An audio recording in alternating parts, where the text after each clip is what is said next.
The story follows Cheng Ziuhu, son of the shadow monarch Cheng Zhenyu. After slaying the monarchs, Cheng Zhenyu continues his battle against the supreme outer gods to protect humanity but leaves his son behind on Earth. Who could have guessed the outer gods had secretly smuggled magic back to Earth, creating dungeons just to toy with mankind? And Cheng Ziuhu, ever since birth, has inherited the shadow monarch's power. By the age of 1 he was already conjuring shadows. His growth was so terrifying that Cheng Zhenyu had no choice but to seal his power away. And now, as he's grown up, that power has finally awakened under the guidance of the shadow ant Baru. He discovers that both his father's and mother's disappearances are tied to the outer godsend. As for how one wages war against supreme deities, well, stay tuned. Keep watching to find out. The story opens with images of mysterious entities beings cloaked in shadow and brimming with power. The outer gods are supreme entities that have forged countless universes since the dawn of time.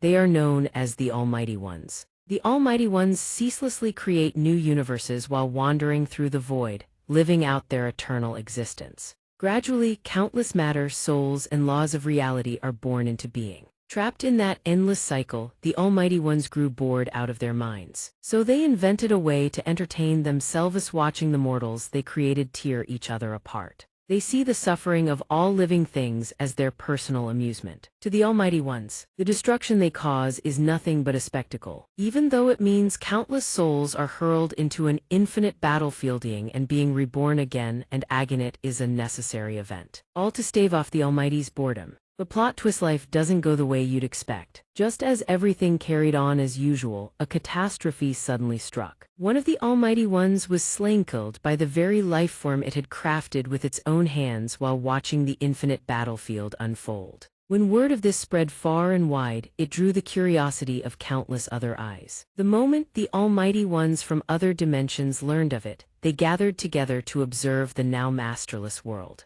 All attention converged on the chessboard before them. The death of a god at the same tier, slain by its own creation. Who could have guessed they all shared the same wavelength? The gods didn't bat an eye at any of it. They all harbored the exact same thought. At that moment, the scramble for power among the supreme forces officially began. The first to seize the unclaimed power would become its new master. On a bright, sunny morning at a local high school, a student named Ziuhu is bragging to his classmates, "I got into Korea National University of Arts, baby."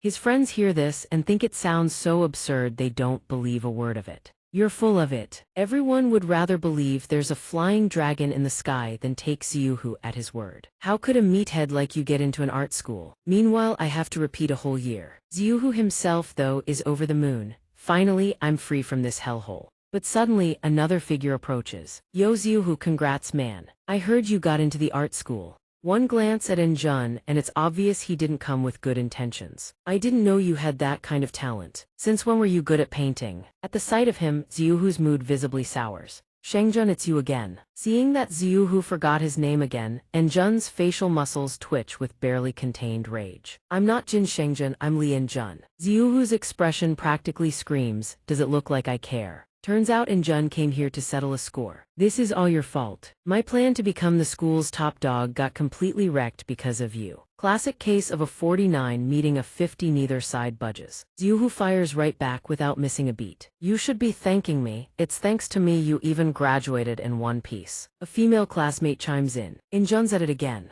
Both girls, witnessing his cringeworthy behavior, start whispering and shaking their heads. Graduation's right around the corner. Why does he still act so childish? They can't help but feel sorry for Ziuhu. Why does he keep picking on a poor guy who lost both his parents but still forces himself to smile? The next second, Enjun, temper hotter than a lit fuse, lunges forward, fist cocked to punch Ziuhu. But tough luck, before Enjun can even swing, Ziuhu drives a knee straight into his face. "Joke's over, I'm done playing nice, leave each other alone until graduation."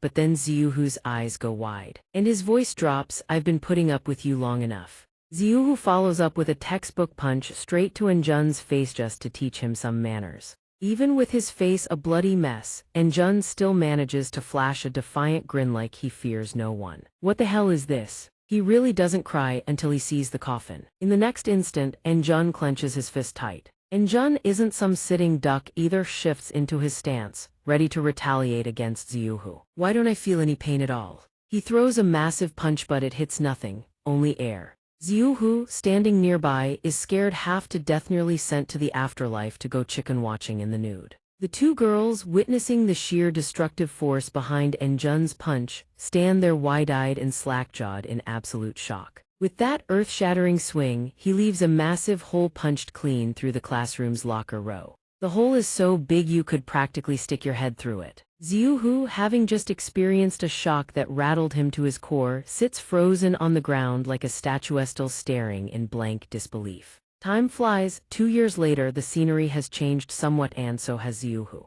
A gentle breeze carries fallen leaves past him. Xiuhu is no longer a high school student. He's now a third-year university student. On a busy street bustling with people, he walks alone, calm and composed. Suddenly, a sound rings out beside him, catching Xiuhu's attention. It's a man holding a megaphone, directing people to evacuate. All classes scheduled in the main building are being relocated to the auxiliary facility. Everyone please move there immediately. Everyone's curious about what the hell is going on inside, but security personnel are blocking them off. Hunters are currently inside, engaging the monsters. Please stay back, everyone. Inside, a man in a black suit monitors the situation. How long have the hunters been inside? The staff member in charge answers, over 8 hours, sir. This gate was only rated D rank, so I'd expect them to come back out soon.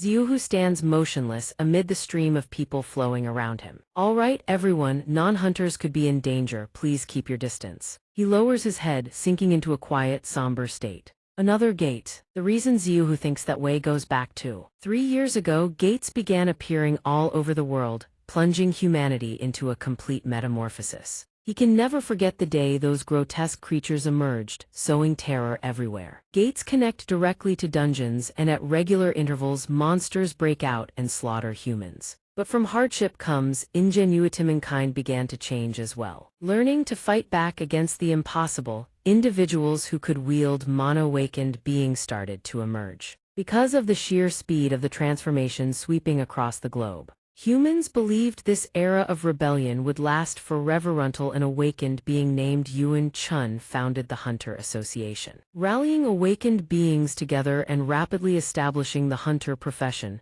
bringing an unexpected end to the age of chaos. The social hierarchy shifted overnight. People on Earth are now divided into two classes: awakened beings and the unawakened. Amid this complex world order, Xiuhu continues to pursue his art. Each pencil stroke etched onto the paper reflects the hardship of being discriminated against. Many people in this world scrounge like ants just to survive, while others merely have to reach out and take. He himself cannot escape the fate of being seen as a small, insignificant creature. With the hierarchy carved in stone, the ants quickly learn their place. A brutal truth: no matter how hard ordinary people try, they can never bridge the gap with even a single E-rank awakened being. If hunters can't close the gates, the world is finished. In other words, without awakened beings, the unawakened would certainly die. Yet awakened beings can't survive without the unawakened either. With such a symbiotic relationship, everyone naturally feels indebted to the hunters. His pencil strokes continue to dance across the white paper. In short, it's thanks to them that the unawakened can live in peace. His lines on the page begin to intensify.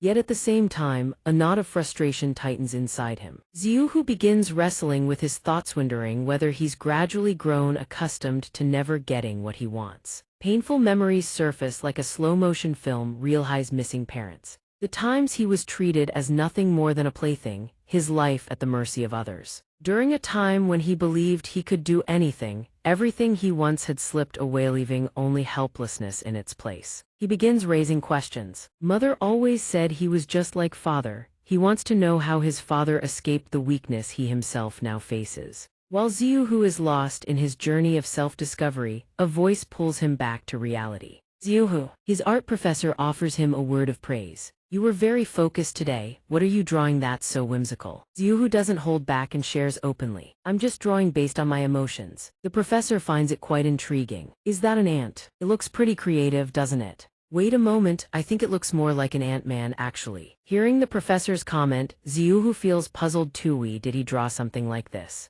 Staring at the painting depicting a tall figure with an eerie, bizarre appearance, even he can't fathom what his hand and brain were doing. Back at the construction site, the hunters still haven't emerged, and everyone is still standing around, waiting. But in the blink of an eye, silhouettes begin to appear through the Gadeth. Hunters are out. One by one, they step through with extremely composed expressions. They look completely at ease. Looks like the raid was a success. Hunter Jin, great work out there. The hunter named Jin Zhangzhu then delivers the good news. We successfully raided the dungeon. Moreover, we have intel that needs to be reported to the Hunter Association. But the very next second, he utters something utterly shocking. We encountered a new type of monster. Jin Zhangzhu begins describing its appearance in rough detail. A humanoid phantom wreathed in blue flames spewing from its eyes and mouth. It attacked with fangs and claws but didn't deal much damage. I got scratched by it a little but nothing happened. That fire specter probably isn't all that strong. Even so, it's a type of monster that has never appeared since the gates first opened. I'm glad it's not some dangerous species. If that's the case, Hunter Jin, I'll need you to file a simple report on today's dungeon raid. His wound suddenly acts up what seemed perfectly normal before now reveals a hidden instability, lurching out of control. An abnormal sensation surges through Jin Zhangzhu's body.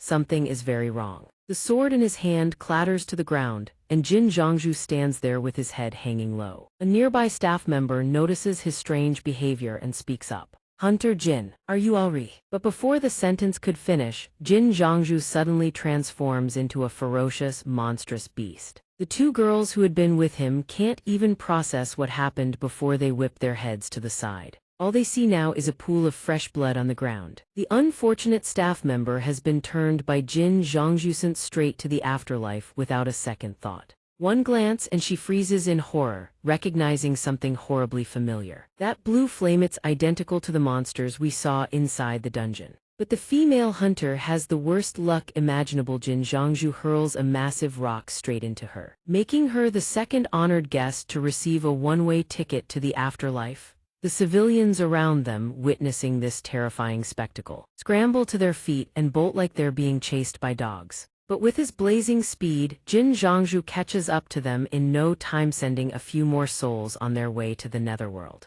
While the outside world is going through 77 layers of hell, Xiuhu is still sitting tight in the studio, brush in hand. When he notices everyone in the room craning their necks to stare out the window, curiosity finally gets the better of him. What's going on? What is that thing? Everyone freezes for a solid 5 seconds, and Xiuhu is no exception. His face drains of color as he witnesses the carnage below. They're no longer human, they've transformed into something else entirely, wielding a different kind of power. Are people attacking each other? Those who haven't transformed are in complete panic. There's a blue glow in their eyes. They look like monsters. Don't tell me there's been another dungeon break. A sudden scream tears through the air. What the hell are you people doing? Are you gonna run or not? We just need to wait for the hunters to get here. Rion's panicking, terrified they'll be the next to turn. Teacher, you're an awakened being, do something. But the professor doesn't dare, as only E rank. Utter bewilderment is written all over Xiuhu's face, impossible to hide. The fire specter is heading straight toward them from the distance. It seems they're its next target.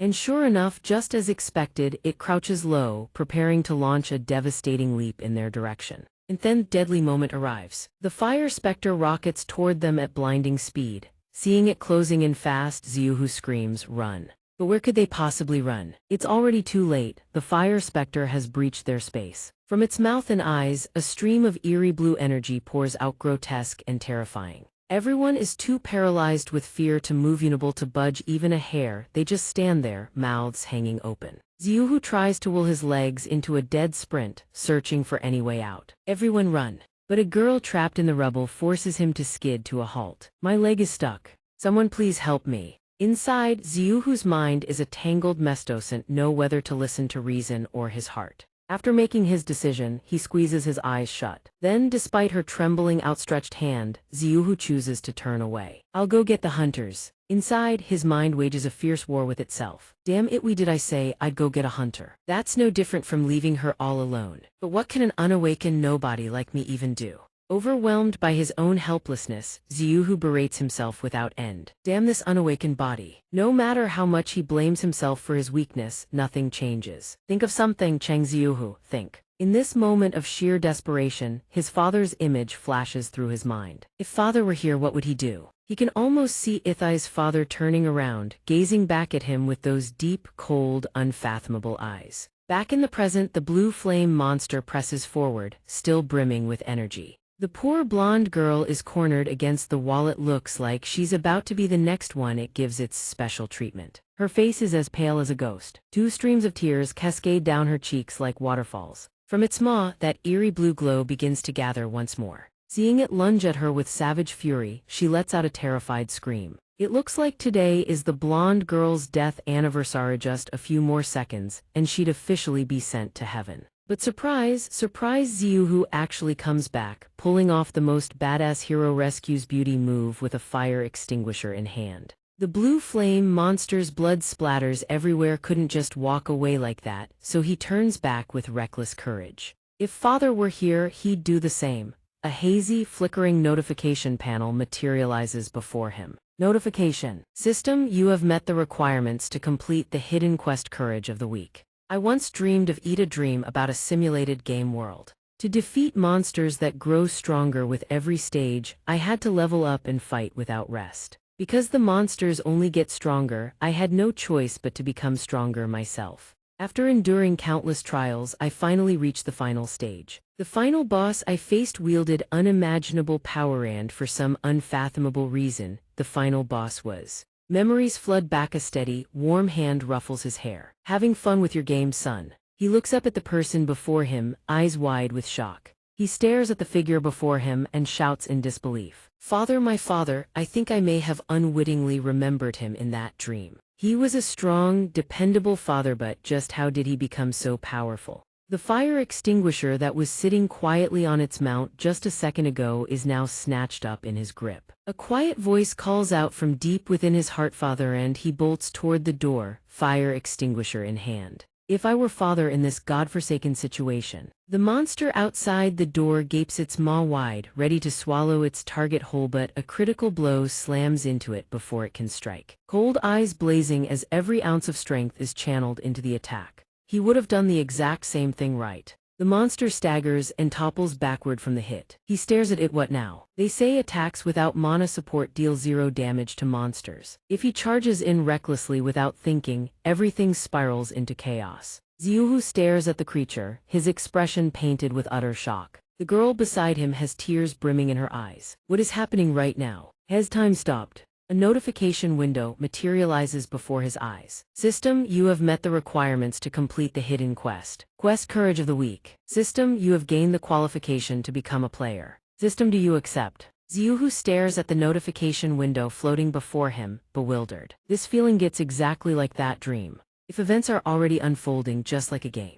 then there's no reason to refuse in a desperate situation like this. His eyes lower, 3 words leave his lips: I accept. A strange light fills the room. A status window appears, flooding Xiuhu with a wave of notifications and quests. He stares at it for a long moment, then speaks. A status window just like in the game. I know this. The status window displays quests: the guiding quest, defeat the blue flame monster and level up. Back in reality. The monster before him trembles and nearly collapses, then quickly scrambles back to its feet. The blue flame monster has awakened at D rank. Time resumes its flow. He screams, "Run now!" The girl behind him, pale as paper, stammers out, "Okay." Title tags appear above their heads in sequence: Blue Flame Monster Unawakened. Blue Flame Monster Unawakened. Blue Flame Monster D rank awakened. The opposition includes 2 unawakened civilians and 1 hunter who has been transformed into a monster. The others immediately flee the scene, leaving him alone to face the monsters. They lunge at him one after another, but with a cold gaze and a smirk curling across his lips. He thinks, if I've truly awakened. The fire extinguisher in his hand rockets toward them. Before the fire extinguisher even makes contact, a huge chunk of it is blown apart. He turns to face them, raising his fists ready to charge. Sorry about this. A direct punch sends them flying sideways. While he's still standing there in a daze, the status window chimes. System, you have defeated an unawakened blue flame monster. He looks back, processes it for a moment, and murmurs softly. 1 hit, that's all it took. Another one with a death wish lunges forward. Xiuhu delivers a critical strike without hesitation. System, you have defeated an unawakened blue flame monster. At that moment, the status window floods with a cascade of messages. System, you have leveled up. System, guiding quest complete. Defeat the blue flame monster and level up.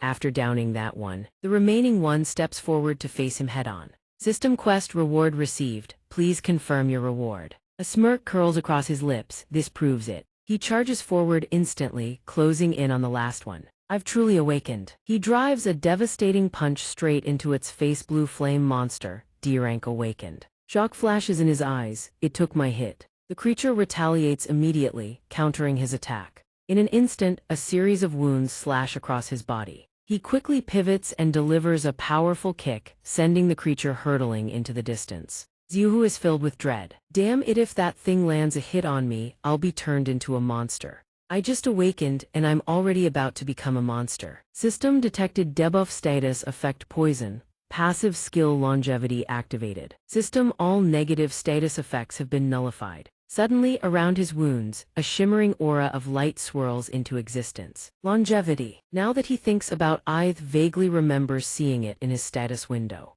The monster seizes the opening and pounces on him without mercy. They lock in a brutal back and forth. If I'm weaker than a D-rank awakened, that means I'm E-rank. I literally just awakened, but yeah. I'm the weakest of the weak. Its jaws gape wide, ready to devour him whole. They grapple back and forth. There has to be a way. His eyes suddenly snap wide open. Confirm reward. The status window chimes. System reward has been prepared. Reward 1 5 stat points. Reward 2 strength 3, strength 11 14. He snaps a brutal punch straight into the creature's weak point, staggering it, then immediately pivots and drives a powerful kick into its torso. The monster flies backward but springs to its feet, ready to attack again. Both sides charge in, trading savage blows in a frantic melee. Xiuhu's vision starts to blur. I still can't beat him even after raising my strength. Fine then, I'll dump every last point into strength. Without hesitation, he reallocates all his stat points on the spot. Strength 14-19.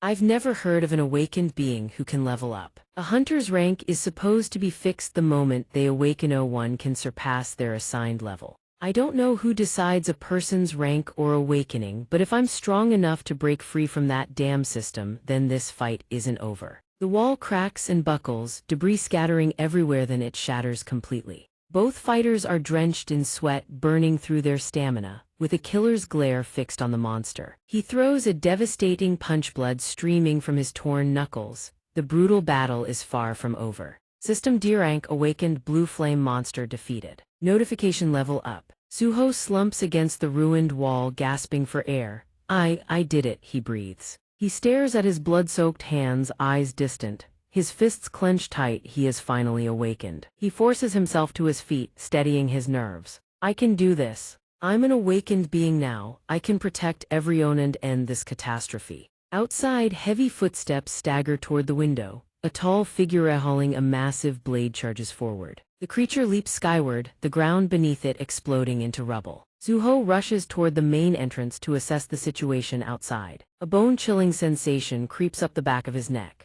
The blade-wielding monster from before is already mid-swing, the weapon arcing straight for him. It's a C-rank awakened blue flame monster. A deafening explosion rocks the building and rubble from the upper floors rains down. The PA speakers overhead crackle to life. Alert: dungeon break detected at Korean National University of Arts. All residents in the area evacuate immediately. Military forces are advancing into the zone. The dark-skinned soldier lights a cigarette, muttering through clenched teeth.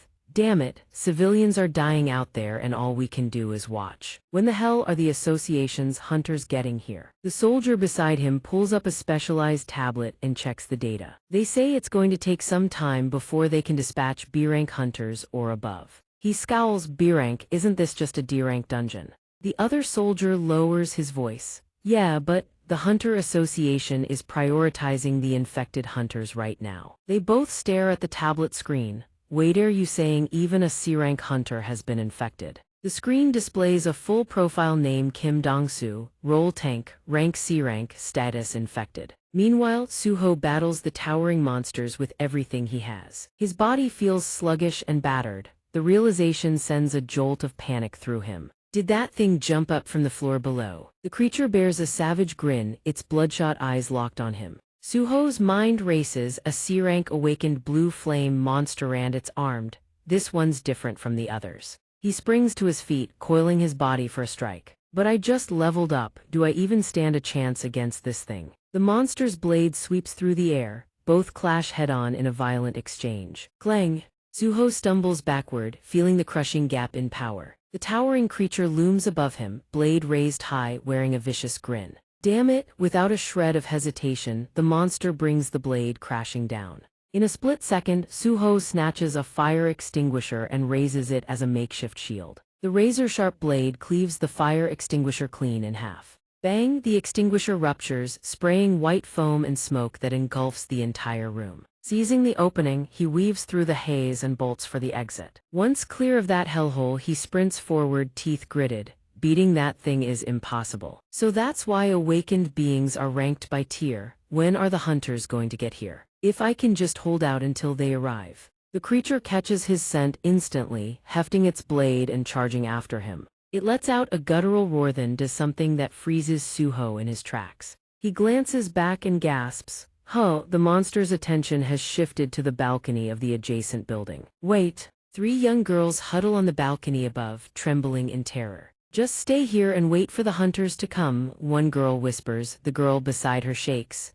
They will come, right? The creature charges straight toward them, blade raised. Suho sees what's happening and his blood runs cold. In an instant, the monster tears through the area, reducing everything to rubble. Suho clenches his jaw, fury blazing in his eyes as he glares at the demonic creature. He springs to his feet and charges forward. Damn it, there's no time to wait for the hunters. A lightning-fast punch connects. He grinds his teeth, scrambling for any way to salvage the situation. I have to stop this thing. They clash again. A single blow from that thing would be enough to end him. He stares at the pool of blood beneath his feet, drawing strength from it. His fists clench, channeling every last ounce of strength into one devastating blow. I can't let it take its eyes off me. A relentless barrage of punches, his vision starts to blur. Then the tide turns. The creature seizes the momentum, overwhelming him in an instant. A devastating punch slams into him. The taste of blood floods his mouth. The impact sends him hurtling backward. A desperate scream tears from his throat.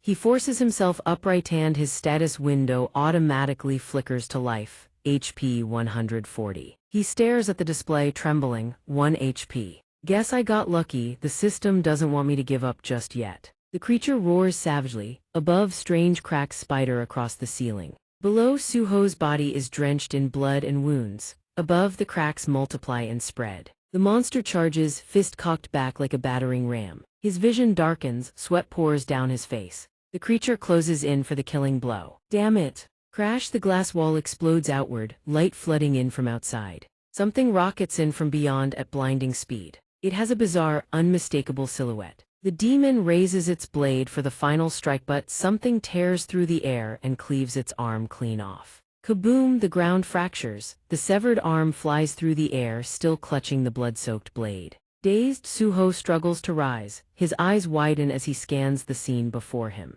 The creature stands before him. Is that an ant? It growls, an eerie, otherworldly glow radiating from its form. In a deep, resonant voice, it speaks. I have arrived too late. It slowly turns its gaze toward the monster. Long blade-like protrusions extend from its body. It speaks again, voice dripping with killing intent. It was you. Its body swells in size, growing massive, a sight of pure terror. You dare harm one so powerful and worthy of reverence? Its mandibles lash out, tearing into the creature. Piece by piece, the monster's body is ripped apart. Nearby, another beast bares its fangs, grinding its teeth as it glares ahead. The girl, trembling, tears streaming, calls out into the chaos. Is anyone there? Help me! In an instant, the creature before him was slashed to pieces. He was still cowering with his head in his hands, completely unaware of what had just happened right in front of him. Everywhere the shadow passed, the ground ran red with blood. Severed body parts lay scattered and mangled across the carnage. Everything was pure chaos, like the end of the world. Wind howled through every crack, dust and debris swirling in all directions. Everything was swept up in a violent storm, ravaging the surroundings. Across the entire city, a terrifying wave of power surged, sweeping through everything in its path. The rescue team on this side had already noticed the unfolding catastrophe. The mutated foot slammed into the ground, cracking the earth into craters of debris. He lay writhing on the ground in agony. It sat calmly, casting a fleeting glance his way. The surroundings fell eerily silent. It began to speak in a deep, low voice. It's been a long time, young monarch. Flashback to the past. Little Suho held crayons, sketching something. He was surrounded by expensive toys. Suddenly, something caught his attention, forcing him to look up. Little Suho gasped in shock at the monstrous foot before him. It picked up the drawing, inspecting it briefly. Young monarch, did you draw this of me? It gazed up at him and murmured, this is such a tremendous honor. Back to the present. Lay exhausted on the hospital bed, slowly opening his eyes to the ceiling. A second later, he jolted wide awake in shock. He lay dazed on the hospital bed as doctors and nurses constantly attended him, curiosity gnawing at him without end. An ant. In a hospital somewhere where he was recovering, his phone kept buzzing with noisy chatter. What the hell happened? Suho, are you seriously hurt anywhere? The voice on the other end hurriedly continued, we can't let this slide. In a situation this chaotic, I'll find you some awakened bodyguards. He replied softly, I'm fine, uncle. When I opened my eyes, 2 full days had already passed since that incident. On the news broadcast, the anchor began covering the government's response to the event at Korean National University of Arts that had sent shockwaves through the public. With such a high casualty count, the incident had become a matter of grave national concern. First, the discovery of the blue flame monstra being capable of infecting and transforming even hunters into monsters. Next was the Hunter Association's delayed response, despite the incident occurring right in the heart of the city. And finally, the mystery of how every single person infected by the blue flame monster perished before the hunters arrived remains an unanswered question. The TV broadcasted even more startling details. The possessed people suddenly exploded like boom right in front of me. Hearing that, he turned off the TV. Sitting on the hospital bed, he unconsciously surveyed his surroundings and murmured, so that awakening wasn't a dream, and I really am someone who can level up and grow even stronger. The system displayed his information panel. Status window: name Cheng Suho, class none, title none, level 0. Level 5, fatigue 0, HP 140, mana 14, SDR 22, AGI 14, per 14, VIT 14, INT 14, available points 0, passive skills none, active skills ruler's authority LV 1. He unconsciously stared at his own hands and murmured, but still, I definitely got injured fighting a C-rank blue flame monster. How am I still alive? Suddenly, a deep voice echoed from somewhere, because Baru was here to deal with those insects for you. It appeared beneath his hospital bed, leaving him utterly stunned. Baru spoke, it has been far too long, young monarch. It gazed up at him with glistening, tearful eyes. Baru said softly, oh, young monarch, you've grown so much already. I'm so moved I could weep. In that moment, memories from long ago began resurfacing, one fragment at a time. My memories are coming back piece by piece, they're fitting together. I remember this ant now, it was one of the shadow creatures that accompanied me since childhood. How did I only just remember? Baru wiped its tears below and spoke, I had to traverse dimensions to see you, young monarch. He watched it warily with a strange look, thinking to himself, and why did I grow up alongside a shadow creature like this? I have way too many questions. He stepped closer and gently touched it. More importantly, I don't think you were this tiny before, were you? Baru immediately answered its master. I expended most of my power to cross dimensions. Normally, I look far more imposing and terrifying. He replied skeptically, but the status window says you're just a low-rank soldier. A status window appeared above. Status: Baru, level 1, rank null, low-rank soldier. Upon hearing this, Baru furiously cursed the system. I am a former Grand Marshal, and this wretched system treats me like a mere foot soldier. He gently stepped off the hospital bed. He watched Baru begin to stretch and loosen its body. All right, so you're saying my body is completely healed, and it's all thanks to you. Baru chuckled softly and said, I am a legendary healer, you know. It spoke seriously, the reason I came here was to break your seal, young monarch. But you've already broken it yourself. Baru was genuinely astonished. He asked curiously, what seal? You're thinking, didn't that seal do something in your dreams? Baru quickly answered, what you thought was just a dream was, in fact, entirely real. You were far stronger than your current self when you fought me back then. Baru continued, however, Cheng Zhenyuth, great shadow monarch, sealed away your memories and power, hoping you could live an ordinary life. Upon hearing this, Suho suddenly grabbed Baru in fury and demanded, what about my father? What connection do you have to the father who abandoned me? Baru hastily explained, he never abandoned you. He has entered the dimensional rift. Suho demanded angrily, what do you mean? What dimensional rift? Baru began to speak. To put it simply, illusions began materializing throughout the quiet hospital room. Baru conjured countless illusions before him. It began explaining, the great shadow monarch is locked in battle against those who seek to invade our world. He asked doubtfully, my father is protecting the world. Baru added, yes, he is protecting the world from the outer gods. The Idarim have sent their apostles to attack our world. I, Baru, had to tear through countless enemies just to reach you, young monarch. Due to the aftershocks of that battle, the monster gates began appearing on Earth. Suho fell silent, listening intently. Then he spoke, is my mother there with him? Baru answered in surprise, no. He continued, she disappeared on the same day as my father. So I assume they left together. It suddenly drew closer, its body writhing violently. Baru urgently pressed for details. You're saying Lady Heian has disappeared. The Idarim, their apostles on Earth, have surely already set up that scheme. That despicable plot. Suho speaks up seriously, is everything caused by those Idarim? He lowers his head in silence, then says coldly, that's why my parents never came back. Baru immediately asks, do you wish to see them again, my lord? His fist clenches, trembling. Do I want to? How many years have I had to live alone? Baru then puts forward a suggestion. Then there's only one way, my lord. Baru's eyes begin to shift. It speaks swiftly, due to the war your father cannot return to Earth for the time being. So the only way is for the young monarch to grow stronger. Then you will be able to find and protect the madam yourself. It suddenly steps closer and whispers, it's time to level up. The status window begins to appear. System, a new quest has appeared. Quest info. Quest Trial of Shadows. You are the son of the great shadow monarch. However, your innate power has been sealed. To unlock that immense power you must prove yourself. Enter the shadow dungeon and prove your worth. Suho holds a mysterious key in his hand. The notification window appears again. Item key to the shadow dungeon. Effect, this key allows you to open and enter the shadow dungeon. You may use it within Sung Suho's shadow. He stands before a wall reflecting his own shadow. Baru whispers beside him, insert this key into your shadow, my lord.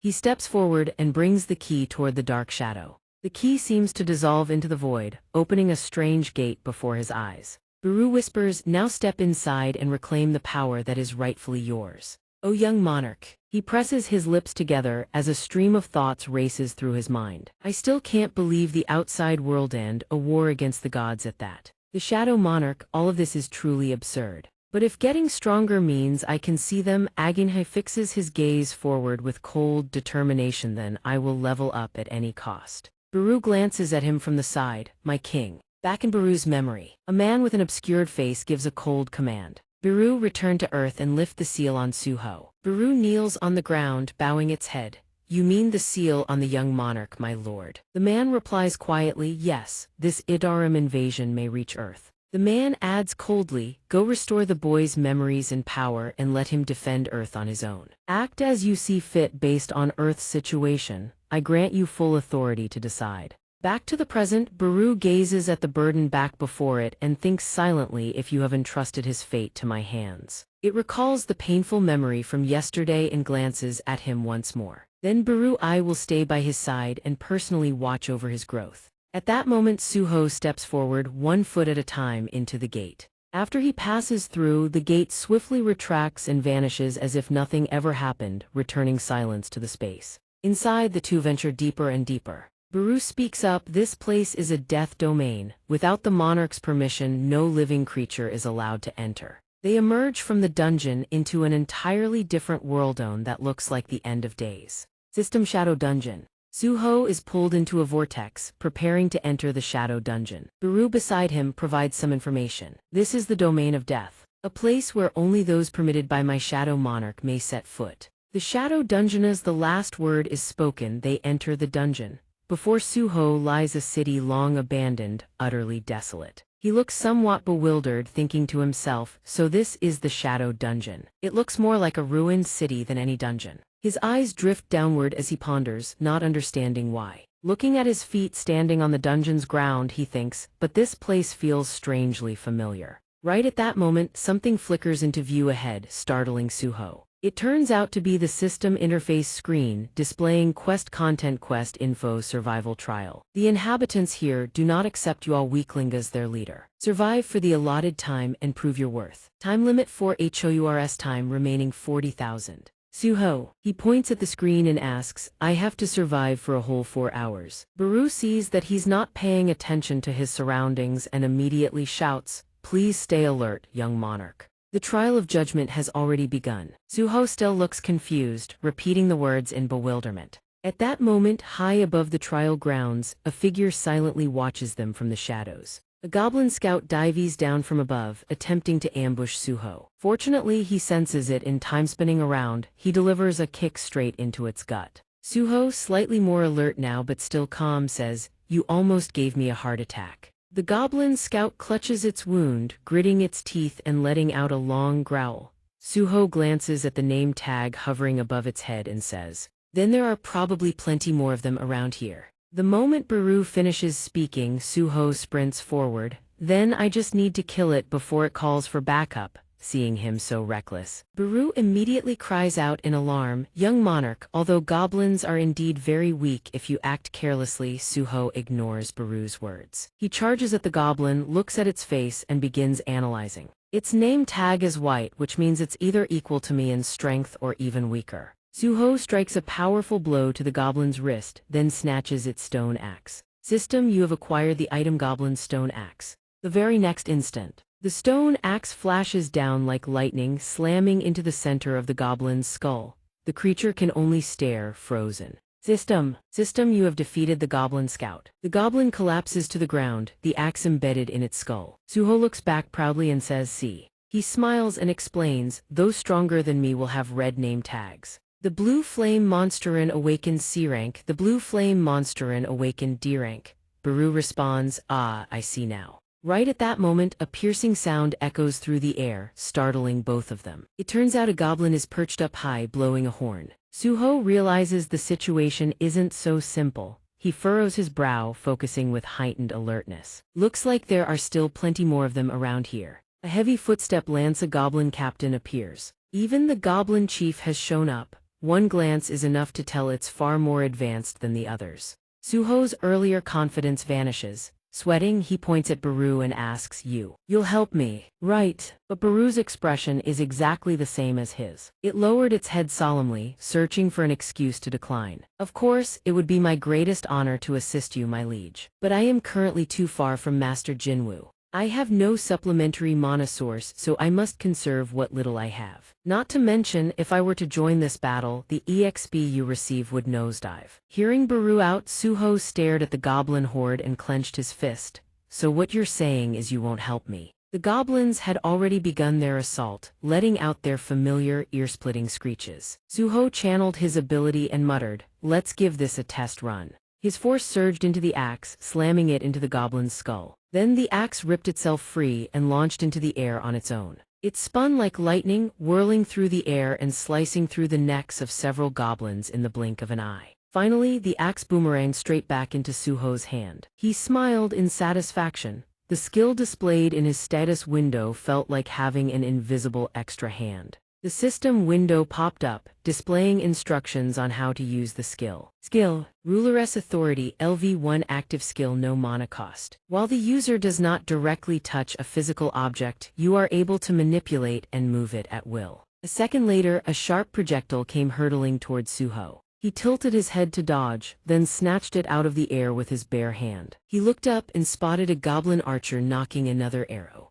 Suho pointed and said, oh, archers too. Then he used his ability to draw back the bowstring, took aim and declared, allow me to return this to you. Whoosh, the arrow pierced straight through the goblin's face. Baru watched from the sidelines, genuinely surprised. It thought to itself, his adaptability is extraordinary. It recalled the past, back when Suho was still a child. It whispered in its heart, from the very days he was learning to walk, it sounds like the origin myth of a legendary hero being born. The young liege had already learned to freely wield ruler's authority, a power inherited directly from the current king. But that power was originally forged for total annihilation, so of course, living in a peaceful world had been a hindrance. Yet now, with the apostles of Itarim invading Earth, Baru watched the goblins snarling and baring their fangs below. Along with the fierce image of Suho fighting, it thought to itself, the successor's true power is finally awakening. Notification level UP. Distracted by the level-up prompt, Suho thought, so I can lift objects weighing roughly 10 kilograms using ruler's authority alone. A goblin seized the opening and lunged, slashing him across the body. Seeing blood spill, the goblin broke into a wicked grin only for a fist to slam into its face at blinding speed. The goblins have regrouped. They closed in around Suho from all sides. He gritted his teeth and clutched his wound. Beside him, Baru cried out in panic, "My liege." Behind the goblin pack, a towering silhouette strode forward, sending the scout goblins scrambling in fear. A sinister red aura pulsed around the figure's body. It was the goblin captain. System HP 160,190. Suho gripped the blade still embedded in his side. He hissed through clenched teeth, "It hurts like hell." Then he yanked it out in one brutal motion. At that exact moment, the goblins charged again. Suho steeled himself internally with a single word, then clenched the blade and surged forward to fight. He hurled the blade with everything he had, sending it ripping through the cluster of scout goblins. The blade plunged deep into the goblin captain's body behind them. In the depths of his mind, Suho thought, compared to the aimless drifting of my past life, I want to live more than ever now. Sweat poured down his face. But he kept fighting the goblins head-on, refusing to break. System HP 118,190. Suho fought alone as his HP continued to plummet. System HP 84,190. He charged in with nothing but a short blade, his HP dropping to a critical low. System HP 53,190. Suho thrust the blade straight forward. From the scout goblins to the goblin captain, every last one of them swarmed in from all directions, surrounding Suho. Notification: you have learned the passive skill Endurance LV1. A flood of level-up notifications cascaded across his vision. A large pool of blood spread across the ground. Goblin corpses lay scattered everywhere in grotesque positions. The goblin captain had been slain, its body sprawled on the ground, mouth frozen agape. Suho slumped onto the hood of a car, exhaling a heavy, exhausted breath. Finally, the system delivered its notification: system time remaining 0 seconds. System quest complete. Baru clapped its hands enthusiastically, applauding him. Wow, that was truly unbelievable. I, Baru, never doubted for a moment that you would overcome this trial. My future king. Hearing its praise, Suho whipped around and snapped, "And what exactly did you contribute?" The system window popped up: system quest, reward available. Would you like to receive the reward? Accept, decline. Still catching his breath, Suho stared at the screen. Is that even a question?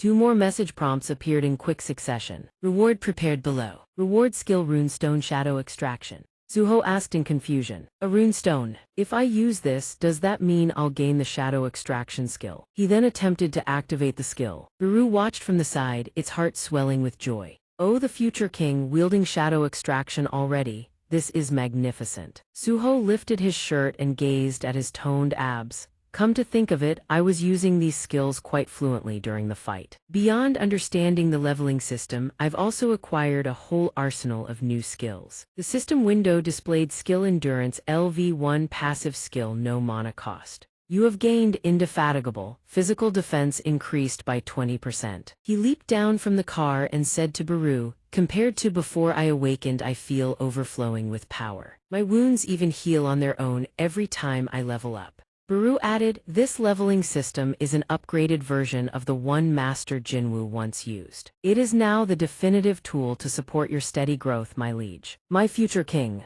It concluded, in short, though you may think of yourself as an unawakened person, the truth is you are the most powerful necromancer in existence. You can think of it that way. Suho listened and replied with a hint of fatigue. Fine, either way, I've already claimed the reward. The system displayed instruction: system shadow extraction rune stone, crush the rune stone to absorb the skill. Suho held the rune stone in his hand, then squeezed with all his might. The stone shattered in his grip. Instantly, the system notification blazed across his vision. Notification: you have acquired the skill Shadow Extraction. Along with it came the skill description. Skill Shadow Extraction, Shadow Lord, no mana cost. When mana is channeled into any corpse, a shadow soldier is created. Failure rate depends on the target's EXP level and the time elapsed since death. Maximum Shadow Soldiers 3. Suho's eyes widened in surprise. I can create shadow soldiers. Baru stepped forward to explain in greater detail. It is a skill that allows you to create soldiers from corpses, same way I was created. Shadow extraction is the fundamental ability of dominion that built the reputation of the current shadow monarch, Sung Jinwoo.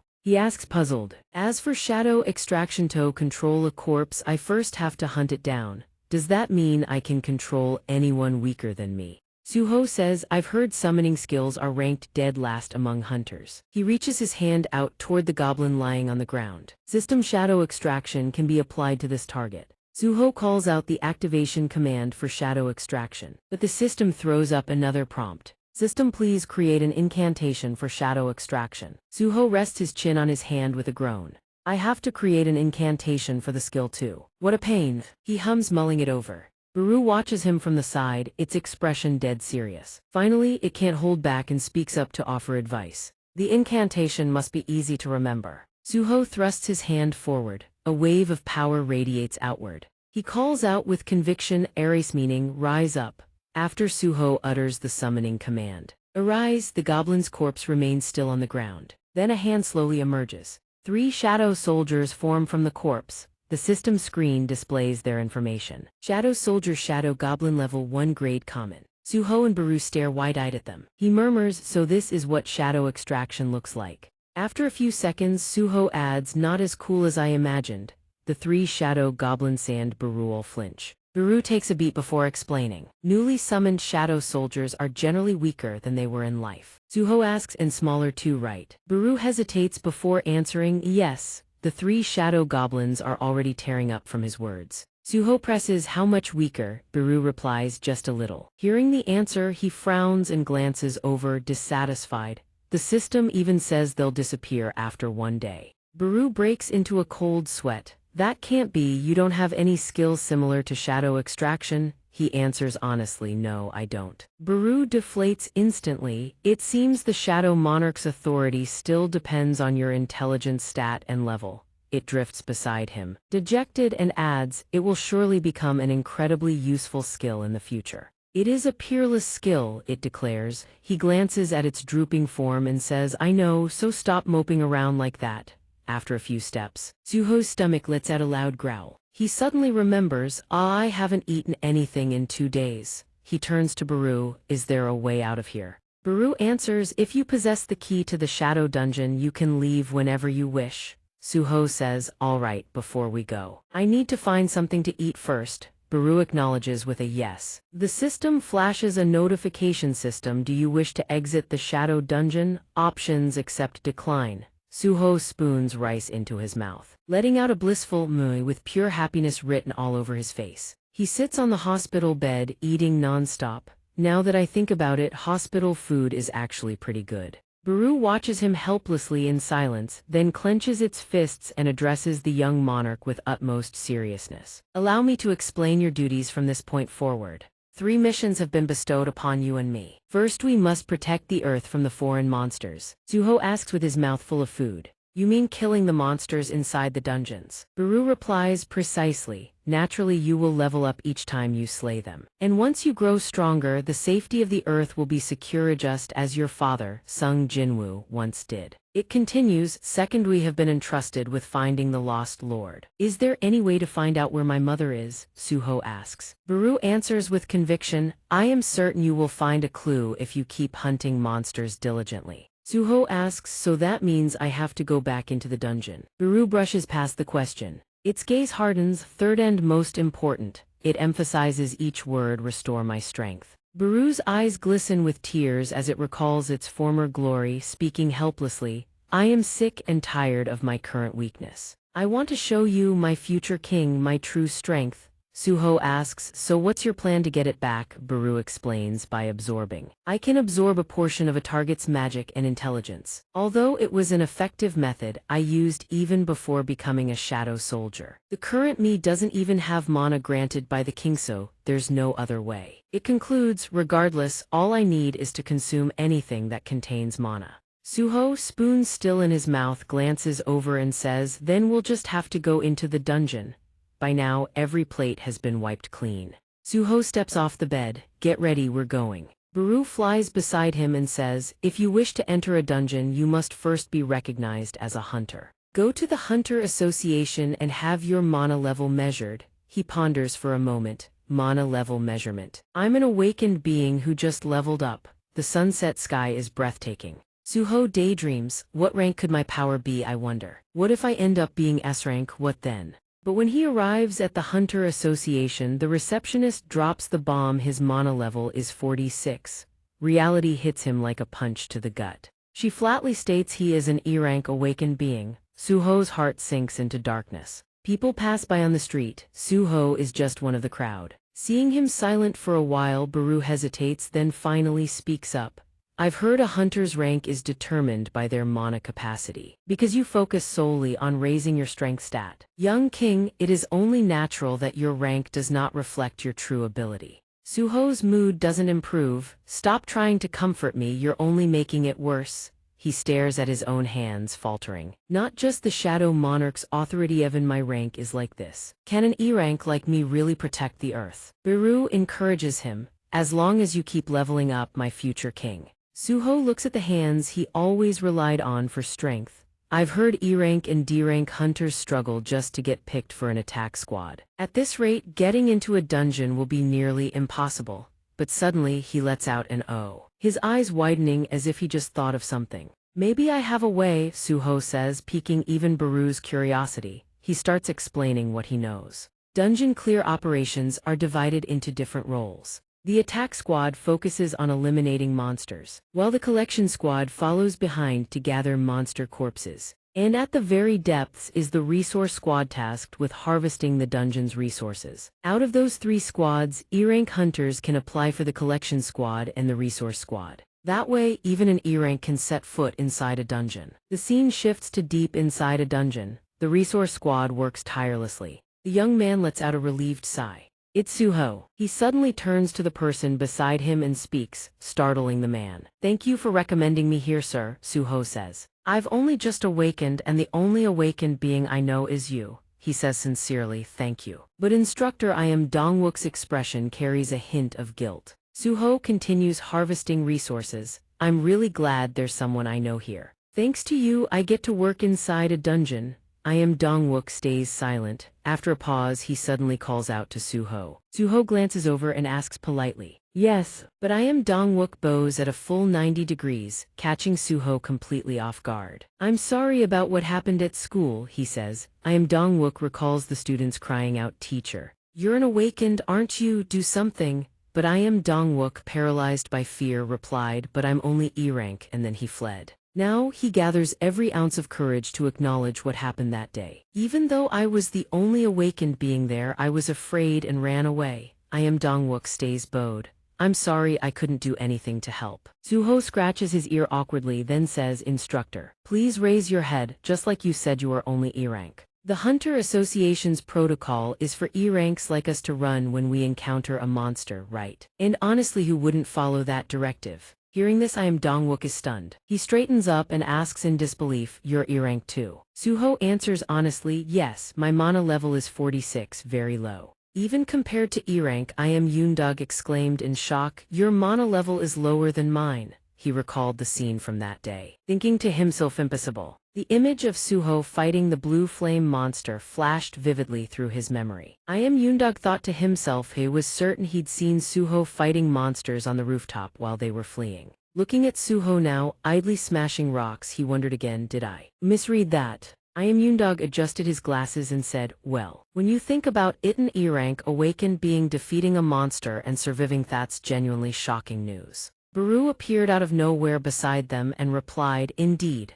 The future king is truly magnificent. I am Yundog turned to look at Baru. Baru stared right back. The next second, a blood-curdling scream erupted, followed by I am Yundog's panicked voice. There's a monster. Suho asked Baru, why did you suddenly appear? Baru replied, since you are not as strong as I believed, it is only natural that I remain by your side to protect you, my liege. I am Yundog was even more shocked, shouting, what? You've awakened as a summoner. Suho didn't know how to explain, so he simply answered, yes. I suppose that's more or less correct. I am Yundog said that most E-rank awakened beings don't even have a single skill to call their own. You're really lucky. He eagerly showed off his own skill. Look, teacher even has a high-speed running skill. Suho innocently replied, oh, so that's why teacher is so good at running away. The moment those words left his mouth, Yoondog shriveled up and sat in a gloomy heap. Suho stiffened up and quickly tried to comfort him. I'm just joking, teacher, please calm down. Seeing Yoondog sulking in a corner, Baru teased Suho once more. Impressive, young monarch, you've shattered that man's spirit.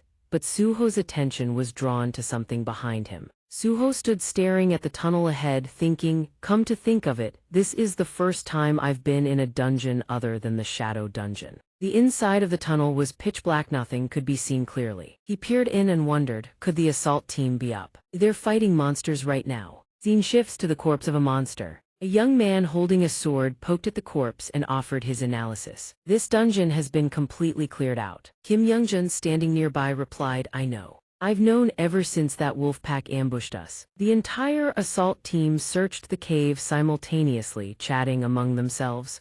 Someone said dejectedly, the wolf pack barely yielded anything. A few members rallied, the team's spirits, magic stones have dropped from corpses plenty of times before, so let's check everything thoroughly. Don't be so down, we can't be certain of anything until we reach the end of the dungeon. Right at that moment, a team member called out, Captain, I've found something along this side path. The captain said cheerfully, see, what did I tell you? The group entered the side path and discovered a vast open space within, illuminated by a strange pink glow. The members scanned their surroundings in bewilderment and said, what the? How can there be ruins in a place like this? Should we head back out and request backup first? One member said, my detection ability isn't picking up any monsters right now. Another countered, if there are no monsters, then how did ruins end up here? They then proposed, all right, let's go investigate. In the center of the formation, a sword was embedded in the ground. One member speculated, who knows, instead of a final boss monster, we might just find a treasure hoard. The captain said with a worried expression, good grief, I can't believe there might actually be treasure here. That was when everyone noticed the sword. They gathered around and exclaimed, whoa, what is this? What an incredible weapon, one member said excitedly. We definitely need to get this appraised. You guys think it's worth a fortune. Another carefully warned, if it really is treasure, there are bound to be traps around it, so be careful. If it truly is a treasure trove, there have to be traps nearby. Stay sharp, everyone. Kim Youngjun from the back was also making his way over. He walked up and said, move aside, I'll pull it out. The captain's eyes went wide, and he shouted to stop him. Hey, wait, Kim Youngjun. Others also called out nervously, hey, there could be traps. But Kim Youngjun didn't listen. Stubbornly gripping the hilt, he said, even if there are traps, a C-rank vanguard like me can handle it just fine. A strange surge of energy flooded into Youngjun's body. In an instant, he was pulled into a desolate, frozen space. All of his teammates had vanished. Kim Youngjun looked around in confusion, wondering, what is this? Several massive sounds boomed out as enormous eyes slowly opened. In reality, the sword had already been pulled from the ground. The captain let out a sigh of relief and said, thank goodness, no traps. Seeing Kim standing there silently, the captain called out, hey. But Kim Youngjun's face was twisted in a vicious snarl, his teeth clenched as he growled, who dares? The captain, irritated, moved to scold him. Next time be more careful. Before the sentence was even finished, Kim Youngjun swung his sword. The captain's head separated from his neck. Youngjun walked away without a word. Every remaining member froze in terror, not daring to make a sound. Kim Youngjun's appearance was utterly horrifying, his face drenched in blood, a third eye open on his forehead, his entire body radiating a twisted, sinister aura. Who dares claim the Fang King's blade? Kim Youngjun bellowed in a deep, guttural voice, kill. Slaughter all those who dare invade the Fang King's domain. Every remaining member trembled in fear. The next second, screams erupted in rapid succession, kill, kill, kill. The scene instantly devolved into bloodshed and chaos. One member watched helplessly as his teammates slaughtered each other, tears streaming down his face. Kim Youngjun had transformed into something demonic, shouting, kill, over and over, rampaging through the group in a murderous frenzy. Scene shifts to the mining team. Two workers on the job noticed something strange and asked, what's going on over there? On the other side, Suho and Yoondog didn't lift a finger. 3 shadow soldier grunts were doing all the work for them. The others stared in confusion. There's a summoner skill like that? Yoondog watched Suho with a mixture of disbelief and a hint of fear. He was silently gauging Suho's true strength. He'd heard that most summoners can only call out 1 or 2 summons at a time, yet this kid had summoned 3, and if you counted that talking specter, wasn't that 4? He glanced at Suho and Baru, thinking to himself, Suho's power seems a bit too much for an ordinary person. Meanwhile, Suho watched the shadow soldiers working for him and smiled with satisfaction, thinking, sure, he could only summon 3 at a time, and he needed a corpse to perform shadow extraction, which was a bit inconvenient. But this shadow dungeon had tons of goblin corpses, so he could make full use of them. They carried out every menial task he gave them without a single complaint. Not bad at all. Suho turned to Baru and called out, Baru, just as you said, thy shadow extraction skill is truly amazing. Despite his praise, Baru showed no hint of joy. Its face was full of disdain as it replied, young monarch, please refrain from ordering us around like errand runners and then offering praise as an afterthought.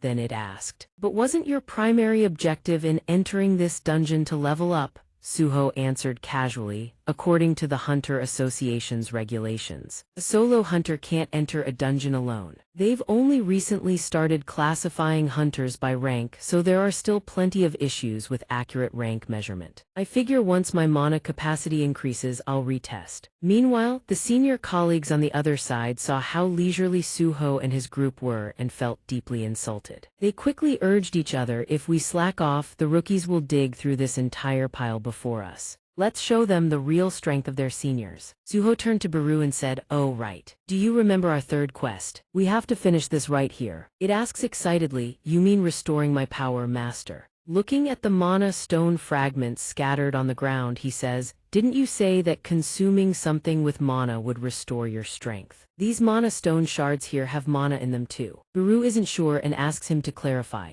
The young monarch waves his hand dismissively. Since you can't help with extraction, just clean up whatever dropped on the ground. The next second, Baru's mouth is stuffed full of mana stones, struggling to open its jaws just to mumble a yes. Suddenly, an aura washes over Baru. It's so terrified that it starts stammering. Young monarch. Suho asks calmly, what is it? Baru replies, I just sense the aura of a monarch. Suho immediately whips around, you mean my father? Baru shakes its head. No, there are many who carry power similar to a monarch. If it were our Lord Jinwoo, my strength would already be restored by now. Baru slowly focuses its senses and says, the scent of this one, it's definitely coming from inside the tunnel, right on cue. A terrifying growl echoes from deep within. The senior crew member asks tense, what the hell was that sound? Another worker says, voice shaking. That direction. He peers into the pitch-black depths of the tunnel. That's where the strike team went. The next second, 3 pairs of glowing red eyes emerge from the darkness. A massive beast paw steps forward, sending the mining crew worker stumbling back in terror,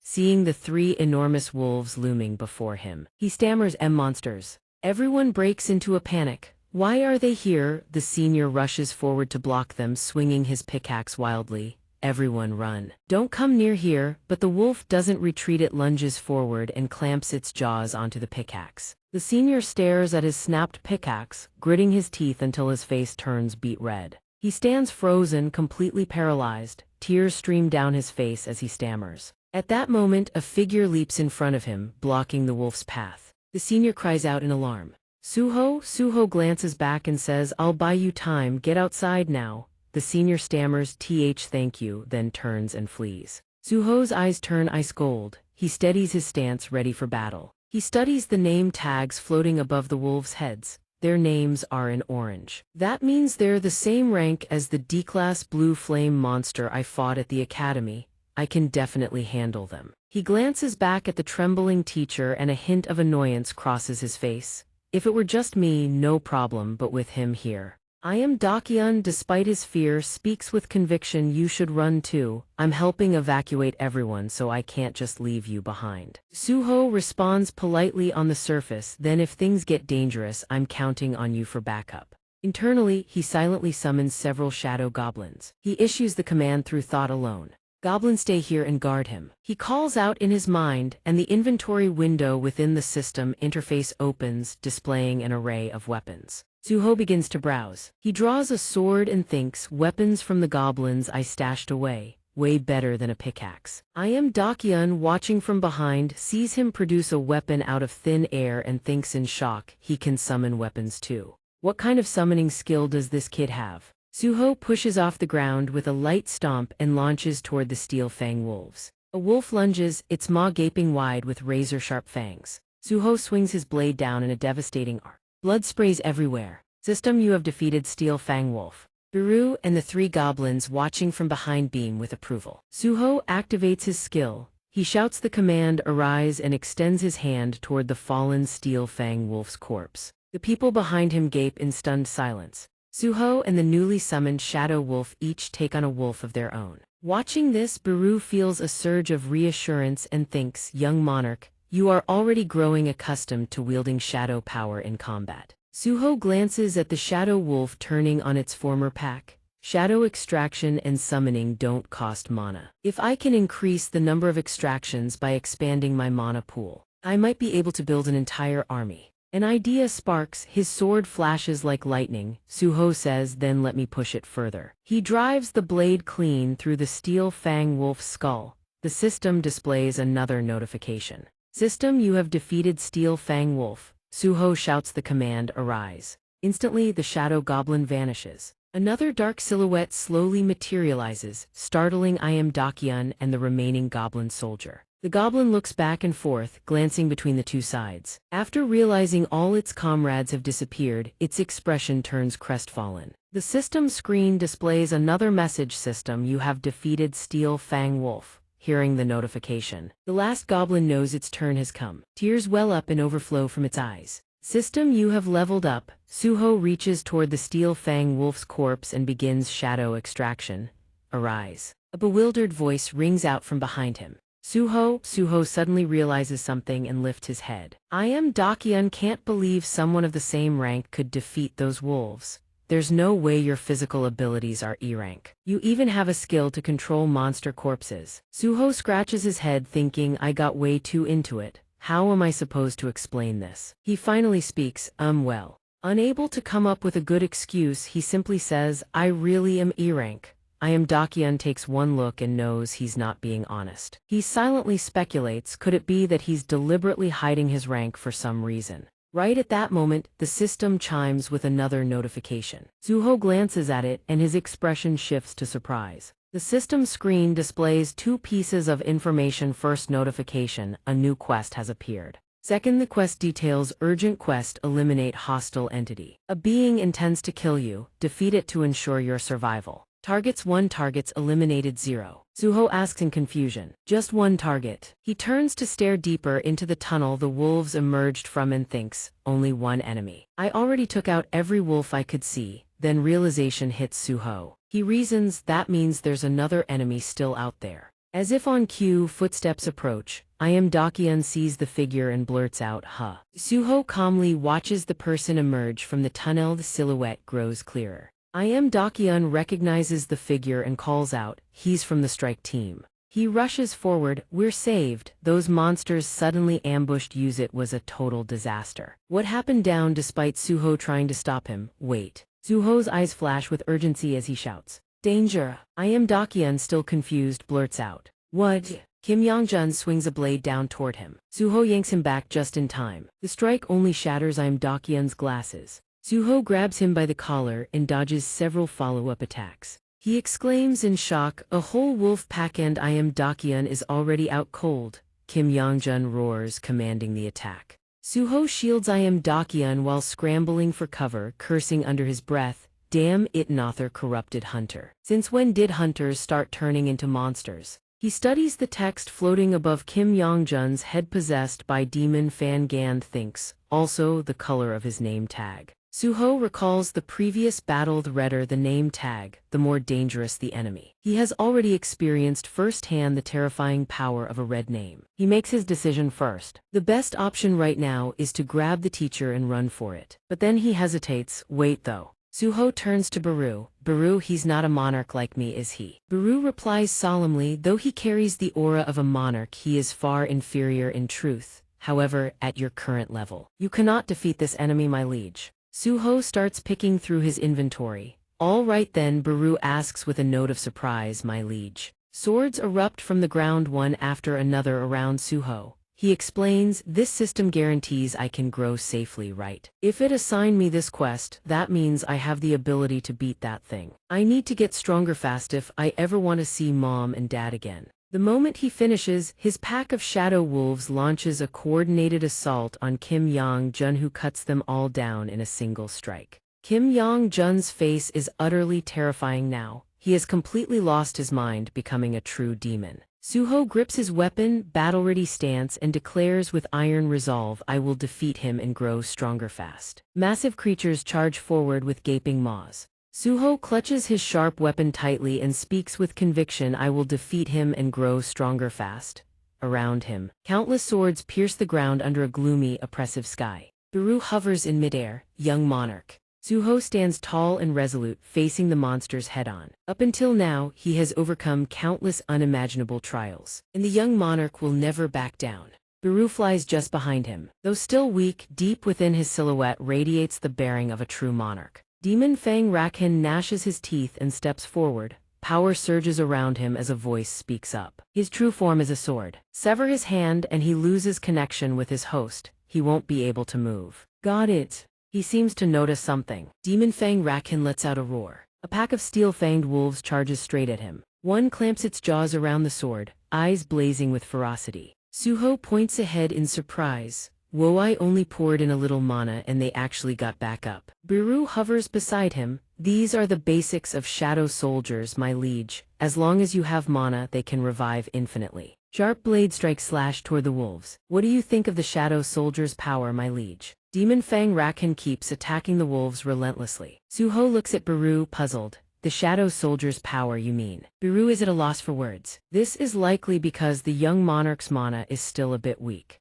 Demon Fang Rakhan's eyes go wide. Howie. The sword in his hand emits tendrils of red mist. He brings the blade crashing down. How can a lowly creature like you wield the power of the shadow monarch? Suho stares back at him. What? He can actually talk. Biru cries out in fury. How dare you call the bloodline of the shadow monarch a lowly creature? Demon Fang Rakhan bares his razor-sharp fangs. The shadow monarch's bloodline. I never expected we would cross paths in a place like this. He roars, the sworn enemy of the Demon King. Demon Fang Rakhan swings his sword forward, eyes firing beams of light. A battle axe materializes in Suho's hand. He says, let's warm up, test each other's strength first. Both sides charge. Sharp slashes send rocks and debris hurtling through the air. Suho narrows his eyes. Just as he thought, the Red Name handled that pretty well. Weapons rise from the ground below. Demon Fang Rakhan bellows, unleashing his full power. Suho flicks his hand forward, swords launch in the direction of his gesture. Let's see how you handle strength in numbers. Demon Fang Rakhan hacks wildly in every direction. Biru observes from behind. Is that ruler's authority? He has been using it since he was just a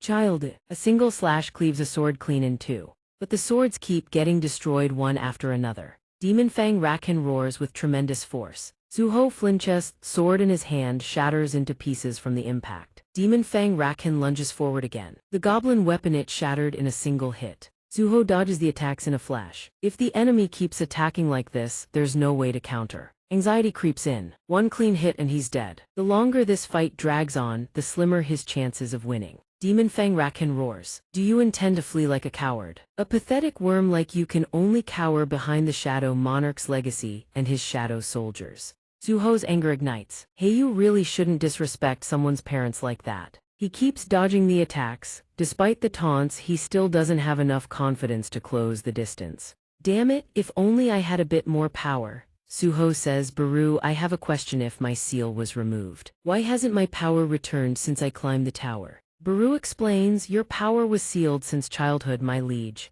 In a sense, you are merely recovering the strength you once had at that age. If all of your power were released, you would have more than enough to crush those enemies. It continues, however, that place was neither illusion nor reality. It was simply a test to evaluate whether you could fully unleash your innate talent. The physical enhancement would vanish regardless of whether you passed the test or not. Biru raises a finger. In short, it was nothing more than a game. Your experience in the tower was not in vain, my liege. Remember your fighting spirit, your emotions. Demon Fang Raken's blade swings toward Suho. He leaps back instantly. I still remember those feelings. Back in the tower I fought barehanded, if only I still had those gauntlets from before. Suho recalls these are the basics of shadow soldiers. As long as he has mana, he can revive them infinitely. Baru flies over. Come to think of it, Baru can change his form at will. If that's the case, steel-fanged wolves rise and surge forward. Demon Fang Raken keeps slashing relentlessly.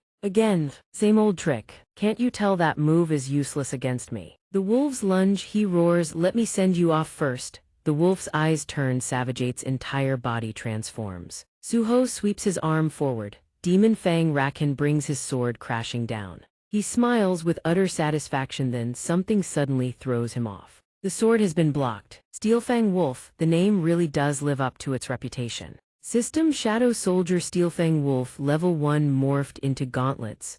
Shadow Extraction skill has leveled up. Shadow Extraction. Level 2 Morph Shadow Power, no mana required. You may freely alter the shape of your shadow soldiers. Suho says, with this I can go toe-to-toe with you. The two of them charge at each other once more. Baru hovers high above, trembling. Oh my, is using shadow soldiers as weapons. The Shadow Monarch passed through countless levels before he could manipulate shadows at will. But this fledgling lord has only just awakened shadow power. His strength is barely that of a newborn ant. And yet, without anyone to teach him, he's already upgrading shadow power on his own.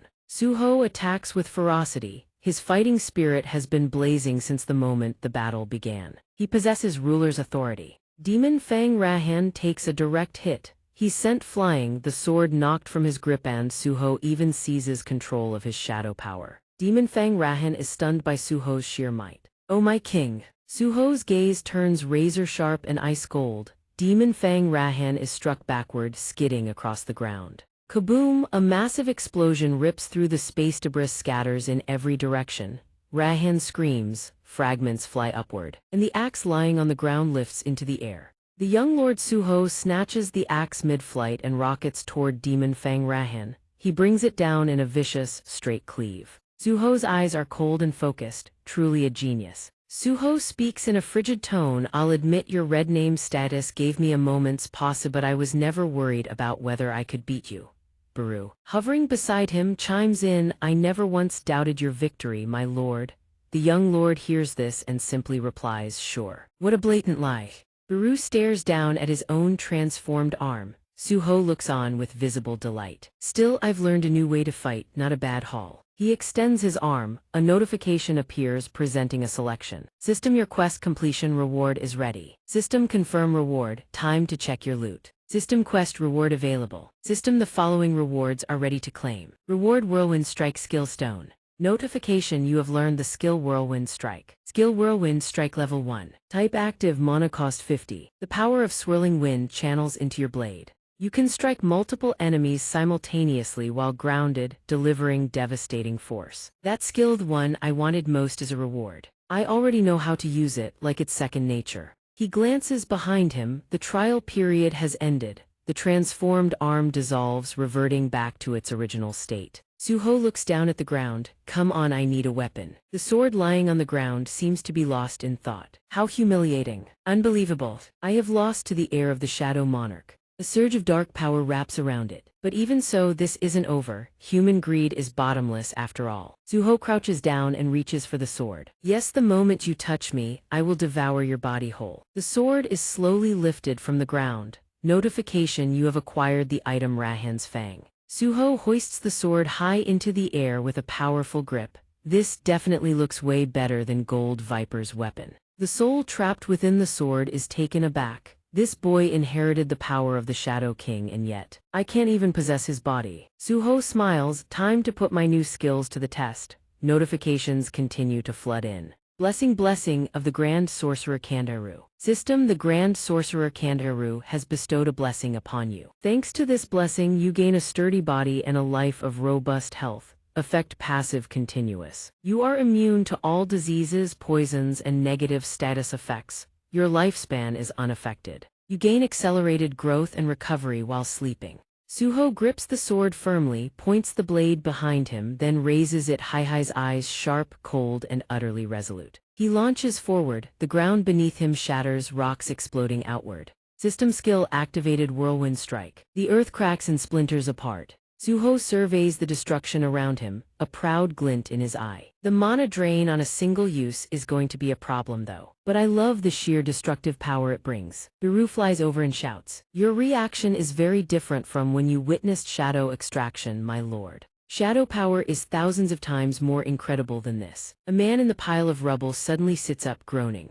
Suho startles. "You're awake, sir." The man rubs his head and speaks. "Suho, what happened?" Suho jumps startled and blurts out, "I think it's going to take a while to explain everything. Let's step outside and talk while we walk." On the bustling streets, people pass by in every direction. Suho turns around and says, "I'm going to check if there are any other survivors still inside the dungeon." The man behind him nods. "All right." Suho strides forward and stops before a glowing, swirling vortex. He's an A-rankin awakened being with a summoning type skill. The man ponders, it's a small detail, but how can Suho be this powerful? He watches the men talking amongst themselves up ahead. The tea doesn't matter anymore. What matters is that Suho saved everyone. Their loud voices carry, "Don't worry's fine." I still can't believe this actually happened. The wolves' savage howls echo through the air as they lunge at Suho. Notifications cascade in rapid succession. System, you have defeated Steelfang Wolf. System, you have defeated Steelfang Wolf. System, you have leveled up. Suho rubs his head. There are still quite a few beasts left in here. Biru flies over and gazes down at the wolf carcass on the ground.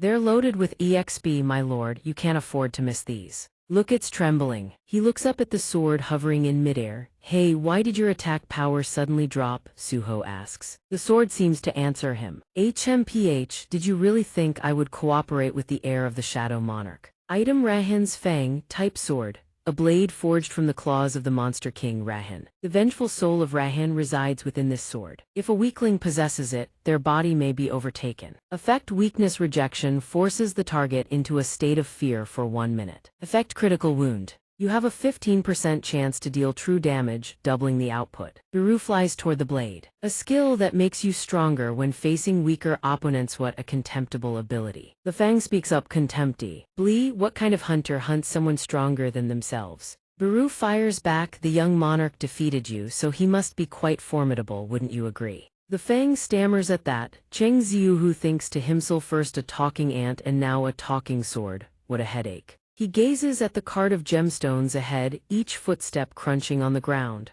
They stand in the main hall of the dungeon. Surrounded by rubble and rock, corpses strewn across the floor. Cheng Ziuhu watches intently as Biru flies toward them. It seems everyone is already dead. The Fang swoops in as well. HMPH, I only kill those who set foot in my territory. Protecting the Ant Monarch's domain is my dut. It's suddenly snatched from the air. Cheng Ziuhu slams the blade into the ground. Quiet down. System, black aura detected. Shadow extraction can be performed on this target. Cheng Ziuhu asks, can I perform shadow extract on a human? Biru answers, as long as they are dead, my liege, you can turn anyone into your soldier. He raises one hand, the other slowly extends as well. He hoists a body in each hand and turns to leave. Biru is taken aback. You won't perform shadow extraction, my liege. No. Cheng Ziuhu continues, forcing the dead to fight. Essentially, it's no different from punishing them. Biru watches him from behind. Young monarch, that cloth is already soaked in blood. Cheng Ziuhu turns to Biru. You said this is the monarch's sacred ground, correct? Yes, that is correct. Cheng Ziuhu presses on. In the matter of my father, the one who killed that monarch. Is it connected to the Itarim? Biru says the Itarim are the current enemy of the monarchs. You may think of the monarchs as the enemies of the past as well. There are 9 monarchs in total, including you and Cheng Zhenyu. It continues, the great Cheng Zhenyu, your father, was also the shadow monarch, the king of the dead. The remaining monarchs, the ant monarch, ruler of all insects, the plague monarch, ruler of monstrous beings, the monarch of the iron body, the monarch of white flames, ruler of the giants, the progenitor monarch, ruler of the ice tribe, the monarch of frost, ruler of the phantoms, the monarch of transfiguration, and the monarch of destruction, ruler of the dragons. Biru continues, its account. All 9 monarchs wielded unimaginable power beyond comprehension. But when they descended upon earth, 8 of those monarchs fell at the hands of Cheng Zhenyu. Cheng Ziuhu is stunned. Father did that. The fang, still embedded in the ground, speaks up. Indeed, the Shadow Monarch is the arch-nemesis who slew my liege Ant Monarch. It continues, if I had the strength I would have executed you on the spot. Spawn of the Shadow Monarch, I'd hack you to pieces and feed you to the wolves. Chang Ziyu, who goes silent, then speaks. I understand where you're coming from. He explains, my father defeated the other monarchs to protect the earth, and you protect this place from intruders. You were both just trying to protect what you hold dear. Chang Ziyu, who continues, however, there is a difference. You attacked me simply because you assumed I was his descendant. He steps forward, if your duty is to protect this place, then wasn't it foolish to stand against my father, someone that even the Ant Monarch couldn't defeat? The fang shudders. What? Chang Ziyu, who says, I want to find my parents, ones I can't reach because of the outer gods. To achieve that, I'm willing to borrow the power of anyone. He addresses the fang, if the Idarim invade, this place won't be safe either. Help me and I'll help you protect it. What did you just say? The Shadow and the Ant Monarch, on the same side. Where was the D-rank dungeon assault team wiped out? The man sitting across picks up his hot coffee and smirks. Mr. Indagun, you survived yesterday's incident. I'll tell you everything. He thinks that if people learned about the young man's actions, he'd be treated better even as just an E-rank hunter. This would be a good chance to repay Chang Ziyu. That night the article goes online. An E-rank hunter charged into the dungeon to rescue the hunters trapped inside. The article includes an eyewitness account of an E-rank hunter running straight toward the monsters to save everyone. There are also testimonials from those he rescued. A man lifts his pen and scratches his head. Isn't it about time we hired some bodyguards? Black Turtle Guild, Second Branch Office. A man in the room speaks. Yes, they were furious when we requested more manpower to gather intel. I think we should recruit more E-rank hunters. Yi Yangho, the second branch manager, reads the news and says, I'll send a candidate your way. What's your take on him? The other man pores over the received information, deep in thought. Let's see, he's an E-rank hunter who fought in a D-rank team, evacuated the excavation crew, and carried the wounded out of the dungeon. After all that chaos, and an E-rank hunter pulled that off. Yi Yangho bursts out laughing. If a big guild like ours recruits him, don't you think it'll make waves in the press? He looks at Chang Ziyu, file on the desk. A hero rising from the E-rank rabble. He continues, I'll try to contact him right away. Yi Yangho sets down the phone, stands up and confidently asks his subordinate, have you gotten a response from Hunter Chang Ziyu yet? A fresh E-rank rookie like him getting an invite from the Black Turtle Guild, he must be thrilled. The employee looks at the computer screen awkwardly. Well, he declined the offer. Yi Yangho snaps, what? He can't believe his ears, raising his voice in disbelief. He rejected us. The Black Turtle Guild and a fresh E-rank rookie refuses a powerhouse guild like ours. How is that possible? The employee looks at his superior, struggling to find the right words. Apparently, he doesn't want to join any guild at all. Hearing this, Yi Yangho erupts in visible frustration. A hunter who doesn't want to join any guild, does he think he's S-rank or something? The relatively calmer employee says, well, I think he'll reach out soon enough. He'll realize just how hard it is to be a hunter without a guild backing him. Meanwhile, Chang Ziyu receives yet another wave of guild recruitment messages. He stares at his phone screen and heaves a sigh. Chang Ziyu is utterly exasperated by the pile of invitations. I've been getting flooded with guild invites ever since that dungeon run. Baru, for its part, seems rather enthusiastic. Many covet your talents, my liege. Young monarch. Chang Ziyu towels off his hair, puzzled. But they all just want to hire me as a bodyguard or scout. Why are so many people inviting me, though? Little does he know this is the work of his respectable mentor. Chang Ziyu drops onto the sofa, muttering, joining a guild would interfere with the system's leveling process. I have no reason to join one. Having made his personal stance clear, he turns to look at the blade beside him. Well then, shall we continue our conversation? The Fang of Ran. Several hours earlier, Chang Ziyu grips the sword's hilt and speaks. What do you think?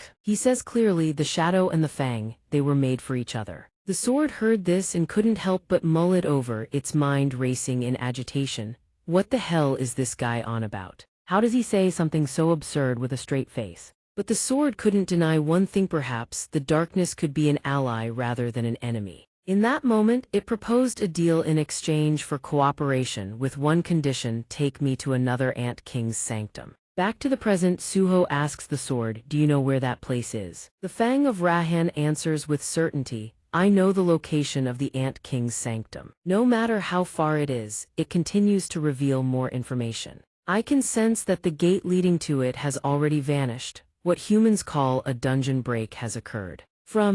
With this information, Suho says calmly, so the sanctum is most likely a wild dungeon now. A wild dungeon. When a dungeon break occurs at an unguarded gate and monsters claim the surrounding land, turning it into a barren wasteland. Before heading out, he doesn't forget to text his uncle. Uncle, I'm stepping out for a bit, don't worry if you don't see me. Then he mutters to himself, message sent. Next he gears up, slings the sword over his shoulder and calls out for dramatic effect. Time to hit the road. A while later, Suho arrives at the foot of a mountain range. Suho stands before an iron gate, staring inside for a long time. His face turns pale as he asks for confirmation. It's seriously this place? The Fang of Rahan replies, yes. Suho glances at the sign reading, Wanox Mountain Range Hina Guild members only, and lets out a groan. This is bad, looks like it's privately owned by a hunter guild. He stands before the towering, barbed fence and reads over the information about the mountain's owners. Trespassing is illegal,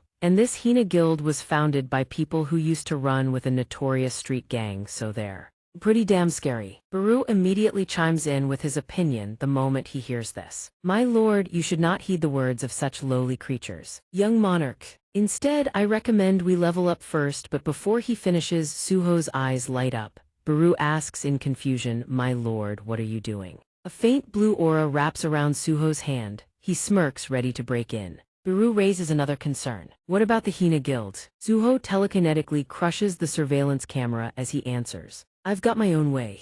Suho clenches his fist and the surveillance camera is instantly crushed to pieces. He watches the camera nearly falling off the pole and grins. No evidence, no problem. Baru, the veteran butler he is, can't help but comment. My lord, the way you handle problems reminds me of Master Jinwoo.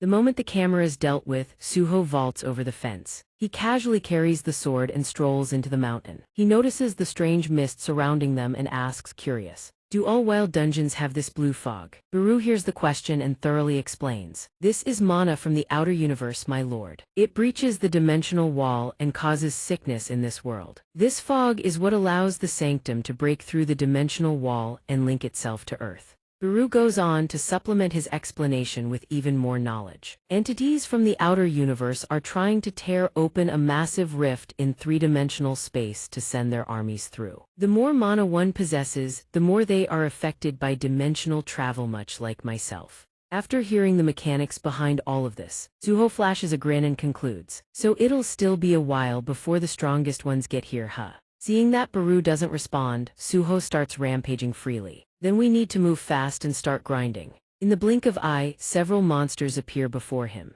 The ones hanging or perching on tree branches grotesquely ape-like, standing in the cold wind air Dager Claw Viriaga. The ones on the ground, baring their fangs and growling, resembling Black Panther's break Shadow Rajan. The Fang of Rahan voluntarily lifts out of its sheath and speaks. It is time to demonstrate my power. Seeing it this eager for once, Suho nods approvingly. Oh, you're actually reliable, huh? Even so, Suho says, but I won't be using you as my primary weapon. The Fang of Rahan is stunned. Huh? Suho cracks his knuckles and charges forward with his fists. I've already figured out my attack strategy. Suho opens with an uppercut to the break Shadow Rajan's jaw. I'll use guided melee combos as my foundation. Then, he beckons with his finger using the ruler's hand skill. On one side, he commands the Fang of Rahan to slash at a distant enemy while his leg kicks one nearby. Simultaneously, he explains his tactics using ruler's authority for support in mid to long range combat. Once the Fang of Rahan finishes off its target, he calls it back to his hand. Then he mows down the rest with his whirlwind slash skill. The unlucky monsters, of course, stand no chance of fighting back. I'll use a variety of weapons so the enemy can never predict my next move. After wiping out the entire pack, Suho activates two streams of black and pale blue aura. In an instant, a pair of dark teal gauntlets materialize on his arms. He strikes a finishing pose to wrap up his demonstration. One more thing, gathering equipment to perform shadow extraction. This is my new fighting style. Baru practically transforms into a brain-dead fanboy, showering him with praise. So cool, my lord. Young monarch, that was incredible. But the Fang of Rahan falls into deep contemplation. So this is the power of the Shadow Monarch's bloodline. Watching Suho fight has revealed many things, prompting it to remark in awe. The more enemies there are, the longer the battle drags on. And power grows by harvesting the corpses. No wonder we lost the war. Shortly after dispatching the monsters, Suho performs shadow extraction. In the blink of an eye, Suho has gained 5 new shadow soldiers. Looking at the loyal little shadows standing obediently before him, he says with satisfaction, "Now I can command 5 shadow soldiers. My intelligence stat has gone up." But Baru, having served the old boss for far too long, instinctively blurts out, compared to Master Jinwoo, "This is truly pitiful," only to get smacked upside the head without mercy by his furious new master. "Shut it." After the one-sided slaughter, the group pushes deeper into the forest. The Fang of Rahan suddenly stops and speaks. "This is the place, this is where the gate to the sanctum once stood." From Suho's vantage point, he can make out what appears to be a warehouse or some kind of hidden base below. He watches patiently and spots several people standing guard by a dying campfire.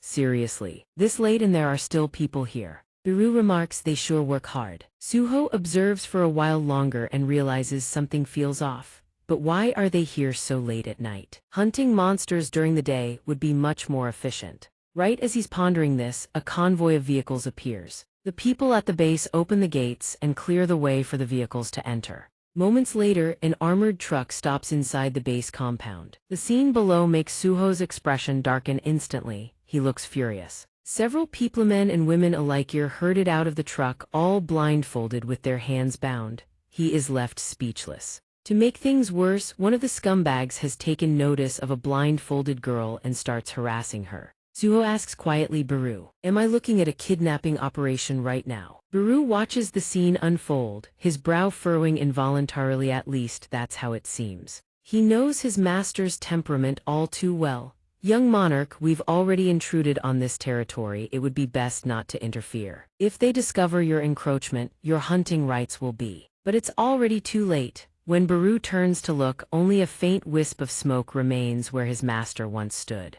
Baru startles, whipping his gaze toward the compound only to realize his young monarch has vanished. "He's gone," he murmurs, stunned. A father who is a police officer specializing in violent crime. A grandfather who is a legendary firefighter. Cheng Ziyu, who, 21 years old, grows up raised by those two men. The girl trembles in tears as the rogue hunter strokes her cheek. The hunter senses Ziyuhu's oppressive aura bearing down on him. His eyes flash cold as he whips aroundly to find a boot already crashing toward the crown of his skull. Acting before thinking, second nature by now, a reflex forged from a lifetime of protecting the innocent. Ziyuhu drops from above like a wrathful god, his boot descending upon the rogue hunter. Stomping so hard the man's skull nearly caves in. Every one of his shadow summons watches the scene and quietly mourns their own future. Baru facepalms, powerless to stop it. The other hunters freeze, stunned by the sudden ambush on their comrade. One kick, one landing, lightning fast, the rogue hunter lies sprawled out cold. Done with one, Ziyuhu sweeps his gaze across the remaining hunters. The hunters finally snap back to their senses. The leader roars in fury. "Why you?"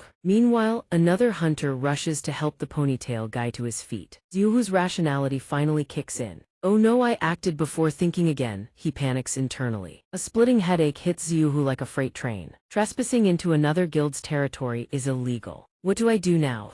Then his brain kicks into overdriven. A plan clicks into place. Ziyuhu grabs the nearest shadow and summons it. The shadow compresses into a mask, concealing his face. Composure restored, he shifts into full confrontation mode. "Given that you've kidnapped and endangered innocent civilians, what the hell is the Hina Guild even doing?" The kidnappers bristle at the accusation, firing back with their own challenge. "We should be asking you that. You not only trespassed on another guild's territory, you even attacked us. Are you courting death? Talk is done, now it's time to kill." The hunters charge the instant the order drops. The lead attacker lunges, thrusting his spear relentlessly. Ziyuhu sways left and right, effortlessly dodging every strike. While dodging, he simultaneously gauges his opponent's overall strength. "I've assessed them. Average rank of Hina members is mostly D-class. Better hold back just to be safe." Action plan locked in. Ziyuhu throws a vicious hook. The unlucky bastard rockets backward like he took a bullet. He slams into another hunter, and both go crashing into the wall.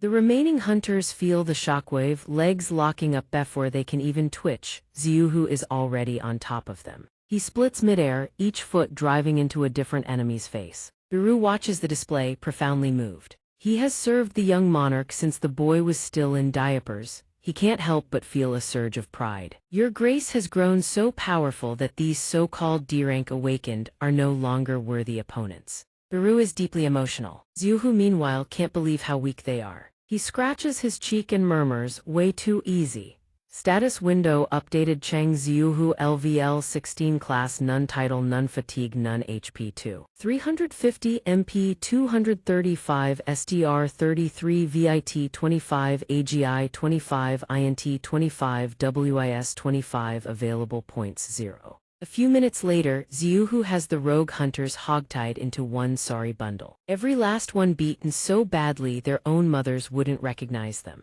He dusts off his hands and hears Biru speak up. You handled them cleanly, Your Grace. Young monarch. The rescued civilians finally gather enough courage to approach. The girl speaks on their behalf. Thank you for saving us. Are you from the Hunter Association? Xiuhu flinches and mutters, sure, something like that. He tells them, I'll clean up here. Get somewhere safe now. The civilians, still shaking from the shock of the kidnapping, tremble uncontrollably. Fortunately, they still have enough composure to drive away from this nightmare. Watching the car disappear into the distance, Xiuhu can't help but wonder. But why would the Hina Guild kidnap civilians? Fang of Rahan cuts through Xiuhu's thoughts. I can sense it, the sword says gravely. Xiuhu frowns. What are you talking about? Fang of Rahan's gaze shifts toward a building in the distance. The reason I told us to come here, it's over there. Following the sword's guidance, Xiuhu rolls up the metal shutters and peers into the pitch-black room. The sight inside freezes him in his tracks.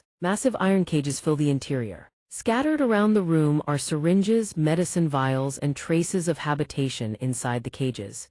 He isn't entirely sure, but he hazards a guess they were keeping people locked up in here. Biru senses a faint, familiar energy, his brow furrows tight. This energy signature, it can't be. They peer into one of the cages. Inside is a living creature. Xiuhu sees the chained creature clearly and grows even more confused. They even locked up a dog in here. What the hell is the Hina Guild doing?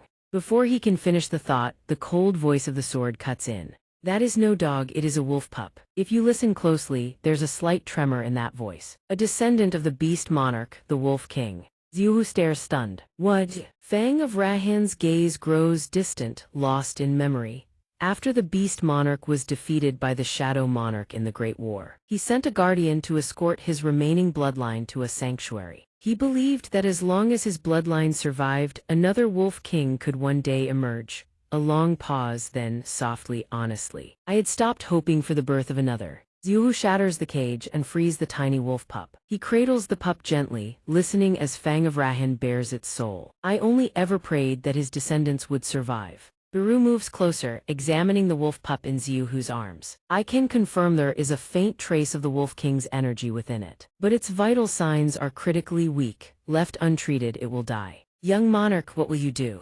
Xiuhu gazes at the pup's pitiful state. Sympathy wells up inside him. Before Xiuhu can answer, a different voice cuts in from the shadows. What now? An utterly arrogant voice. Cleaned up all the lackeys outside, have you? I expected multiple intruders, but it's just one. The shadow mask rapidly envelops half of Xiuhu's face. Xiuhu tenses, damn it, there's still one more. When he spots the owner of that voice, he can't hide his shock. A monster. The speaker is a towering creature, fangs, claws, and thick fur. It makes no effort to hide its contempt.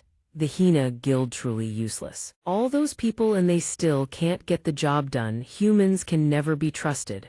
The moment Fang of Rahan spots the creature, it stirs with wild emotion. Rocky, you're still alive. Xiuhu blinks, you know him. Fang of Rahan nods slightly. It introduces the creaturion that looks like it crawled straight out of Hellas, the guardian of the monarch's descendant. The sword recognizes the voice and speaks. It's truly been ages, Fang of Rahan, so you're still alive. Seeing that utterly indifferent attitude, the sword roars in fury. Brocky, have you forgotten your duty to protect his descendant? It can't hold back its frustration any longer. What did you do to put them in this state? Brocky narrows his eyes at the sword, his expression dripping with annoyance. What did you just say? In the blink of an eye, it closes the distance to Suho and confronts him.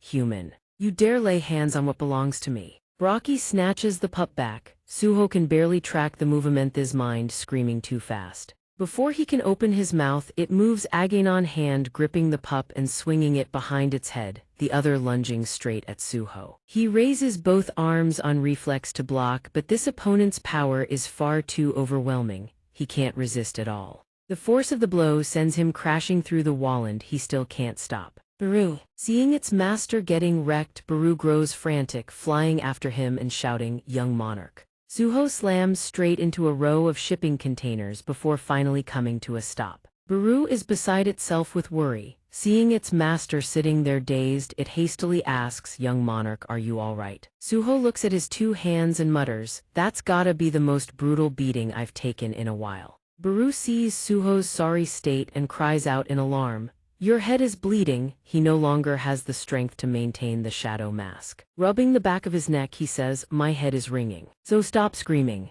Baru, system stamina skill leveled UP, physical resistance 20% 40%. Seeing that he seems alright, Baru begins to report, "Young Monarch, when you arrived here, I sensed a faint residual trace of some kind of energy. I've just figured out what it is. Itarim, I can sense the energy of the Itarim emanating from him." Hearing those keywords, Suho suddenly freezes. His eyes widen as he turns deadly serious. Inside the warehouse, the Fang of Rahan rages, howling accusations. "Brocky, do you realize what you've just done to the monarch's descendant?" Brocky suddenly poses a question to the sword. "How do you think I managed to maintain this power after losing my sanctuary?" He doesn't wait for an answer, he answers himself. It's simple, the survival of the strongest. The fate of the weak depends on the will of the strong.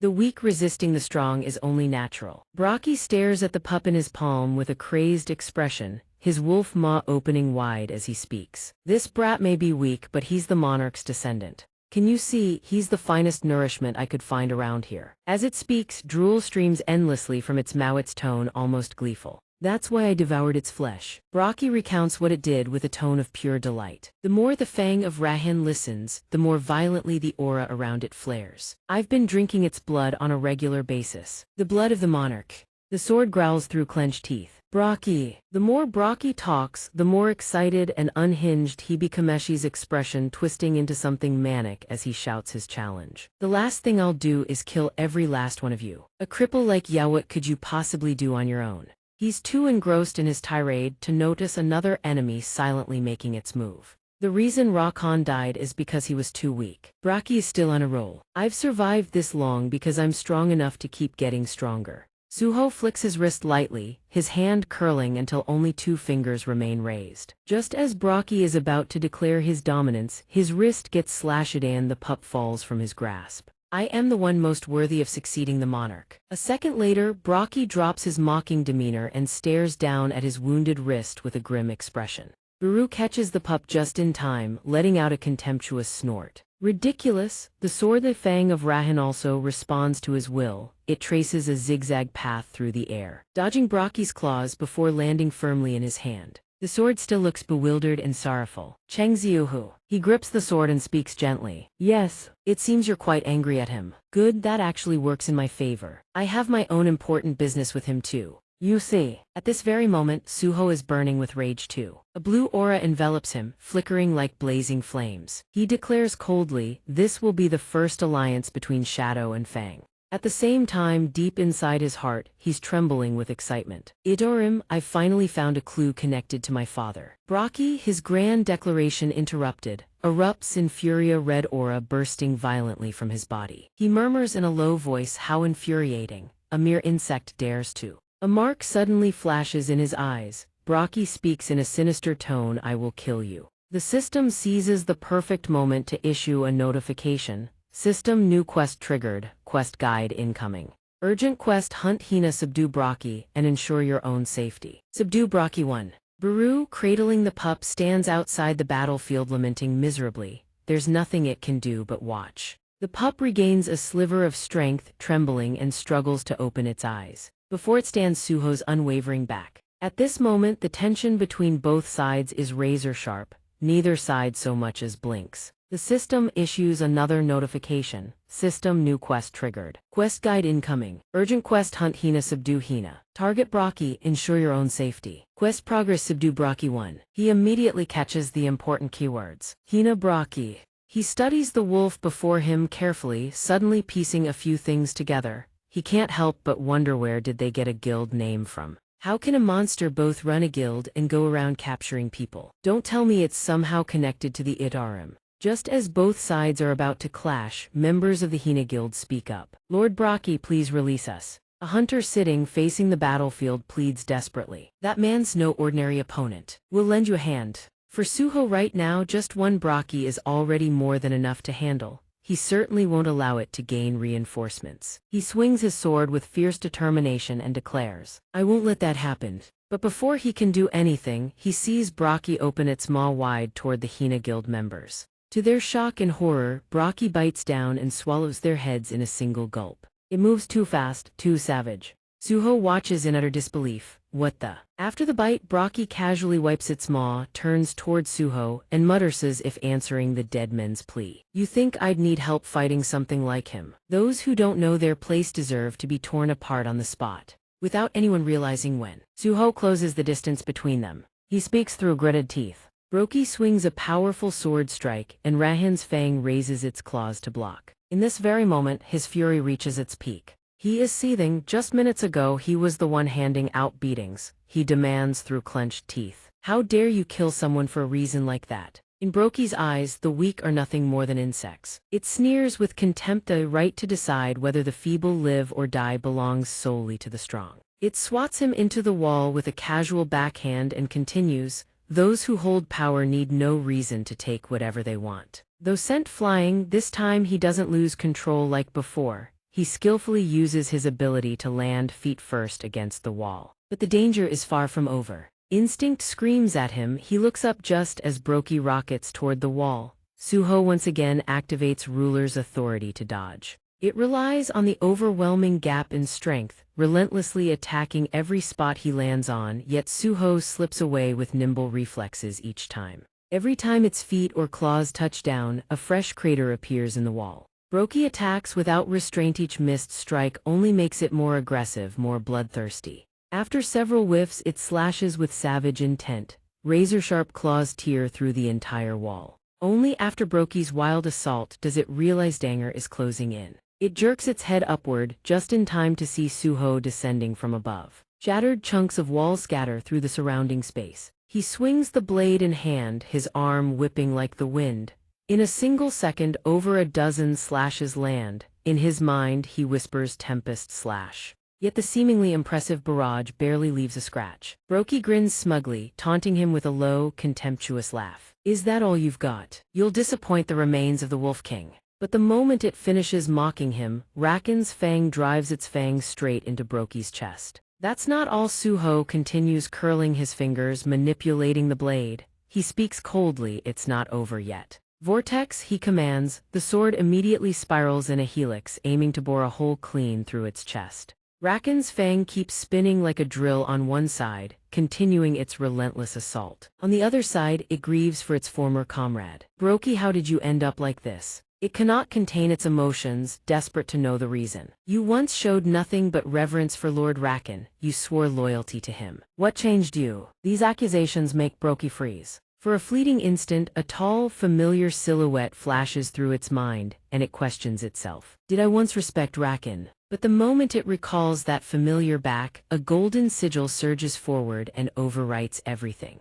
The sigil blazes in Broki's eyes, its aura erupts violently. Braki suddenly snaps, seizing the sword in its chest. Noit tears the blade apart with a vicious claw strike, shattering it into fragments, and lets out a blood-curdling roar. Noit screams like a beast gone mad, as if brainwashing itself. The brief flicker of clarity vanishes without a trace. I never respected him. Back then I had no choice but to submit to his power. The shriek rings with bitter misery. I will never return to that cowardly life. Seeing Braki lose its mind, Suho worries for his ally and shouts urgently, Golden! The instant Braki finishes dealing with the sword, it turns on Golden without hesitation. It sneers. Worried about someone else, are you? You pathetic insect. He fails to dodge. The blow slams into his torso with devastating force. His eyes go wide. The Painhai's bones feel like they're about to shatter. Yet Suho refuses to give up. Jinwoo's image flashes through his mind. Thinking of his father fighting somewhere out there, he drops to one knee, lowering his center of gravity to keep from falling.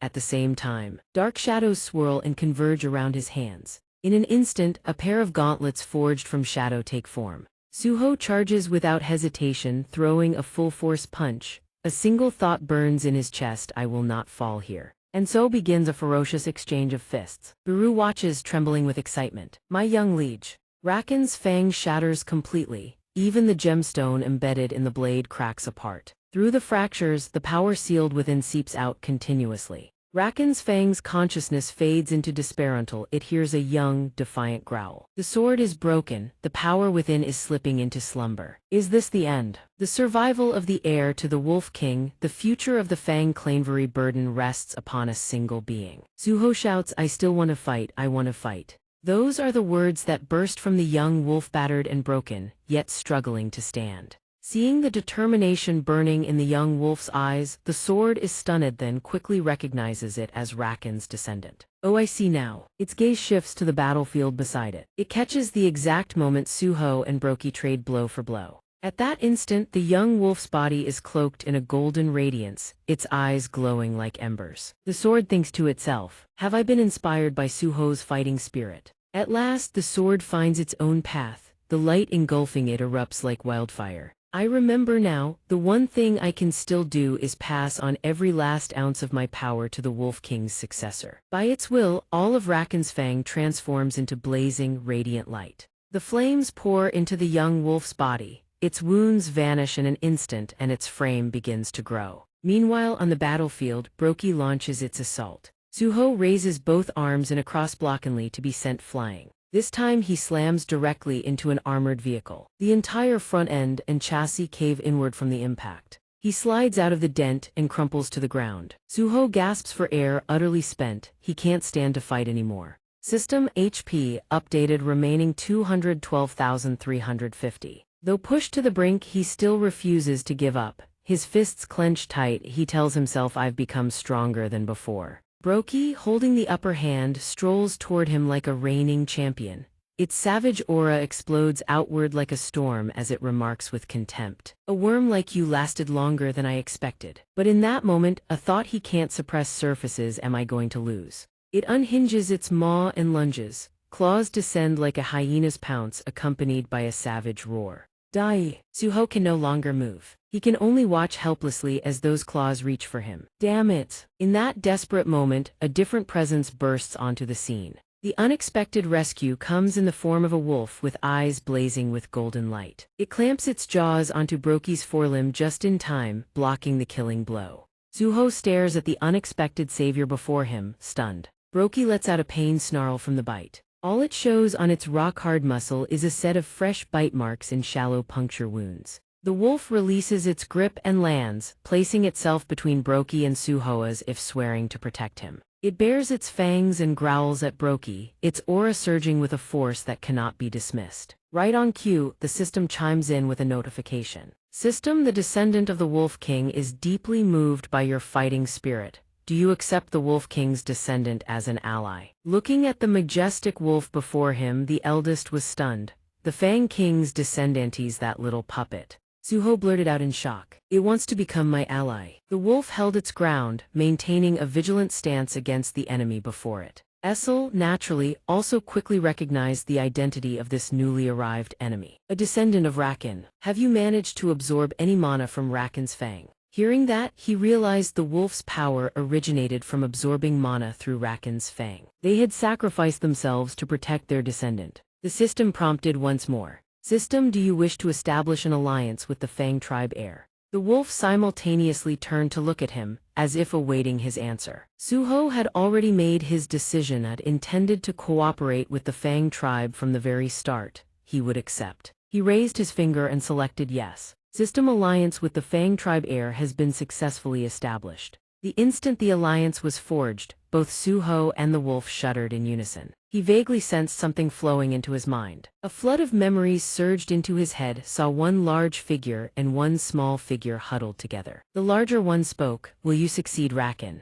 In this war, we have already lost to the Shadow Monarch. That was Brokey back when he still served the Fang King. During that time, its eyes were brown, looking remarkably clear and pure. It chuckled warmly, gently stroking the pup's head. In the end, only the strong survive. As for us, defeated, we lose everything. With unwavering conviction burning in its eyes, it instructed the pup. For the future prosperity of the Fang tribe, you must become even stronger. The pup thoroughly enjoyed the gentle caress, even tilting its head back to make it easier for Brokey to reach. But happiness never lasts. One day, the pup's face was flooded with pure terror, its body trembling uncontrollably, able to do nothing but whimper and weep.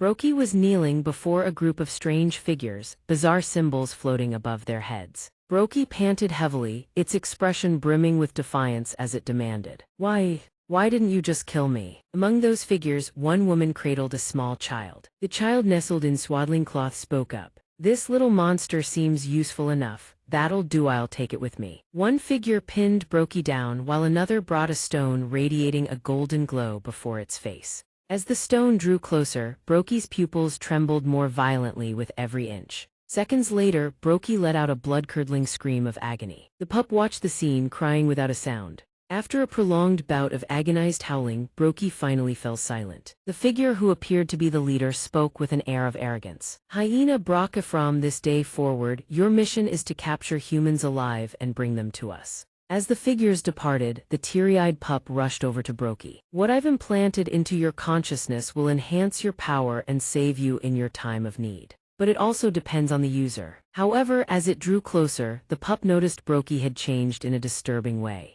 It instinctively shuddered. What followed was a sight that would haunt the pup forever. Its heart nearly leaped out of its chest. Because Brokey had gone berserk, a crimson aura radiating from its body, identical to the one it bore now. Its eyes morphing into gold along with the final words of the one who caused this tragedy. It can twist the deepest desires within you. Back in the present, Suho was utterly shaken after witnessing those memories. These were the memories of the Fang tribe heir. He immediately connected these figures with the information he already had. Those bastards implanted something into Brokey's eyes. Could they be the superpowered conspirators working with the Itarim? He also realized the true goal of the wolf before him. The Fang tribe heir harbored no intention of taking revenge against Brokey. Instead, it seemed to be protecting the maddened Brokey. Now that he knew the truth, Suho's hatred for the ones responsible only burned deeper. If this truly involves those bastards, then he has no choice. He must defeat Brokey right here, right now. Though he had set this goal, he remained clear-headed, knowing full well his own limits. But I'm not strong enough to pull this off.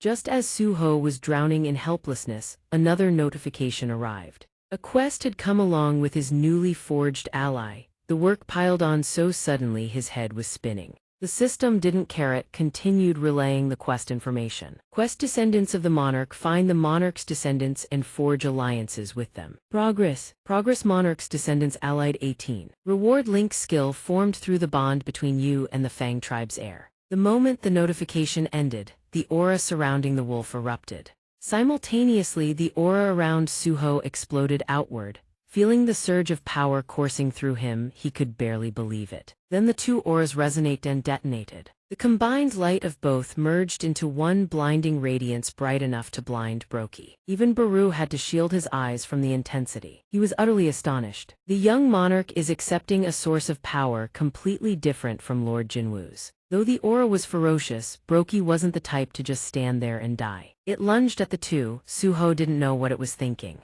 But Brokey instinctively targeted Suho first, leaping forward with a roar. You think I'll let you do as you please? This time he didn't dodge, standing his ground against the incoming blow. It was a punch with enough force to obliterate anything in its path. After the impact, dust and debris billowed as if a bomb had just gone off. But Brokey's attack was futile. System link skill with the heir has been successfully established. As the smoke cleared, a hand with razor-sharp claws came into view. The figure within the haze gradually emerged. Jet black hair now turned silver, a cross-shaped scar freshly etched upon his forehead. Suho and the wolf had fused. In this form he possessed the raw strength of the Fang tribe, rendering the previous attack completely harmless. Suho, still not fully processing what had just happened, stood there bewildered. System Monster Fusion Rank 1, Mana cost 1 per second. You may fuse with the Fang tribe's heir to amplify your strength. Your senses will match those of a beast. Now it was Brokey's turn to be utterly stunned.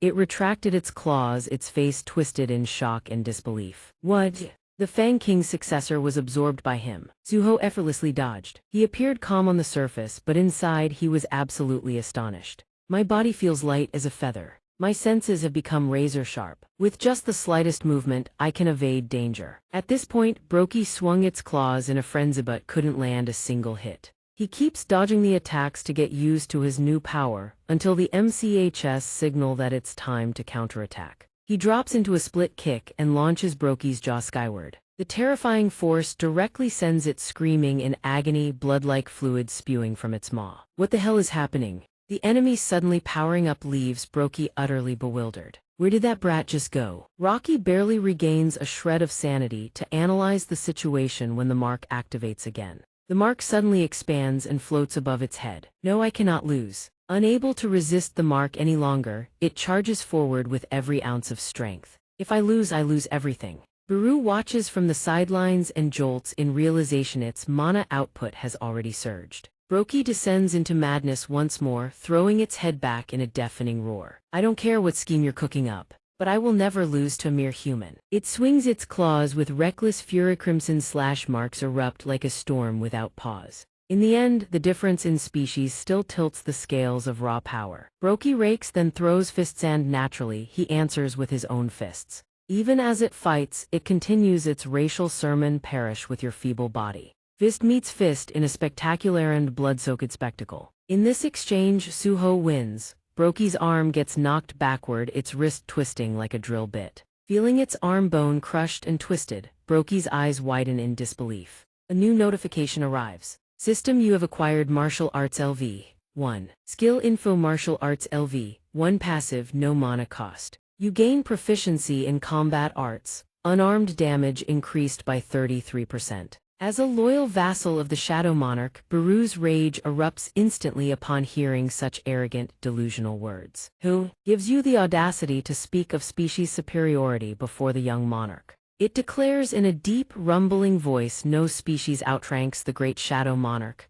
These words make Brokey realize that boy is. Suho leaps into the air, raising his leg high as golden light converges. He swings down decisively, concentrated force crashes directly onto Brokey's skull. Strangely, this time Brokey doesn't react at all, it just stands still, facing forward. Deep within Wanok Mountain, a thunderous boom echoes alongside billowing black smoke. After delivering the final blow, Suho releases his fusion state, his silver-white hair gradually fading. Before long, his jet-black hair is restored. The descendant of the Fang Monarch separates from his body, drifting out like a spirit leaving its vessel. Up until now, Brokey has been controlled by that stone, it kept obsessively muttering without end. Stronger, I must become stronger. The descendant of the Fang Monarch approaches and licks it, as if trying to soothe the agony in Brokey's mind. At last, the shard of crystal veiling Brokey's eyes finally shatters. It regains consciousness in its final moments of life, crying out, I remember now. Tears well in Brokey's eyes as it speaks with its dying breath. The reason I wanted to become stronger. It was Brokey's deepest, most heartfelt desire. Lord Rakan, I was so angry at myself for not being strong enough to protect you. After Brokey passes, the little wolf's howl carries a haunting sorrow-like mourning, like a final farewell. System: Hyena Brokey defeated. Level up. The descendant of the Fang clan, a small wolf, slowly approaches Brokey's body. Suho and Baru stand there watching the scene unfold. Baru speaks cheerfully, young monarch, you did splendidly. Suho's expression turns serious as he calls out to Baru. Didn't you say you sensed Laram's presence emanating from Brokey? I just took a glimpse through the memories of the Air King. Suho recalls the fragmented images from Brokey's memory. Hunters who once entered the dungeon where Brokey resided had inserted something into its eyes. Could they be the Itarim? What was their goal in attacking Brokey? Baru offers its conjecture. It is possible they are not the Itarim themselves. The outer gods never act directly, instead manipulate their apostles to interfere with causality. However, those hunters' actions are very likely connected to the impending invasion of this planet. Upon hearing these words, Suho immediately picks up the thread. Then that means the Itarim's apostles have already set foot on Earth. His expression darkens slightly as he speaks with hesitation. If only I could gather a bit more information. If I lose the Itarim's trail again. Baru immediately chimes in. There is a way to find out, my lord. He can't help but look surprised. Really? A sudden idea sparks in its mind. Rocky must have memories of the Itarim. If I absorb its corpse, I will be able to see everything it experienced. Moreover, I can also restore my mana through that process. Truly killing two birds with one stone. Suho glances at Baru with a look of astonishment. You can do something like that too. Then Suho turns his gaze toward the little wolf. The small wolf standing there, staring intently at Broki's corpse. Suho kneels on one knee, extends his hand toward the little wolf and asks, "Do you want to come with us? I have a place I'd like to show you." The little wolf stares at him in silence. He doesn't rush it, simply gazing back. A moment later, the little wolf trots over and licks Suho's face. The gesture tickles him, and a smile breaks across his face. Then he pulls out a key. Suho holds the key toward the dark purple magic circle and turns it. Suho and the little wolf begin stepping toward the magic gate. Before crossing the threshold, he turns back slightly and speaks. "I'm counting on you for the rest." Baru. Baru flinches at his words and hastily replies, "You honor me too greatly, young monarch." Scene transition: the dungeon. At the same time in the forest, Suho, Baru, and the little wolf stand together. As they walk, Baru asks, "Young monarch, why are you heading to the dungeon instead of going home?" Suho looks at Baru and answers, "I want to find a new home for the little Fang clan descendant here." The question only deepens Baru's curiosity in the shadow dungeon itself. Suho glances at the little wolf walking ahead and says, "I've already formed an alliance with the Fang clan. It has no guardian and no place to shelter. It's truly pitiful." Suddenly, a system notification pops up. System companion Fang Clan Heir requests that you give it a name. Notification: please enter a name for the Fang Clan Heir successor. When the notification window appears, the little wolf lets out a yip. Suho looks slightly troubled, pointing at himself as he asks, "You want me to name you?" He looks at the little wolf, pondering for a moment. "You've got gray fur, so let's call you Gray." Baru watches from the side and silently thinks his naming sense is no different from Lord Jinwoo's. The little wolf finally has a name. Gray. Party relationship established. Trust and respect. Gray appears overjoyed. Suho then declares, "Gray, I'm designating this forest as the Fang clan's territory. Make the most of it." Gray answers with a sharp bark. Immediately after, a system panel appears. Notification: a section of the Shadow Dungeon has been designated as the Fang clan's territory. Notification: Gray has been appointed as the Fang clan territory lord. Suddenly something clicks in his mind and he asks Baru, "What does Gray actually eat?" It quickly answered, "Since your grace carries the bloodline of the Fang tribe, I believe you can consume living creatures or monster meat." Upon hearing Beilu's reply, Xiuhu scoffed. "Ah, good to know." Right after, he glanced over his right shoulder. His eyes turned toward the base of the tree as he added, "There are still monsters around us we haven't cleaned up. I suppose I'll have to let Jelly handle the cleanup for me." Sure enough, a monster was lurking behind the tree and hiding. A moment later, Jelly let out a fierce roar and charged forward. Jelly ran alongside them, sinking its fangs into the monsters. While Jelly was tearing into the monsters below, Xiuhu sat perched on a tree branch, smiling with satisfaction and spoke, "Very agile movements. Jelly, you keep at it. I'll sit here and sort through the loot from this hall." Right after, several information panels appeared before him. Quest rewards: rewards prepared below. Reward 1 5 potential points. Reward 2 Wolf Slayer title. Xiuhu accepted immediately. Just like that, another information panel appeared. Notification: you have acquired the title Wolf Slayer. Wolf Slayer, a title bestowed upon elite hunters with a proven track record of slaying wolf-kind monsters. When battling beast-type monsters, all stats receive a 40% boost. Xiuhu asked in mild confusion. Wolf Slayer, but Brocky was a hyena. Beilu beside him also hesitated before responding. "Shall we just overlook that minor detail?" Xiuhu reopened the information panel and continued. "More importantly, this quest is about finding successor monarchs and turning them into allies." Beilu answered uncertainly. "Your father didn't have a system like this." Beilu continued speaking. "I've heard the leveling system was created exclusively for you. It was modified to a certain degree. Specifically, the hidden malice within the system was purged." He repeated in confusion, "Malice." Then Beilu recounted the old story to him. The original purpose of the system was to drive the human called Song Zhenyu to grow stronger, and the developer's scheme was to turn him into a vessel for the Shadow Monarch. The moment that purpose was fulfilled, your father's soul would have been obliterated. However, your father completely overturned the system's scheme. In the end, the man with the dual-faced mask made himself become the Shadow Monarch on his own terms. Returning to the present, Belu continued, he has already become an absolute being. There's no need for him to level up anymore. Xiuhu asked in doubt, so is the current system trying to make me become the Shadow Monarch? Belu quickly denied it. That's not the case. There can only ever be one Shadow Monarch in this world. Then Belu speculated. I believe the system will prioritize an optimal growth path for you and serve as your guide. If any new functions appear, they will undoubtedly be designed to serve your interests. His eyes went vacant as he murmured, the purpose of my system, huh? Right after Xiuhu called out, open status window. Status window Song Xiuhu LVL 16. Level 16. Classification None Fatigue None Title Wolf Slayer. HP 2550 Mana 270 Strength 35 Vitality 27 Precision 27 Intelligence 27 Percep. Dion 27. Available points 5 Passive skills None active skills Monarch's Authority LVL 1 Shadow Extraction LVL 2 Endurance LVL 2 Storm Slash LVL 1. He stared at his own status window and muttered with a self-deprecating smile. After hearing what you said, I now understand roughly why my classification is still none. My stats have grown considerably since that fire ant chase back when my strength was only at level 1. Thinking about it, I've also acquired quite a few useful skills. But still, I've been pathetically weak throughout all the recent events. If Jelly hadn't appeared and the Link skill hadn't activated, I would have been smoked by Brocky long ago. If the quests the system issues are all aligned with what I want, then I'll clear every single quest from here on out. After completing all the quests, there's a chance I'll finally get to meet Dad. Xiuhu immediately leaped down from the tree branch. He suddenly asked, oh, right, did you find any trace of the Yitalin in Brocky's memories? Belu answered with difficulty. I tried sifting through his memories, but the apostles who were supposedly behind Brocky's brainwashing, they never appeared.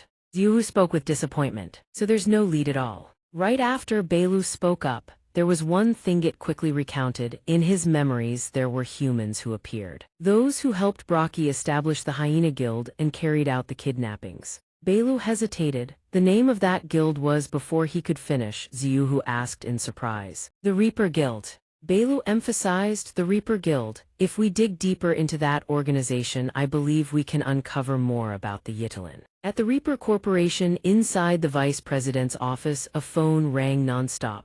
A finger tapped the screen. The mysterious Vice President answered, what is it? Yintig, didn't you already head to Southeast Asia to support the raid? The one called Yintig on the other end said urgently, that doesn't matter anymore right now. Have you read the latest news article? You're the one behind the Hyena Guild incident, aren't you? The Vice President replied with absolute calm, playing dumb. What incident? I don't go to the zoo. How would I have seen any hyenas? Yintig called out anxiously. Li Mingsheng stopped beating around the bush. He responded casually, sounds like you're not in a good mood. Yintig said angrily, and provided evidence before continuing. I've uncovered several of your interventions in the Hyena Guild. The association will catch wind of this sooner or later. Mingsheng maintained his indifferent demeanor and replied, what if they come questioning me about it, what then? I'll say I didn't do anything, what can they do to me? The moment I bring in my lawyers, even the association will have to shut their mouths. Yintig on the other end said in frustration. Even so, you shouldn't be so arrogant about this. The law may not be strong enough, but the association's chairman isn't someone to be trifled with either. He spoke in a commanding tone, you'd better clean everything up before I get back. Mingsheng's eyes turned blood red as he let out a mocking laugh. Say what you want to say and then just hang up like that. He used to be nothing but my lowly chauffeur, but now that he's become S-rank, he's become impossibly arrogant. Right after, he slammed his fist through the table in a rage. Mingsheng muttered to himself, burning with curiosity.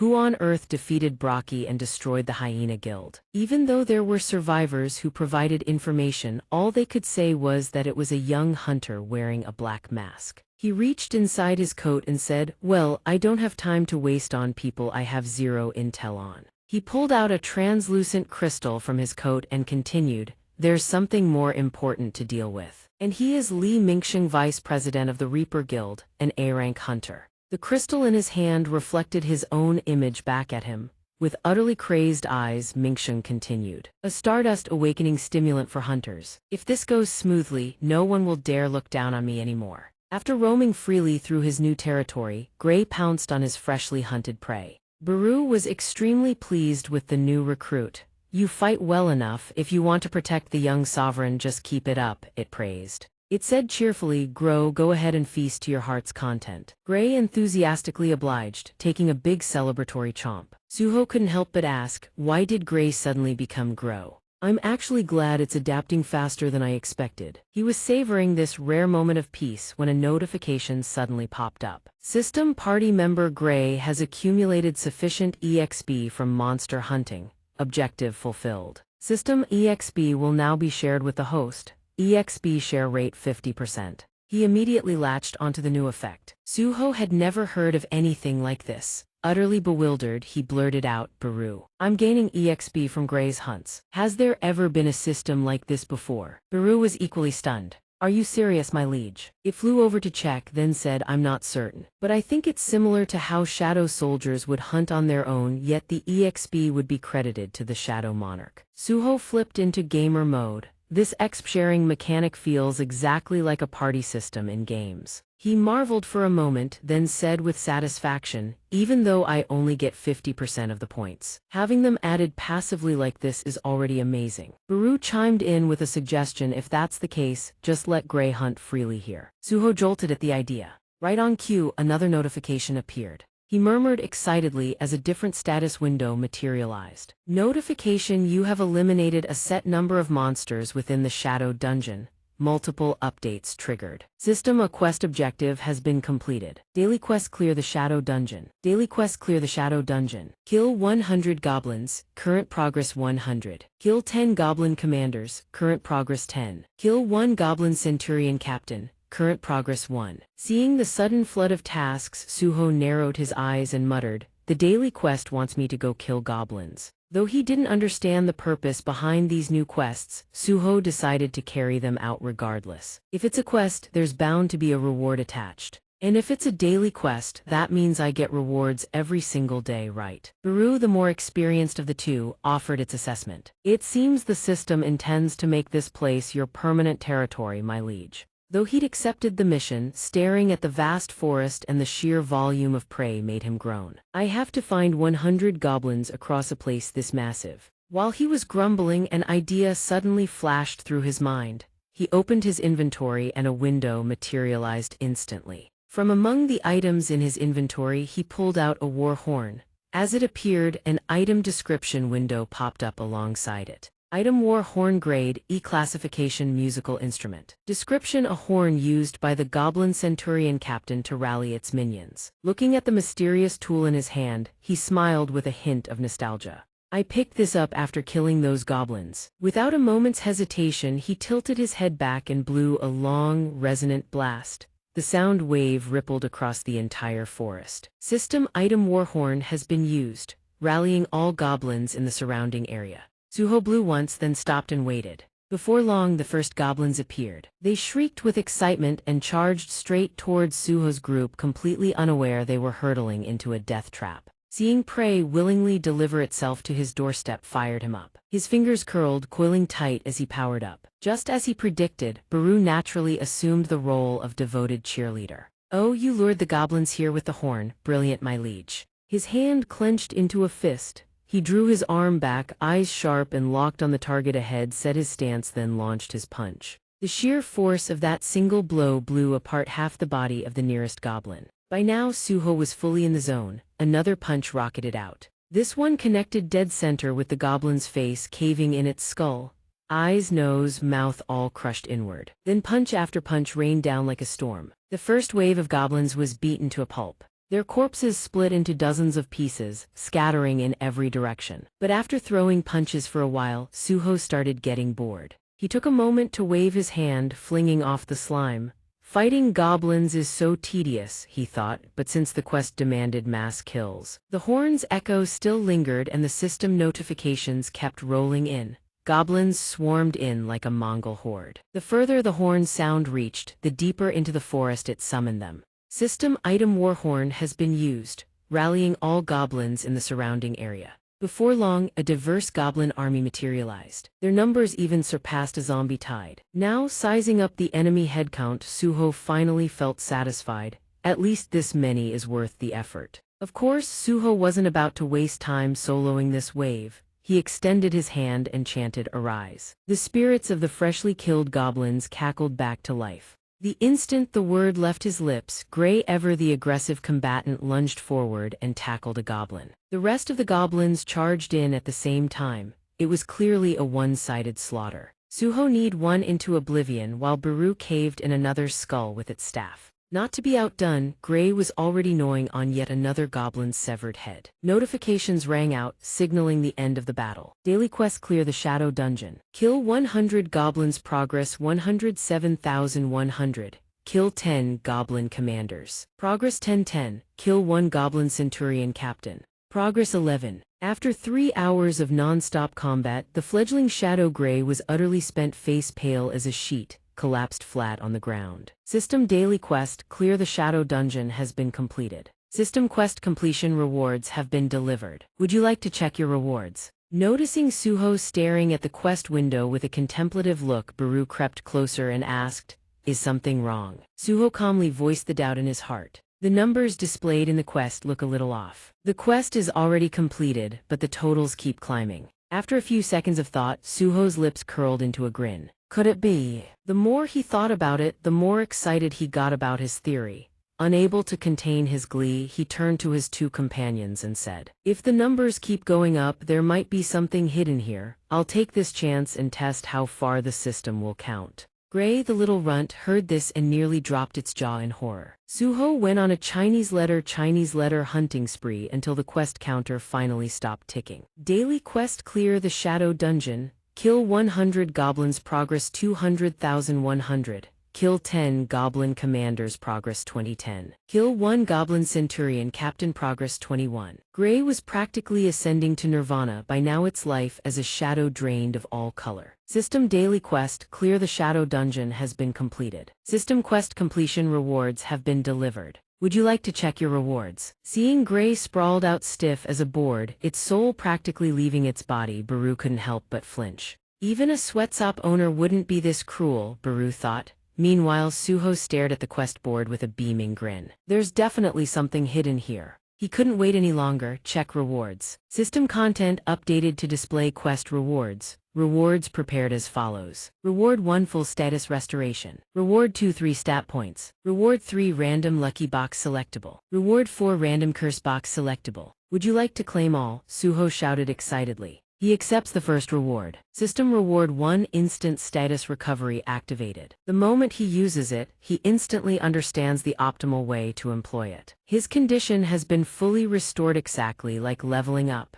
If he holds onto this reward, he'll never have to worry about mid-combat recovery again. After evaluating the first reward, he immediately moves on to accept the second. His status window appears, along with several updated details. Status window title: Wolfslayer, HP 2. 550 mana, 270 VIT, 35 End, 27 AGI, 27 INT, 27 per 27 available points. Passive skills 8, active skills 0, skill rulers authority endurance LV 2. Suho quickly grasps the benefit of this reward as well. The higher the level, the harder it is to earn additional stat points. I can leverage the daily quest rewards to grow stronger every single day. After settling the first 2, he turns his attention to the final reward, the last one of all. System: you must choose one of 2 random boxes. System: which box do you choose? Blessing random box grants 1 item the player desires. Curse random box grants 1 item the player needs. Only now, at this stage, does he pause to carefully weigh his options. If I pick what I want, it might turn out to be something that doesn't actually help me. And if I pick what I need, something I don't like might show up instead.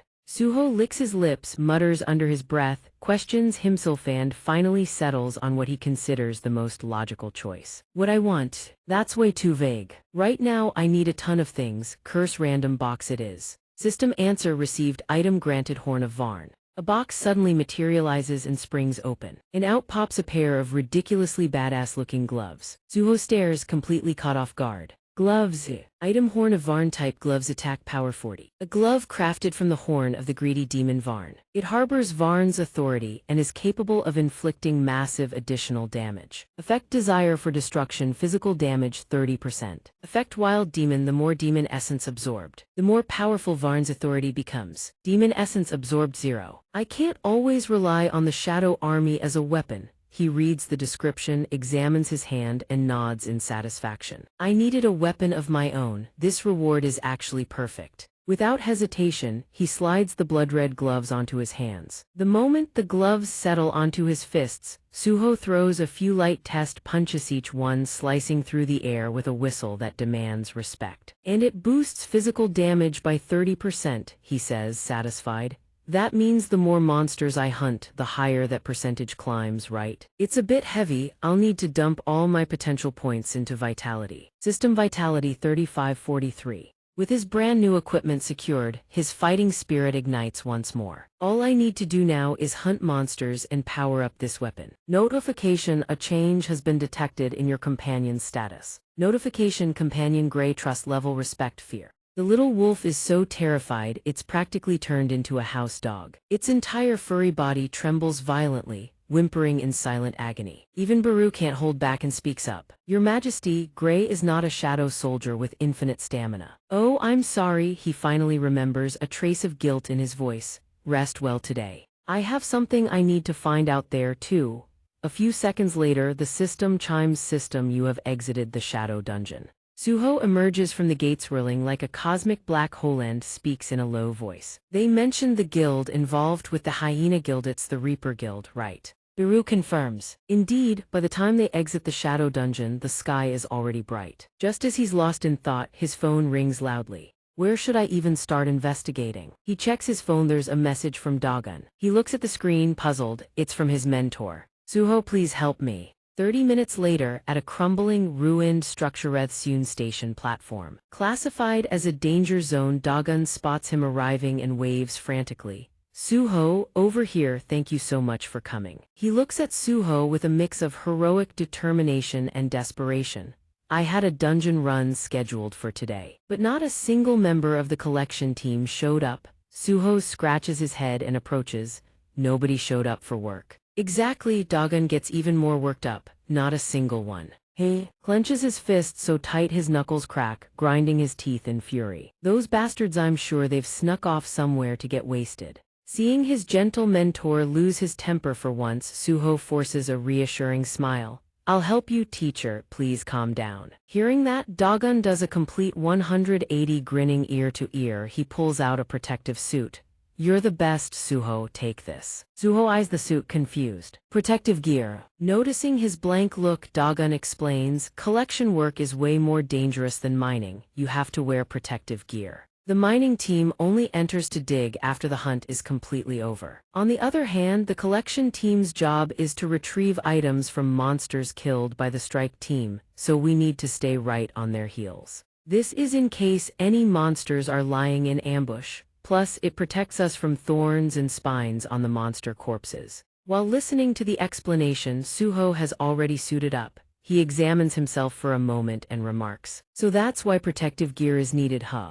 No sooner has he finished suiting up than a group of people approaches from the distance. The man at the front spots only 2 people and immediately demands answers. What is this? Why does the collection team only have this many people? Dogon has no choice but to bow his head and accept the blame. I'm sorry, the entire collection team that was supposed to show up today has completely vanished. The man who appears to be the team leader points an accusing finger at him. We have a contract. What kind of irresponsible nonsense is this? Do you have any idea how much we paid the Reaper Guild just to get access to this dungeon? He threatens, seething with anger. If you dare drag your feet, I'll file a formal complaint with the association. I guarantee you'll never work on another collection team again. Even after being berated like this, Dogon can't defend himself. He bows frantically, stammering his assurance. Yes, we'll work extra hard to make up for it, please trust us. Only then does the man grudgingly back off, grumbling under his breath as he walks away. Irresponsible amateurs. Once the man is out of earshot, Dogon completely deflates, slumping against Suho's shoulder. I'm not even the team leader. Suho, can you summon something? Get it out here and help us. Despite the man's arrogant display, Suho says nothing, merely observes. He locks his gaze on each member of the party, assessing their combat strength. 4 D-rank magic-type hunters, 5 E-rank vanguard-type hunters, and 1 C-rank healer support. The loudmouth from earlier appears to be both the healer and the strike team leader. Then, thinking about his brand new equipment, a grin spreads across his face as he steps forward to follow. Item random cursed box, but she said she would give him what he needed. A weapon capable of absorbing even demons sealed inside. Dagon sees Suho walking ahead and panics, calling out in a hurry. Suho, watch your step in there. He can't forget the suspiciously convenient coincidence involving teacher IM. Suho stops and stares at the dungeon ahead, unable to shake his suspicion. This dungeon, a simulated battlefield owned by the Reaper Guild, could all of this really be just a random coincidence? Meanwhile, deep within this dungeon, coincidental or Natsumion writhes in agony, engulfed in flames, screaming in torment. An eerie blue flame. 3 monsters surround this human torch. They stand motionless, watching as if witnessing a sacrifice. The largest looks like a person wearing a reptilian costume. The tallest has a pointed snout jutting out like a witch's crooked nose. The shortest has a canine snout, the upper half of its head wrapped in bandages. Suho's sixth sense screams at full power. I can feel it, something dangerous is close. The team marches into the dungeon, brimming with fighting spirit. A fire-type awakened steps forward to light the way. We can see clearly now, someone calls out. The team leader brings up the rear, commanding everyone into formation. The others snap into their positions without missing a beat. This time, the dungeon throws salamander-like monsters at them, scaled up 10,000 times over. After directing the combat team, the captain turns to give further orders. Team collection, since it's just the 2 of you, I want you to stick close to us and handle collection as fast as possible. Dagon hears the order and can't help but feel anxious. He can't believe they want us to follow the combat team, but Suho remains completely unfazed. He's faced far worse situations than this. Since the random cursed box had granted him the Horn of Van, Suho had actually been hoping to face something more demonic. Though a little disappointed by these monsters, he quickly reassures himself. Meanwhile, the combat team fights tooth and nail, but this is a perfect opportunity to observe how a hunter squad operates. I can learn how hunters coordinate in battle. After watching for a while, Suho pulls out the Shadow Dungeon key. Because of the daily quest, plenty of Commander Goblin and Centurion Captain Goblin corpses litter the ground. He crouches and presses the key to the ground, whispering the activation incantation.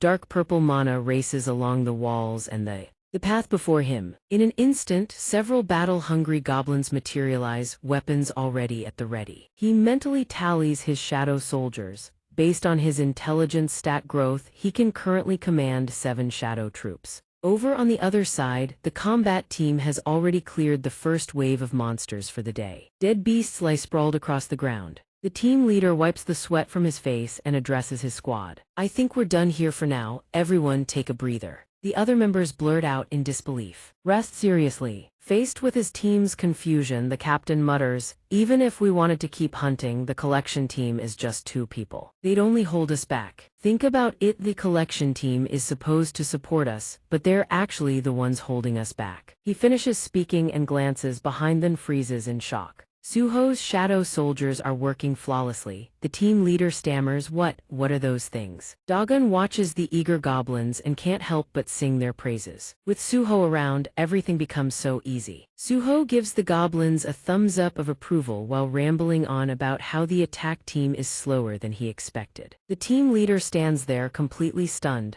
You've already finished collection. Unable to contain his excitement, the captain rushes over to Suho. Did you summon these? Suho answers frankly. Yeah, why do you ask? Dagon, used to keeping a low profile, sees the captain's speechless expression and silently sighs. Here we go's about to cause trouble again. But no one expected this. The captain suddenly clasps Suho's hand, voice thick with sincerity. Please join our attack team as our exclusive collection member. Suho declines gracefully. I have no plans to do collection work long term. The captain assumes he's unhappy with the current terms. Afraid another team might poach him, he doubles down, will pay you top market rate. Just as negotiations heat up, a combat team member rushes over with news. Captain, we've got a problem. We just found a human body, the member blurts out. The captain stiffens. A body. A few minutes later, the member leads them to the discovery site, a charred corpse, certain parts of the body still emitting a faint white glow. The captain kneels beside the body to examine it, stunned. It's a real human corpse. The team's mage, who had been providing light, chimes in with an appraisal.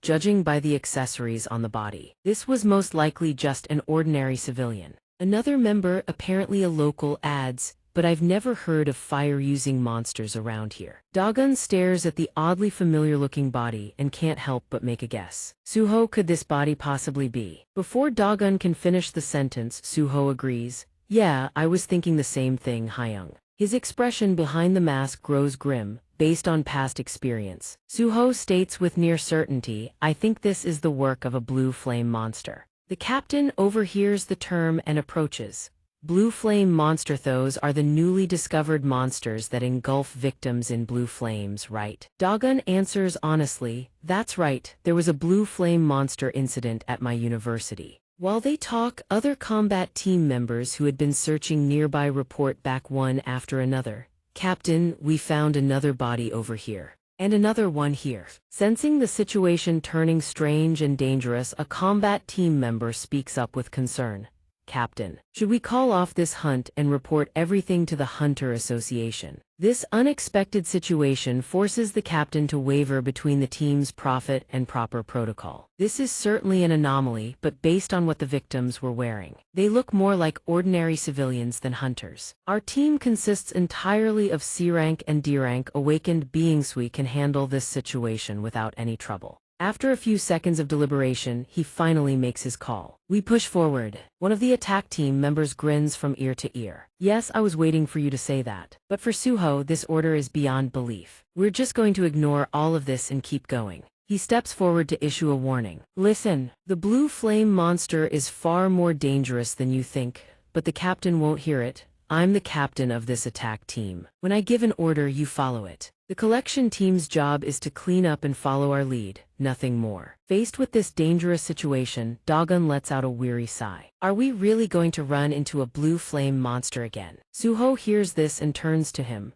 "Hyung, you have a speed type ability, right? Don't you?" Dagon answers bewildered. "Yeah, why do you ask?" Suho doesn't elaborate, only a vague warning. "If anything happens, run immediately." Bottom line, who have no idea what danger is lurking ahead, Suho says with deadly seriousness. With the captain leading the way, the attack team pushes deeper into the dungeon. This time, they venture into what appears to be an old railway tunnel. At the same time, from somewhere deep in the dungeon's depths, blue flames roar to life, accompanied by blood-curdling screams. Several people hang ablaze like torches, their milky white eyes glazed over with agony. Strung up in a circle, they roast like spit-roasted pigs. The three monsters stand watch from a distance. The reptile-masked one senses the heat levels in the room and opens its mouth in contempt. "The fire isn't hot enough. What's going on with our firewood supply?" The witch-costumed demon chimes in to explain.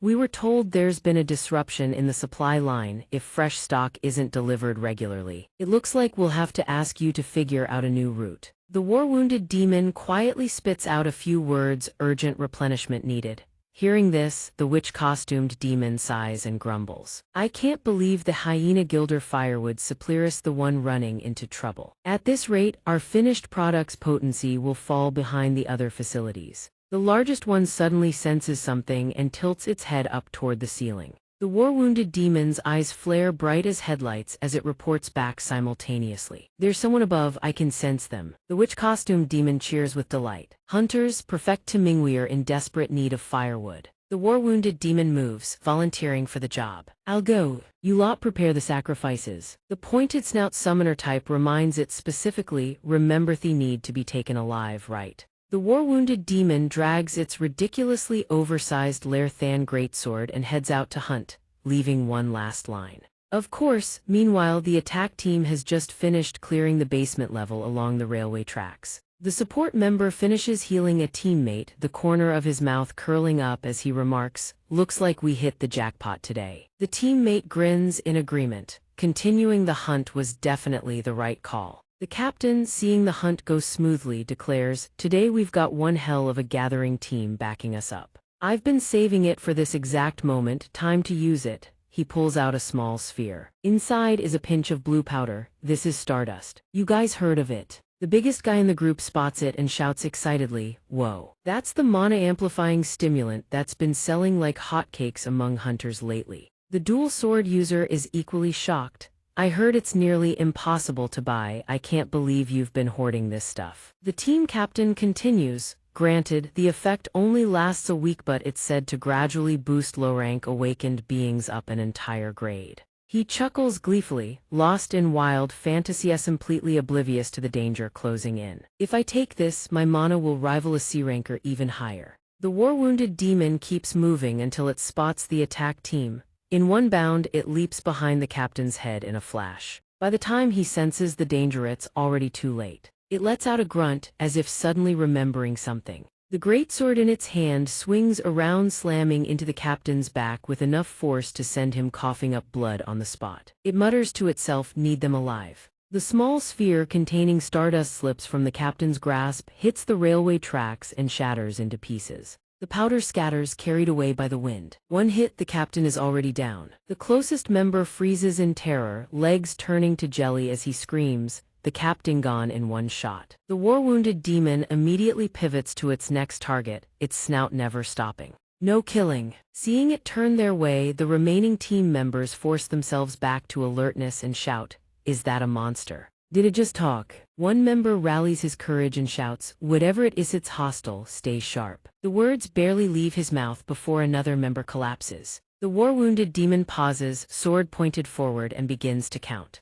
1, 2, 3. By the time it finishes, the entire team has huddled together in a terrified clump. The war-wounded demon speaks again, assessing 10 opponents, strong ones. Then it pulls out a stardust sphere from its sleeve. It instantly changes its plan. "Don't need all 10, the strong ones I kill." The sphere looks identical to the one the captain had pulled out moments ago. Spotting the item on the war-wounded demon's claw, the hunters gape in shock. Stardust monsters can consume stardust too. The war-wounded demon shoves the sphere deep into its gaping maw, jaws wide as a hippo's. Correct. Seeing this, the group doesn't hesitate at the charge. They all shout, "We have to kill it before the stardust kicks in. Everyone rush it." The war-wounded demon doesn't panic. Without a moment's haste, its sword swings at the speed of sound. The first slash cleaves an attack team member clean in two, making the mage standing right behind him freeze mid-step. The mage is mid-incantation when that death-dealing blade swings his way, can't react in time.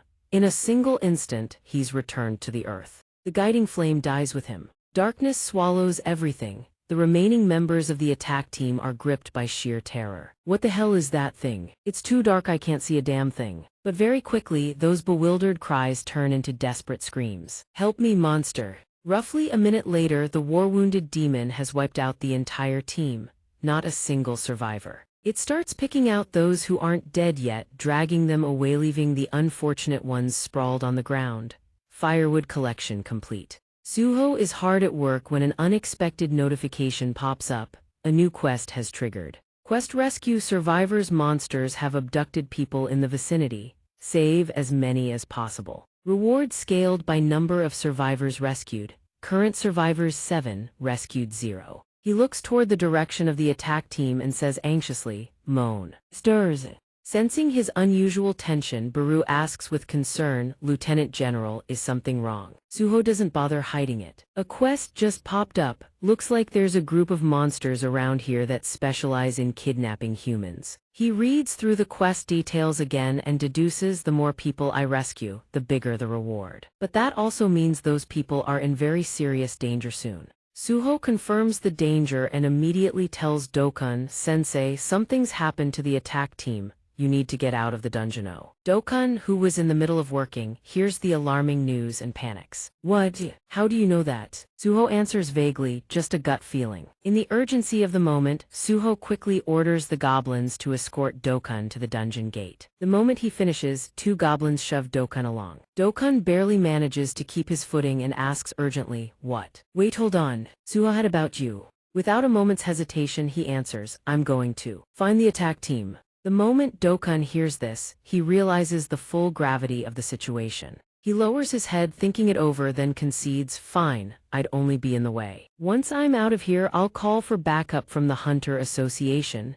Hearing those words, Suho clenches his fist in relief. Thank you, sensei. Then in a quiet voice he calls out. Gray, the wolf hears the summon and answers with a howl. In the blink of an eye, man and wolf merge into one. He doesn't forget to equip his newly acquired gauntlets either. Fully equipped, Suho declares we need to move fast. He stomps down hard, takes off, and rockets forward like the wind. Meanwhile, deep in the basement along a stretch of railway tracks, an ethereal blue-violet haze drifts through the air. Only upon close inspection can you spot a fresh bloodstain on the door handle. Beyond the door, bloodstains trail down the length of the corridor, spaced far apart. Going deeper for a while longer, the assault team members are tossed down like sacks of potatoes. The wounded demon brings back its haul to report. Firewood. Secured. The sharp-snout demon hears it and turns. You're back quick. A mysterious vortex has formed in the room by now. It speaks nonchalantly, the gate will open soon and the demons will be summoned shortly after. The wounded demon continues to report, eager to claim credit.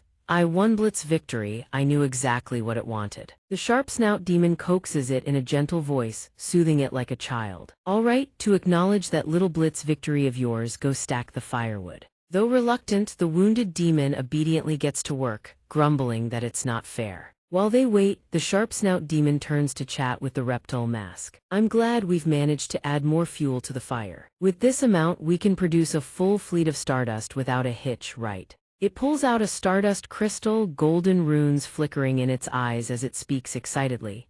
The poison we've obtained. The production recipe requires a demon's secret art combined with an awakened stimulant synthesized from rage potion and stardust. With nothing better to do, the sharp-snout demon starts rambling about the stardust production process. The rage potion can currently enhance the user's mana, but its side effect drains the user's life force. The side effects of the flame produced by burning the crystals can be mitigated simply by switching to the blue flame monster's hellfire. The reptile mask also chimes in, gushing, it's all thanks to the apostle's guidance. Glancing at the pile of firewood being burned, it continues to spill everything out. Even the monsters created by corrupting a person's soul were brought into this world by the apostles. Then it concludes with a tone of gratitude. Thanks to them, low-level monsters like us finally have the chance to grow stronger. The wounded demon, diligently grinding its KPI, speaks up. I agree.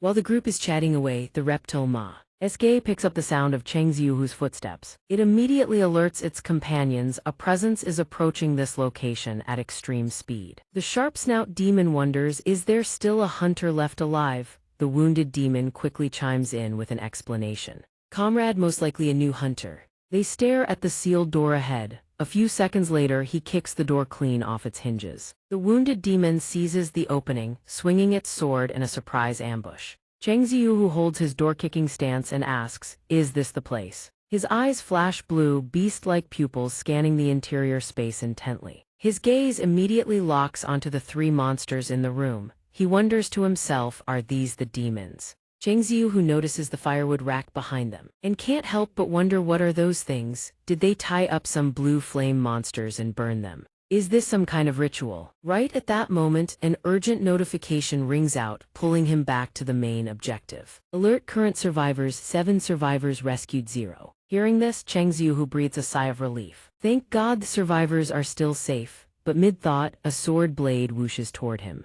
With razor-sharp reflexes, he leans back just in time to dodge. The wounded demon can't believe someone dodged it, its eyes widen. Cheng Ziuhu straightens up, reaching back into a fighting stance. You're the ones who killed those hunters I saw on the way here, right? Without waiting for an answer, he throws a punch. The wounded demon raises its sword to block in a flash, but still skids back a considerable distance. Seeing their ally pushed back so easily, the sharp-snout demon doesn't dare underestimate him. It and the reptile mask each clutch a stardust crystal. He dodged that even after the little one used stardust to power up. Looks like we'll have to lend a hand. With that, they pop the pills. The wounded demon, pushed back once more, charges in again. It slashes relentlessly, blow after blow. He responds with a flurry of palm strikes to counter. The two are locked in a fierce exchange when they hear the sharp-snout demon's voice. Move aside. He knows something big is coming. His expression shifts suddenly to see the wounded demon has already slipped away somewhere, leaving him alone with 2 monsters. First to strike is the reptile mask with its massive frame. A single punch could easily blast a crater through a wall. Fortunately, his speed saves him just in time, but that's not the end of it. The moment he dodges one side, the sharp snout demon is already behind him, claws raised, channeling a spine-chilling surge of energy. Its two hands face each other, every finger connected by a thread of purple energy. The instant it closes in, it drives its claws into his back. Chang Ziuhu's body convulses violently, turning purple from the shock. At this point, he looks like he's made of pure lightning. Seeing that the shock wasn't enough, the wounded demon leaps in to land another hit. Chang Ziuhu is in so much pain he feels like he's dying and coming back to life. Even gritting his teeth can't suppress the groan of agony. In this dire moment, he shouts the incantation, "Arise." Shadows immediately materialize, forming a barrier in front of him. The shadow soldiers take shape and immediately charge fiercely at the wounded demon. The sharp snout demon freezes solid, stunned by this all-too-familiar sight. Could it be? Before it can finish the thought, he seizes the opening while it's bewildered, bends low, and kicks it flying. The sharp snout demon tumbles midair to regain its balance, hesitantly trying to ask its superior when the reptile mask cuts it off, confirming the unspoken question. That's right. Memories buried deep in its consciousness come rushing back. The reptile mask speaks in a low, grave tone. It's what we saw on the day all demons were annihilated. It's the exact same authorized Shadow Monarch's power. However, while the two are debating strategy, the wounded demon is still swinging its sword relentlessly. The reptile mask confidently assesses that he is completely inferior compared to the Shadow Monarch. By the time it finishes that thought, the wounded demon has already torn through several shadow soldiers. Even though the goblins have reverted to shadows, Chang Ziuhu stands perfectly still, not moving an inch. After that reliable analysis, it assesses coolly. If he's not the Shadow Monarch, there's no reason to fear him at all. And so the trio of monsters gathers, united in their resolve to confront him. Seeing the enemies line up before him, Chang Ziuhu lets out a heavy breath at just how troublesome they are. If I fought them one-on-one, they're far weaker than Brokey. But all three are fighting in perfect coordination, making them extremely difficult to beat. Even if I keep resurrecting the goblins, I'd just be wasting mana for nothing. Should I use that method? While he's deliberating, his mind unconsciously drifts back to the moment shortly after he defeated Brokey. At that time, Baru had posed a question, "Young monarch, I merely consumed enough of this corpse to read its memories. The rest of the remains I left untouched." The longer the time since death, the weaker the shadow soldier becomes. "So why did you choose to preserve this corpse, my liege?" Chang Ziuhu looks at the spirit sphere and says calmly, "I just thought of something when I recalled Brokey's final moments." He analyzes coolly. Suppose his final battle was filled with rage from being controlled by those creatures. Perhaps he'll be of use to me. If I impose shadow authority over him, he'll become as fierce and berserk as a warrior. He then glances at the newly sprouted ally at his feet. "But if I'm going to do that, I need Gray's permission." He asks sincerely, "Gray, do you consent?" The little wolf grins dumbly and nods, giving its approval. The key to the shadow dungeon quietly materializes in his hand. He kneels, pressing the key to the ground, calling forth a new soldier to arise different from all previous extractions. This time his heart is full of words he wants to say. "Brokey, if you still hold hatred toward them in your heart, I will give you a chance for revenge. If you wish for the same, answer my call." After a few seconds, Brokey's corpse remains perfectly still, not budging an inch. Just when it seemed like the shadow extraction had failed, a torrent of darkness burst forth like a raging stream. Moments later, that torrent of darkness coalesces, forming a new monster armed with razor-sharp claws.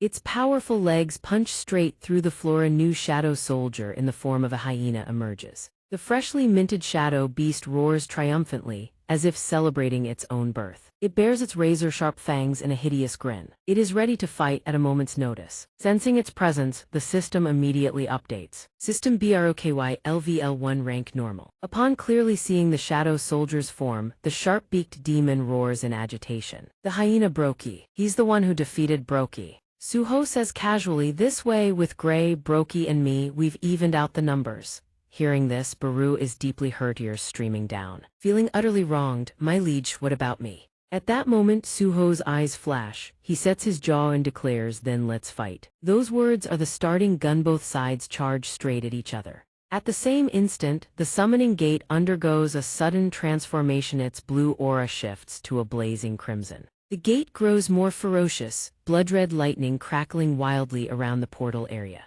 A moment later, someone steps out from the gate. The figure is slender with pointed ears like an elf. She carries a weapon, staring dazedly at the chaotic brawl unfolding before her. The more she looks, the more incomprehensible it becomes. She can't hide her bewilderment. Who summoned me? Could it be some demon trying to track me down? Her eyes lock onto the battlefield. She stands frozen for a long while. The first thing that catches her eye is a shadow soldier, both unfamiliar and strangely familiar. Why is there a shadow soldier here? On Suho's side, he's locked in a fierce clash with the wounded demon, the two evenly matched. The blade swings again, the gauntlets charge straight at the opponent. Friction between them sends sparks flying. Just as both sides are deadlocked, Suho suddenly leans back and drives a kick straight into his opponent's gut. The wounded demon takes the hit and roars furiously, jaws wide open in rage. Seeing it can no longer fight back, he seizes the moment, fist raised. He charges with burning determination.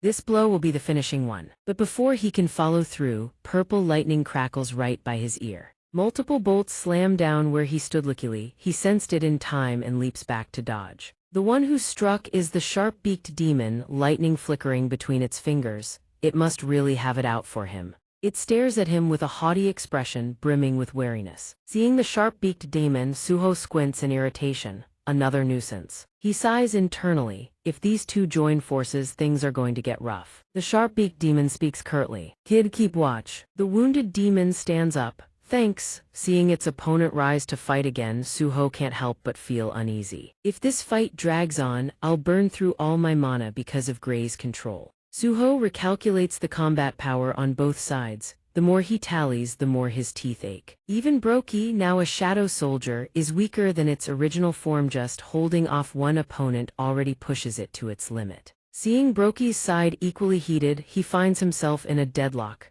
How does he separate these two and take them on one by one?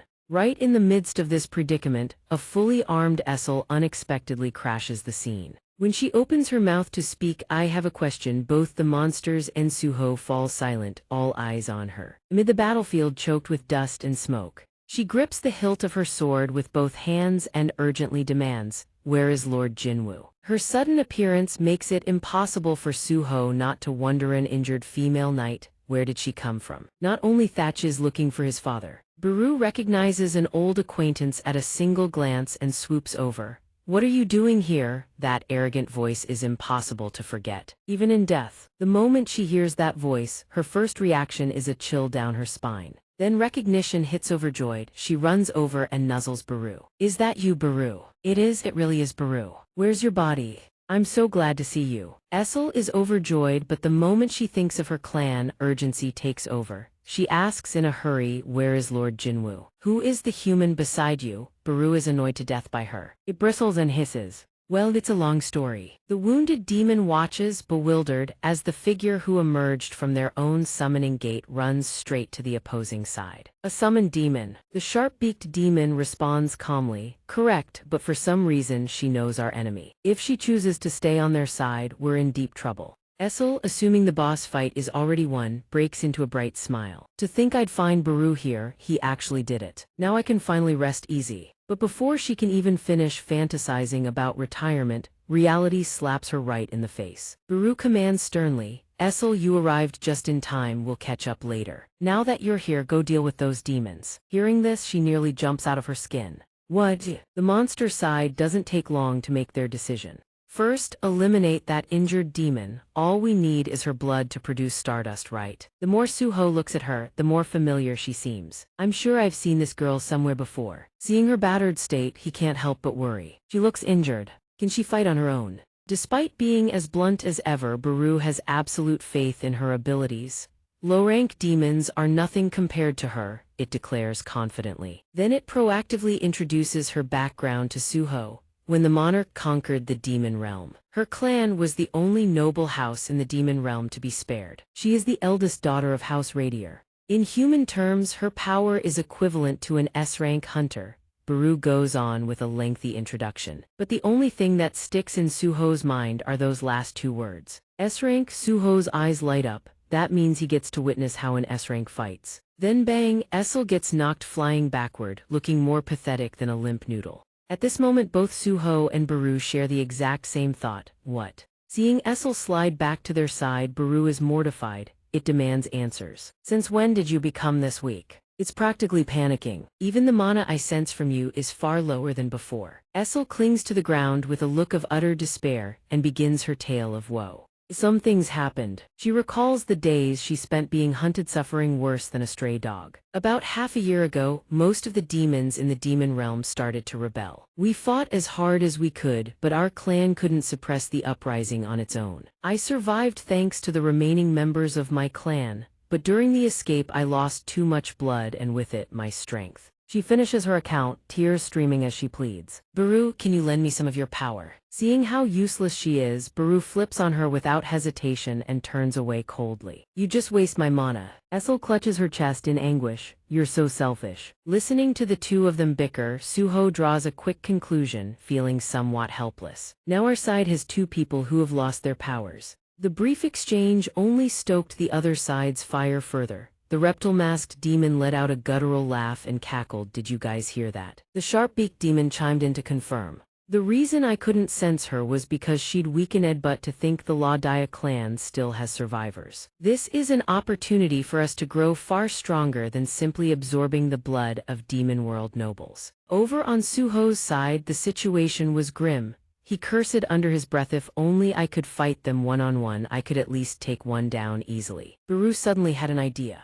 Oh, I've got a rather brilliant idea here. A crimson glow erupted across its palm. It spoke cryptically, time to put that ability I just recovered after restoring my mana to good use. It raised its hand toward her, and she was instantly engulfed in a deep crimson radiance. The system chimes in. Without delay, System Baru has activated the skill Feral Will Manipulation. Baru's eyes burned crimson, nostrils flaring like a raging bull ready to gore anyone in its path. Notification: Feral Will Manipulation has boosted the target's all stats by 50%. Notification: Feral Will Manipulation has inflicted the Berserk Hex on the target as a side effect. Seeing that the setup was good enough, Baru pointed toward the enemy and barked, "Advance." The now useless female demon, stripped of her consciousness, grabbed her spear and charged forward. Seeing her rush in like a moth to a flame, he felt a twinge of pity, but they were short on manpower, so he let it slide. She did look a bit pitiful. Still, if their side could shift the battlefield into one-on-one engagements. Right beside them, Rocky had also taken the stage, roaring with fighting spirit, ready to pounce on its opponent at any moment. The target Baru had designated was the one dressed like a witch. It had already erected a magic shield in front of itself. The wounded demon seized the opening while Essel was attacking the sharp-beaked one. Swinging its sword, it had already obtained noble demon blood. But with Suho standing right there, how could it possibly succeed? He lunged forward, wrapping his arm around its head to block the strike, while simultaneously driving his knee straight into its gut. Having temporarily subdued the wounded demon, he planted his foot firmly, both hands swiftly seizing the thick mane of fur atop its head. With raw force, he hoisted it up and hurled it forward. It shot through the air like an arrow. The wounded demon quickly used its power to land safely, but it was too focused to notice the crimson gloves that had already circled behind its back. By the time it was cleaved clean in two, it still hadn't realized what happened. Suho had even used the demon's own sword, that one it always wielded, swiped right from under its nose without it ever noticing. Brilliant! The instant the demon perished, a blue flame erupted. The system chimed in immediately. System, you have eliminated a low-grade demon. You have leveled up. After all that effort, he finally dealt with one down, he muttered softly. The Van gloves absorbed several streams of crimson light. Another notification rang out simultaneously. System, Wang Kan's horns have devoured the demon's soul. System, demon's soul absorbed. Effect: acquired destruction, desire physical damage increased by 31%. On the sharp-beaked demon's end, it was being pressured hard. It glanced over at where the wounded demon had been, grinding its teeth in fury. The youngest is dead. Damn it! I need to figure out how to deal with this crazy woman. Essel was more frenzied than ever, yet she was running out of juice. A notification rang out without mercy. System, Essel, target of Feral Will Manipulation has depleted her energy reserves. The effect ended. She squeezed her eyes shut, looking tormented. From the sharp-beaked demon's perspective, the woman who had been fighting tooth and nail suddenly collapsed flat on the ground. It was utterly bewildered, which was exactly when Suho slipped up from behind, wrapping his beefy arms around its neck. Before it could even finish the thought, its neck spun several full rotations, and it heroically shuffled off this mortal coil. That made two. The moment he snapped the sharp-beaked demon's neck, the system's mechanical voice reported, "System, you have eliminated a low-grade demon. Wang Kan's horns have devoured the demon's soul." On the opposite side, the bull-masked demon had just punched Rocky clean through a wall only to see that every last one of its subordinates had bit the dust. It was sweating bullets. Life was already hard enough as it was. It stared at the still warm corpses of its underlings, only daring to curse inwardly. So now we're the ones at a massive disadvantage. Those useless bastards. But when your opponent is a literal beast that doesn't need rest, life gets even worse. Before long, Rocky was already back on its feet, snorting heavily, ready for round two. The bull-masked demon knew it too. But this isn't over yet. As Rocky stood up, it saw its opponent bail from the arena. Rocky stared, utterly baffled. It thought the enemy was trying to desert until it saw the bull-masked demon reach its claws toward the female demon. Understanding the situation perfectly, it made a decisive charge. "I must drink the blood of a demon world noble to grow stronger." But that move was a fatal mistake. Its hand hadn't even reached her before a foot came crashing down, nearly shattering its bones. Suho channeled all his force into the sole of his foot and stomped down hard. The hand on the ground beneath it was crushed into a crater. "You're not getting that chance." The hand that was about to be squished into oblivion hurt like hell, but all it could do was grimace. Suho looked down at it with a mocking smirk, like he was teasing a naive girl. "Now give me something to absorb." Even while holding the upper hand, Suho didn't let overconfidence get to him, called in his troops to gang up, just to be safe. Rocky charged in, seized its head, and yanked it back. Its maw gaped open at a 120-degree angle, ready to take one big, satisfying bite for all it was worth. Just as Rocky was about to chomp down, Essel came to. Arrogant as if still condescended to float over and check, still alive. She was a high-ranking demon, after all. Even battered beyond recognition, she managed to force herself upright. The moment she heard its voice, she immediately called it out. "Baru, you selfish bastard. More importantly, I can't believe there's another human who can command the Shadow Legion, just like Lord Chengzhenyu." "Who is he?" Seeing its colleague writhing in pain, Baru swallowed its pride and tried to guide her gently. "You weren't loyal enough, that's why you couldn't recognize him. Try to remember." It even added a considerate nudge. "You know who the heir candidate is." Only then did the realization hit Essel. She murmured, "Could it be that Suho finished off the demon trio?" The notifications kept dinging nonstop. "System, you have eliminated a low-grade demon. Wang Kan's horns have devoured the demon's soul." "System, you have leveled up. You have surpassed level 20. You can now equip the spear." With the job done, Suho released Gray. It shot out like a ghost, leaving its body. He heard the final notification and said, "Now I can finally access the shop." Essel finally remembered him. Her emotions surged. "It's him." She was so Chinese letter stirred up that she blurted it out loud, catching his attention. "He is the new Shadow Monarch." Suho heard the title and whipped his head around in shock. Did she just call me the new Shadow Monarch? Gray, the well-behaved little one, trotted closer so Rocky could pat its head. Essel was shocked beyond words. Seeing him staring at her, she involuntarily explained, "I couldn't recognize you because you look so different now, my lord." But she couldn't hold out for long before she could even finish her sentence. Her eyes had already closed. "But you truly do look exactly like Lord Chengzhenyu." And just like that, she flopped to the ground and fainted, startling Suho. Suho, encountering this for the first time, turned to Baru. "Baru, you know her, right? Is she okay?" It floated over and lifted her face to diagnose. "It appears she simply exhausted herself and fainted. Doesn't look like she's about to die, so I don't think you need to worry too much, my liege." Hearing that, Suho breathed a sigh of relief. "Hearing that, I am at ease. I feel a bit sorry for her." The 7 remaining members of the strike team are still unconscious, completely out cold. Baru moves to each of them and provides healing support. Only after keeping them all alive does the system finally acknowledge completion. Quest complete. Rescue survivors. Survivors rescued 7. Quest rewards have arrived. Cheng Ziuhu feels genuine happiness from the bottom of his heart. Truly glad all 7 survivors are safe and sound, he confirms the reward. The notification window flashes and updates instantly. Rewards prepared. Reward 1 3 potential points. Reward 2 700 gold. System, you have obtained 700 gold. Cheng Ziyu stares blankly at the gold reward. Gold. Cheng Ziyu opens the system window. The system window displays a list of items alongside their prices. One glance and he already knows how to use it. Just as he suspected, it can use gold to purchase items from the system shop, including potions. There's a huge selection available. Moreover, this gold reward brings back a happy memory from the past. Completing quests and earning money docent, it reminds you of when you were a kid, getting pocket money after running errands. Even though it's just a fleeting memory, it makes Cheng Ziyu unconsciously break into a gentle smile. He tells himself, thinking it over carefully, it was his father who gave him this system in the first place. Father, thank you for the pocket money. Essel still lies there with no sign of waking up. Suho buys a potion and asks the system, can I share it with others? A usage guide comes bundled with the potion.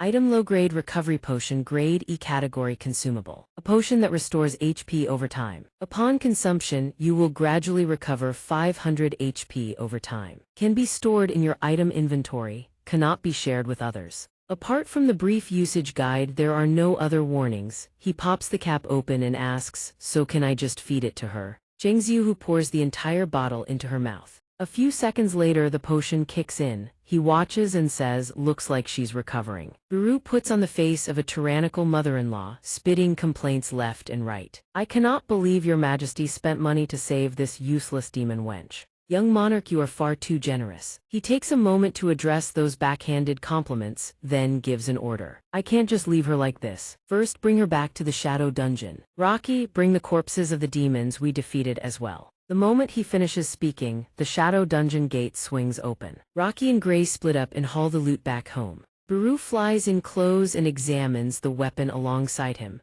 Young monarch, aren't you returning to the Shadow Dungeon? Cheng Ziyu looks at his newly acquired sword. I still have something to take care of. He carries the weapon toward the unfortunate souls writhing under the hellfire. Seeing their inhuman appearance, a pang of pity strikes him. Blue flame monster, that's what he thought when he first encountered them.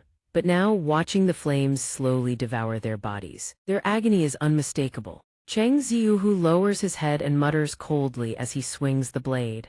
I'm sorry, this is the only thing I can do for you. System skill activated, Storm Slash. At that moment, deep within the dungeon, the howling wind sounds hauntingly mournful. On the same day, outside Xi'an Station Dungeon, Hunter Association personnel arrive on the scene. They fan out across the station, each carrying a handwritten log sheet. An association staff member reports to his superior after a thorough sweep, we found multiple corpses of thorn lizards and blue flame monsters in the combat-type dungeon. However, examining the wounds on the hunters who perished inside, it appears they were not killed by monsters. We also discovered a destroyed underground chamber bearing clear sword marks. The man with the shield narrows his eyes thoughtfully and murmurs, so there's something else at play here besides monsters. Dojian arrives right on cue to take his leave. I'll be heading out now. The man notices him and calls him back to ask a question. He hears the question and answers. The man presses further. He takes a deep breath and feigns hesitation, stammering,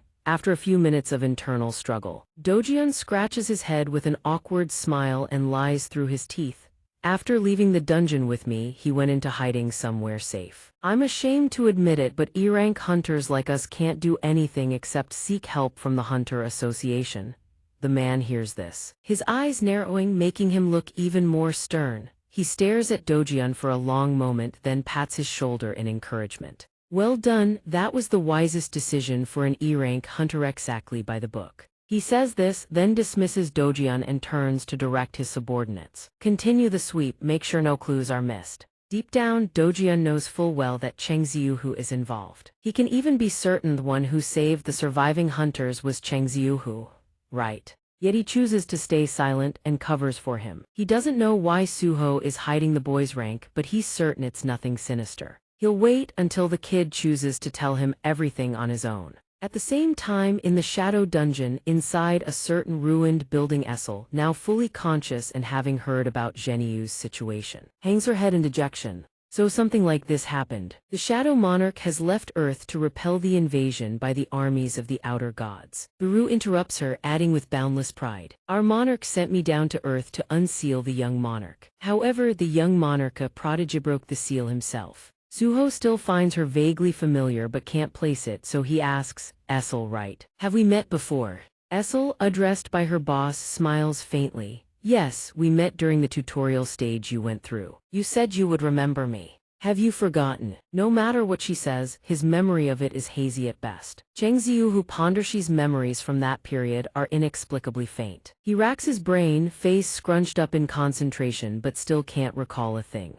Just as he's about to give up, a few fragments suddenly surface in his mind. The moment it clicks, he shares it immediately. The one who surrendered the moment she laid eyes on me. Buru hears yet another disgraceful episode and furrows her brow, scolding. Her duty was to test your abilities, and she did such a sloppy job. But that's all water under the bridge now. He waves it off as a passing curiosity and sets the matter aside. Why are you so weak now? What happened in the demon realm? Hearing about her homeland, Essel loses all vitality again and slumps. After a moment of hesitation, she confesses honestly. I believe it's also worth explaining to the new monarch. You've heard Baru mention how the Shadow Monarch completely annihilated the Demon King and all the other demon nobles, haven't you? After that, the Raideru clan became the #1 demon family in the demon realm. We awaited the Shadow Monarch's summons to the demon citadel. Her voice was even and steady, but it was clear she was drowning in shame. Decades passed and the Shadow Monarch never once summoned us. We lived out our days in peace. The trouble began brewing about half a year ago. A substance known as Stardust, a catalyst that amplifies dark mana, started seeping into the demon realm. Hearing those two keywords, his eyes widened in shock. Stardust. He dug through his memories once more, and only then did the gravity of the situation hit him. Come to think of it, the demons he had just fought had mentioned it. According to them, while Stardust had little effect on high-level demons with abundant mana, for low-level demons it could significantly boost their mana power without any cost. Stardust was a golden ticket for them. Coupled with the Shadow Monarch's prolonged absence, the demons began to band together with a single purpose burning in their minds. They wanted to revolt against us, the Raideru clan, protected by the Shadow Monarch himself. The rebellion eventually erupted into a full-scale war. The Raideru clan fought against all of them to defend the demon citadel that the Shadow Monarch had entrusted to our stewardship. But my clan was too weak to withstand a rebellion backed by that many demons. We lost after half a year of fighting. As she spoke, her fists clenched and trembled uncontrollably. But the demons who took part in that battle didn't stop there. They even drained the blood from the members of my clan they had captured as prisoners of war. Drinking their blood, the blood of pure-blooded demon nobles, gave them even greater power. That's how my father and the rest of my clan perished. I too lost a great deal of my strength because they drained too much of my blood. The more she recounted, the more her spirits sank until she finally reached her conclusion. I am truly wretched. Everyone has sacrificed their lives and I am the only one left alive. Now even the demon realm has been taken from me. I don't know how I can ever face the Shadow Monarch again.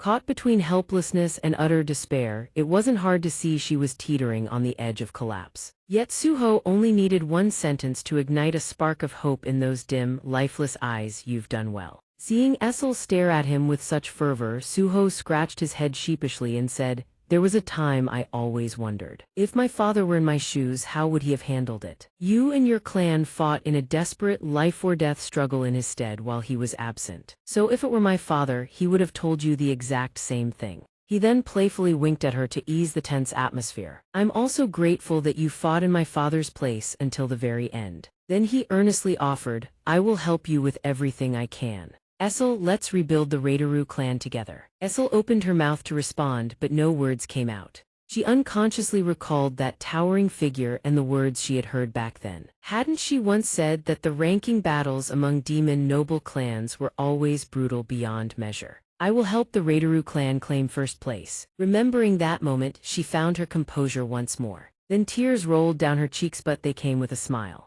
Essel spoke softly. A system window suddenly flashed before the new monarch's eyes. System, the last surviving member of the pure-blooded demon nobility, has expressed gratitude to you. She smiled radiantly through her tears and said, My family name is Raideru. System, would you like to recruit the White Flame Heir as your companion? Yes, no. In the room, Suho and Essel sat facing each other. His eyes widened involuntarily as he stared at her in stunned silence, thinking, could she be the second person bearing the title of monarch's heir? Seeing him fix his gaze so intently on her while she was wiping her tears, she immediately froze and looked back at him. At the same time, a thought echoed in her mind. The new Monarch system window had popped up again with a notification. System, the last surviving member of the pure-blooded demon nobility has expressed gratitude to you. Reading the system notification, he silently wondered, is it because she is the only surviving pure-blooded demon noble? He made his decision immediately. Yes. System notifications appeared in rapid succession. System, the white flame heir has become your companion. System, a bond link has been established between you and the white flame heir. System, bond skill acquired. Demon servant bond. Charge 0%. Receives power from the white flame heir and unleashes a devastating explosion. Seeing the system notifications popping up one after another, Essel couldn't help but stare in bewilderment. She exclaimed, "What is this? Why did a status window just appear out of nowhere?" Facing her confusion, he turned to Baru and explained, "Since Gray can't speak, I never confirmed it, but I suspect that anyone who becomes my companion can see the status window." Baru exclaimed in surprise, "Young Monarch, could it be?" He smiled and replied, "That's right. Essel has become my companion as the white flame heir." The moment he finished, Essel froze in shock. A thought thundered through her mind, I'm a descendant of the white flame. Outside the building, Suho and Essel tilted their heads upward to survey their surroundings. Standing beside them were his two shadow beasts. He turned to her and said, "Let's try out the new bond skill right now. Essel, are you ready?" Essel answered nervously, "Yes, new Monarch." The system immediately popped up with a notification. "System, you have activated the Demon Servant bond skill." She quickly unleashed her ability. An energy sphere materialized before her, surrounded by a massive surge of raw power, with arcs of lightning crackling outward in every direction. Then Suho raised his hand and channeled the energy flowing through his body. So this is the bond skill's power. But the moment the link was completed, Essel's strength was completely drained and she slowly collapsed to the ground. Seeing this, Suho called out in alarm. She looked up at him, her face pale as a ghost, and said weakly, "Please, forgive me, I'm completely exhausted after just a single use." He quickly reassured her, "Don't worry, just rest."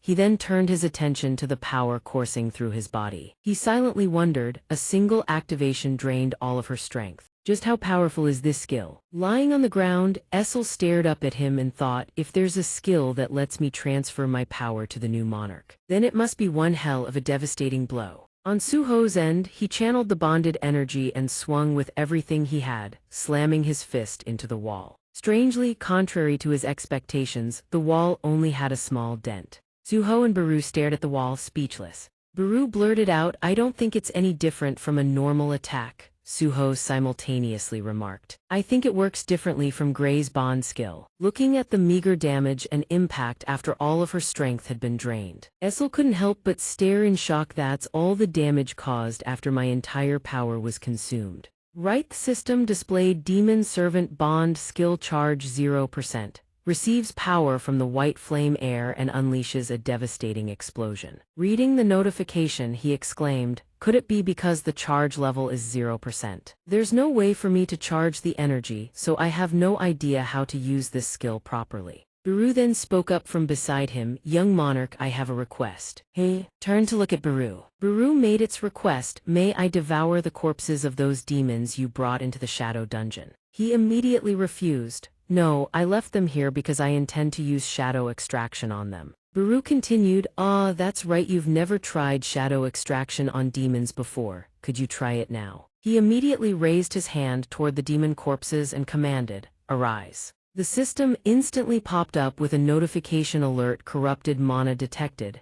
Shadow extraction cannot be used." After reading the notification, he said, "I just got an alert, shadow extraction can't be used on them because their mana has been corrupted." Baru then offered an explanation. Even the Shadow Monarch himself could not extract the shadows of demons because their souls were all tainted. That is why he used contracts to summon them instead, much like a certain someone from the Raideru clan. When he realized there was nothing more he could extract from the demon corpses, he allowed Baru to devour them. "Then there's nothing we can do with these corrupted souls either. Baru, you can eat all of them." Baru quickly spoke up. Thank you, my lord." Essel, leaning against the wall behind them, couldn't help but think sadly to herself. "Unbelievable, he just called me corrupted. How rude." Suddenly Suho stepped forward. Holding a vial of holy water in his hand, he offered it to Essel. Here, drink this holy water, you'll feel better. His gesture moved her and she couldn't help but exclaim gratefully, thank you, it feels like I'm just getting in your way. Suho continued, come to think of it, you probably don't have anywhere to go back to now, do you? Feel free to make this city your home. The moment he finished speaking, her eyes widened in shock. New Monarch, you'd help me to this extent. A system notification popped up, announcing that a portion of the Shadow Dungeon had been designated as Whitefire's domain. Notification Essel has been appointed as Lord of Whitefire's domain. Before her overwhelming gratitude, he smiled and said, you're my teammate, don't sweat the small stuff. Surprisingly, a strange sound echoed from somewhere in the distance. Suho quickly called out, Baru, what's going on? Baru, still devouring the demons, explained, young Monarch within the demon's memories. I found clues about the apostles of Itarim. The moment it finished speaking, he was left stunned. Outside the building, Baru faced Suho and everyone seated before him, then began to speak. Now I shall tell you what I saw within their memories. Before I begin, there are certain things you must understand. Stardust has been dispersed across the world, and the outer gods are monsters from beyond the cosmos. Hearing this, Essel and Suho were utterly stunned. They exclaimed in turn, you mean hell isn't the only place where stardust is being spread? The outer gods are monsters from beyond the cosmos. Baru continued, whether by fate or mere coincidence, every demon I consumed was connected to Brokey and the Hyena Guild of the Steppe. Those demons received their human supply from the Hyena Guild. Humans who had been corrupted and mutated into perfect vessels raw materials for producing stardust. There are many other locations also producing stardust. They call such places stardust factories. In summary, the Hyena Guild handles the kidnapping of humans. The Reaper Guild handles transporting those kidnapped humans to the factories. And the factories use those humans to produce stardust. I am certain Itarim is the force pulling the strings behind all three. After hearing everything, Suho crossed his arms and sank deep into thought. All of it ties back to the Itarim invasion. Breaking his train of thought, Baru suddenly dropped a bombshell. Furthermore, one who created this stardust production line is a human. The moment it finished speaking, he couldn't help but freeze, silently questioning himself. A human. Baru continued, I've discovered that a human is aiding the apostle of Itarim. That person is hiding somewhere on this earth. That person is Li Mingsheng, deputy director of the Reaper Guild. If we investigate him, we may find the apostle of Itarim. In the late afternoon, countless reporters swarmed in front of a building. All of them simultaneously raised their cameras and started recording. One of them exclaimed, he's coming out. A man slowly walked out from the building. It was Li Mingsheng. Mingsheng stood in the center, flanked by towering bodyguards shielding him. The reporters jostled against one another, firing off questions non-stop. Mr. Li, please allow me to interview you. What are the results of the Hunter Association's investigation? Before the reporter's question, Mingsheng replied with a sorrowful expression, the investigation has concluded that I am completely innocent. Though, that comes as no surprise. Another reporter stepped forward. You truly knew nothing about the Hyena Guild's human trafficking, even though the Reaper Guild is their sponsor. On top of that, numerous hunters have died in the Sewn battlefield, which falls under the Reaper Guild's jurisdiction. What do you have to say about that? He replied, we the Reaper Guild have dedicated ourselves wholeheartedly to a world that was once plunged into chaos after the great catastrophe 2 years ago. Our reason for sponsoring the Hyena Guild was simply to help their organization. A guild mostly comprised of low-rank hunters grow stronger so they could have the power to help the world. Even our decision to open the Sewn battlefield to hunters outside the Reaper Guild was because we believed it would serve as a place for young, inexperienced hunters to gain experience. As he spoke, his body trembled. The nearby reporters couldn't help but look on in shock. He continued, we never could have imagined that our well-intentioned actions would lead to such devastating consequences.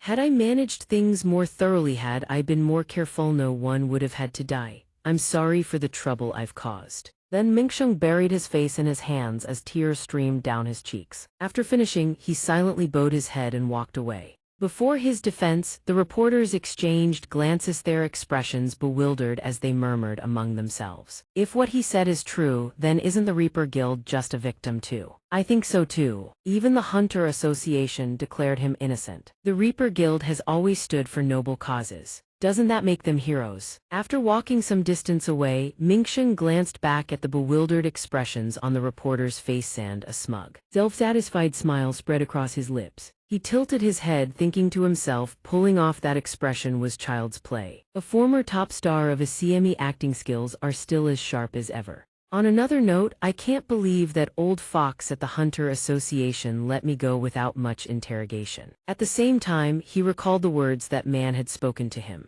You're free to go now. He walked on, raising a hand to his chin as he sank into deep thought. Well, no matter. It seems the Hunter Association still doesn't know I'm the one behind the stardust circulating on the market. Nearby, a mysterious figure pressed himself carefully against a wall, watching them from the shadows. It was Suho. He leaned in and muttered, "So that's Li Mingxing, huh?" He then turned to Baru and asked, "Baru, what do you think? Can you sense any Itarim energy emanating from him?" Baru replied, "Not a single trace." He continued, "Does that mean he's not being controlled by Itarim?" Baru confirmed that is correct. His eyes blazed with resolve as he declared, "Good. From now on we set out to verify this." Before his intent, Baru quickly moved to stop him. "Young monarch, you must not do this. I know you have defeated some incredibly powerful foes, but this time I will risk my life to stop you." The mana I sensed coming from Li Mingxing.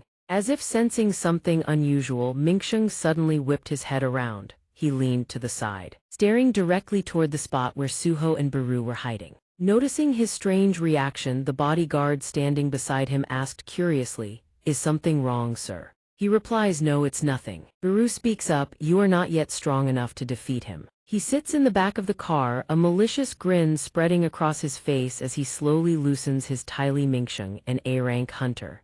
In the room, a crystal chandelier gleams overhead. On the table, bottles of fine wine and an assortment of fruits are arranged with extravagant flair. Minsung reclines in his chair, one arm draped around a beauty, the other holding his phone, a deeply satisfied smirk on his face. Everything went as smooth as butter. A little acting and public opinion flipped a full 180. Notifications keep pinging on his phone. News Executive Vice President of the Zishan Guild, Li Minsung, declared innocent by the Hunter Association. News all financial records detailing revenue flows into the Zishan Guild made public. Despite his ties to the scandal-plagued Hyena Guild, Li Minsung has consistently upheld a record of noble philanthropy. Just then, a woman strolls into the room. She looks at him and exclaims, "Oh my, look who we have here if it isn't the hero of the hunting world."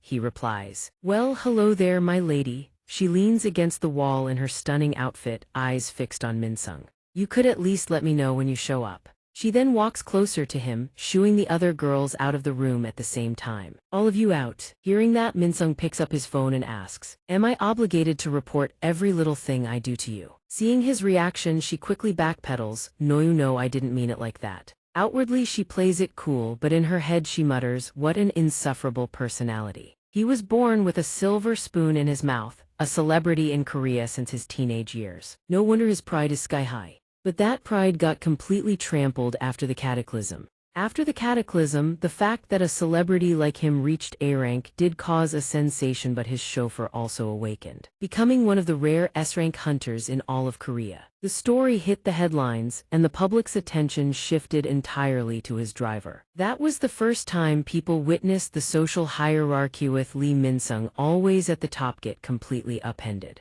But somehow that chauffeur ended up joining the Zishan Guild, founded by Interjiu. She picks up a wine bottle, preparing to uncork it, and looks at Minsung. "Shall we get down to business?" He takes a slow sip from his glass and replies, "What business?" She leans in closer, smiling coyly, and whispers in his ear, "No need to play dumb, I'm talking about stardust. This time I want to buy in bulk, can you make that happen?" Minsung sets his glass down on the table. "Haven't you heard the rumors? The distribution network and one of the factories have been destroyed. How am I supposed to meet that kind of demand?" She presses on, "I'm sure the great Li Mingxing has already planned ahead, hasn't he?" Minsung says nothing, he only gives a sidelong glance. After a long pause, Minsung finally answers, "Well, I'll try talking to my business partner and see." Hearing that, she beams, as expected of our vice president. In his head though, he grumbles, "Do I really have to go find that guy?" Recently, it started picking and choosing which orders to accept on its own.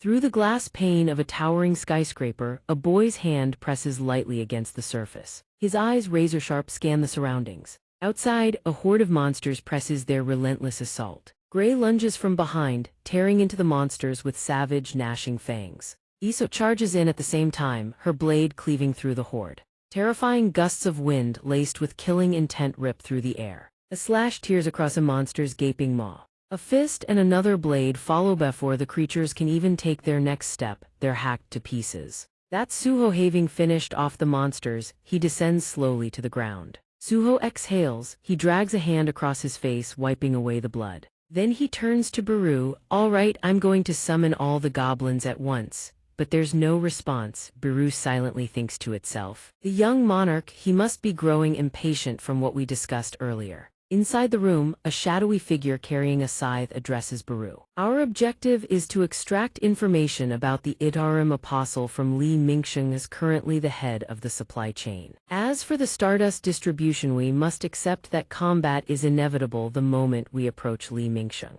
As Baru draws near, Suho's eyes widen in surprise. Then how exactly are we supposed to get information out of him? Baru replies, if he refuses to talk, I'll devour him and rip the information straight from his soul. The Shadow Monarch has granted me permission to consume humans so long as they have been confirmed as demons. However, that's assuming we can actually defeat Li Mingsheng.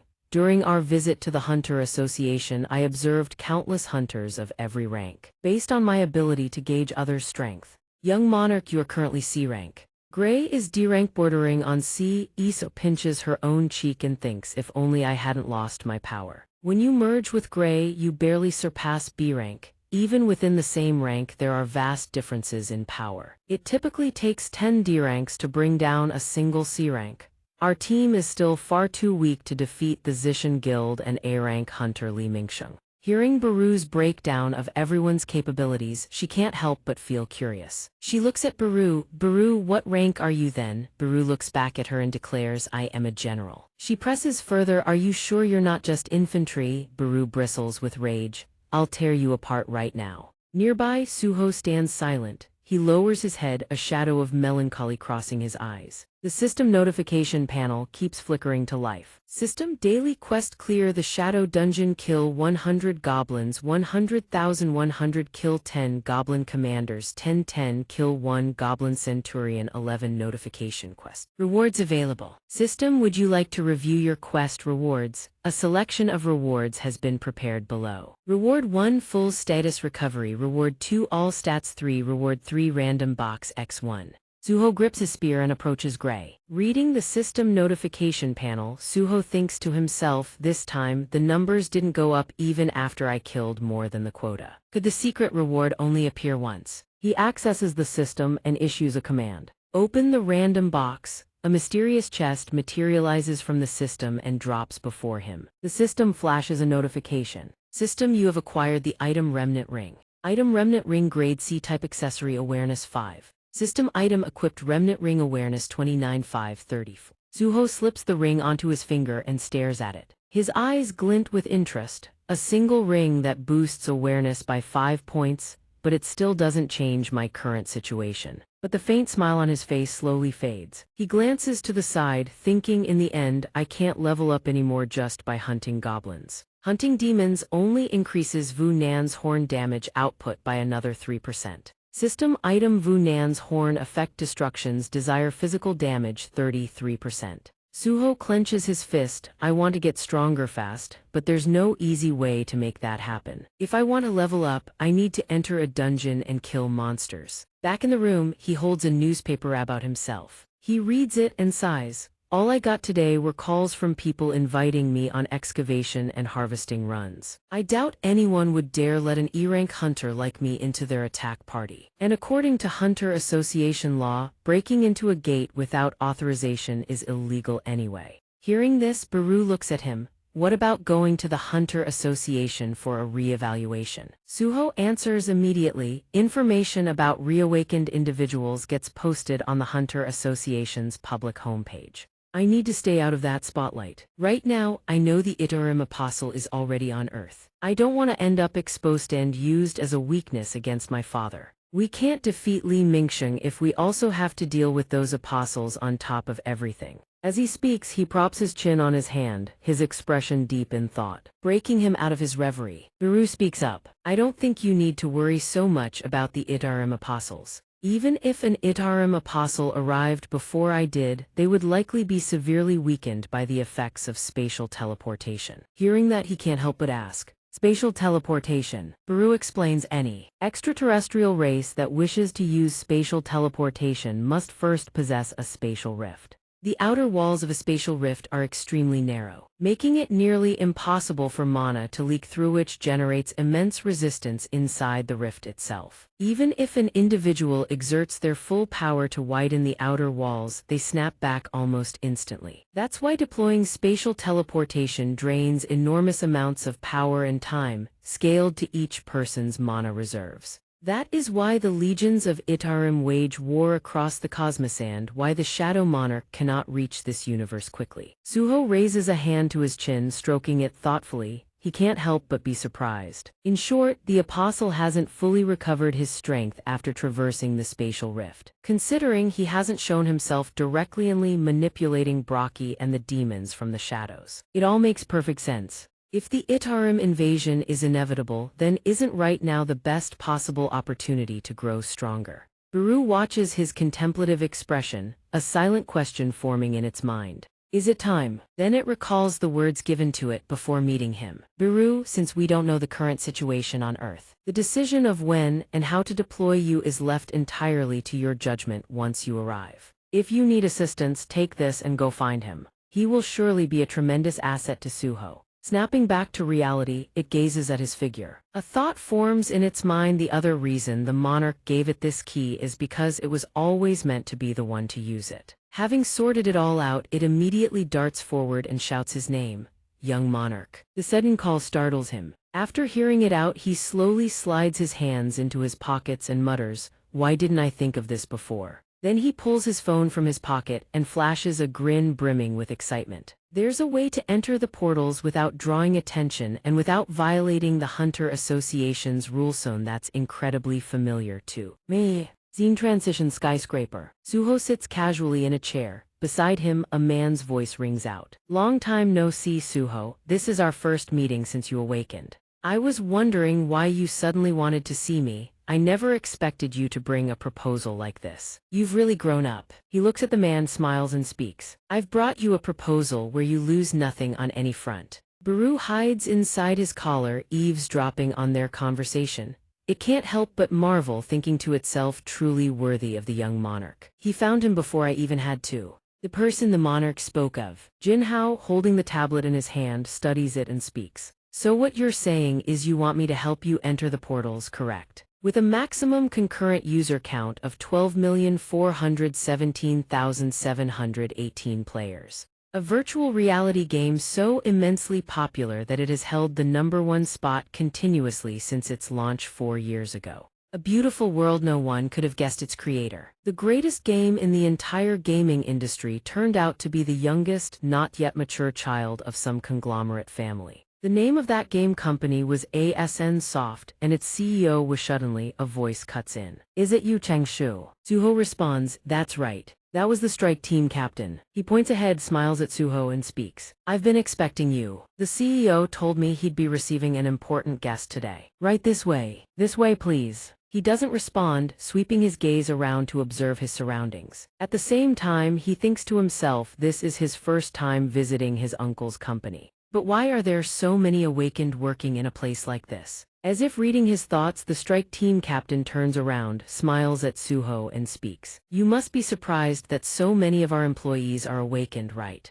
Not every awakened wants to risk their lives diving into dungeons. If they're paid well enough, they can take commissions or work as bodyguards. After hearing that, he can't help but ask curiously, what would a gaming company need hunters for? The strike team captain answers, our company is currently working on a project, but I can't share the details with you. As soon as the captain finishes speaking, Suho glances to the side, puzzled. He wonders, could they be developing a game related to the hunter world? Both of them walk into a room together. The moment Jinhao spots them, he smiles and raises his hand in greeting. Well, look who we have here. Then he rushes over to Suho, grabs his shoulders and beams. How long has it been, kid? Suho, how long has it actually been? After that, he points at him with a gentle scold. The last I heard about you was when you awakened at Korea University of Arts. Do you have any idea how worried I've been about you? Suho scratches the back of his neck sheepishly. I've been kind of busy lately, so I haven't been able to keep in touch with everyone. I'm sorry. Suddenly, Jinhao leans down, chuckles, and says, by the way, it looks like you've gotten taller since the last time we met. In response to his uncle's question, Suho smiles and replies, must be a growth spurt. Suho then sits down in the chair, opens his backpack, and rummages through it. Uncle, could you take a look at this? Seeing him pull out the laptop, Jinhao furrows his brow slightly. It's been so long since we last talked, and you're already bringing up business. But the moment Jinhao sees the content on Suho's screen, he can't hide his surprise. A business proposal. He picks up the proposal and examines it. As he reads, he can't help but marvel. I'd been wondering why you suddenly wanted to meet me. I never expected you'd bring a full business proposal. You've really grown up. Suho smiles and offers, I've brought you a proposal where you lose nothing on any front. Jinhao looks at him and speaks, so what you're saying is you want me to help you enter the portals, correct? Suho smiles and admits it, then lays out his purpose. Yes, if you agree to help me acquire the portals and provide the necessary strike team members to enter them, I'll hand over all magic crystals that drop inside the dungeon to ASN. I have the ability to clear a D rank to C rank dungeon with ease. At his proposal, Jinhao narrows his eyes and asks skeptically, you can really do that, even as an E-rank hunter? Before his uncle's skepticism, Suho quickly responds, actually, I have a way to clear dungeons entirely on my own. He pushes the tablet forward on the table. His uncle also speaks up. Suho, you know I'm an awakened too, right? Right? Even I, at D rank higher than your current rank, don't have the strength to hunt inside the portals. Unlike his easygoing demeanor moments ago, his expression turns dead serious as he looks at Suho and asks, is the reason you've gone this far all just to get into the portals? Is it because you believe your parents may have been caught in one of the portals during the Great Catastrophe? If that's the case, I'll still hire hunters for you, so I'd like you to be patient and wait. Suho doesn't respond. In his mind, he mutters, I knew it would be like this. Just then, Biru pokes out from inside his collar and asks, young Monarch, are you going to tell him the truth? He answers without a moment's hesitation, yeah. In the end, he's the one I trust the most. Suho lowers his head deeply and speaks, uncle. Jinhao looks at him, surprise clearly visible in his eyes. Suddenly, Suho plants both hands on the table, his expression dead serious. He makes his declaration, actually, I'm an awakened who can level up. Jinhao, sitting across from him, is struck speechless. Level up, what do you mean? Suho answers, right now, there are invaders from beyond the cosmos hiding on Earth. To stop them, I need to kill monsters and level up. To halt the cosmic invasion, I have no choice but to enter dungeons and grow stronger. His uncle stares in shock. You. What are you talking about? After hearing him out, Jinhao can't help but ask in astonishment, Suho, have you heard about the solo leveling project? But Suho, sitting across from him, immediately freezes. His eyes widen as he stares at his uncle. He blurts out in confusion. Solo leveling? Caught off guard by Suho's stunned expression, his uncle places a hand on his face and smiles. Oh, I get it now, this must be some kind of hidden camera prank. And you're about to make some ridiculous request just to see your old uncle's flustered reaction, right? What you just described is the plot of a single-player game our company is currently developing. It's about an awakened who can level up solo. He starts at the weakest rank E rank but eventually conquers S rank. In the end, he becomes the strongest awakened and goes on to protect the world. If someone already told you, then what the hell was the point of me keeping it this secret? Faced with the uncle's words, he says nothingly, furrows his brow slightly, thinking to himself. That story, could it possibly be about Changshu? Continues. In any case, if you're trying to mess with me and my employees, you've already failed. You're nowhere near good enough to fool me. Biru looks at the uncle, confused, and asks, failed? Impossible. This uncle must still have faint memories of the old world or something like that. The moment the uncle hears this, he freezes, turning to stare at it in stunned silence. After snapping out of his daze, he can't help but exclaim in shock, Suho, what the hell is this ant-faced thing? Biru, ever mindful of his feelings, turns toward Suho and asks, my liege, shall I assist? He stares at the creature before him, barely believing his eyes, and murmurs, Biru. Since when? Before he can finish, Biru cuts in immediately. During the Age of Oblivion. You were once a trusted vassal who served the monarch amidst countless humans. You stood on the front lines of nearly every battle my lord fought. Those moments of glory and valor are carved deep into your very soul. The uncle sitting beside him stares at the creature, his expression twisted in sheer terror, his body trembling without stop. The moment it finishes, Suho exclaims in shock, "What?" Baru continues to explain. This would be far faster than wasting words on an explanation. This is a gift sent from the Shadow Monarch. At that moment, a beam of light suddenly pierces through his chest. Suho cries out in shock, "What the?" Jin Hao on the other side is equally stunned. His eyes go wide as he stares in disbelief. A vast white void opens up before Jin Hao's eyes. He gasps, "Ah." In the distance, a pair of footsteps gradually approaches. The silhouette grows clearer, drawing ever closer to him. Once it reaches the right distance, the silhouette stops. Seeing the figure before him, Jin Hao thinks in shock, "Me, then." Memories of his time with Jinwoo come flooding back. "Jinwoo, you said you were E-rank, didn't you? I'll protect you." Watching Jinwoo haul a mountain of heavy luggage on his shoulders, he can't help but ask with concern, "Isn't that luggage too heavy?" "Are you all right?" Jinwoo replies, "Oh, it's fine, I can still carry it." "You're always this quiet, huh?" Jin Hao continues, looking at him. Jinwoo answers, "And you're always this talkative, huh?" Then Jin Hao speaks again, "Are you going to side with him and turn against us?"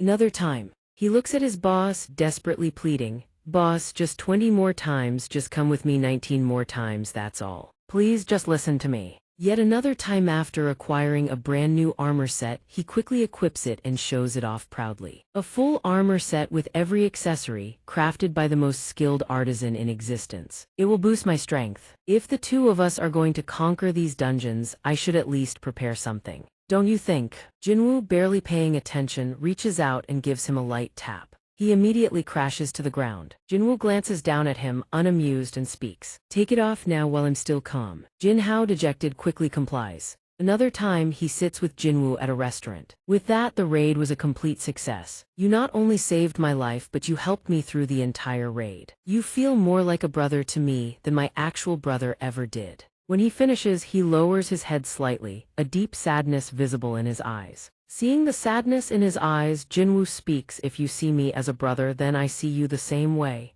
Then he raises his glass toward him. Snapping back from the memory, his face is now streaked with tears. To steady his emotions, he quickly raises his hands and wipes the tears from his face. If that's the case, then being able to see Jinwoo again in this world. Seeing Jin Hao's sudden change in expression, Suho covers his face and turns to Baru, asking quietly, "Baru, what did you do to him?" Baru immediately reassures him, "You need not worry, my liege. He has simply recovered his memories of the previous world." A moment later, Jin Hao speaks, "I understand now. The power Jinwoo possessed was limitless. And you, his Sanyo, have it too, don't you?" Hearing this, Suho's eyes widen in surprise. "Yes. But it's a little different." When he finishes, Jin Hao's expression turns serious, his eyes narrowing. "Beyond the outer reaches of the universe. He's protecting this world from those called the Idarim. He's in an entirely different dimension. Yes, to prevent the Idarim's invasion from reaching Earth, I need to get stronger as fast as possible." Honestly, even though the situation has escalated to this point, you still brought me a business proposal. You're just as meticulous as your father. Now that I understand the situation, I shouldn't treat you like a child to be sheltered anymore. I accept the proposal." The moment Suho hears his uncle agree, he immediately jumps for joy. "Awesome!" Jin Hao watches Suho's joyful expression, but sadness fills his own eyes. He thinks to himself this time, "Jinwoo is shouldering the burden alone once again. But the reason he allowed my memories to be restored, it's because he wanted to give me a chance to help, isn't it? This time just trust me. I'll do everything I can to help Suho." Meanwhile, on the other side, Suho, fully clad in concealing gear. He looks at the group of injured people sitting nearby. Suho observes them, thinking to himself, "So this is the attack squad Uncle recruited. Uncle did a fantastic job gathering enough people." The moment they spot him, a man sitting nearby calls out, "You're really paying us 400 just to join this raid squad without actually entering the gate?" Suho answers without hesitation, "That's right, exactly." The man continues, "But you're planning to go in alone." Suho, paying it no mind, simply walks away. The man watches him go, shooting him a contemptuous look. "I don't know how confident you are in your own abilities, but underestimating the gate is reckless beyond belief. Still, if you feel like you can't handle it, don't hesitate to call on us. Even though my body's in this state, I might still be able to lend you a hand." When the man finishes speaking, Suho turns his head slightly to glance back. Then he looks at the man and smiles. Thanks. If I need help, I'll call you. Then he strides forward on his own into the city beyond. Father placed countless responsibilities upon his own shoulders and kept living all the way until now. That must be the reason in this companion system he received. He can feel his father's warmth hidden within those silent intentions, but he doesn't want to let his father shoulder everything alone anymore. Time to start leveling up. Outside the building, a car pulls up and parks. Li Mingxing steps out of the car and immediately barks an order, "Stand by around here." The person inside responds, "Yes, sir." He furrows his brow. Glancing to the side, he thinks to himself, 3 months since we last met, huh? Minsung slowly makes his way into the building. The security guard spots him and exclaims in surprise, "Oh, I saw you on the news. You're Li Mingxing, the deputy executive director of the Zishan Guild, right?" He couldn't care less about the guard's greeting. In his mind, he thinks arrogantly, a shining gem can never stay hidden. Well, building an image is just as important. But a few minutes later, he suddenly turns his head, pulls down his mask, and flashes a bright smile in greeting. "Thank you for recognizing me, sir." The security guard raises his hand in salute and offers words of encouragement. "Have a nice day, sir." "Hee. The hero of the hunter world. I'll always support you." "That's right." Those envious stares. "Everyone should look at me like that." The elite of the elite, born from the vice executive director of Yujin Construction on other than me. The one who became a star and king of the industry from an early age. That's also me. I rose smoothly through the world of celebrities and was dubbed the Prince of Asia. After the Great Cataclysm, I awakened as an A rank. I thought I'd continue to be one of the apex predators at the top of the food chain. Just like before. Lim Taeju, sitting in the front seat, speaks up. "Oh, I awakened as an S rank." Minsung glances at the driver. In his mind, he thinks until my driver Lim Taeju became an S rank awakened. Lim Taeju smiles and continues. "I'm getting old, so I'm thinking about becoming a hunter as soon as possible. I think I'll quit this driver job." "Come to think of it, you're an A rank awakened, right? The Hunter Association suggested I form a guild. Would you like to join?" The moment he finishes speaking, Minsung thinks I'm A rank, yet a measly driver is S rank. From that day on, I was certain this world was heading toward collapse. Back to the present, the pyramid structure has been inverted since the Great Cataclysm. I must restore it to its original state. Even if I have to shake hands with the devil. He slowly opens the room door. Then he gently pulls down his mask. Inside the room, a group of people stands in a row, smiling in a grotesque manner. Minsung looks at them and speaks. "Wipe those disgusting smiles off your faces before I rip every last one of your mouths apart." He walks forward and asks, "Where's your master?" The homeowner has returned, yet no one's here to greet him. The moment he finishes speaking, a voice calls his name from behind Li Minsung. He looks at the person before him and speaks. "That cursed silver hair and those eyes, you're an outsider, aren't you?" The figure holds a book in hand and glances over at him. Minsung steps forward and gently places his hand on the figure's head. "The last time I saw you, you were just a newborn. You've grown a lot, haven't you? Huh, even your mana has increased. You're growing according to plan." The outsider furrows his brow, irritated, and speaks. "As I told you before, this isn't growth, I'm recovering my power. To overcome the problem of traversing spacetime between universes, I split my original body apart, dividing my power and personality into multiple fragments, and sent them into this world. Among those fragments, the first to arrive here was the weakest one, the infant state of. You could say that I now am the version that has merged with the second fragment." Minsung slumps into a chair, looking bored. "Sounds complicated." The outsider looks at the book and continues.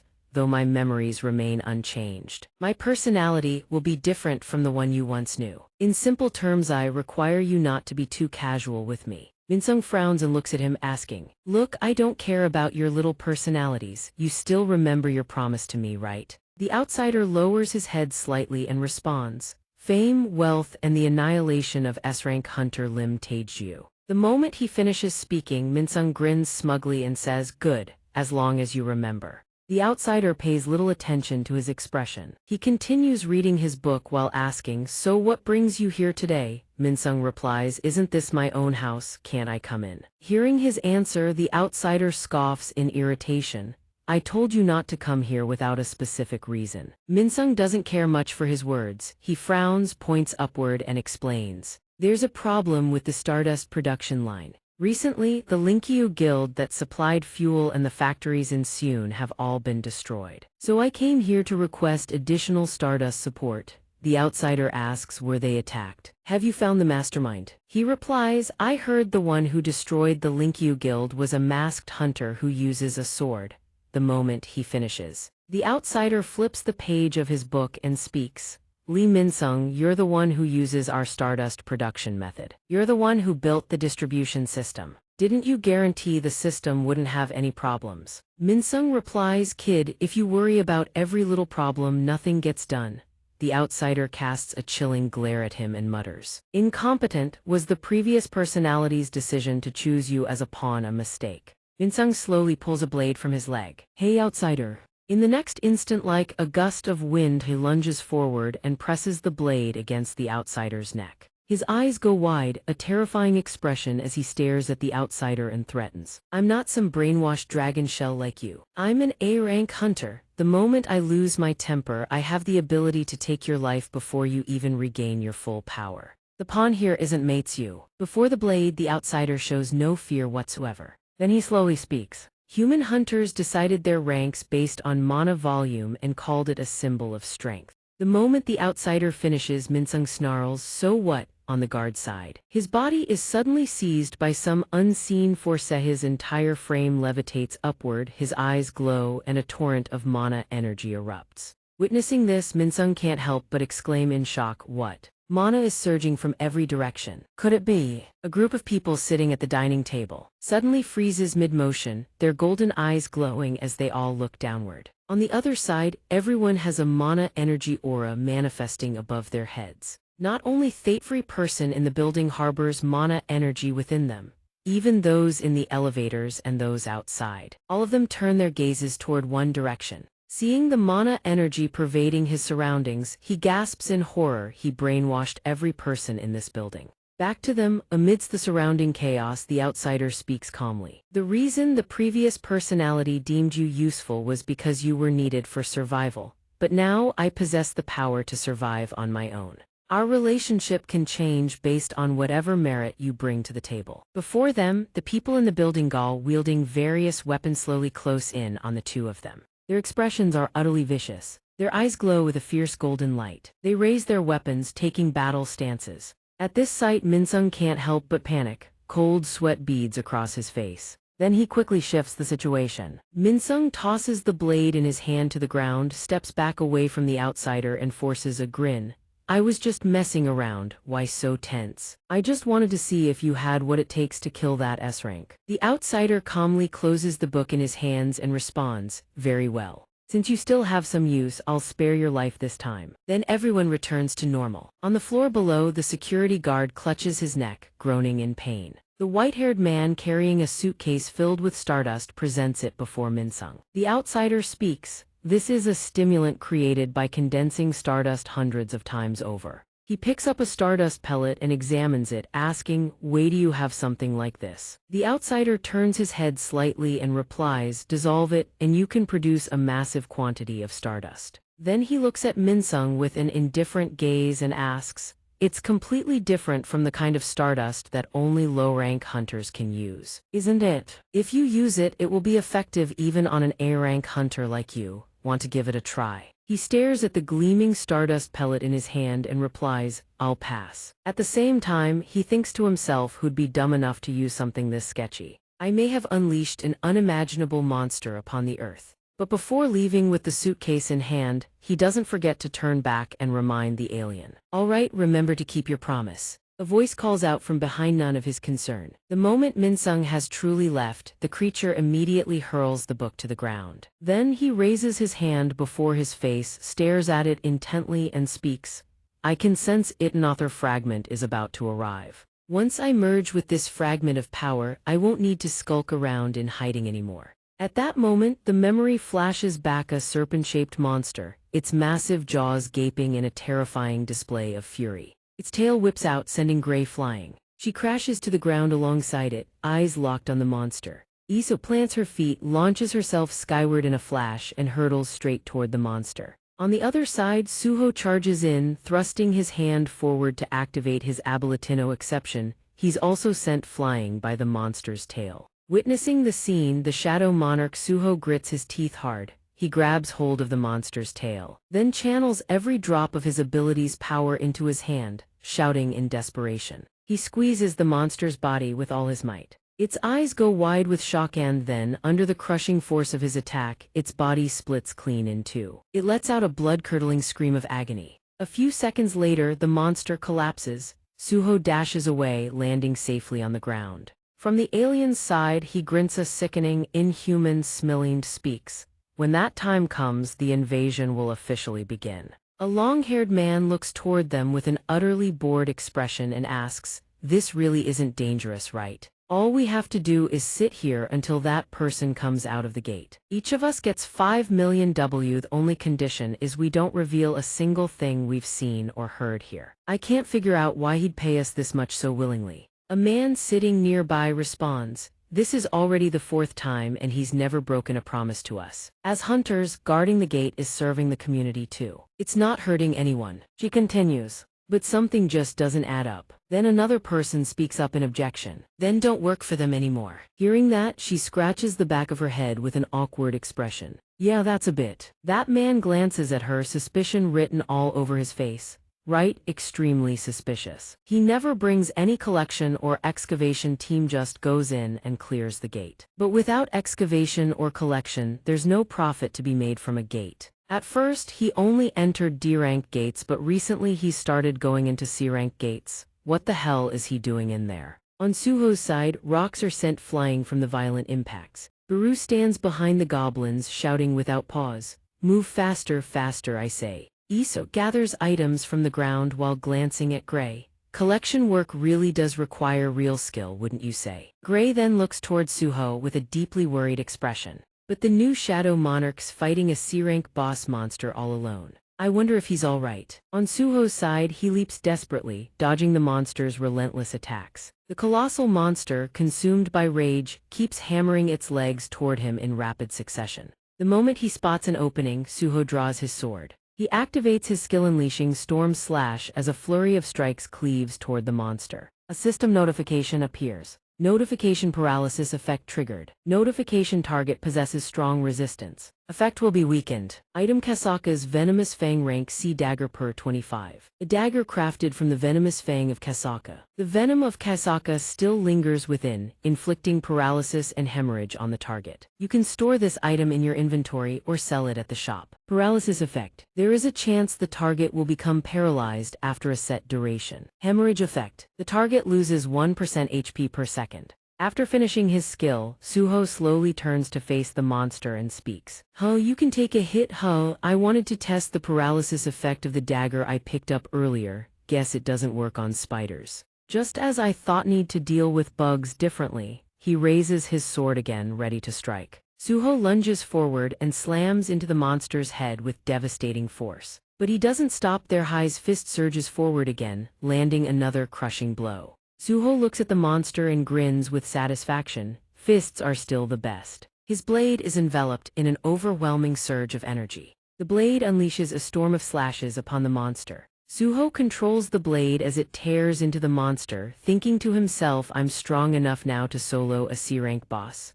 Next, I can push into B-rank gates." Rocks and debris churn violently around him, hurtling toward the monster. Suho dashes toward the monster like a gust of wind, thinking, "I've gotten used to using ruler's authority in the middle of combat. Not only am I leveling up, but my combat execution grows sharper by the day. Come to think of it, ruler's authority, I usually just use it to move objects around. But I wonder what would happen if I combined the invisible hand directly into my attacks." He clenches his fist. A surge of tremendous energy radiates from it. He channels every ounce of his strength into the strike against the monster. Kaboom! A deafening explosion rings out, accompanied by a tremendous shockwave. System notifications flood in. System, you have defeated Giant Arachnid. System level up. Skill, Ruler's Authority has been upgraded. Ruler's Authority LV2 active skill, no mana required. Even without direct contact, you can still move objects. Fatigue accumulates based on how the skill is used.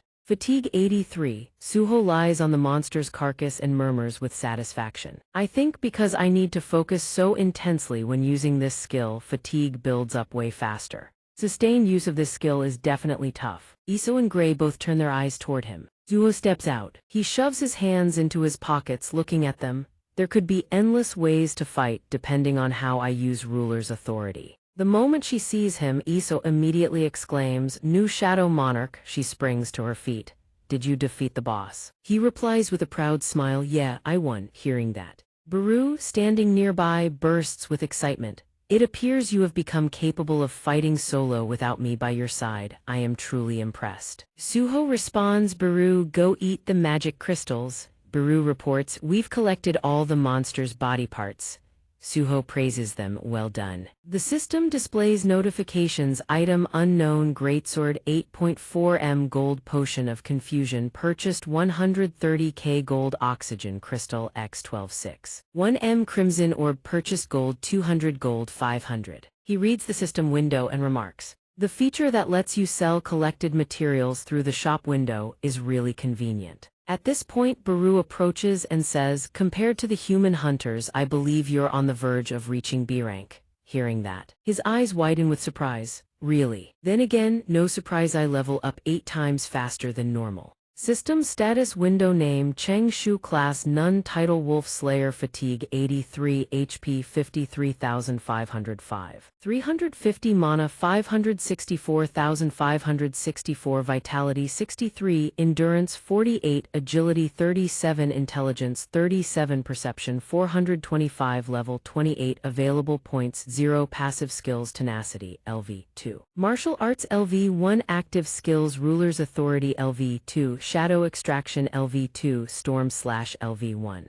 Baru continues to explain. "Also, I sense that perhaps because you've grown stronger, they've grown stronger too." Iso, standing nearby, rolls her shoulders and adds, "It's true, I've also noticed that the more we fight, the faster my strength recovers." "How am I recovering stamina without even drinking blood?" He looks at them and says, "Wait, there's one more thing. You two are now showing levels. Iso level 19, Gray level 17. Hearing that, she looks like she can't believe what he's saying and denies it. "We have levels, that's strange, but we're not players like you or Jin Hao." Suho looks at her and asks, "You can see the system window too, right?" She replies, "I don't think so." At her answer, Suho furrows his brow slightly. He raises a hand to his chin, lost in deep thought. Even though they can't use their stats, could their stats still increase with their levels? While the fact that the two of them could grow stronger from now on is good news, the heirs and the party system still hold far too many mysterious pieces of the puzzle yet to be solved. Then he speaks up, "In that case, let's go test right now whether you two can actually level up." Hearing that, she stares at him in shock and exclaims, "What?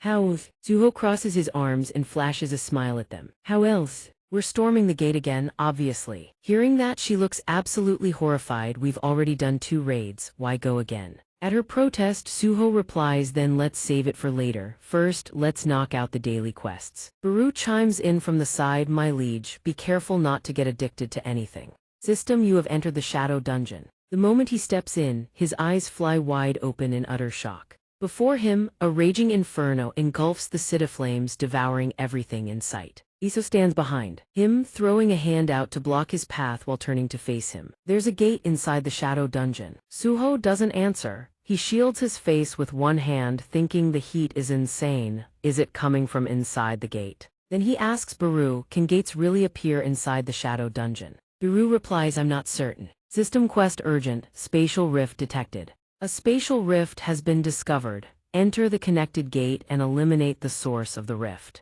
At the system notification, his expression shifts to shock and urgent quest. A sudden grin spreads across his face. He tosses 2 items, cloak-like, toward them. "All right, Gray, catch this." Iso catches the item he tossed, looking puzzled. System item notification. Item: heat-resistant cloak, E rank, EQ IPPABLE. Type misc uncommon, blocks heat to a certain degree when equipped, cost 10 gold. Then he turns to them with a grin. "Perfect. I was itching for another raid anyway. Couldn't have asked for better timing. Let's hit the gate." At the M1EA1C sector Egyptian simulation dungeon, Pyramid Zonia man with a savage expression lets out a guttural roar. He is Liu Sheng, B rank hunter from the Ala Guild. Liu Sheng draws his blade against the group before him and bellows, "This is an abuse of power. Who gave you the right to kick us out of the dungeon? The Ala Guild was here first." The other man responds, "Who gives a damn who got here first? This is your final warning. This dungeon belongs to our guild from now on.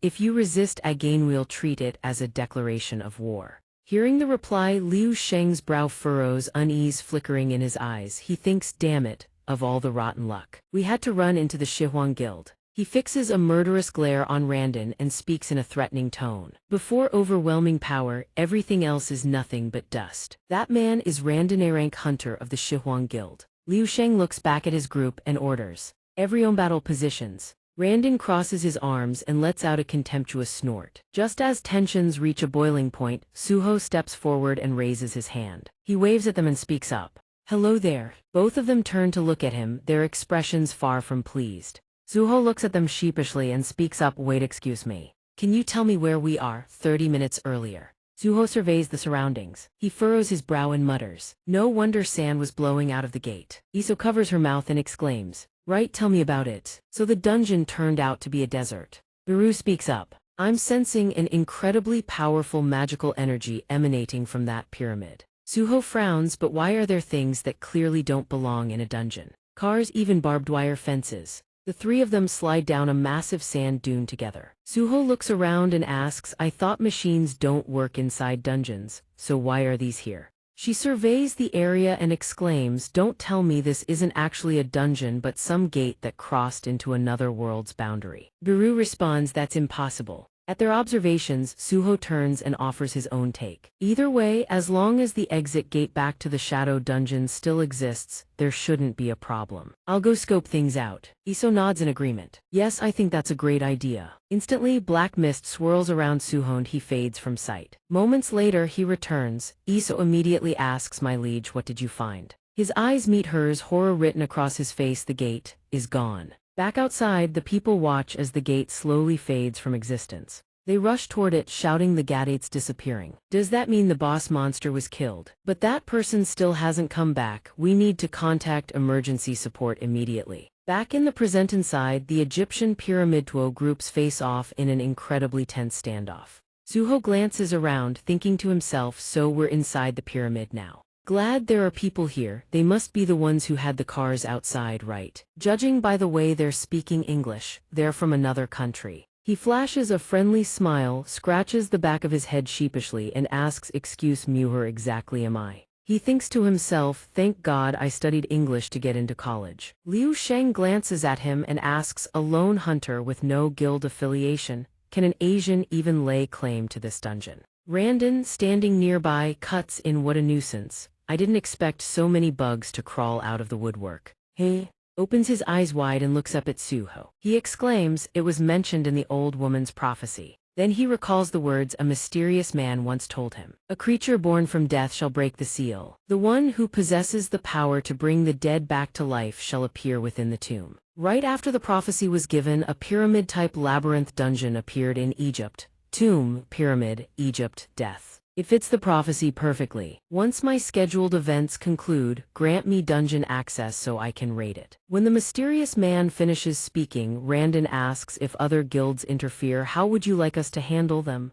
At his question, the mysterious man lowers his sunglasses slightly and asks, "Why would you even worry about that?" Randon thinks to himself, "Just use the Shihuang Guild's methods to deal with them." He extends his hand toward Suho and makes his demand. "Hey kid, if you're a hunter eyeing this dungeon, consider this your final warning. Comply and I'll let you walk away in one piece." As Randon finishes speaking, Suho thinks to himself, so this is a dungeon. Talk about intense. If this is a dungeon, then I have no choice but to clear it to complete the urgent quest. He narrows his eyes, watching the man warily, then asks, "And if I refuse?" The man replies. Randon's sudden attack catches Gray completely off guard. Liu Sheng, standing nearby, is equally stunned. On Suho's end, Randon lunges at him with devastating force. Debris and rock blast into the air from the sheer impact. He stares at Suho in shock. Suho leaps onto the wall to dodge the attack. "You were the one who attacked first." But it doesn't stop there. Randon charges straight at him again. Suho raises his hand to block the attack, thinking to himself, "I have no idea how much damage I'll deal after powering up."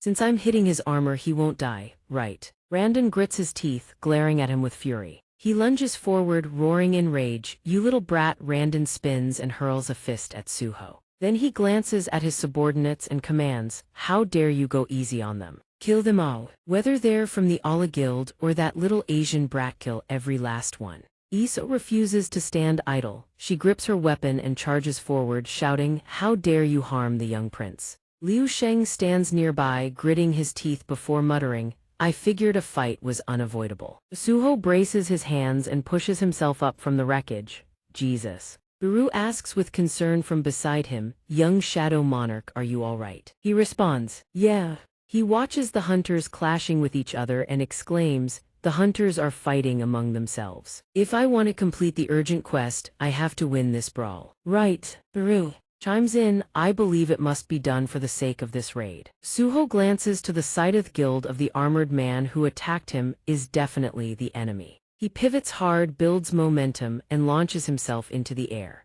He springs upward in rapid bursts, bounding off surfaces toward the ceiling. Suho swoops down from above. He throws a devastating punch straight into Taken's face. The man glances at him and smirks, truly impressive. Who would have thought a weak hunter would dare stand against the Shihuang Guild? You should listen to your betters, boy, instead of making yourself suffer. Taken immediately draws his weapon to block the attack. Suho unleashes a relentless barrage against him. Frowning slightly while thinking, I've been trying to take him down, but he's tanking every hit. Just how tough are these bastards? Or maybe I should try that new combat method with the ruler's authority I just learned. Can I use it on a person? But what if I accidentally kill him? Suho raises his hand, focusing every ounce of concentration, readying the final blow. A strange blade flashes out of nowhere. It's Liu Sheng. He swings his sword hard into Taken's skull, leaving Suho utterly stunned. Taken stares at the blood streaking down his face, eyes wide with shock, then collapses seconds later. Suho glances toward Liu Sheng and speaks up, thank you. Liu Sheng rests his sword on his shoulder and replies, I saw your skill when you dodged Vanden's attack. Then he turns to Suho and asks, but that hesitation earlier. Are you afraid of killing people? Monsters aren't the only danger hunters face. You need the resolve to protect yourself from dangerous people like rogue hunters. His eyes widen, expression frozen in shock. Suho breathes heavily, glancing at him. Resolve. I thought fighting with my life on the line was enough, but it's still not enough. Up until now, I've never had to kill anyone. Even when I fought the Hyena Guild, I could hold back because our strength gap was too wide. But I won't always be in a position where I hold the upper hand. Hesitating to kill could lead to my own death or mean I can't protect what matters to me. Maybe the tragedy that once happened in this world will keep repeating. I missed that because I was only focused on leveling up. I forgot I need to shed the sentimentality I carried from before the cataclysm. Only then can I stand against Li Mingsheng. Back in the present, Liu Sheng rests his sword on his shoulder, smiles, and introduces himself. I'm a hunter from the Ala Guild, name's Liu Sheng. We've got a bit of trouble with the Shihuang Guild. Why don't you form an alliance with us? From behind, while Liu Sheng's guard is down, Taken charges in with weapon drawn. Suho reacts, instantly throwing a punch straight at him. Liu Sheng watches the trajectory of Suho's fist, eyes widening in shock. Suho darts past Liu Sheng, closes the distance on Taken, and drives a crushing punch into his face. The man is sent flying. System Ruler's Authority Skill Level 2 achieved. Active skill no mana cost. Allows manipulation of physical objects without direct contact. Stamina. Consumption varies based on usage. He glances at Taken, thinking, I won't hesitate anymore. A foot steps toward the fallen man. Taken lifts his head high, his face barely recognizable, twisted in agony, and lets out a pained whimper. Randon looks down, thinking he took out Taken with a single strike. Randon lifts his head and grins with delight. Interesting. He speaks again, now that's interesting. Suho looks at him and introduces himself. I'm Suho from South Korea, let's form an alliance. The chaotic battle between both sides erupts. A soldier rushes in to report the Ala Guild is teaming up with another hunter party. The commander sneers, shrimp pooling together still amounts to nothing but shrimp. We're not only stronger, we outnumber them too. At this moment, Suho holds a key brimming with mana. He says, you think we've shown our full strength? His action catches Liu Sheng's attention. Then Suho gives the command arise, sending the enemy commander into sheer panic. What Suho summons is none other than the giant Iraq normal grade. More and more giant arakas materialize, poised and waiting only for Suho's command to lunge at the enemy. Witnessing this, Liu Sheng stares in utter disbelief. With physical combat ability like that, he's also a summoner. Not to mention he can summon all of them at once. Suho cuts through that train of thought. All right, I'm going in. The giant arakas relentlessly assault the enemy force with their tremendous power. Right then a hulking figure appears. He takes a step back, winding up clearly preparing to strike. He leaps an enormous distance, landing on the giant arak and tearing it apart. Randon laughs, so you haven't shown everything yet, kid. Interesting. Suho immediately recognizes him. Randon knows that shadow soldiers are weaker than their original forms, but he's still shocked that this man could one-shot a magical beast that the young shadow monarch struggled to defeat. That guy is clearly the strongest one here. Right at that moment, Gray arrives just in time. Suho, the shadow monarch, sees this and hastily says, "Perfect Timinglets use the linked skill." Gray, it barks once as if obeying his command. Iso says cheerfully, "Just for a moment, sir." Suho still doesn't seem to understand her intent. Iso quickly explains, "Why don't you try using the linked skill with me this time? After all, when we were assaulting the gate, we already figured out how to boost our energy charging." Hearing this, Gray looks annoyed. While Suho answers hesitantly, "Using a skill I've never deployed in actual combat is a bit." Hearing that, she says sadly, "The chance to finally be of help to the Shadow Monarch and I." Before she can finish, an explosion erupts right behind them. Thousands of mummy monsters charge out to attack. Liu Sheng barely holds off a massive mummy. He says, "Did they swarm here because they heard the fighting?" Iso panics and alerts Suho another wave is coming from the other direction too. Randon is currently being shielded by his subordinates. He thinks mummies, So I finally understand the prophecy the guildmaster heard. The prophecy spoke of a creature born from death that has broken the seal. The one who possesses the power to resurrect the dead shall appear within the tomb. Randon ponders at length. If the dead being revived refers to the mummies, then the creature mentioned in the prophecy must be somewhere inside this dungeon. A creature born from death has broken the seal. Looking toward the depths of the dungeon, Randon calculates. The guild master ordered him to claim ownership of this dungeon. But with competition this fierce, he's better off going after the power to resurrect the dead that the guild master truly desires. His eyes light up as he shifts his gaze toward something. Watching Suho battle the mummies, Randon thinks that kid isn't as simple as he looks. If he retreats now, Suho will just be a minor nuisance later. He closes his eyes, seemingly weighing his options. The sight even makes Liu Sheng, who's still mid-combat, gape in astonishment. Randon makes his decision and orders, "Shihuang Guild, all of you, follow me. Leave those hunters behind and head to the boss room now." Seeing this, Liu Sheng shouts, "The Shihuang Guild is pushing deeper into the dungeon, stop them."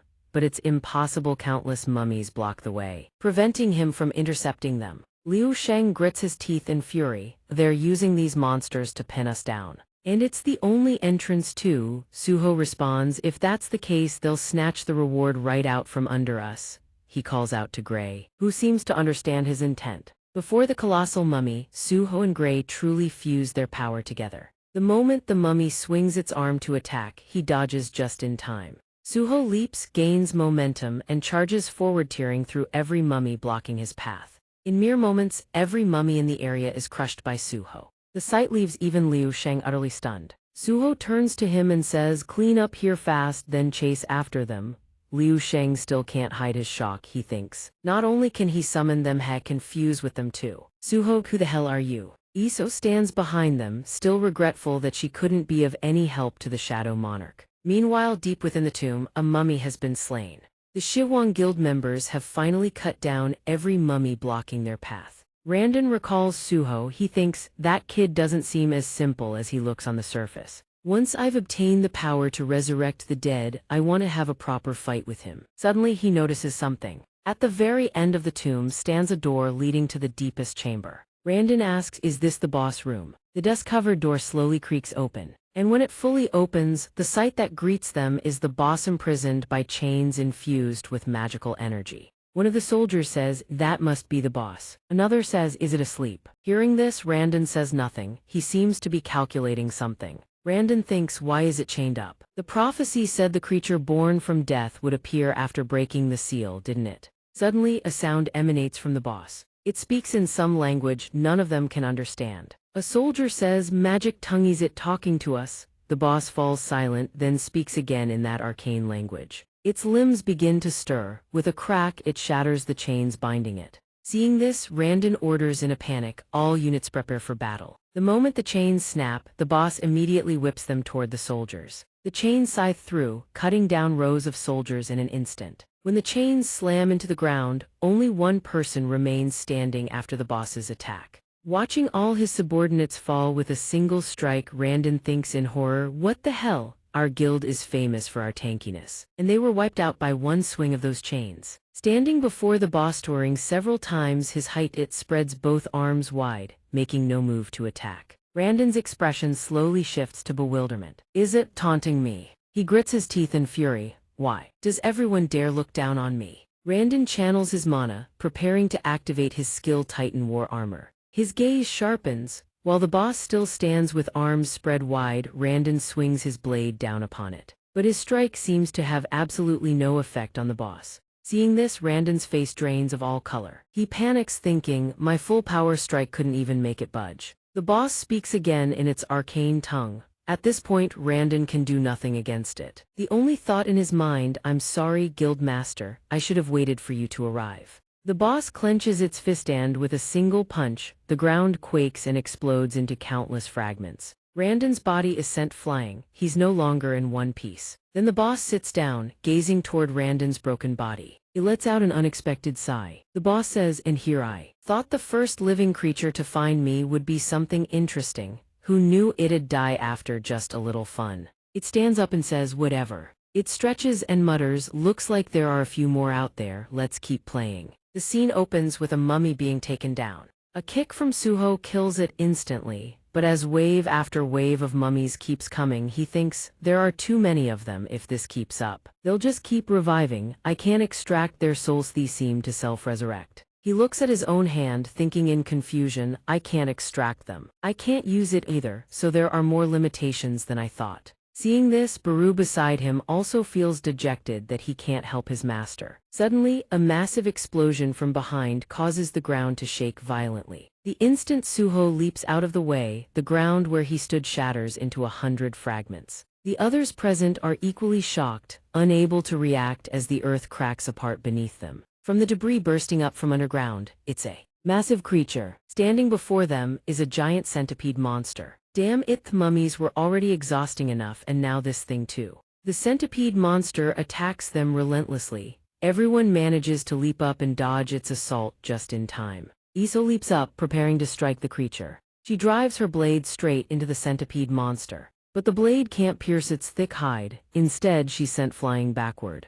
Iso says through gritted teeth, "My attack can't even penetrate its skin." Seeing this, Liu Sheng says to Suho, "Suho, fighting these monsters head-on isn't a good idea. As much as it pisses me off that the Shiwang Guild seized control of this dungeon, I think we should fall back." Suho hears this and agrees. He says, "Perhaps you're right." He thinks further. The urgent quest states he must resolve the issue caused by the spatial rift. "I can't guarantee that the Shiwang Guild killing the boss will help me complete this quest either. Is retreating really the right call?" Suddenly, a mysterious mist rises from the ground. The boss seems to have reached this area. Its footsteps slam into the earth, cracking it open, sensing the ominous presence. Liu Sheng's expression changes instantly. The boss known as Emuth has arrived. Liu Sheng sees this and exclaims in shock, "Isn't that the path the Shiwang Guild members entered from? Another magic beast just stepped out from over there." Sensing the dark aura radiating from Ammit, Suho starts to panic. His body trembles, figures his instincts must have sharpened after leveling up.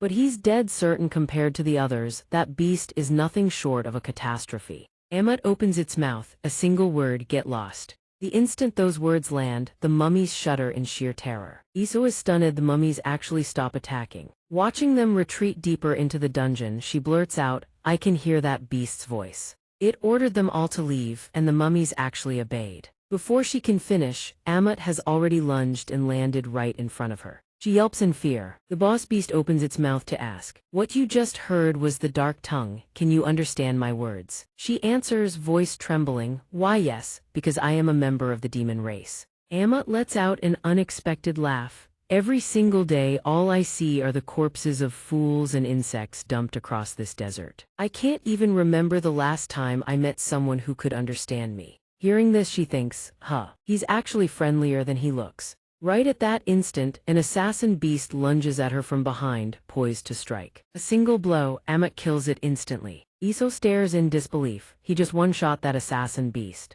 Immediately after, another assassin beast charges in. Amut speaks, "Before we continue our little chat, I should clean up these stubborn insects who refuse to heed my warning." With that, it leaps high into the air. A single kick, the beasts are obliterated. The spectacle is absolutely jaw-dropping. Everyone stands frozen in shock. Suho thinks, bewildered, a magic beast, killing other monsters. Seeing another assassin beast cut down, yet another charges in, intent on killing Amut. Enraged, it tries to bring down the boss. But in an instant, its expression twists. Claw strikes fast as lightning tear through its body. Blood from the centipede beast sprays across the sand. Amut rips its body to shreds. While slaughtering the beasts, it says coldly, "I despise insects." The sight leaves everyone paralyzed with fear. Liu Sheng shouts in alarm. What the hell is a magic beast, this powerful that can wipe out all those assassin beasts in the blink of an eye? Doing here? A labyrinth-type dungeon. According to our intel, it should only range from B rank to A rank. Amut immediately strides toward them. It seems there are a few here I can't communicate with. Without hesitation, it leaps at Liu Sheng. Die. He barely manages to raise his sword in time to block. Iso screams in panic, unable to believe her eyes. Right at that moment, Suho arrives just in time, deflecting Amut's attack and saving Kaerang. He shouts in fury, "You'd kill us just because we can't talk to you. Do you even understand the value of a life?" Amut looks surprised. "Oh, another human who can speak to me." It shifts its foot. "Value, you say? I've never given a damn about such nonsense." With that, it kicks the ground, shatters into fragments. Debris sprays toward them like shrapnel. Suho is sent flying by Amut's kick, his injuries severe. She screams in panic, "Young Monarch!" She shouts in fury, "You bastard, how dare you do that to the young Monarch?" Amut pauses. "He's your companion." It rests a hand on its head and says, "Fine, as an apology I won't kill you. If you're a member of the demon race, you must know quite a lot. It would please me greatly if you could satisfy my curiosity." It asks her, has the war between the Shadow Monarch and the other monarchs ended? If it's over, who won? She thinks, utterly confused, what the hell is this creature? How does he know about the war between the monarchs? Seeing that her companions have all been brought down, Amut speaks, "You're not going to answer me." Even Gray lies motionless on the ground. It continues, "Then I have no choice but to." Suho also lies motionless. Baru beside him keeps calling out, "Young Monarch, young Monarch." Amut's threat fills Iso with such fury that tears stream down her face. It says, "Whether it's those idiotic beasts who can't understand the dark tongue, or a demon who dares refuse to answer me. If we can't talk, then you're no different from those insects." Just as it raises its foot to crush Iso, Suho begins to move. He tries to speak but can't. Blood trickles from his mouth non-stop. Notification: status recovery quest reward received. Behind Amut, a brilliant light erupts. Suho's condition fully recovers. He says, "Saving that daily quest reward was the right call after all. And if you're asking about the great war between the monarchs, I happen to know a thing or two." His eyes blaze with light. Suho continues, "All the monarchs are dead. Every last one of them fell to the Shadow Monarch." Amut's eyes widen in shock. "Is that true?" Seeing Suho recover, Iso cries out, "Young Monarch, save me." Amut says, "You mean to tell me that while I was imprisoned in this place, the great war between the monarchs has already ended?" Suho confirms, "That's right." He thinks, if he's asking about that war, there's a good chance he's a descendant of one of the other monarchs. He continues, "That crocodile beast is at least S rank. One wrong move and I'm dead." Amut approaches Suho, "So the Shadow Monarch won that war after all? If he's already destroyed the other monarchs." Suho listens intently. Suddenly, Amut clenches its fist and says, "Then that means the Iron Monarch is also dead at his hands." The monster points directly at Suho. "Then that means the Iron Monarch has also fallen at his hands. So this monster is the prisoner of the tomb." Amut. As the words settle, the entire space falls into dead silence. Suho's eyes secretly fix on the beast, a question rising in his heart. This beast is called Amut since he just mentioned the Iron Monarch. Could he also be a monarch-class beast? Fear surges within him. If Amut finds out who his father is, he'll attack without hesitation. But before Suho can fully process the situation, Amut's massive foot swings toward him without warning. Witnessing the terrifying scene, Iso screams, eyes wide with horror. Young Monarch. Her warning barely leaves her lips before Amut's colossal foot slams down right where Suho stands. The ground quakes violently, cracking apart into jagged fragments. Dust and debris billow everywhere. Fortunately, thanks to his razor-sharp reflexes, Suho leaps backward just in time and dodges safely. He shouts in fury, "What the hell are you doing?" Amut remains perfectly calm, its voice dripping with challenge. "Judging by how long you took to respond, you were definitely trying to cook up a lie. Answer quickly or I'll kill you." Suho seethes with rage. "This goddamn beast, if you don't give it what it wants, it just kills you." Amut speaks again, "I'll ask you one more time. Was it the Shadow Monarch who killed the Iron Monarch?" Suho grits his teeth and admits, yes, he killed all the other monarchs, but internally. He panics. Will Amut go berserk over the Iron Monarch's death? Amut hears the answer and simply smirks, perfectly calm. "No wonder I kept wondering why he stopped visiting me. So he's already rotting in hell, is he? It seems I owe the Shadow Monarch a debt of gratitude after all." Suho is stunned. "Wait, you are not a descendant of the Iron Monarch." Amut lets out a contemptuous sneer. "Me, a descendant of that wretch?" The Amut creature tenses its arms into an attack stance and lets out a guttural growl. "I don't want to hear any of that nonsense." The words barely leave its mouth before it hurls a devastating blow straight at Suho. All he can do is grit his teeth and stare the beast down with unwavering resolve, bracing for impact. But when Amut's fist is mere inches from his face, massive iron chains materialize out of nowhere and coil tight around its arm, halting the strike in the nick of time. Suho's eyes widen at the scene unfolding before him. He gapes in utter disbelief. A surge of crimson energy erupts and forms a barrier right in front of the creature. The beast snarls in fury. "These damned chains again don't tell me I've crossed beyond the allowed zone." The moment Amut finishes its words, the chains suddenly constrict even tighter, shaking violently as if trying to crush everything in their grip. They don't just hold it in place, they yank it backward with brutal force, each tug threatening to rip its colossal body apart. A thunderous boom rocks the ground, sending shattered rock and debris flying in every direction, blanketing the space in dust. Through the thick haze, the beast Amut is dragged backward, thrashing and screaming in blind rage. "These damn chains! You accursed wretch, you wretched sorcerer!" But no matter how furiously it thrashes and curses, the chains never relent, hauling it deeper into the dark, suffocating depths of the dungeon until its massive silhouette vanishes completely. Witnessing the terrifying spectacle, Suho stands frozen, eyes wide with shock. Those chains just appeared out of thin air and dragged the thing back. A weight lifts from his chest. He doesn't know what just happened, but anything that gets that thing away from him is good enough. Just then, Iso rushes to his side, voice tight with worry. "Young Shadow Monarch, are you all right?" "I'm fine." Suho looks toward Gray, who lies convulsing on the ground, face twisted in agony. His voice drops low. "Now we know a monster that terrifying exists down here. We need to be more careful. While we still can, treat Gray and the guild members' injuries immediately." He's about to signal for support when something catches his eye. System emergency quest triggered, spatial rift detected. Notification: a spatial rift has been located. Quest objective: enter the connecting gateway and eliminate the source of the spatial rift. Suho frowns, thinking, what's going on with this quest? While he's still lost in thought, Iso approaches with concern, calling out softly, "Young Shadow Monarch, is everything okay?" Suho turns, his trembling hand pointing at the system panel.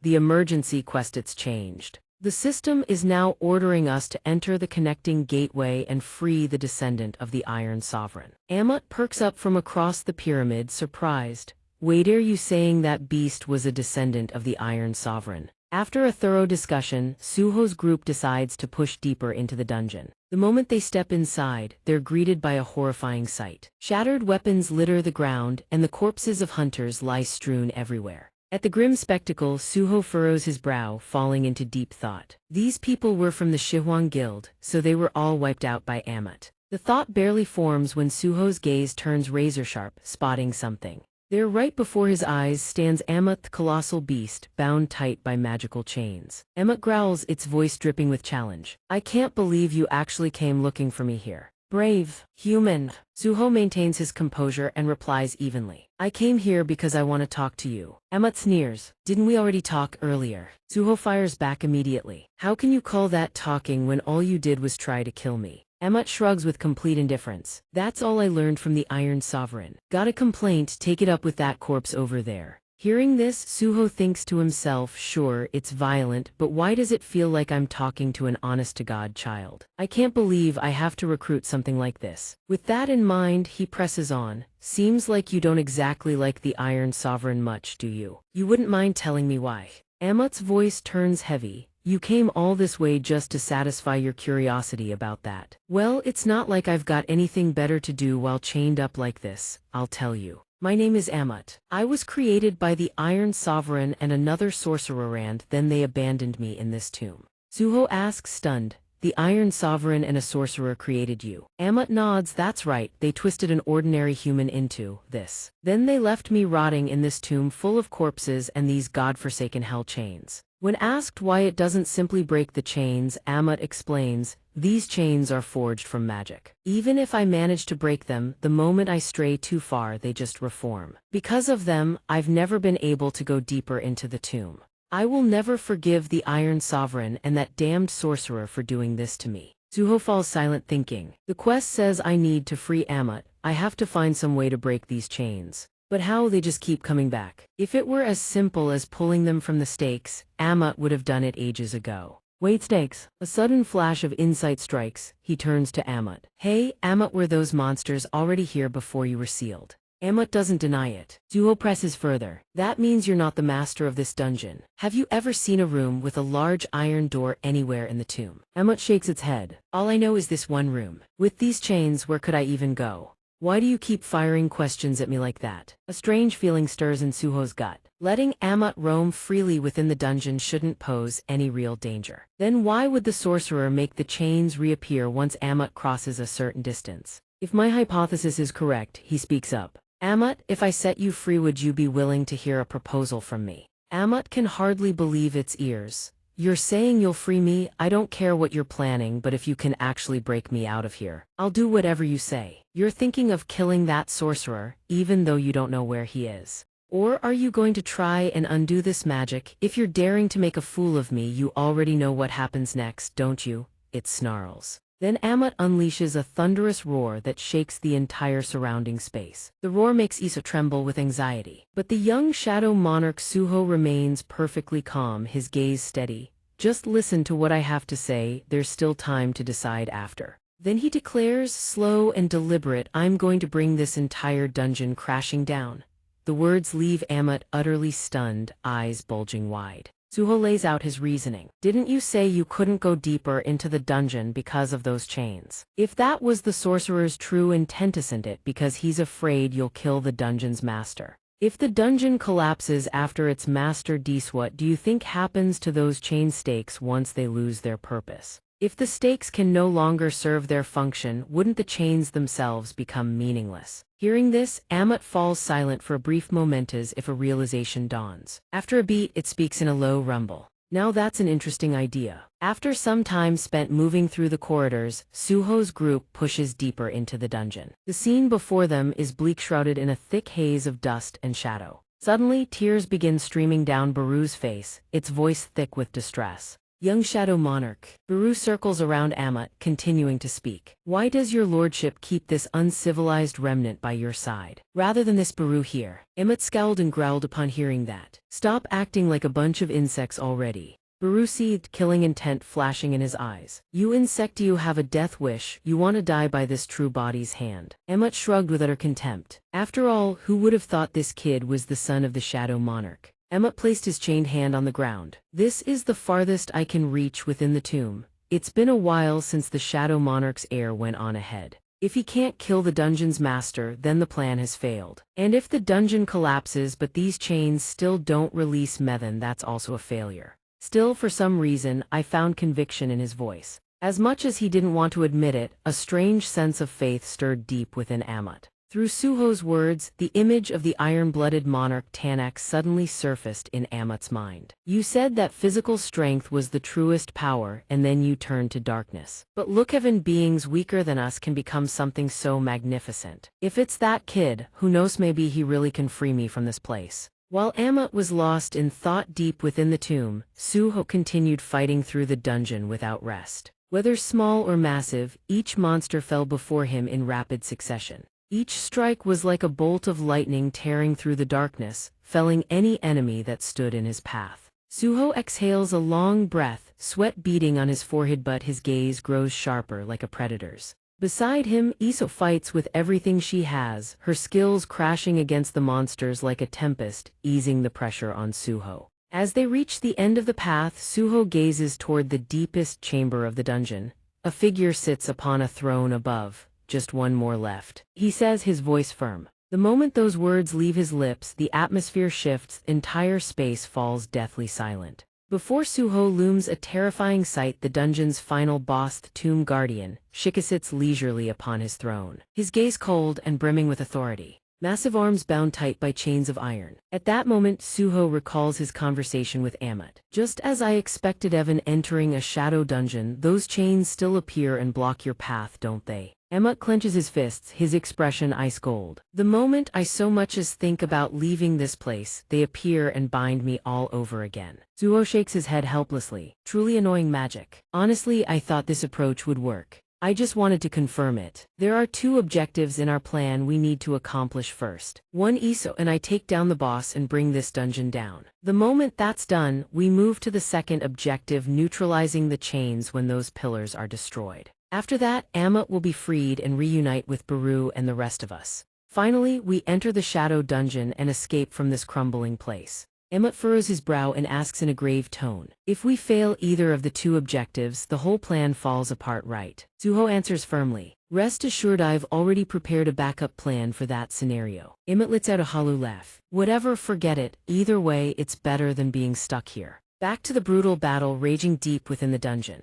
Suho and the boss Tomb Guardian, Shika, clash in a fierce confrontation. With majestic cruelty, Shika raises his hand and calls forth dark power. A massive energy sphere takes shape in his palm. A terrifying explosion erupts from deep underground. Colossal waves of sand surge upward, violent and uncontrollable. They morph into enormous hands, hurtling straight towards Suho. But Suho doesn't flinch. He tightens his grip on the dagger, feeling the energy pulse through its edge, then launches himself at Shika at the speed of light. The moment he closes in on the raging sandstorm, Suho activates his skill Tempest Slash. The blade in his hand carves a razor-sharp arc, cleaving straight through the sand as if to tear it apart. But its useless, severed streams of sand instantly swirl back together, regenerating in the blink of an eye without the slightest loss in power. Suho staggers back, a flicker of frustration in his eyes. He clenches his teeth, fighting to contain the fury swelling in his chest. This time, he locks his gaze on Shika, calculating. The Tomb Guardian Shika. Because of this sand, I can't get close to him. With that red name tag, he's at least a rank. If this keeps up, my mana will run dry before I can take him out. I need to end this as fast as possible. At that exact moment, from a distance, Iso was already ready. Without a moment's hesitation, she hurls her sharpened spear straight at the boss, Shika. Amid the blinding sandstorm, Suho's figure bursts through. Without delay, he activates the skill ruler's authority. It accelerates Iso's spear, sending it hurtling through the wind even faster toward Shika. However, with a casual, arrogant flick of his hand, Shika effortlessly swats the spear aside. Seeing this, Suho's anxiety spikes. He shouts, Iso, use the link skill now. Hearing the call, Iso is briefly surprised, but immediately, joy and excitement flood her eyes. Yes, young monarch. Pride swells within her. Immediately, a dark energy orb coalesces before her, radiating an eerie, mysterious power. In that instant, she recalls the charging condition of the link skill she learned while passing through the gate with the young monarch whenever she slays a monster. She absorbs its soul, which in turn boosts the link skill's energy charge rate. Finally, I have the chance to show the results of all those hunts against the goblins in the shadow dungeon. The energy from the dense black orb shoots straight into Suho, merging completely with his body. In the blink of an eye, Suho's entire body blazes with light, enveloped by a colossal surge of power. Without hesitation, he rockets toward Sheikah like a storm, ready to unleash a killing blow. After activating the link skill, Iso collapses to the ground, exhausted.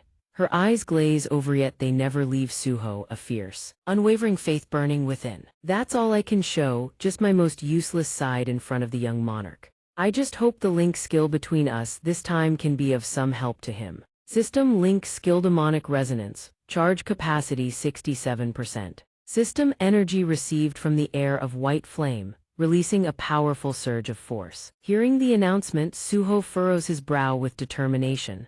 I'll put everything into this one strike. Suho clenches his fist. The crimson energy from demonic resonance courses through his entire arm, forming a terrifying vortex of power. Without a moment's delay, he unleashes a devastating punch straight into Sheikah's flank. The blow lands with catastrophic force. Sheikah's entire body cracks, shatters into fragments, and the surrounding earth tears apart, sending debris flying in all directions. Outside the dungeon, the surrounding space begins to tremble violently. Seeing the spectacle, Baru jolts in surprise, his sharp eyes scanning the surroundings to assess the situation. Immediately, he turns to Amut and speaks.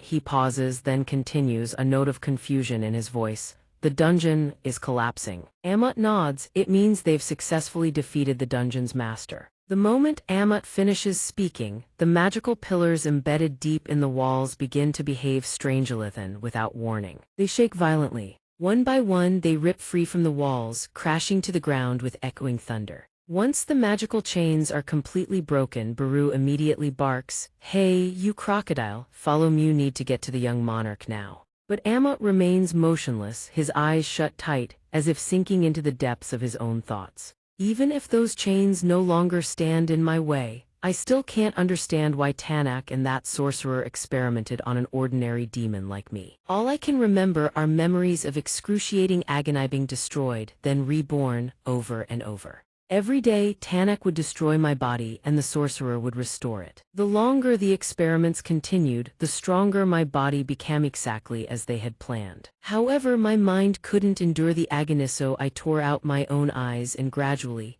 I transformed to embrace the pain. Throughout that horrifying stretch of time, only one desire kept me going. To once again witness the grandeur of nature, the same splendor I had glimpsed as a child. With that thought, Amut's legs slowly lifted off the ground as if stepping toward the freedom it had always yearned for. But in that exact instant, sparkling points of light burst from behind and shot straight toward it. The enchanted iron stakes, thighs time refusing to fall to the ground, burrowed toward Amut like chains, hungry to bind it once more. Seeing the bizarre spectacle, Baru couldn't hide his bewilderment and shouted, "What the hell?" Amut froze, its eyes wide with confusion as the stakes hurtled closer. Sensing the danger closing in, it clenched its jaw so hard that blood seeped from the corners of its mouth. Fury surged through every fiber of its being. It threw its head back and unleashed a thunderous roar. Damn that wretched sorcerer! The iron stakes kept coming, slamming into Amut's body with brutal force.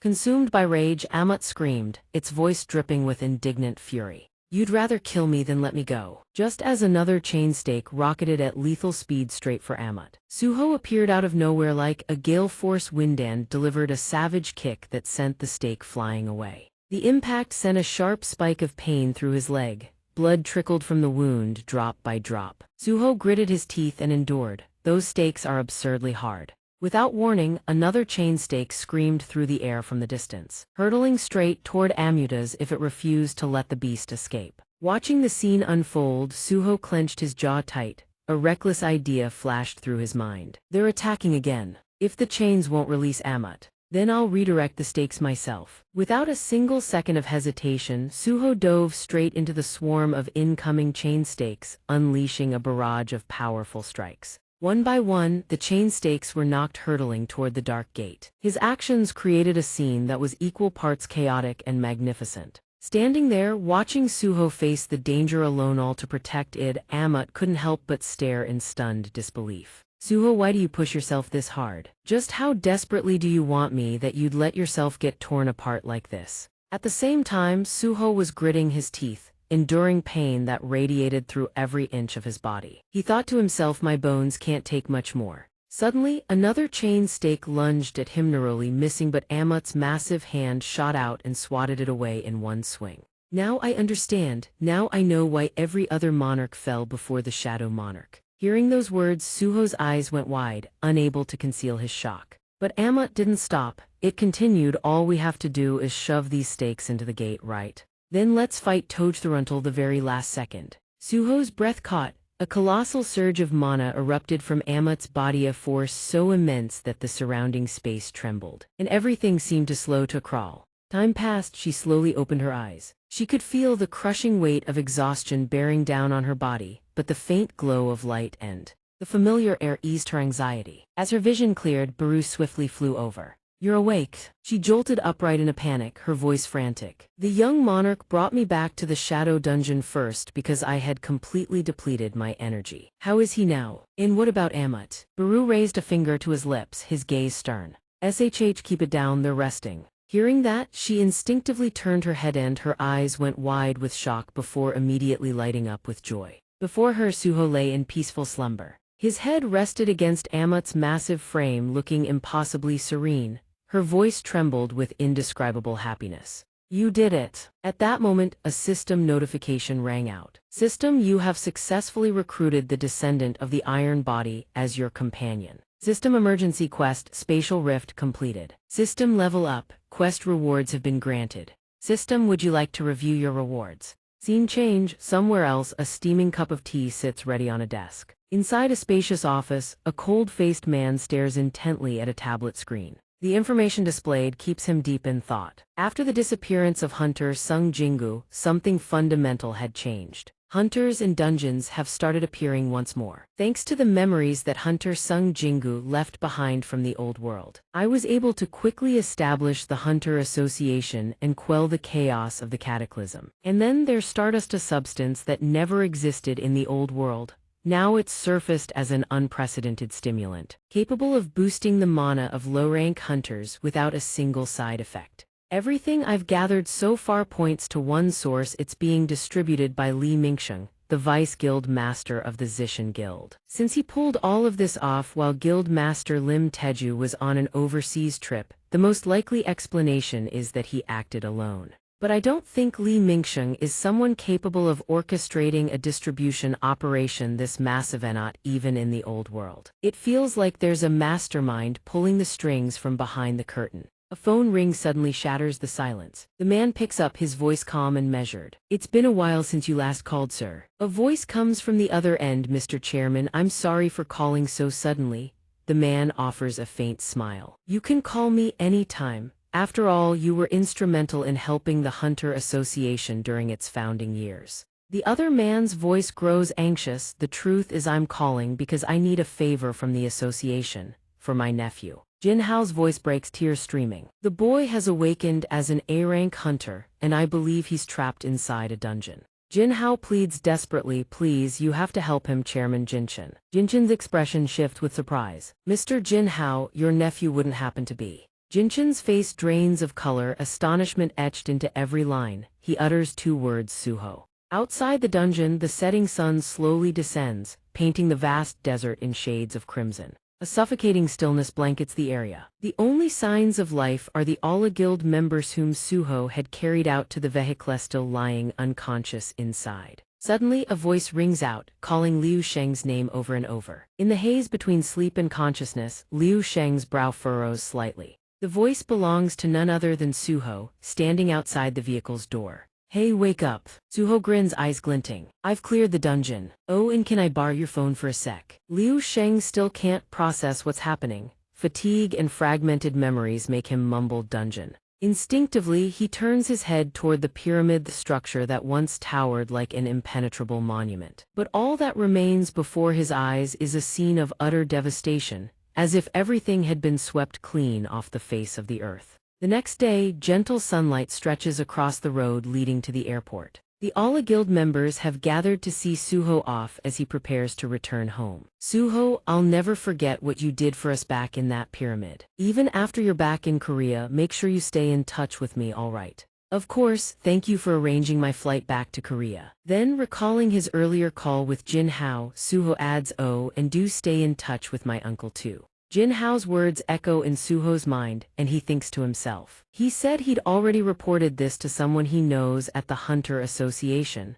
I should probably head there soon. Liu Sheng, standing beside him, suddenly furrows his brow and speaks in a contemplative tone. But something doesn't add up. A demon of S-rank caliber or higher just withdrew and let the dungeon collapse on its own. Hearing that, Cheng Shu forces a smile and replies, must have just gotten lucky. But inside his thoughts race. I can't tell uncle what really happened with Amut. Memories suddenly flood his mind. His final conversation with Amut surfaces. In the end, I still couldn't break those chains for you. And because of them, you're stuck in this shadow dungeon now, so I suppose you don't need to keep that promise anymore, right? Amut falls silent for a moment, then responds, don't worry about it too much. Our original promise was simply that you'd free me from the tomb. He pauses, perhaps because those spikes are scattered everywhere now, I actually have far more room to move. This is much more comfortable than being trapped in that tiny tomb. Cheng Shu is briefly taken aback, a flicker of surprise crossing his eyes. Looks like Amut has changed quite a bit. Amut reaches out and grabs Cheng Shu by the collar. The sudden action startles him. Amut launches straight up into the air, leaving a powerful gust of wind in his wake. Whoosh. Someone standing nearby cries out in alarm, young shadow monarch. Amut lands on the rooftop of a massive building, turns his back, and gazes into the distance with a heavy sigh. Though faint, I can now feel the grandeur of nature I once missed, as I promised from now on. I follow you. The young shadow monarch returns to the present. Inside Cheng Shu's mind, thoughts race. A portal opens within the shadow dungeon, and an urgent quest notification appears. Yeah, I guess that was so I could meet Amut and recruit him as a teammate. He smiles faintly, turning to face Liu Sheng. See you later, Liu Sheng. Watching Cheng Shu's figure gradually disappear, Liu Sheng falls into deep thought. Cheng Shao can summon magical beasts, fight head-on, even transform his own body. And yet he's only a B-rank hunter. Baru chimes in, it's been ages since I got to ride an airplane. Hearing that, Cheng Shu smiles. The gate connected to Korea got shut down, so this was our only option. I managed to level up 7 times from defeating that boss and clearing the urgent quest. He turns to Baru. Hey, Baru, given my current abilities, what rank do you think I'd be classified as? Baru answers without missing a beat, brimming with confidence. I'd say A rank, my liege, so I'm A rank now. Cheng Shu's eyes turn sharp as blades. Looks like my preparations are almost complete. It's time we strike back against Li Mingsheng and the apostles of Idarim. Night has fallen, city lights illuminate the towering buildings outside. The scene shifts to the meeting room of the Chuanri Guild. A voice rings out, our guild has been growing stronger lately. The man seated at the head of the table speaks with confidence.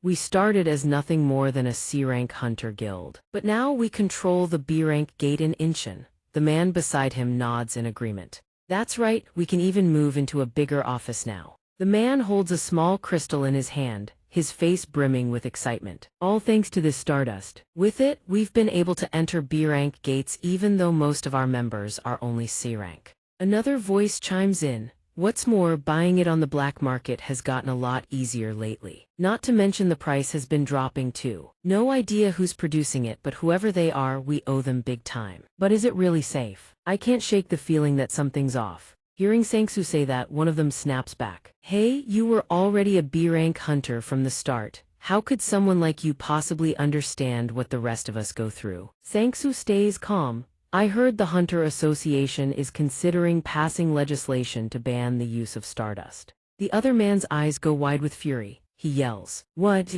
Why would they do that when it doesn't even have any side effects? Wouldn't it be better if hunters could use this stuff to close more gates? That's just ridiculous. What have they ever done for low-rank guilds like ours? Sangsu can only sigh in defeat. What good does complaining to me do? The words barely leave his mouth when the large meeting room doors burst open. He whips around to look. A group of people stride in, leading them is a white-haired youth who speaks up clearly. This is the Chuanri Guild, correct? You're the guild that controls the gates appearing in Inshan, right? Kim Sangsu furrows his brow and steps forward to confront him. Some brat, huh? Yeah, this is the Chuanri Guild. What do you want? The white-haired youth cuts straight to the point. Hand over the gate. But before Kim Sang-soo can even process the demand, the youth's voice drops into a commanding roar. "I said hand over the gate. Now." The moment his words fade, something bizarre happens. The guild members who were seated calmly suddenly rise to their feet. Their eyes go completely hollow. One of the controlled hunters bows his head, speaking in a monotone voice. "Apostles, we obey." Sang-soo stumbles back a step in horror, shouting, "Everyone, what the hell are you doing?" He shouts again, voice cracking with disbelief. "Why are you bowing to this kid?" The white-haired youth glances over, indifferent. "I see, a few hunters here haven't used stardust. Good, from this moment on, none of you are permitted to use your sight or your hearing." Watching his comrades obey the white-haired youth without a shred of hesitation, Sang-soo screams in desperation. "Why are you listening to him?" The white-haired youth calmly settles into a chair and speaks in a leisurely tone. "I wanted to converse with beings other than that wretched one. Our Creator holds dominion over this masterless world. I came to Earth to fulfill their wish." Sang-soo stares at him, stunned, his expression a mask of confusion. "What the hell are you even talking about?" The youth continues, unperturbed. "But since arriving here, I've developed certain questions. The entities the Creator brought into existence were meant to fulfill their will. Yet you humans act on your own desires and follow your own free will. Exactly whose wish of the Creator are you fulfilling?" The more Sang-soo listens, the angrier he gets. He draws his sword. "Who the hell is this Creator? Turn them back to normal, now. Is this some kind of cult? You might be just a kid, but don't think I'll let you do whatever you want." The word cult makes the white-haired youth's expression shift. Sang-soo's eyes widen in shock. The youth draws a dagger. The sheer power radiating from his body makes the air in the room freeze solid. "Did you just insult my Creator?" The energy surging in his hand grows fiercer by the second. Sang-soo feels the crushing pressure and immediately raises his blade, ready to strike. But before his sword edge even comes close, the white-haired youth strikes first. A razor-sharp slash of the dagger tears through the air and cleaves straight into Sang-soo. The sheer force of the blow shakes the surrounding space, bisecting his body in an instant. The slash is so powerful it obliterates the wall behind him, leaving behind a blazing trail of golden energy. Sang-soo's body splits in two. Blood sprays everywhere, painting the meeting room floor crimson. The white-haired youth stands there, his expression completely unchanged. He glances down at Sang-soo's lifeless body crumpled on the ground, then turns to the apostles. "Listen up, I'm restoring your sight and hearing. Clean this mess up." Two hunters patrolling the corridor spot the scene. One gasps and shouts, "What the?" Another hunter picking a fight here. The white-haired youth materializes behind the two hunters before they can even react. His voice is cold and flat. "Forget everything you just saw." The white-haired youth stands motionless for a moment, his eyes glinting with ice-cold detachment. Free will, what a joke. Every entity that was created exists to fulfill the wishes of its creator. And yet the entities of this world dared to decide to destroy their own creator. A colossal magical beast is surrounded and pinned down by a group of apostles. Despite its massive frame and immense strength, it seems powerless against their overwhelming might. The white-haired youth approaches calmly. His gaze settles on the beast. He speaks in a low, measured voice. "Or rather, you should be called refugee swindlers lost within the spatial rifts. You must have suffered greatly, drifting without purpose after losing your home. Then I'll give you a chance to unleash your fury. Go out there and do as you please.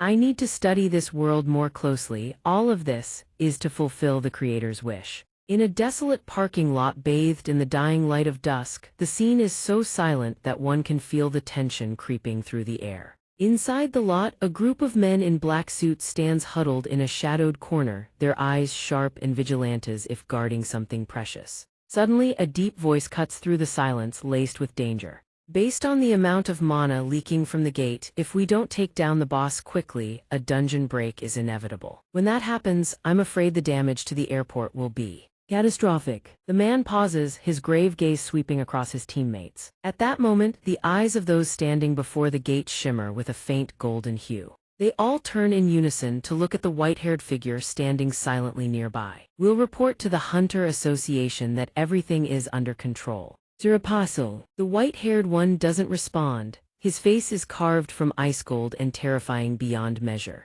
Suddenly, from within the Crimson Gate, horrifying growls erupt as menacing magic beasts pour out one after another, their silhouettes hazy and spectral in the eerie light. All created beings must fulfill the wishes of the Creator. If the creator grows bored, we slaughter one another for his amusement. If the creator desires something, we use every means to bring it back to him. That is the sole reason creatures like us exist. But then one day he told Usun, of our kin in the neighboring dimension has fallen. Take this and bring back control of the unclaimed world. We obeyed his command and rallied countless believers within our own world. Then our army set forth toward the unclaimed world, transporting that many soldiers demanded an enormous amount of energy. Yet the passage between dimensions was far too narrow to accommodate such a massive force. As a result, the divine warriors had to spend a long time crossing through the passage. And after what felt like an eternity, the divine warriors, those who never gave up, finally reached the unclaimed world. The moment we set foot in the unclaimed world, we came face to face with the Shadow Prince, the one known by that terrifying title, Shadow Monarch. He was no mere human, he was the embodiment of all things dark and abyssal. With a single command, he summoned hundreds of thousands of shadow soldiers to face the divine army. The Shadow Monarch, and his army carried a terrifying power. The darkness he wielded was not merely strength, it was pure dread that manifested in countless forms. What made it worse was his ruthless ability. Any divine warrior who fell in battle, he would immediately convert into one of his own. The darkness and his army, all of them, possessed power beyond imagination. That darkness was terrifying in ways beyond comprehension. If divine warriors fought against the darkness and perished, he would seize them and turn them into our enemies. As the war dragged on, the more divine warriors fell, the greater his power grew. The divine warriors were pushed back by the overwhelming force. And so, the war that initially erupted in the unclaimed world spilled beyond the boundaries of that dimension. The divine warriors fell into despair, unable to overcome the darkness for what felt like an eternity. That was when the envoy of God Tile spoke. This is our opportunity. Just as it took us a long time to reach here. Those who escaped the darkness in the unclaimed world cannot easily return, burdened by the enormous mana they carry within. I cannot sense the unclaimed world. Therefore, if we use the Yan fire, we can weaken their world from within. Yan fire, the lowest strength believers, ravaged and consumed by the flames of faith. But they always carry out the will of their God without question. Though weak, their ability to spread faith is a dangerous weapon against those who possess no mana. The divine warriors believed that if faith spread throughout the unclaimed world and the number of believers grew, they could create holy lands of miracles. And so they all unanimously agreed to Tile's strategy. Tile quickly used his ability to divide his power and essence into 5 fragments. Then he sent the weakest fragment, carrying the flame of the Yan fire, to the unclaimed world. Just as planned, the weakest fragment went undetected by the darkness and successfully entered the unclaimed world. A shard streaked across the sky like a shooting star. However, when the shard arrived in this place, an unexpected anomaly occurred. A group of hunters carrying mana had appeared out of nowhere, and the creatures that were never supposed to possess mana in the unclaimed world now had mana. He then discovered that mana had appeared in this world at the exact same time the cataclysm struck. So the first fragment decided to wait for the remaining fragments and successfully merged with the second. To think they could undergo such a drastic change during their battle with Asomion must have orchestrated this. No further obstacles must be allowed to interfere with our plan. Among the humans, I must identify the most potent entities, hunters, those who possess mana, so I can fulfill my mission as a fragment. The peaceful atmosphere at the airport is suddenly ripped apart by a deafening explosion so powerful it freezes everyone in their tracks. The faces of everyone at the airport instantly twist with terror. Their eyes lock onto the scene ahead, unable to believe what they just witnessed. From a blazing crimson gate, ferocious and savage magic beasts are surging through. Screams erupt from every direction. Magic beasts. It's a dungeon break, notify the Hunter Association.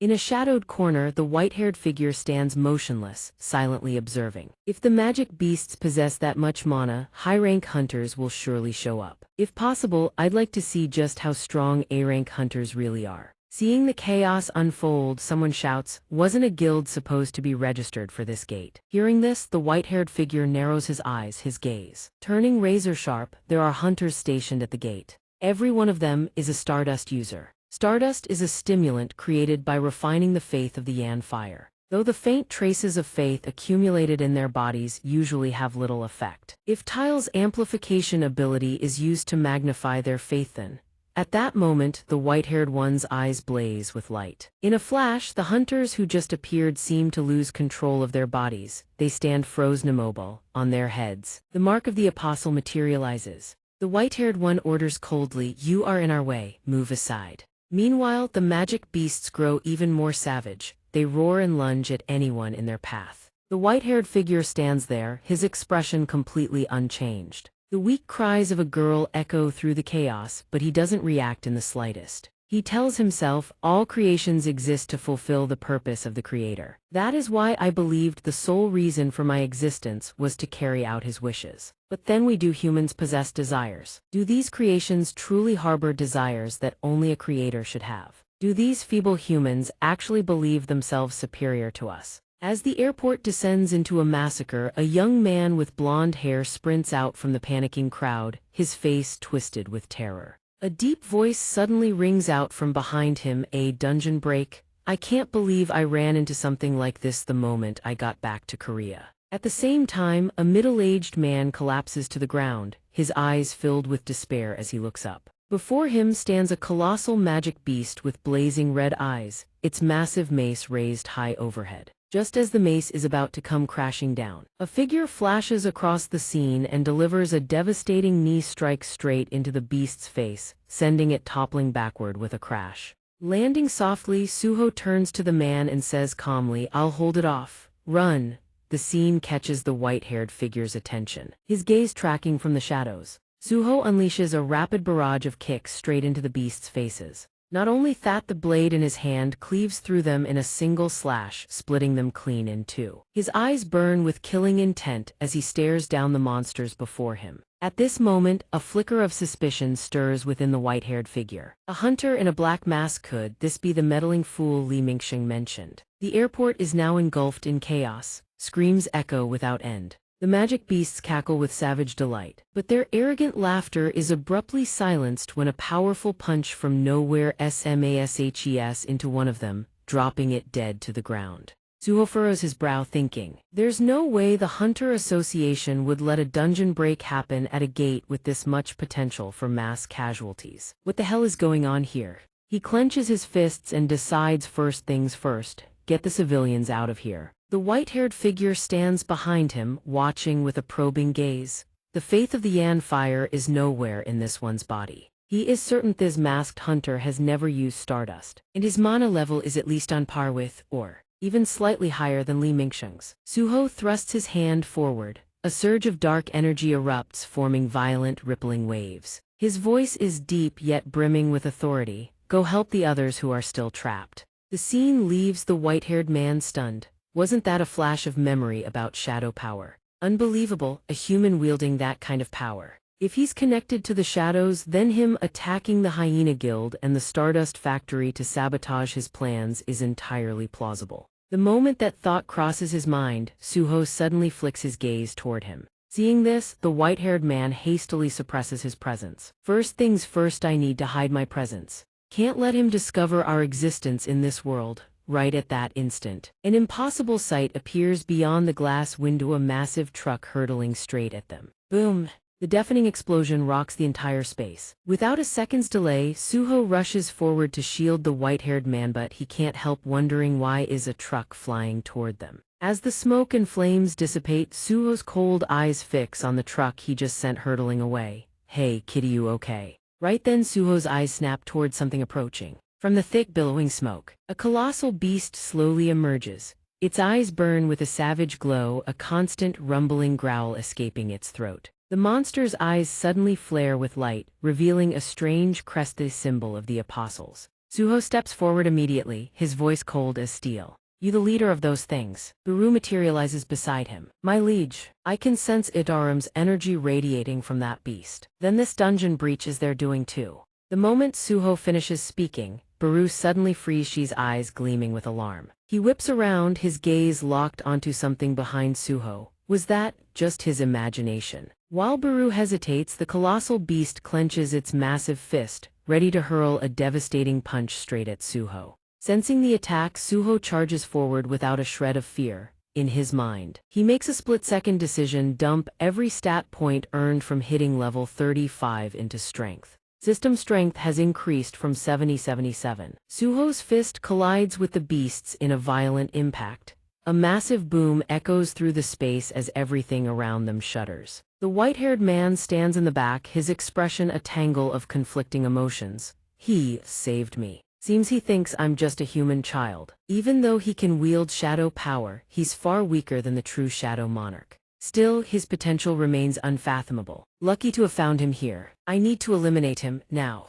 The moment his thoughts settle, an unfamiliar voice cuts through the air. Late to the party, let's wrap this up quick. The man raises his hand slightly. A small flame flickers to life in his palm. In an instant, a torrent of mana erupts and the flame roars to life. The surrounding beasts freeze in their tracks as enormous fireballs slowly materialize above their heads. Witnessing this, even the white-haired man can't hide his shock. His eyes fixate on the raging fireballs, blazing with furious intensity. Suho too can't mask his surprise. He takes a half step back. Fire. The scene before them is breathtaking. A young man wreathed head to toe in roaring flame, standing tall against an entire horde of monsters. Without another word, the young man's eyes turn razor-sharp. He raises his blazing hand, then clenches it shut. A thunderous explosion rips through the air as flames erupt violently from his fist. The agonized screams of monsters echo across the entire space. Suho watches from a distance, thoughts racing.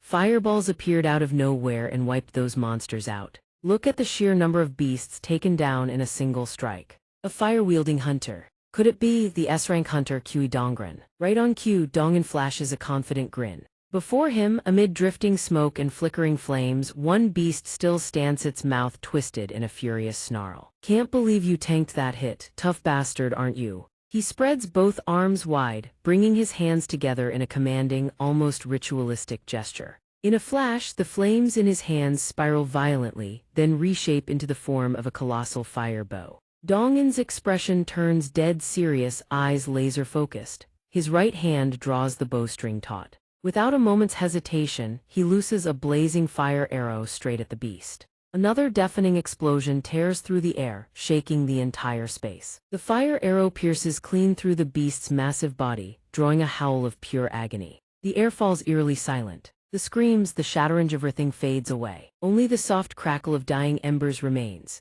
The colossal beast has been utterly annihilated. Not a single trace remains. Dongen smirks with confidence. How's that? Can you handle it? The moment he finishes, cheers and gasps of awe erupt around him. Truly humanity's greatest weapon. Thank you. Dongen's sharp eyes sweep across the scene. Thought I saw some kid around here just now. Don't tell me a hunter fought all the way until I arrived, then left without even claiming credit. Why would he do that? In the distance, behind a stone wall, Suho watches in silence. Good thing he showed up. I need to get out of here, can't risk exposing my identity right now. Setting that aside for now, Itarim always operates in the shadows, they never reveal themselves. So why would they attack civilians in such a densely populated area this time? Dusk settles over the horizon, painting the sky in deep crimson. Before long, darkness engulfs everything. By then, the white-haired man has returned to his apartment. Standing before the large glass window, his eyes fall into deep contemplation.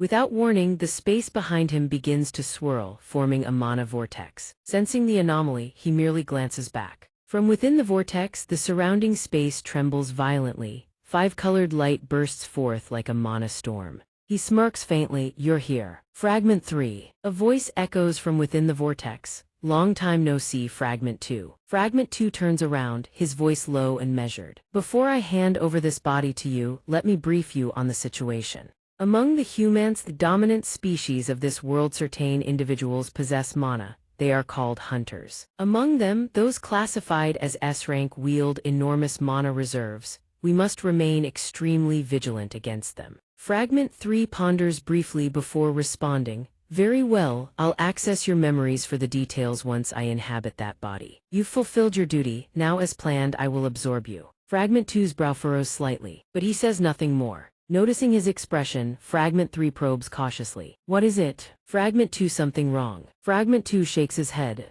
No. Then I'll leave everything to you. As those words fade, Fragment 2 falls into quiet reflection. Am I sad because I'm about to vanish from this world once the new persona takes control? But there's nothing else to be done. After all, fulfilling the creator's will is always the top priority. Everything is for the Creator's sake. That thought settled into the void as silence descended and the two fragments began to merge. From that body, an enormous surge of mana erupted in blinding light, swallowing the entire room whole. The violent wave of energy shook the space itself, sending shockwaves of mana rippling outward in every direction. Then a massive explosion tore through the silence, kaboom, thick smoke and dust blanketing the entire room. As the haze began to clear, a mysterious silhouette gradually materialized within the pale, fading light. The figure slowly opened its eyes. A sharp, authoritative gaze swept across the room. These anomalous memories, the second fragment spoke of. Who could have imagined a being exists that can wield the same power as that shadow monarch? A delighted smile spread across his face.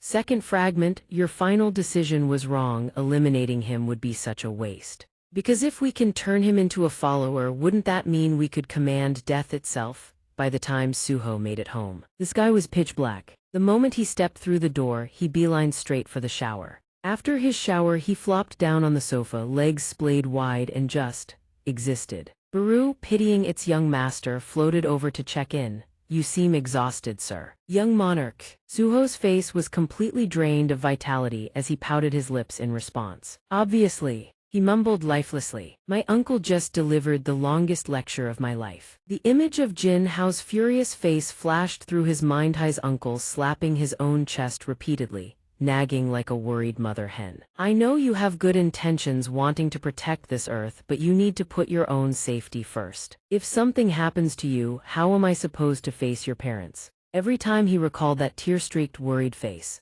Suho couldn't help but Saihai's parents would probably worry about him the same way, wouldn't they? With renewed motivation, he said, let's head to the Shadow Dungeon. Baru, both pleased and concerned, replied, I think you should rest, sir. He smiled lightly and explained, I rushed back so fast I haven't even completed my daily quests yet and I'm not about to miss out on any rewards. Sensing Suho's excessive enthusiasm, Baru couldn't help but worry. It seemed like he was becoming obsessed with the need to get stronger. Suho entered the shadow domain with a surge of excitement, only to receive a shocking notification. His face went blank as he exclaimed in disbelief. In a cracking, disbelieving voice, what do you mean no more daily quests? The system window simply read, all foreign entities residing within the Shadow Dungeon have been eliminated. Daily quests will no longer be issued. Suho quickly overcame the shock, his voice hoarse as he asked, what exactly happened here? Hearing that, Essie hesitated before speaking up.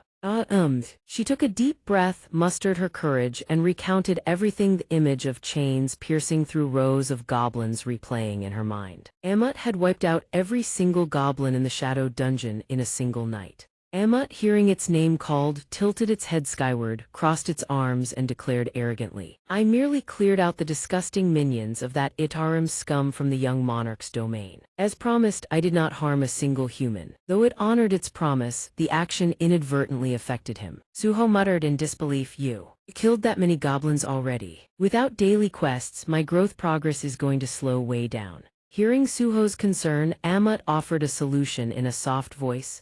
If getting stronger is what you want, I can train you. His eyes widened in surprise. He couldn't help but ask, You can do that? Amut then voluntarily shared its reasoning. I wasn't always this strong, so I know how to train myself. So let me train you to become stronger. The moment it finished speaking, the system chimed in immediately. System daily quest unlocked, preparation to become stronger. Do you accept? Suho could barely believe his eyes, stunned. He questioned it internally but quickly accepted the situation. Another daily quest, huh? Well, it's not like I have any other choice. He said calmly, Fine, I'm counting on you. The system window flickered and transformed. Suho, familiar with the routine, checked the quest panel with suspicion. Let's see what we've got. 100 push-ups, 100 sit-ups, 100 squats, and a 10 km run. This is supposed to make me stronger. Amut, sensing his doubt, perked up and said, But that's not all. It patted its chest. You'll have to carry me on your back while doing it. The moment it finished, the system updated its content.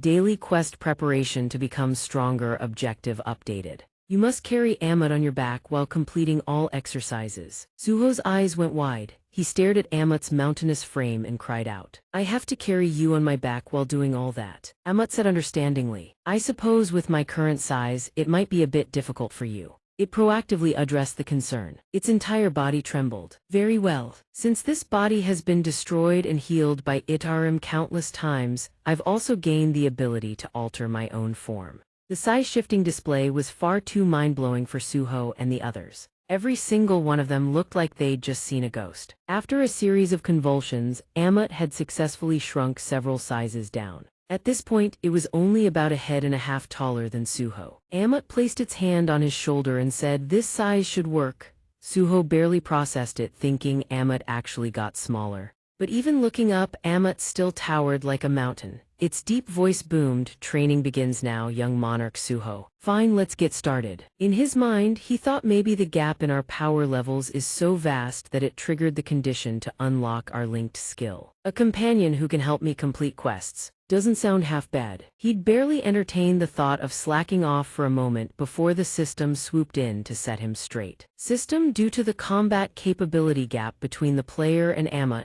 descendant of the dragon Bodith, linked skill remains locked. The gap between their abilities is too great. Level up to unlock the linked skill. Required level 80. The decree had barely landed when Ammut settled onto his back. Suho nearly vomited his entire dinner. Ammut said casually, "Oh, I forgot to mention, although my body is smaller, the weight stays the same." Essie saw him being crushed flat and called out worriedly, "Young monarch," at this very moment. Suho faced a threat of sheer weight like never before. He was stunned. "I have to do 100 push-ups in this condition. It feels like my arms are about to snap." Ammut showed no mercy, stroking its chin as it spoke. "I know it sounds brutal, but sincerely, I know it's hard. You have to push through. Destroy, then recover. That's the only way I know to get stronger." Meanwhile, at an abandoned research facility near the Paju region, the Crimson Labyrinth Somion was mass-producing stardust. The unfortunate humans caught in the process were burned until they'd lost all sense of reason. Li Mingsheng stood before the production furnace, observing impatiently. "Finally, it's here." He looked as if he'd aged several decades. If he stood next to Suho, no one would believe they were the same age. Li Mingsheng said resentfully, "How much longer do I have to keep doing this?" The multi-eyed demon behind him sneered. "You should feel honored to be part of this plan."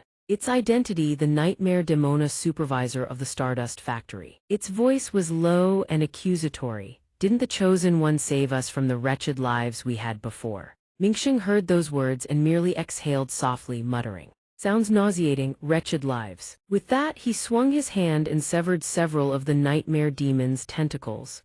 Veins bulged across his face and his eyes burned blood red. He snarled, "A mere monster like you dares to judge my life. You're already itching for death, aren't you?" Contrary to what one might expect, the nightmare demon didn't retaliate at all, highly uncharacteristic for its kind. Li Mingsheng casually sheathed his blade and asked as if nothing had happened, "By the way, where's the kid?" Meanwhile, the nightmare demon's severed tentacles had already regenerated. It replied curtly, "The apostle is busy. He reminded us that Mingsheng will soon return to Korea. Remember to remind him to keep his promise." After that, Mormo suddenly produced a fragment, raising a question. "Hey, human, you must have received one of these too, right? So why haven't you used it yet?" It spoke like a zealous devotee. "The Chosen One's savior has appeared ever since the Shadow Monarch destroyed the demon realm.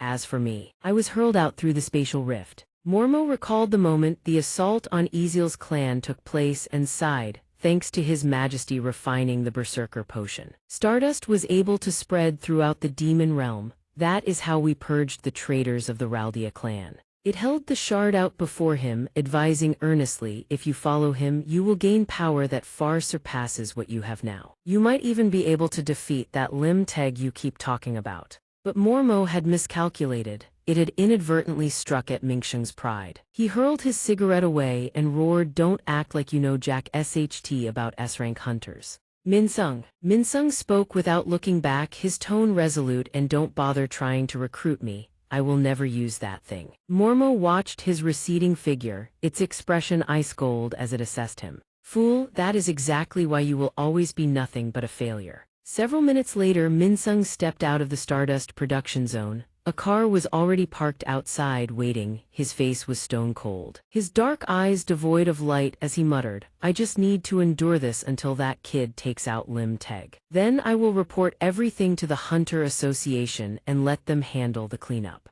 The image from his early days as a hunter flashed through his mind. giving him a sliver of hope. Everything would return to the way it was. He, too, would be able to go back to the wonderful life he once had. Minsung was so absorbed in his perfect little plan that he failed to notice he was being watched. A mysterious woman, blending seamlessly into the darkness, silently observed the car carrying Minsung as it drove away. The woman reported while keeping watch. Reporting through the recon headset, Chairman Li Mingsheng has just left the field labyrinth dungeon in Geu. So I'm guessing this is where Stardust is being produced. Jinchen received the report and issued an order. Very well, keep tailing him. The hunter finished up, hung up the call, and set the phone down on the desk. Donghua commented while reading through the documents. Looks like we're about to unravel Li Mingsheng's little scheme. Chairman, he began his analysis. During the dungeon break at the airport, every association staff member stationed near the gate reported total memory loss at that time. According to our intel, all of them had previously used Stardust. Donghua grew more agitated as he spoke. He set the documents down on the table and continued. We've also identified hunters exhibiting abnormal symptoms in various locations, and the common denominator is that they all previously used Stardust. Donghua wasn't about to let it slide. He asked, "What about Li Mingsheng?" Jinchen's eyes turned glacial, his entire presence radiating a crushing pressure.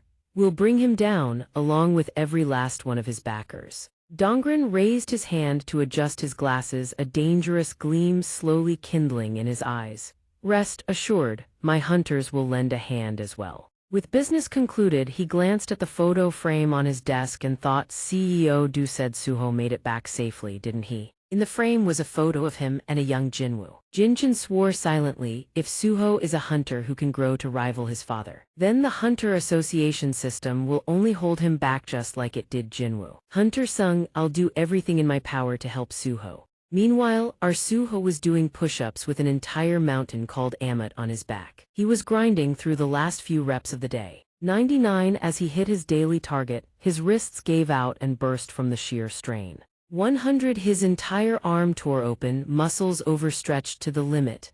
Amat's weight had crushed a crater into the ground beneath him. Amat paid no mind to his wretched state and prodded him. Young Monarch, are you giving up already? You have only just finished the push-ups. Ezeal panicked, the young Monarch's arms are broken. Baru couldn't hold back, bristling at Amat. It cursed. You stupid, ugly fish, what have you done to the young Monarch? Stop the training at once. Meanwhile, the man himself half dead on the ground croaked out status window. Using the last dregs of his strength, he purchased a healing potion. This chain of actions brought the other three back to their senses. After downing the entire vial in one gulp and regaining his stamina, he declared with iron resolve, good, I need to get even stronger before I fight Li Mingsheng. Zuo asked, I still have 3 more sets left, right? This iron-willed attitude seemed to delight Amat greatly. Its snout curved into a crescent moon. Suho wiped the sweat from his cheek. The potion's effects kicked in instantly, erasing all physical damage. He spoke in a low, steady voice, let's continue, time to get stronger.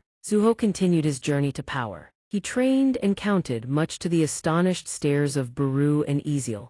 This time, Amat had shrunk itself down to the size of a mid-height doll. Suho was doing crunches with a miniature mountain. That crushing weight bore down on every organ in his body, making him feel like he was dying.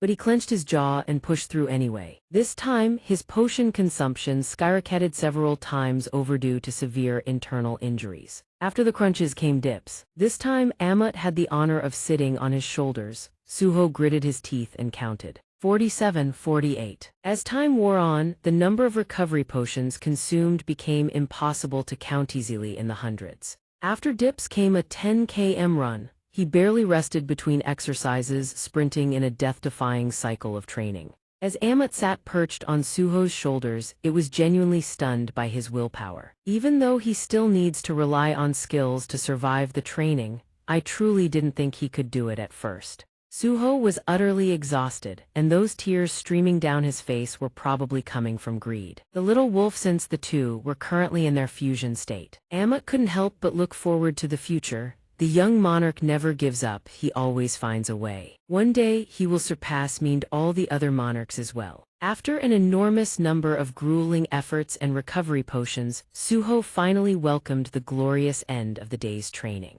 He shouted hoarsely, my back, get me a recovery potion. Little Greed didn't even have the energy to whimper. it broke out of the fusion state and collapsed flat on the ground. Tears of anguish streaming down, Suho wasn't much better. Drool ran down his face and his soul looked ready to leave his body. Those blood-soaked efforts paid off. A notification window appeared. System quest reward received. View now. Ezil, the demon sitting beside him, called out young Monarch. Amut declared in a calm voice, that concludes today's training session. At this point he could barely move. His eyes locked onto the system window, his hand trembled as he reached up and muttered, that was pure hell. But with the daily quest rewards and all the EXP I've ground today, I can now boost my endurance skill and strength stat by 1 point each. In the depths of his mind, Suho thought, I don't know if this method is more efficient, but if I can complete the daily quests with less difficulty, then I'll definitely become stronger. But those were just thoughts. Out loud he forced out the words, Amut, I'm counting on you again tomorrow. It nodded coolly in response, oozing effortless composure.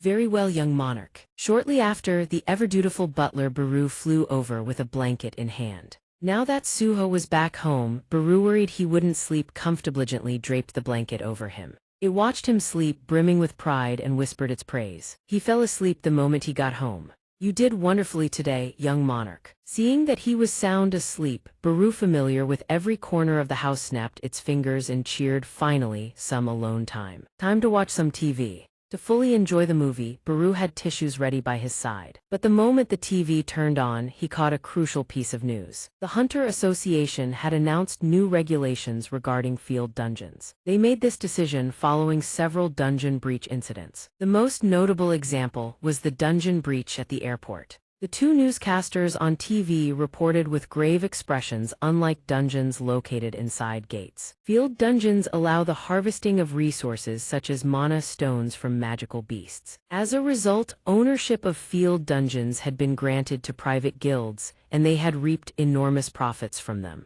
However, precisely because of this, the Hunter Association would be implementing swift measures against the Zishan Guild and any other guilds that own high-rank field dungeons. The next morning, when Mingsheng received the notice from the Hunter Association, dissatisfaction was written all over his twisted face. What the hell is this? The representatives from the Hunter Association faced him and explained. Hunter Li Mingsheng, the Zishan Guild currently holds ownership of far too many field dungeons. We cannot allow dungeons capable of inflicting severe damage on the world to continue operating as they are. The representative spoke formally. The upper leadership of the Hunter Association has ordered the cleanup of all B-rank field dungeons belonging to the Zishan Guild. He added, his words carrying a veiled ultimatum. Furthermore, it has been over half a year since you last performed any actual hunter duties. Therefore, you will be required to participate in the upcoming field dungeon raid. If you wish to retain your hunter license, that is. Upon hearing that last line, Mingsheng furrowed his brow in deep thought. He didn't need to think hard to figure out who orchestrated this. It was definitely Chairman Wu who had set his sights on him. Unbelievable, of all the targets he went straight for the biggest operation. A field dungeon raid had to find a way to refuse, even if it meant making the Hunter Association his enemy. Mingsheng was about to make excuses to dodge the issue, but before he could act, devastating news reached him. His eyes went wide with disbelief as he stared at the representative. We agree to the association's demands. The person across from him paid no mind to Mingsheng's feelings and continued. Thank you, he said coldly. Guildmaster Liu Sheng, the head of the Zishan Guild, seems to have caught wind of something. That's why he agreed to this. Of course, we must comply with the Hunter Association's orders. Before he could even rebel, he'd already been sold out. Mingsheng seethed with a mix of hatred and fear, grinding his teeth internally. Liu Sheng. Only now did Mingsheng finally realize the intent behind every one of Liu Sheng's moves. No wonder he had returned so quickly from his overseas mission. He was clearly trying to block his path.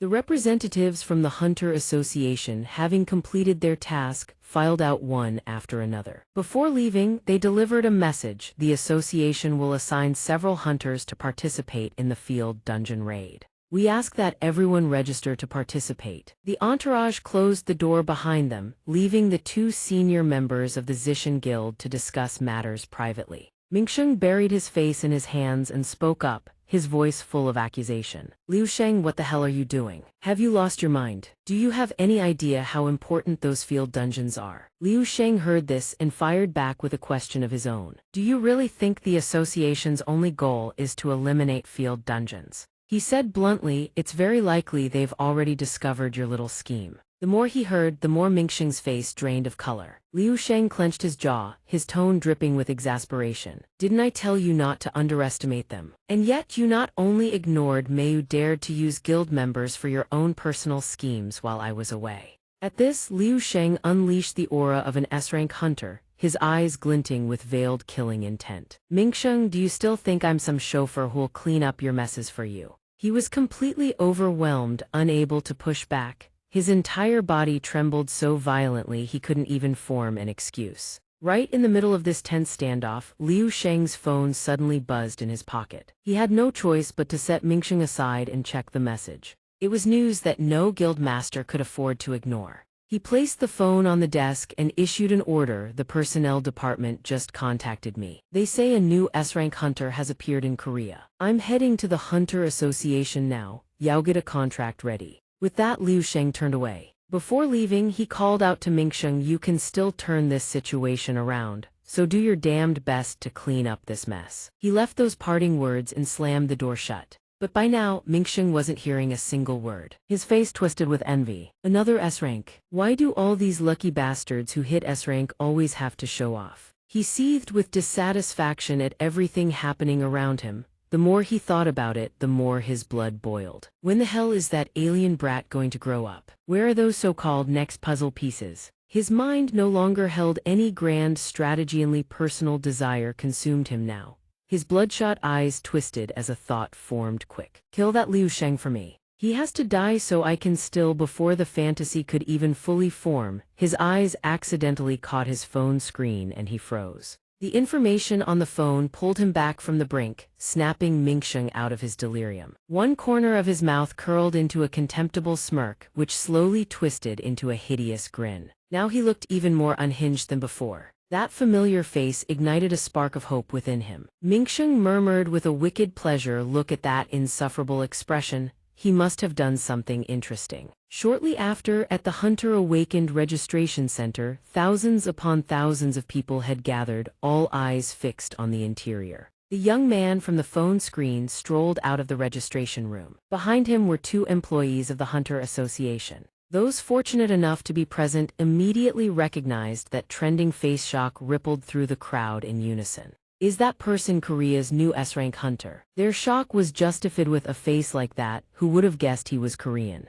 The crowd buzzed with curiosity. What's his name? The young man noticed someone approaching and lifted his gaze. His face was utterly devoid of expression. Donghua approached with a friendly demeanor and said casually, congratulations on becoming Korea's newest S-rank hunter. S-rank hunter Baek Godun. His appearance sent a wave of excitement through the crowd, people chattering with fervor. Kui Donghua, that's Kui Donghua from the Baehu Guild. No matter what the crowd thought, he simply didn't care. Donghua suddenly turned serious. He asked with a hint of uncertainty, have we met before? You just look familiar. Baek Godun denied it immediately. No, but I do know about you. He said it so politely. Sorry for mistaking you for someone else. After the pleasantries, Donghua got straight to business. Anyway, forget about that. Would you like to sign a contract with our guild? Baek didn't even bother deliberating, taking half a second to respond. Thank you for the offer. He pointed behind Donghua, but I already have a guild in mind, so I'll have to decline.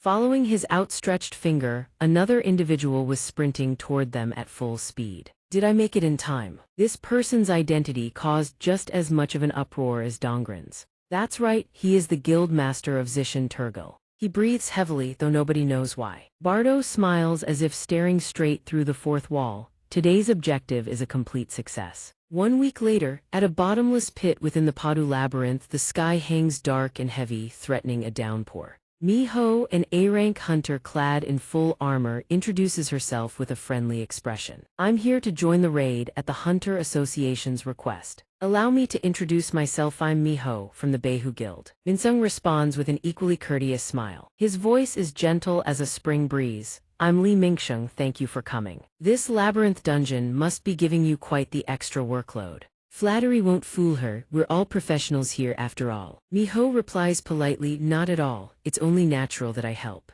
She thinks to herself, this man was born to be an actor. Rotten to the core, yet he plays the part of a kind soul on the outside. Meanwhile, Minsung mingles with the other hunters, offering friendly advice. Be careful out there, don't get yourself hurt during the raid. Miho isn't the least bit fooled. One way or another, everything that happens in the Padu Labyrinth today will come to light. She'll tear off that mask with her own 2 hands. Despite her resolve and confidence, she doesn't let her guard down for a second. But one unexpected variable catches her eye. The moment Miho glances at Bardo, her defenses spike instantly. The newly recruited S-rank hunter of the Zishan Guild Bardo, he's also participating in this raid. After a round of greetings dripping with false politeness, they split into separate groups. The Zishan Guild side consists of just 2 Bardo and Minsung.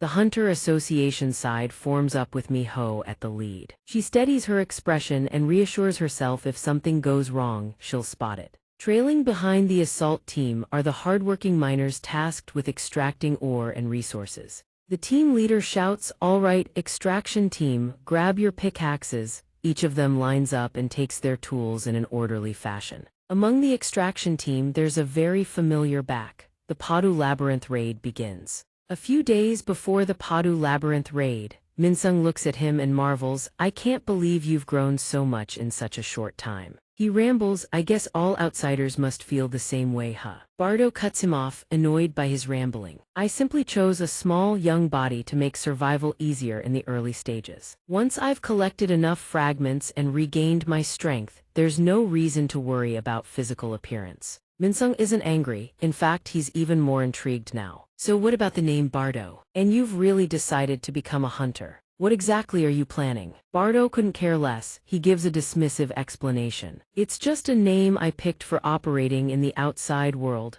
As for becoming a hunter, it simply lets me do more things." Realizing they can't get anything more out of him, Minsung changes the subject. "Because of the incident you caused at the airport, the Hunter Association has started hunting using civilian casualties as their excuse. At this rate, the factory in the Padu Labyrinth will be discovered. If that happens, we're finished." Hearing the accusations, Bardo remains completely unfazed. He calmly sets down his teacup and reassures him. "Don't worry, Lee Minsung, Ian the Zishan Guild are here precisely to prevent that." He makes no effort to hide his intentions. "I will convert every hunter participating in this raid into followers, then they won't find a thing." Minsung smirks and can't help but press further. "A bold opening move. But do you really think you can handle that S-rank hunter yet?" Hearing this, Bardo lowers his gaze, frowning. "You're talking about my promise to help you eliminate him. Now that I've met him in person, I'm certain. If I were to fight an S-rank hunter right now, just from that opening line you can tell this kid is trying to buy time." Minsung nearly spits out his drink. Minsung doesn't hear a single word. He grins and says, "I don't care who dies, as long as you keep your promise." Meanwhile, inside the towering skyscraper of the Hunter Association, soft sunlight reflects off the glass panels. Jin Hao sits alone in the chairman's office, reviewing the operation plan. The Padu Labyrinth raid is about to begin. His brow creases with worry. One look and it's clear he can't rest easy. Li Mingsheng and the Stardust Operation team need to gather more evidence during this raid. He factors in the support assets for this operation, starting with Miho. Thanks to the Behu Guild's cooperation, A-rank hunter Miho has joined the raid. So right now, there's no need to worry about the other participating hunters, some of whom are big names both at home and abroad. That thought puts Jin Hao somewhat at ease. In case something goes wrong, they still have Kui Dongren and other S-rank hunters on standby. Though his allies are extremely reliable and powerful, Jin Hao's instinct won't let him stop worrying. And there's another concerned, newly surfaced S-rank hunter, Bardo, who suddenly appeared out of nowhere. His recruitment into the Zishan Guild right as the Labyrinth raid began, it makes Jin Hao uneasy about the possibility that everything might tip in Li Mingsheng's favor. Those are elements worth monitoring, but they're not his biggest worry. There's one more thing weighing on his mind. Jin Hao truly has his hands full. The fact that Suho has also joined as a member of the extraction team. Looking over the resume of his old friend's son, he can't help but agonize. Whether it's coincidence or fate, he can't tell. Even though he approved the boy's participation in the extraction team, he's not sure it was the right call. Jin Hao leans back in his chair. He decides to stop deliberating. If all of this is part of Suho's plan, then he'll support him with everything he has. Back to the day of the raid. Deep within the dungeon, a dragon opens its maw wide. A massive fireball takes shape, round and blazing. It exhales a devastating blast of flame. The tank in the team absorbs the full brunt of the dragon's inferno. He holds the line alone with no backup in sight. Attack team, I can't hold this any longer. The moment the words leave his mouth, Miho appears behind him and taps lightly on his armor. The signal to swap positions. The tank stares at her in shock. The dragon continues breathing fire with reckless fury, seemingly oblivious to its surroundings. Miho charges in with blazing momentum, her fist smashing square into the dragon's jaw. But that's only the beginning. She presses the advantage, dishing out a relentless beatdown. After dozens of punches, just as she lands a textbook uppercut, the creature's forelimb sweeps in. Miho sees it coming, her eyes cut sharp as blades. She dodges a split second early, the claw swipes nothing but air. She uses its back as a springboard, flipping off with acrobatic grace. The beast swipes again and again but can't touch her. Miho toys with it for a moment, then casually leaps off its back. She lands not far away, completely unscathed. The moment her feet touch the ground, Miho launches herself at the beast again. Its massive eye reflects her powerful silhouette. Miho's fist hammers into the creature's skull, blood erupting across its face. This single punch might have turned its brain to mush. Its entire head is nearly flattened into a disc. One beast falls and another takes its place. A new battle begins. Miho soloed both beasts without breaking a sweat. Every single one was left with caved-in skulls, crushed chests, or mangled torsos. After wiping out the monsters, Miho finally glanced over at the rest of her party. She skipped right past her own teammates and locked eyes on Mingsheng, safe and sound at the back of the car. Displeasure churned in her gut. Li Mingsheng didn't even join the fight. What a disgrace. Somyeon awakened as an A-rank hunter, and this is what he does. Does he think being a hunter is some kind of game? Miho was too fixated on him to notice another monster creeping up behind her. By the time she sensed its presence, it was already far too late. Her face flickered with a flash of panic. She'd lost focus, but before the thing could get anywhere near her, Dojin swatted it flat, as easy as grabbing lunch. No one could tell what he was thinking as he did it. His face didn't ripple with a single emotion. Dojin finished off the monster, turned away and said in a flat, detached tone, "Hunter Miho, do be more careful." Seeing Dojin's combat power up close left Miho utterly stunned. He can take down a salamander in a single blow that easily. Dojin's god-tier hunter. Because he wore casual clothes on the raid, she'd written him off as just a kaidvan if he was an S-rank hunter. Dojin tugged up his collar, radiating the overwhelming pressure of an S-rank hunter. His eyes glowed like distant stars. He flicked his blade a few times with casual ease, lopping off every dragon's head clean. A single man, effortlessly wiping out an entire pack. Miho couldn't help but sigh in awe. S-rank hunters truly operate on an entirely different level. Nobody knew how long they'd been fighting, but the rocks were splattered with monster blood everywhere. They waited a while, nothing else crawled out. Looks like everything's wrapped up. Finished faster than expected. Despite everything going smoothly, the fact that it was going too smoothly made Miho uneasy. I didn't expect the Padu Labyrinth to have so few monsters. Mingsheng, who hadn't lifted a finger this whole time, finally spoke without turning around. "You noticed, Hunter Miho." He said it without a shred of shame. "Our guild regularly cleans out the monsters in the dungeons we own. That's why this place poses no real threat to the outside world." Hearing that, Miho couldn't help but grow suspicious. Regular monster cleanup. Since there's no need to enter dungeons every day, other guilds normally don't bother with this kind of maintenance. She didn't believe a single word he said, but something was definitely off here. Meanwhile, Mingsheng casually took the lead, pointing the way. "All right, the insect nest chamber is just up ahead."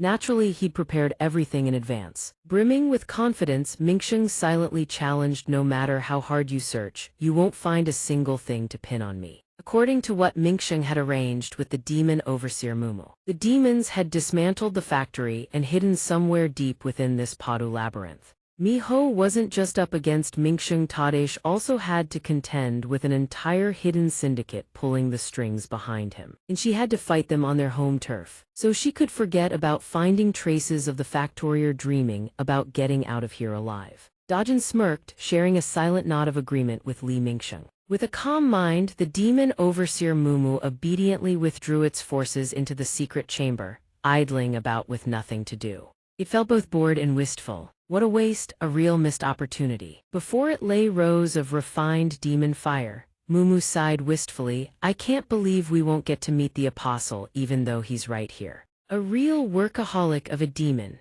With its day off approved by the boss himself for once, Mumu had nothing to do and was bored out of its skull. Grumbling under its breath, we could have churned out piles of stardust with all this free time. It's such a waste leaving all these materials just sitting here untouched. No sooner had it finished grumbling than Suho found his way here on his own. He stood before the iron door and confirmed once more. Baru, you're saying you sense the presence of a demon in here. Baru answered loyal and certain. Yes, my young monarch. With that confirmation, Suho didn't hesitate. He threw the door wide open and peered into the dusty old warehouse.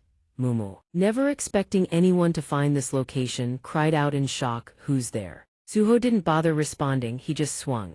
In one fluid motion, Suho slipped on his gloves and activated his skill-on punch, sent it flying. Mumu rocketed backward, bowling through several of its underlings and tumbling across the ground. Not a single one caught it. He didn't rush to follow up after the punch, he surveyed the room first. Baru slipped out from inside his coat, completely missing the point, and whispered in admiration. Young monarch, I never imagined you could blow a demon's head clean off in a single blow. Looks like those daily training sessions with that damned ugly fish are paying off after all. Suho scanned the captives held in here, assessing the situation. These people have all lost their minds. So the Padu Labyrinth really is a stardust factory. While he was deep in thought, a guttural voice boomed out. Suho's expression darkened as he turned to look. The sound came from the pile of goo that was once Mumu. Its voice sounded pleased. I didn't think the human the apostle mentioned, the one interfering with our plants, would actually come here. At Mumu's will, its tentacles instantly swelled in size, their surfaces plated with hard scales. Mumu growled in its guttural voice, very good. Suho eyed the demon before him warily, making no reckless moves. Mumu completed its transformation, morphing from a grotesque beast into a multi-eyed mummy-like abomination. It declared with excitement, then you'll make the perfect gift for us to present to the apostle. The mana crystal formations were being hammered relentlessly, but no matter how hard they struck, it was like shoveling sand against the tide. Nothing changed. Are these things seriously endless? How can a guild-managed dungeon have this many mana crystals? Would they even need to make money any other way? Selling this haul of crystals alone would fetch a fortune. After swinging away endlessly with nothing to show for it, they finally set down their tools and switched topics. Let's set that aside for now. I heard there's an E-rank member tagging along with us. Have you seen him? I can't believe they'd let an E-rank hunter set foot in a B-rank dungeon like this. What were they even thinking? Don't be too hard on the kid. He's still young. Doesn't it make you happy seeing someone so young working hard? As they talked, one of them suddenly had a realization. Don't tell me you assign that rookie to work at the dungeon entrance safest spot there is. The man didn't even bother hiding it and confirmed on the spot. You figured it out, but you always send me to the dangerous spots. They got back to work, planning to lend the kid a hand once they finished up. I heard his cart can carry 4 times the normal load. Once we're done here, let's go help him out. You're too kind. Deep inside the entrance leading into the dark dungeon, countless crates were filled with mana crystals. Meanwhile, in another location, Suho now faced a monster that was no pushover. Baru also sensed the torrent of demonic energy pouring off the creature and issued a warning. Young monarch, this one's mana. Suho understood he was facing an opponent with overwhelming power. My perception stat has risen, I can feel it too. With his accumulated experience, he could gauge its strength. It was at least on par with an A-rank hunter like the corrupt hunter they'd encountered back in the Pyramid Labyrinth. Now that he could think clearly, Suho began raising a few questions of his own. I figured there had to be some reason the Hunter Association sent the Zishan Guild to raid this field labyrinth dungeon. That's exactly why I signed up for the excavation team. Could the association have caught wind of something related to Stardust? If the association takes an interest in Li Mingsheng's abnormal development, gathering intel on the Itarim apostle is going to be a nightmare. Where the hell is that apostle hiding? While Suho was mulling it over, his name surfaced in the monster's mind as well. Just as the apostle was hunting the man in the black mask, the monster was hunting him right back. The monster refused to disappoint its master. It coiled its limbs tight around Suho's leg. "You'll be meeting him soon enough." The monster's grotesque tentacles stretch endlessly outward. The assault begins. "Because I'm about to crush you into paste and gift you to him." The monster's tentacles squeeze tight around Suho, and witnessing its own handiwork, it brims with smug satisfaction. "Now that my tentacles have you, there's no escaping my overwhelming power." But far from showing fear, Suho actually questions overwhelming power. Suddenly, memories of his former master flash through his mind. Ammit, witnessing Suho's extraordinary performance and monstrous physical prowess, couldn't help but marvel. "Impressive. I never thought you'd complete my training in just 5 days." Looking at Suho's physique, Ammit can't deny it. "Young monarch, your body has become far more formidable than before." Hearing that, Suho asks back, "Is that so?" Suddenly his face goes haggard, utterly spent. The moment the words leave his mouth, Suho collapses flat on the ground, arms and legs sprawled out like a starfish. The instant he gazes up at the sky, Suho realizes his earlier thoughts were absolutely, irrefutably correct. Dumping every single stat point into strength was the right call. All those points earned from daily quests poured straight into strength without a second thought. And on top of that, I even picked up a skill that cranks my power even higher. Skill power enhancement increases strength by 20%. Ammit leans down and utters something Suho would never forget. "I assure you right here and now, you are the strongest human I have ever laid eyes on." Those words from Ammit truly awaken something in Suho. Fast and lethal, instantly shreds every tentacle the monster has and bursts free. Seeing its tentacles completely annihilated, the monster is utterly stunned by this brutal reversal. "What? I'll grind you to dust." Now in Suho's grip are the monster's beloved tentacles reduced to scraps. Everything before was just the warm-up. Now is the true moment for Suho to shine and explode. Strength 120. Before dealing with the purple monstrosity, he clears out the 2 fodder mobs first so they don't get underfoot. Each one gets a one-way ticket to the afterlife, no delays, no refunds. After clearing the riffraff, Suho advances straight toward the monster. "I'll ask you one more time." Without a shred of fear, he presses his ice-cold face right up against the monster. "Where is the apostle?" But with its damned stubborn nature, the monster would rather die and drag the secret to the grave than spill a single word. "As if I'd ever tell you." Seeing its unwavering loyalty, Suho places his hand on its head and shows it what true authority looks like. "Is that so?" Surprised old man. "Think you're hot stuff?" In the blink of an eye, Suho parts the monster from its beloved head. But that alone isn't enough to scratch his itch. He keeps driving his blade forward into the monster's remains. Not content with just obliterating its head, Suho gifts the monster a vicious sword barrage across its entire body. Before his terrifying, relentless power, the monster can't help but wonder, who the hell is this guy? Only now does the monster know what fear feels like, but it's far too late. The terror radiating from Suho is so overwhelming that he can rip the information out without needing anyone to talk. And to pull that off, he can't do without the help of his precious little one. Baru's shadow command. Who would have thought the one surrogate monster would end up as a tasty morsel for Baru to devour? "Oh, apostle, what a pity I won't live to see the future you're trying to build." On the brink of death, it still can't stop cursing its own fate. "But thanks to you, we managed to annihilate the Ra Daya clan. Those contemptible traitors of the demon race.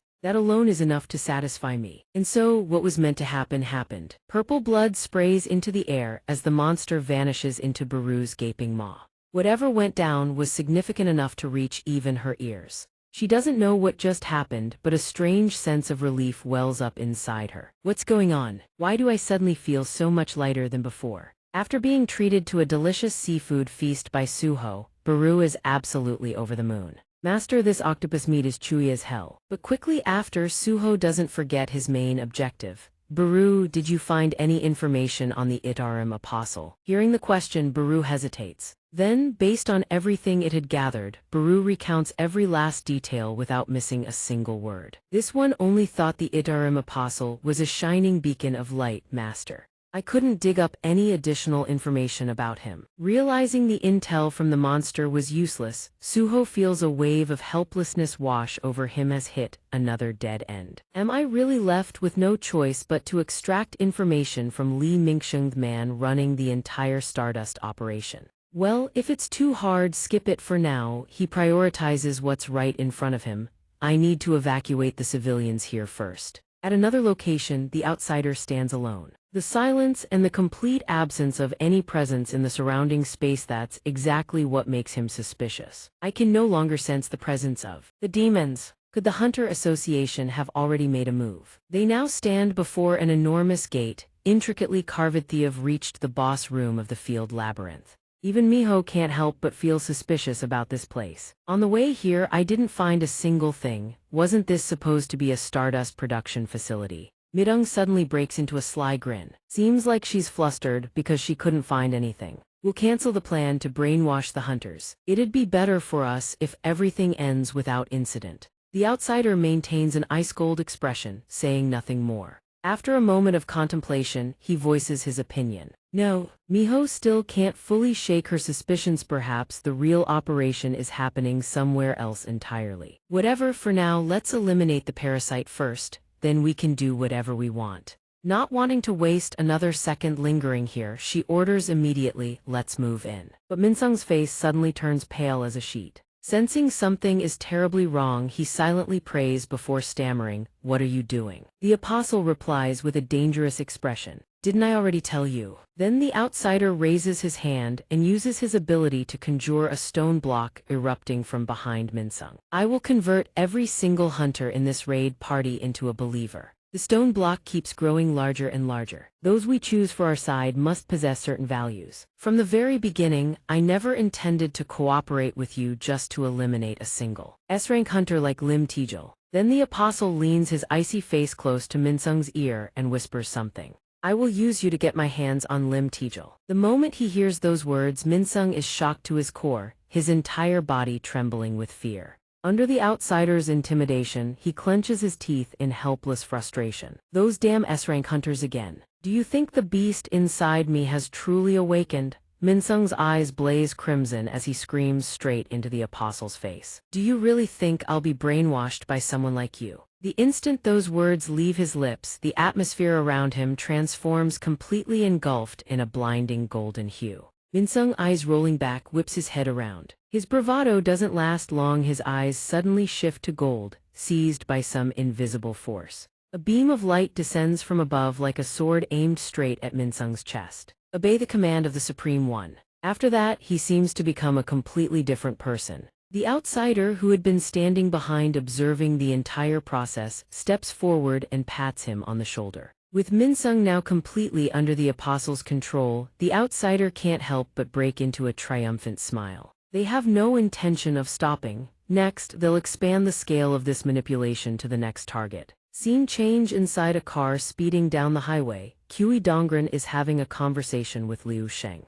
Inside the car, he raises his hand and conjures a glowing wisp of blue smoke. If this thing disappears, it means the raid party has run into danger. He proudly shows off its effectiveness to Liu Sheng. "Another summoned entity of mine will relay the situation inside to us. Who would have thought this would solve our monitoring problem? Conventional devices can't be used inside dungeons. This was truly a brilliant idea." After a lengthy flex, Dongren caps it off with a very self-congratulatory line. "Even so, I hope we S-rank hunters won't have to intervene." Realizing he's been monologuing the whole time while Liu Sheng remains deep in silent thought, he wonders hopefully Li Mingsheng won't cause any more trouble. "Hunter Lim Tijil, are you worried?" But before that heartfelt question, Liu Sheng interprets it as mockery. "Are you trying to provoke me?" He immediately denies it. "Of course not. Pot calling the kettle black." Liu Sheng fires right back. He's no pushover either. "You're just jealous because S-rank hunter Bin chose to join the Zishan Guild, aren't you?"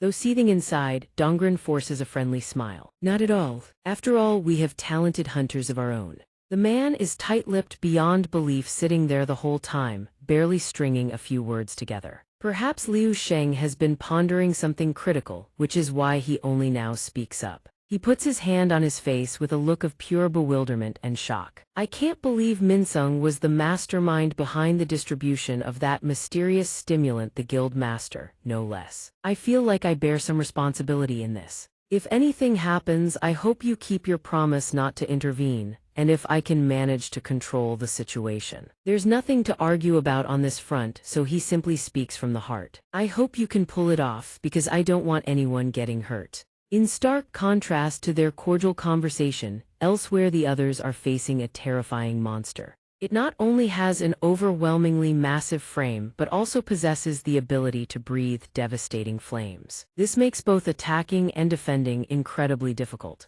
Despite having 3 people, they struggle to withstand the horrifying inferno it rains down. Miho's expression turns taut as a bowstring in the face of this monstrous beast and its terrifying power. While everyone fights desperately, the outsider stands calmly in place with arms crossed, completely indifferent. His arrogant attitude rubs her the wrong way, strutting around like an S-rank hunter while standing back and watching others do the work. "We're your seniors, you know." The monster, struck by a vicious slash, lets out a deafening roar and erupts in fury. It shoves its enraged face right up to Minsung. Its eyes burn crimson, radiating killing intent, as if ready to devour him whole. Without a moment's delay, the monster retaliates, swinging its full-powered claw straight at Minsung. It turns out the outsider had been controlling his mind and body the entire time, but with only the awakened power from a stardust fragment. An A-rank hunter still faces considerable difficulty fighting at S-rank caliber. The outsider remains unsatisfied with Minsung's performance. If that's the case, one of the 5 abilities of the Apostle, one of the fragments of the main body itself, is the power to bestow blessings to enhance and amplify the unique traits of those it possesses.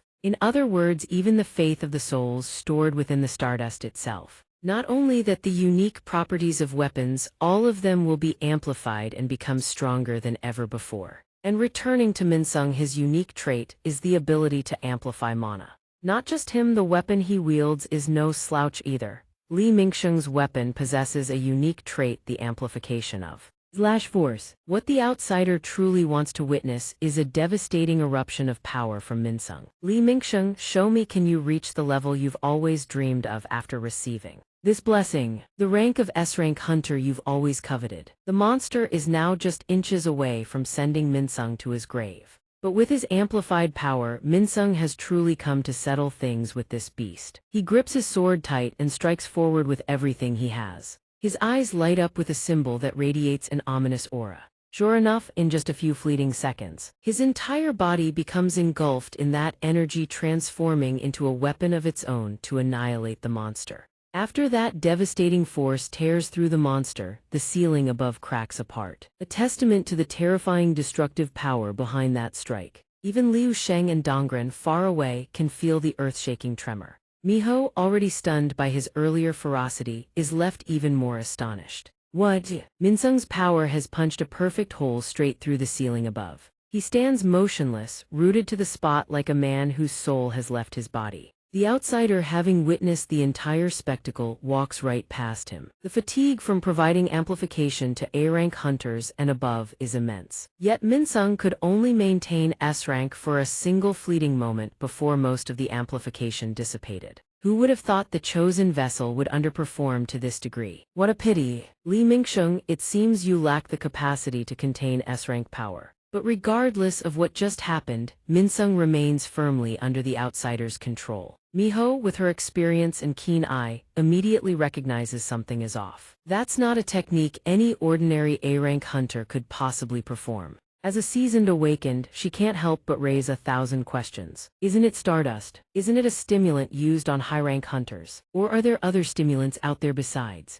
stardust? But while Miho is still deep in thought, something shifts behind her. No one knows what happened, but the outsider now has a sword punched clean through his torso. Li Mingsheng looks like he's partially reclaimed his mind. Didn't I already tell you? His eyes turn pitch black as cola, testament to just how hard he fought to break free from that one's control. I will never be brainwashed by the likes of you. Now Mingsheng has flipped the entire board. He is the one who claims the final victory. I will make damn good use of this cursed power you gave me. Who would have thought, hoisted by his own petard? The outsider now lies sprawled on the ground, struck down by the very thing he created. Before his brutal last-second turnaround, Miho furiously demands answers. Li Mingsheng, why the hell did you attack an allied hunter? Are you tripping from an overdose? Mingsheng brushes them off coldly and presses a hand against his face. Damn it. So this is how it all ends. Seems like even after wrecking the outsider, he's still struggling to regain full clarity. I'm hearing countless other voices. S-rank hunters are waiting outside on the Hunter Association's orders. If I don't get out of here fast,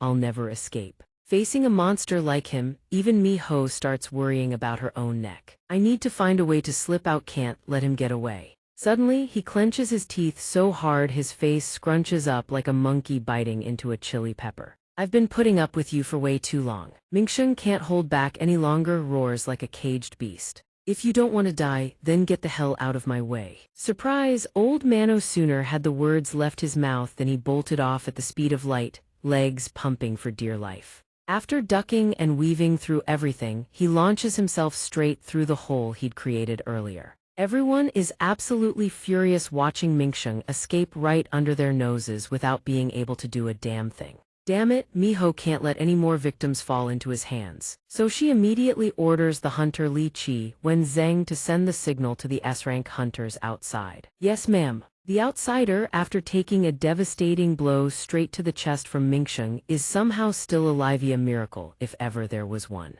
Despite being in terrible shape, he still has the mind to think about Mingsheng's situation. So as long as someone has a strong enough will, they can resist the divine ability of Yen Hoa, no matter how much mana it possesses. Now that's useful information. Miho approaches to check on him and asks, Hunter Ba Ko, how are you still alive? That attack clearly pierced straight through your heart. The outsider merely maintains an icy expression, sweeps his hair back, and flashes a cunning smirk. Outside, after his escape, he's sprinting forward at breakneck speed. Hurry, Mingsheng can't help but feel the bitter irony of his own situation. I have S-rank power now and I still have to run. What a joke. Now cornered with nowhere to turn, he has to find his own way out. That alien bastard, the Hunter Association, the Zishan Gildai can't rely on anyone anymore. I need to hide in the neighboring city fast. But out of the frying pan, into the fire now faces yet another crisis as a blade comes flying out of nowhere. It plunges straight into the ground right in front of him, forcing him to freeze for a few seconds.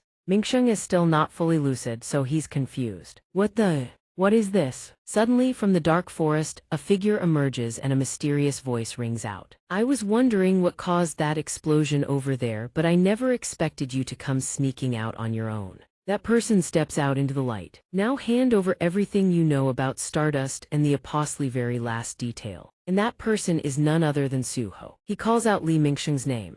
Now tell me everything you know about Stardust and the Apostle right now. Li Mingsheng is far from pleased. Suho means business. He stares at Mingsheng with bullets for eyes, as if ready to devour him whole. Mingsheng never expected him to be this well-informed. He not only knows about Stardust, but also about the existence of the Apostle, that alien.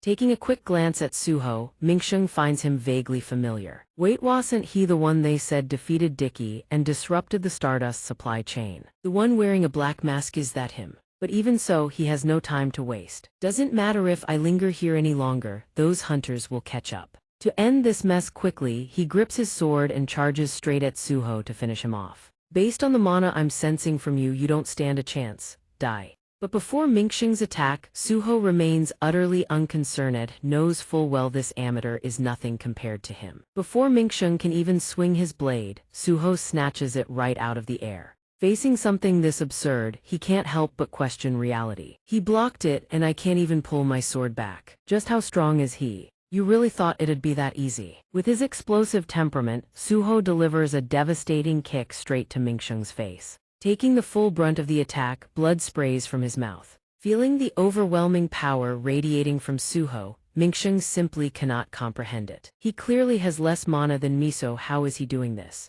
But Suho finds all of this perfectly normal and easy to understand. Can't blame him for being surprised. After all, a hunter's rank is only based on how much mana they have. Without a moment's hesitation, he counterattacks, swinging his sword straight at Mingsheng. But the one who can truly sense real power knows the truth. An intense battle erupts between them, neither willing to give an inch. While the young monarch grows stronger through his stats, his power has also been maximized through relentless training. Thanks to Amut's training, his physical abilities now surpass anything any A-rank hunter could hope to match. Back at the cave where the outsider and the hunters remain, Miho witnessed everything firsthand, yet now he's alive as if nothing happened. Edge can't help but be puzzled. Hunter Bako, how are you still alive? That attack clearly pierced straight through your heart. He doesn't answer right away, standing in contemplation for a moment. then the outsider clenches the stone in his hand. Hesitating because Miho is staring right at him, as if she truly wants to know what happened. But before the outsider can utter a single word, a voice suddenly echoes down from above. "Hunter Miho, what happened here?" Miho looks up, her eyes brimming with relief and joy. "You two finally made it. Now they no longer have to fight alone as two of them have arrived. Hunter Kui Dongren and Hunter Lim Tigu." But when the Itarim apostle saw the two of them arrive, his mind raced toward an entirely different concern. Two S-rank hunters just like that, with one group up above and the other down below, holding a conversation would be awkward, so the two of them leaped down to the ground. Gong Sin strode toward them, explaining why they'd rushed over. "The moment we heard the explosion, we bolted straight here. What the hell happened here?" She didn't bother hiding anything, just laid it all out. "It's all because of that bastard Li Mingsheng." That only made him more confused. An A-rank hunter like Li Mingsheng pulled off something like this. Truth be told, Miho had the exact same question. She went ahead and recounted what Minsung had been like just moments ago. He suddenly erupted with a massive amount of mana. Like he'd just injected some kind of stimulant. It was probably the effect of that drug. On top of that, he even attacked Hunter Park Geodun.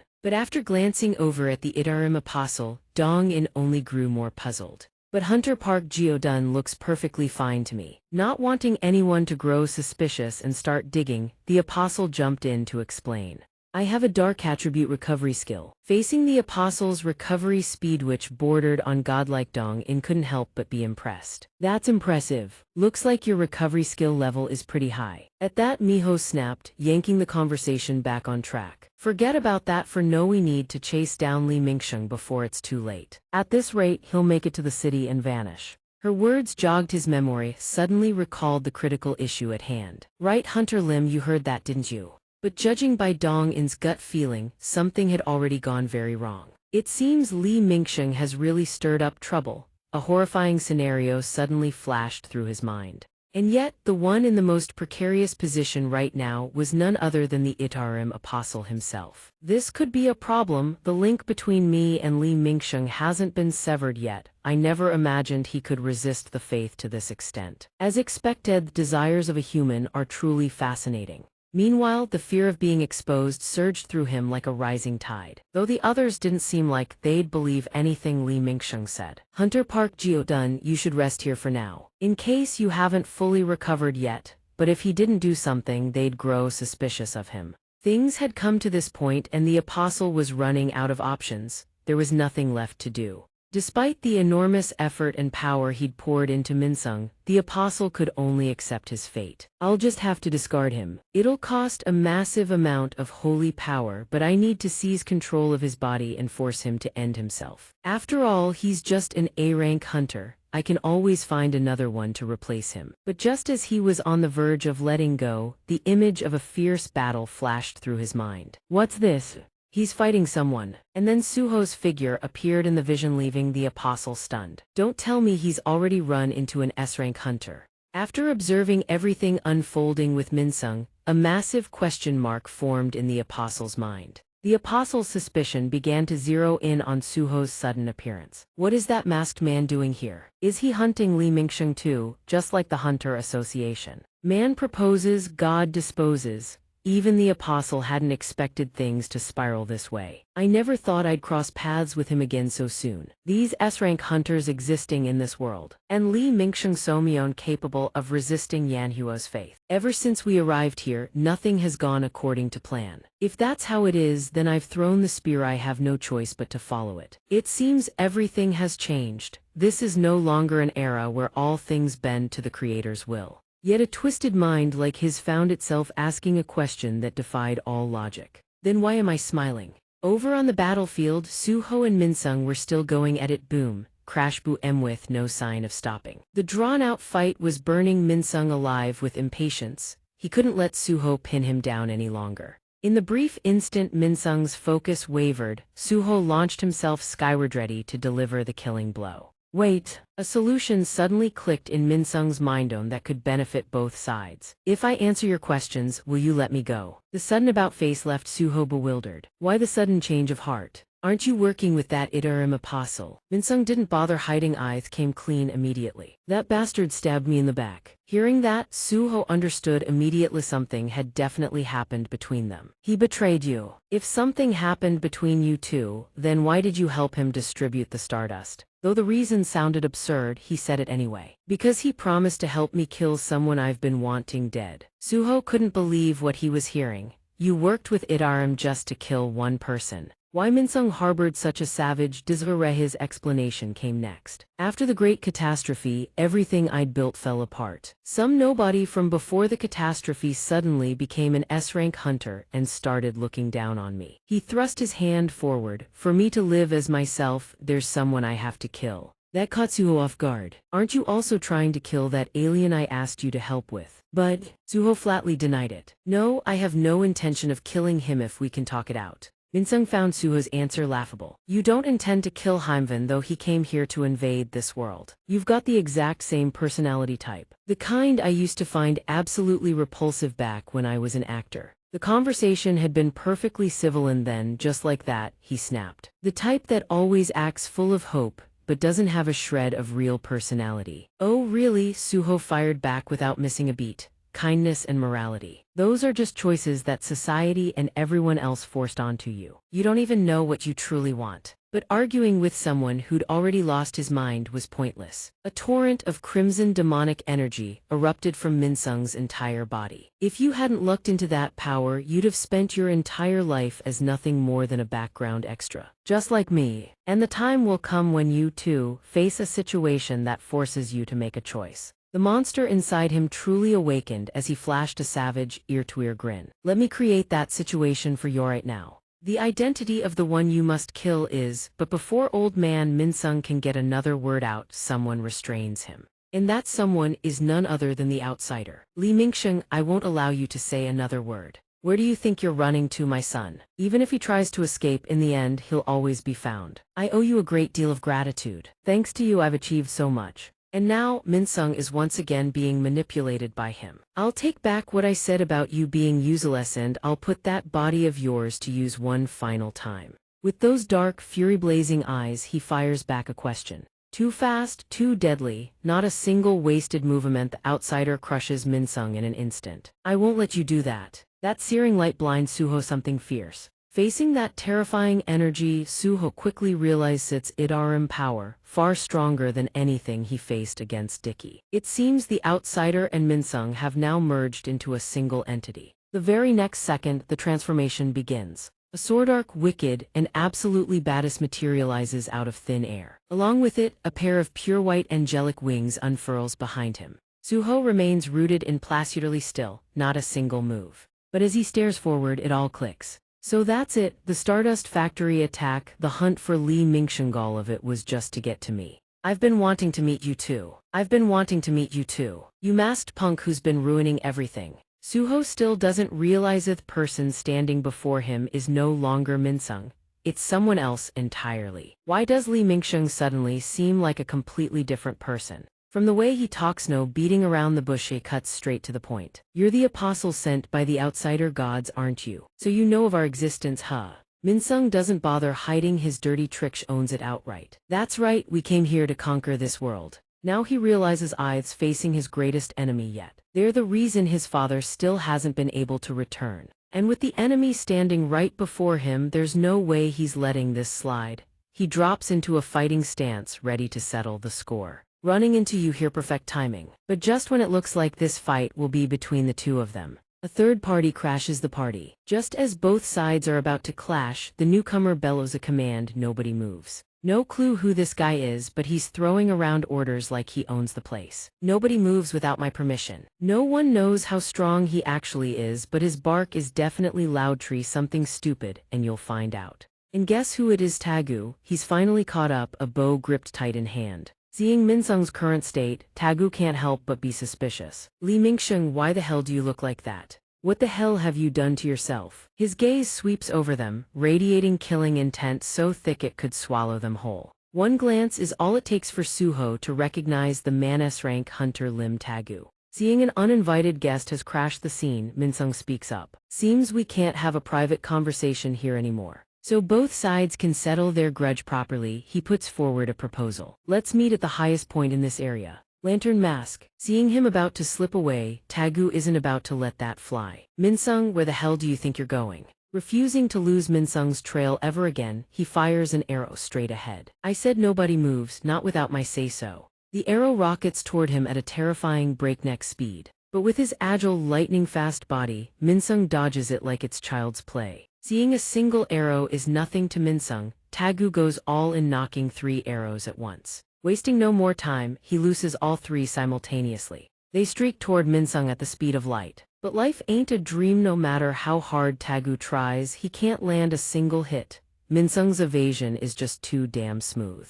What started as a duel between two now has a third player in the mix. Suho can only stand by and watch. Damn it, did Hunter Lim come here to capture Li Mingsheng too? Baru, sensing the urgency, ventures a question. Young monarch, aren't you going to fight back? Suho replies, judging by his reactions. I don't think Hunter Lim has any connection to that apostle. Besides, he hasn't even shown his full hand yet. Minsung's god-tier evasion earns a grudging compliment. Impressive dodging, I'll give you that. But that alone won't make me back down. Tagu pulls out his trump card. Suppressing Li Mingsheng is my top priority, everything else be damned. From his bow, a beam of devastating light rockets toward Minsung. Playtime's over. Tagu is dead serious. He's about to get down to real business. Seems I was too greedy, thinking I could bring you back in one piece. Faced with that terrifying, lethal power, Minsung can feel he's in deep trouble. That mana output is far too dangerous. But as he waits for the result, something else catches Tagu's attention.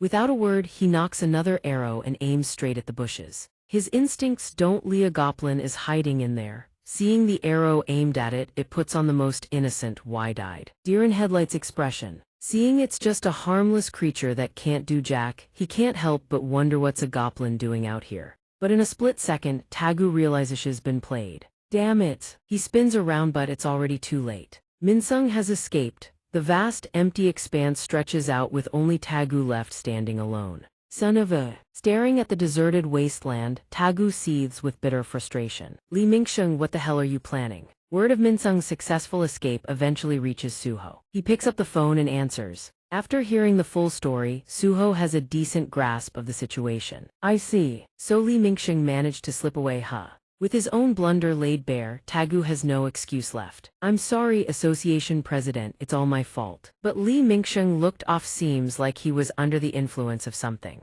There was also another hunter, a hunter wearing a black mask. Hearing those words, his expression freezes solid. He immediately senses something is off and presses Tagu for more details about Suho. A hunter wearing a black mask. He fights in close combat, right? Tagu is visibly taken aback. How did you know? The reason Dong remembers so vividly is because the hunter he encountered during the airport dungeon breakout also wore a black mask. He single-handedly held back the swarm of dark beasts from pouring out. A black mask. Could that be Hunter Sung Suho? Under the afternoon light, Suho sits alone in his office, lost in thought. Has he finally returned after being missing for so long? No, if it were him, this whole mess would have been settled already. He quietly arrives at a conjecture. If that's the case, Suho still has unfinished business with Minsung. That's why he's also heading to their meeting point. His gaze sharpens to a razor's edge. When he finally sees Suho arrive, a satisfied smile spreads across his face. The two now stand face to face, the atmosphere between them suffocating with tension.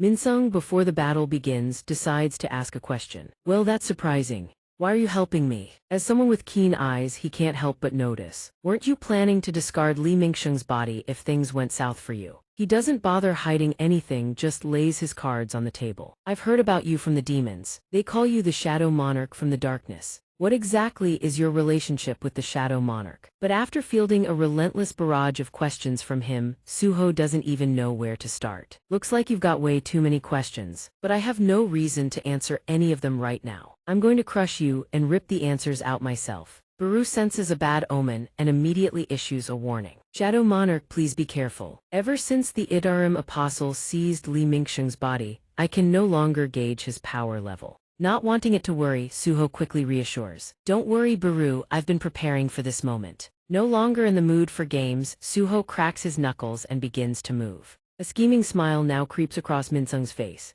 Now I'm certain. After a brief exchange with Suho, Minsung confirms it. This power is the same type as the darkness he encountered during that battle. Using his dark energy, Suho conjures a fearsome beast, a venomous shadow crow, normal rank. Normal. And of course, one alone isn't impressive enough, so he summons another. A venomous giant centipede, normal rank, followed by yet another fearsome beast of the same tier. Seeing this, Suho decides to go even bigger. Tomb Guardian Sphinx Elite rank. It seems Suho has stepped into a truly serious battle. These are all the corpses of beasts I've been saving just for today. He's decided to go all out, no holding back, no mercy. I will fight you with everything I have. Minsung's face is taut as a bowstring as he locks eyes with Suho. He too seems to be eagerly anticipating this once-in-a-millennium clash. Now Suho and his beast army stand in formation ready for a life-or-death battle. As they prepare to clash, a system notification blazes to life. Notification: urgent quest triggered. Each quest missions they may very well have to stake their very lives to complete begins to materialize. System: urgent quest, defeat Li Mingsheng, Apostle of Idarim. Objective: defeat Li Mingsheng, whose body has been hijacked by the Apostle of Idarim.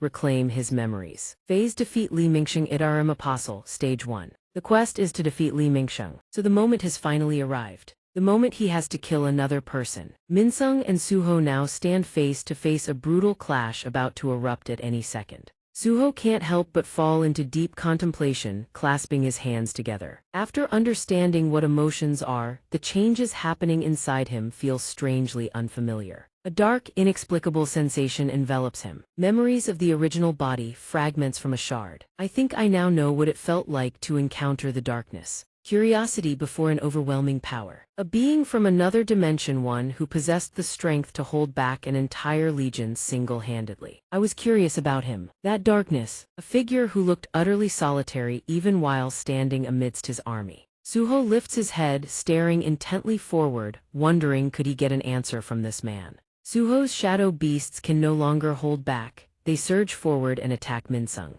Whatever Minsung is thinking, he remains eerily still, refusing to budge. But of course Minsung values his life dearly. He draws his blade and strikes back. Indeed, the man has some skill, daring to take on Suho's entire formation by himself. Minsung's eyes stare blankly ahead, as if uncertain of his next move. But his survival instincts are razor-sharp. Minsung refuses to let himself stop. The next instant, he abandons all defense and launches himself forward to attack. In that same heartbeat, Suho throws a devastating punch straight at him. Minsung blocks it just in time. Suho's fighting style gives him pause. He uses his minions to draw my attention, then charges in to fight me himself. He's that confident in close combat. But even if Suho pulls out a dozen different strategies, none of them will faze Minsung. Throughout the fight, Suho keeps a cool head, not daring to let his guard down for even a single second. The battle rages on, intense, fierce, and deadlocked. Miho, despite being a woman, shows no fear. She grips her spear and charges straight at Minsung.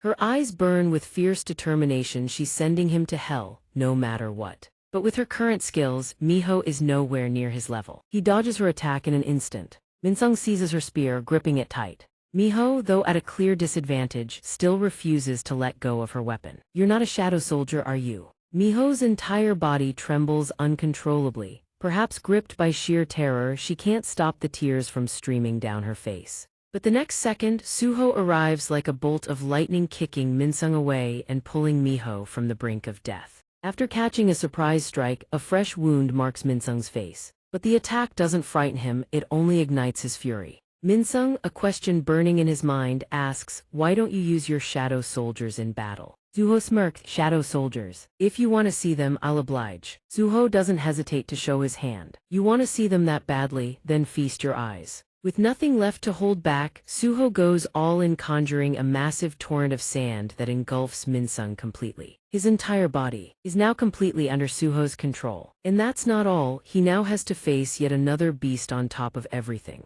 But Minsung's eyes burned with unmistakable arrogance, as if he still had an ace up his sleeve. Seizing the moment while Minsung was still restrained, Suho poured every ounce of strength into his arm. Then a heartbeat later, he threw a decisive punch straight ahead. Yet Minsung merely stared back with ice-cold, utterly expressionless. Before Suho could even graze him, the sand cocoon around Minsung exploded, sending him hurtling backward. The avalanche of sand threatened to bury him alive. But he snapped back to his senses and launched himself skyward, vaulting clear of the blast. Even Suho was stunned by this surreal turn of events. Had the sand shroud around him just detonated? From within the haze, Minsung emerged. Things were looking grim for Suho. No one saw the brutal reversal coming. In mere seconds, Minsung blitzed forward and cut down every last one of them. Seems I can never recapture the thrill I felt back then. Even Miho couldn't dodge in time a vicious slash tearing into her shoulder. Suho's beast couldn't hold out any longer, visibly starting to collapse.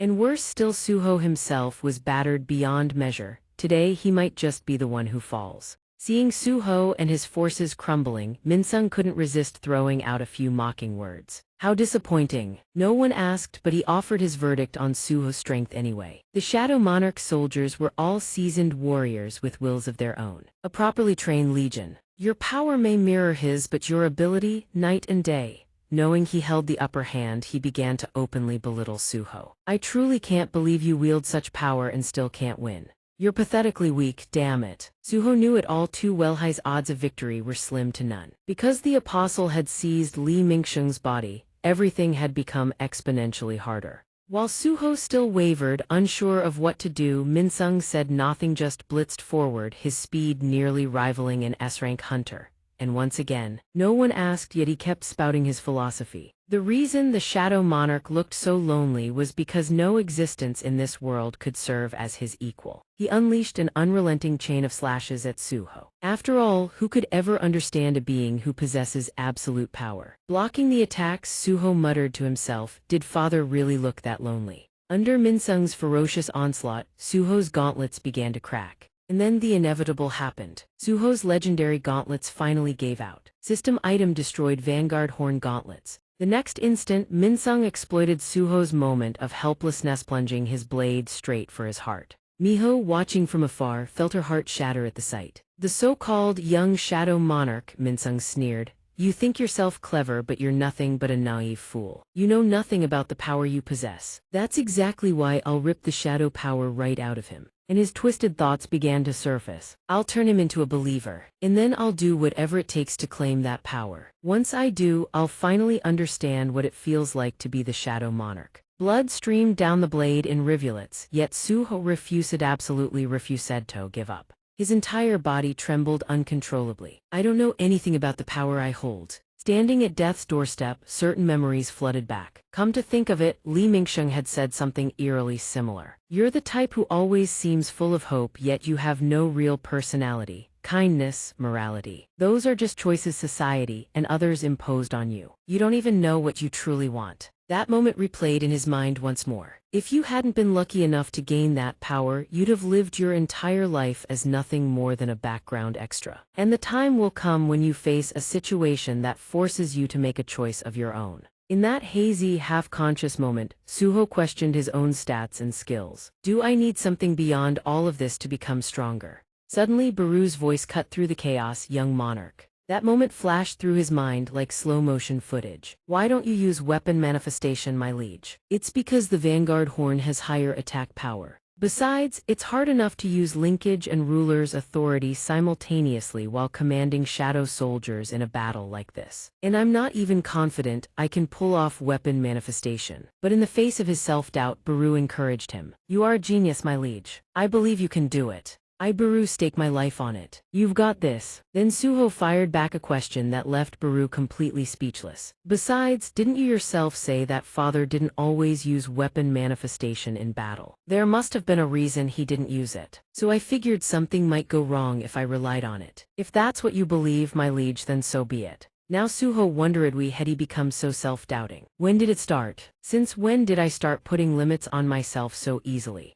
To find the answer, he rewound to a time when he still held a paintbrush and art student. It was those unfinished paintings that first made Suho doubt his own abilities. He had drowned in that sense of failure for so long that he forgot to stand up and move forward. Was it the old habit of passively accepting defeat, the one he'd carried even before his awakening? Come to think of it, how long had it been since he'd picked up a brush after awakening? I really did love painting. Minsung might be a devil, but every single word hit dead center in the deepest corners of Suho's heart. You don't even know what you truly want. If you hadn't been lucky enough to gain that power, you'd have lived your entire life as nothing more than a background extra. He was right. Slowly, Suho began to remember why he started in the first place. He'd left reuniting with his father to the system, and finding his mother was always something he wanted to do once he became strong enough. The reason he wanted to grow stronger was that he couldn't find strength within himself. Only now at this very moment did Suho realize the misunderstandings he'd carried for years. Why did I try so hard to follow in father's footsteps? But what father needs isn't a copy of himself. After his awakening, he'd told himself he had to change his own fate. I have to find something that only I can do.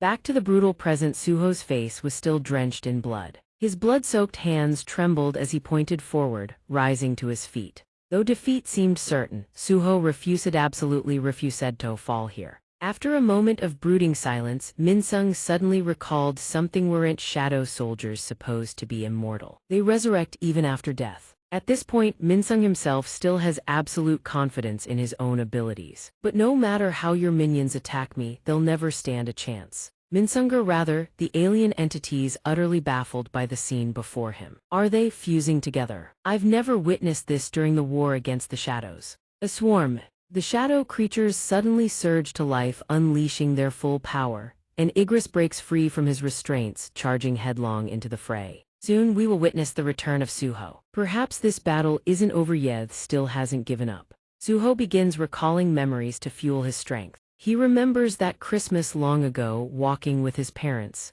Excitedly he says, "Dad, can I become a police officer like you? Because Dad looks so cool. Or maybe an athlete like Mom would be fine too. Can I become as strong as you, Mom? Can I, Mom?" Listening to little Suho babble on, his mother smiles and ruffles his hair. "Suho, your father and I made a pact the moment you were born. We will never stand in the way of your dreams. Just do what makes you happy." Little Suho protests, "But I want to be as cool as Dad and as strong as Mom." "Then work hard and become just like us. As long as you're certain this is what you truly want." Back then, he didn't understand why his mother's words stuck with him, but at some point he had already started chasing after his father's back. That was also when he stopped questioning himself. Questions like, what am I good at, or what do I truly like? Suddenly Suho remembers his teacher. The man is staring at his work, puzzled. "You're drawing ants again today. Your drawing skills won't improve if you keep drawing the same thing over and over. But if you look closely, sir, you'll see there's a difference.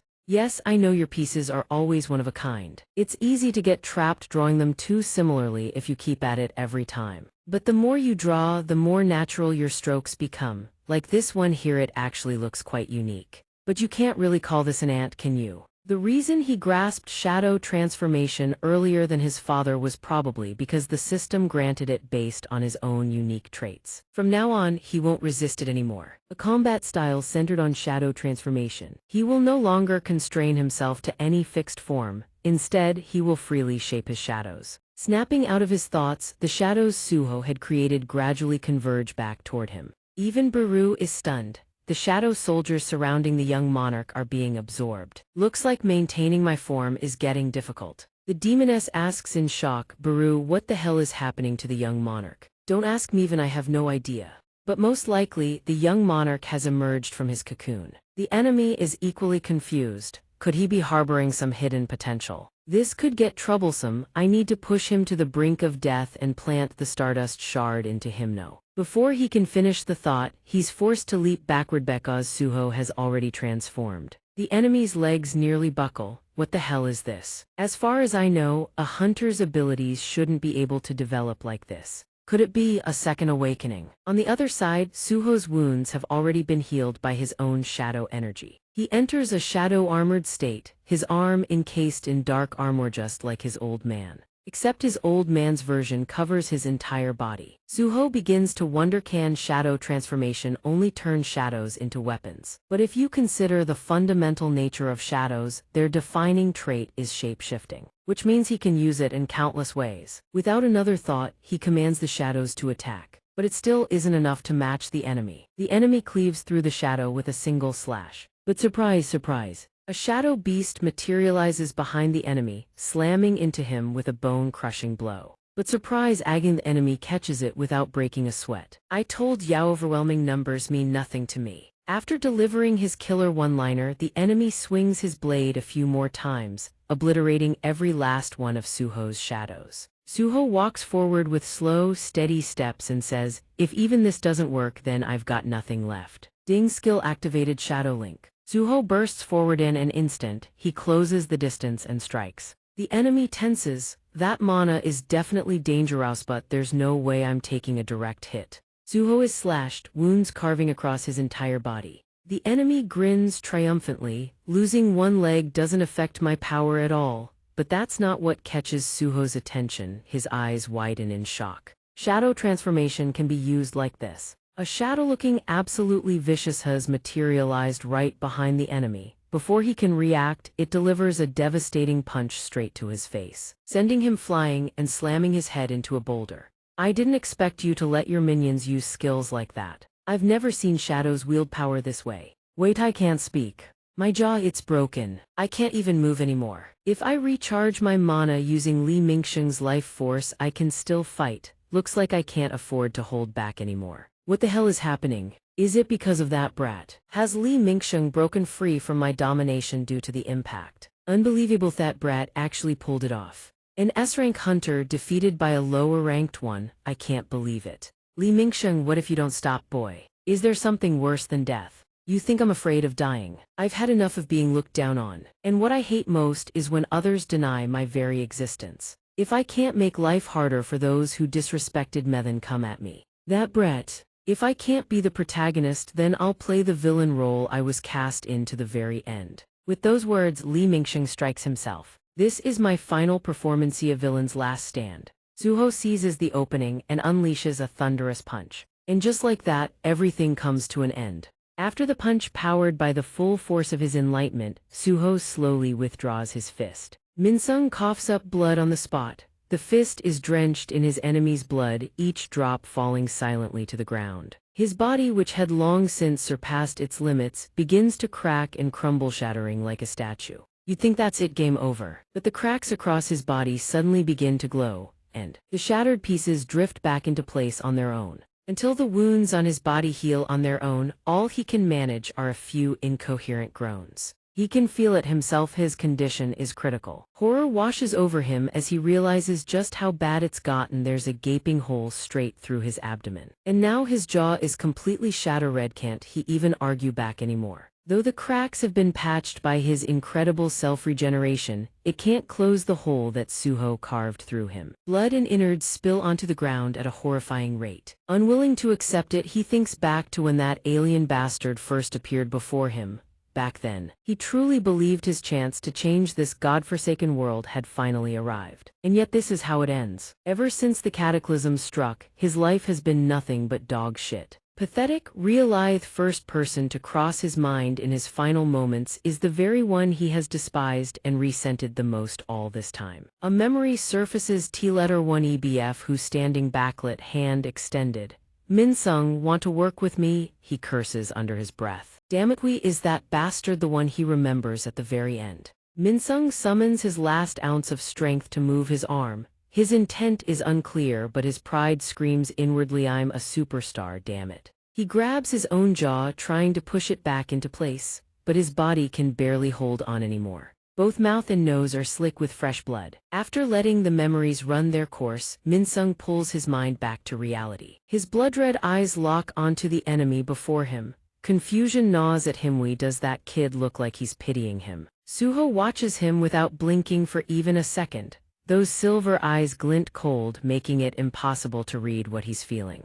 Those are his last thoughts before his life fades. His arm drops limp, devoid of all vitality, and in that exact moment, system notifications slam in like a thunderclap. Notification experience received. Notification quest upgraded. Urgent quest: defeat Li-Minxiong, host of the Itarim Apostle. Defeat Li-Minxiong, the hunter possessed by the Itarim Apostle, who has seized control of his memories. Defeat Itarim Apostle Li-Minxiong in single combat. Notification quest complete. Perhaps out of respect for the fallen, Suho gently lays him on his back, jaw hanging wide open, that massive hole gaping right in the center of his chest. His loyal shadow attendants rush over at last. Iron and Igris, moved to tears, call out, "Young monarch." Baru picks up without missing a beat, his tone dripping with pride. "You did it. I knew you would defeat the Idarim apostle, my liege." But despite all the praise and encouragement, there's no joy on Suho's face.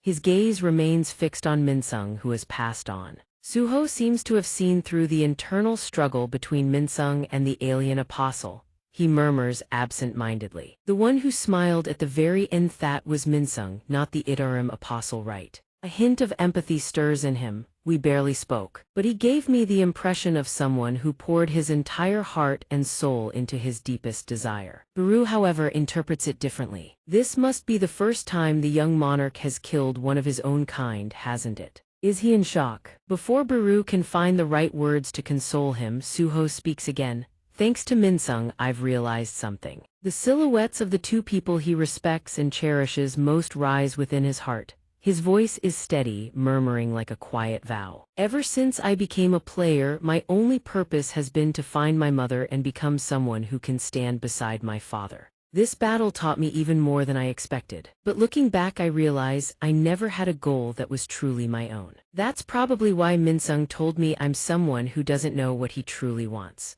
Memories of his old master surface alongside a gnawing sense of helplessness. He continues his quiet epiphany. "Suddenly, I remember the battle with my father at the end of my training. That was when I truly felt the weight of his greatness. Especially the words he said burned into my heart forever. 'Even though you are my enemy, I still respect you. If only I could be as strong as you.'" Suho slowly rises to his feet, softly sharing the naive, hidden thoughts he once harbored long ago. "Back then I truly yearned for victory. And so the defeat hit me that much harder." He gazes toward the setting sun as if seeing a brand new beginning. His voice is more composed and serious than ever before. "I don't know when exactly my father became so distant and so magnificent. A figure so far beyond reach that I couldn't even imagine getting close. I think I need to say this." He turns to face his three loyal shadow retainers, laying the groundwork with a single rhetorical question. "Having a grand ambition is a good thing, isn't it?" Suho points a finger skyward. His face, stern beneath his mask, grows even more resolute as he voices his ambition. "I will become the strongest."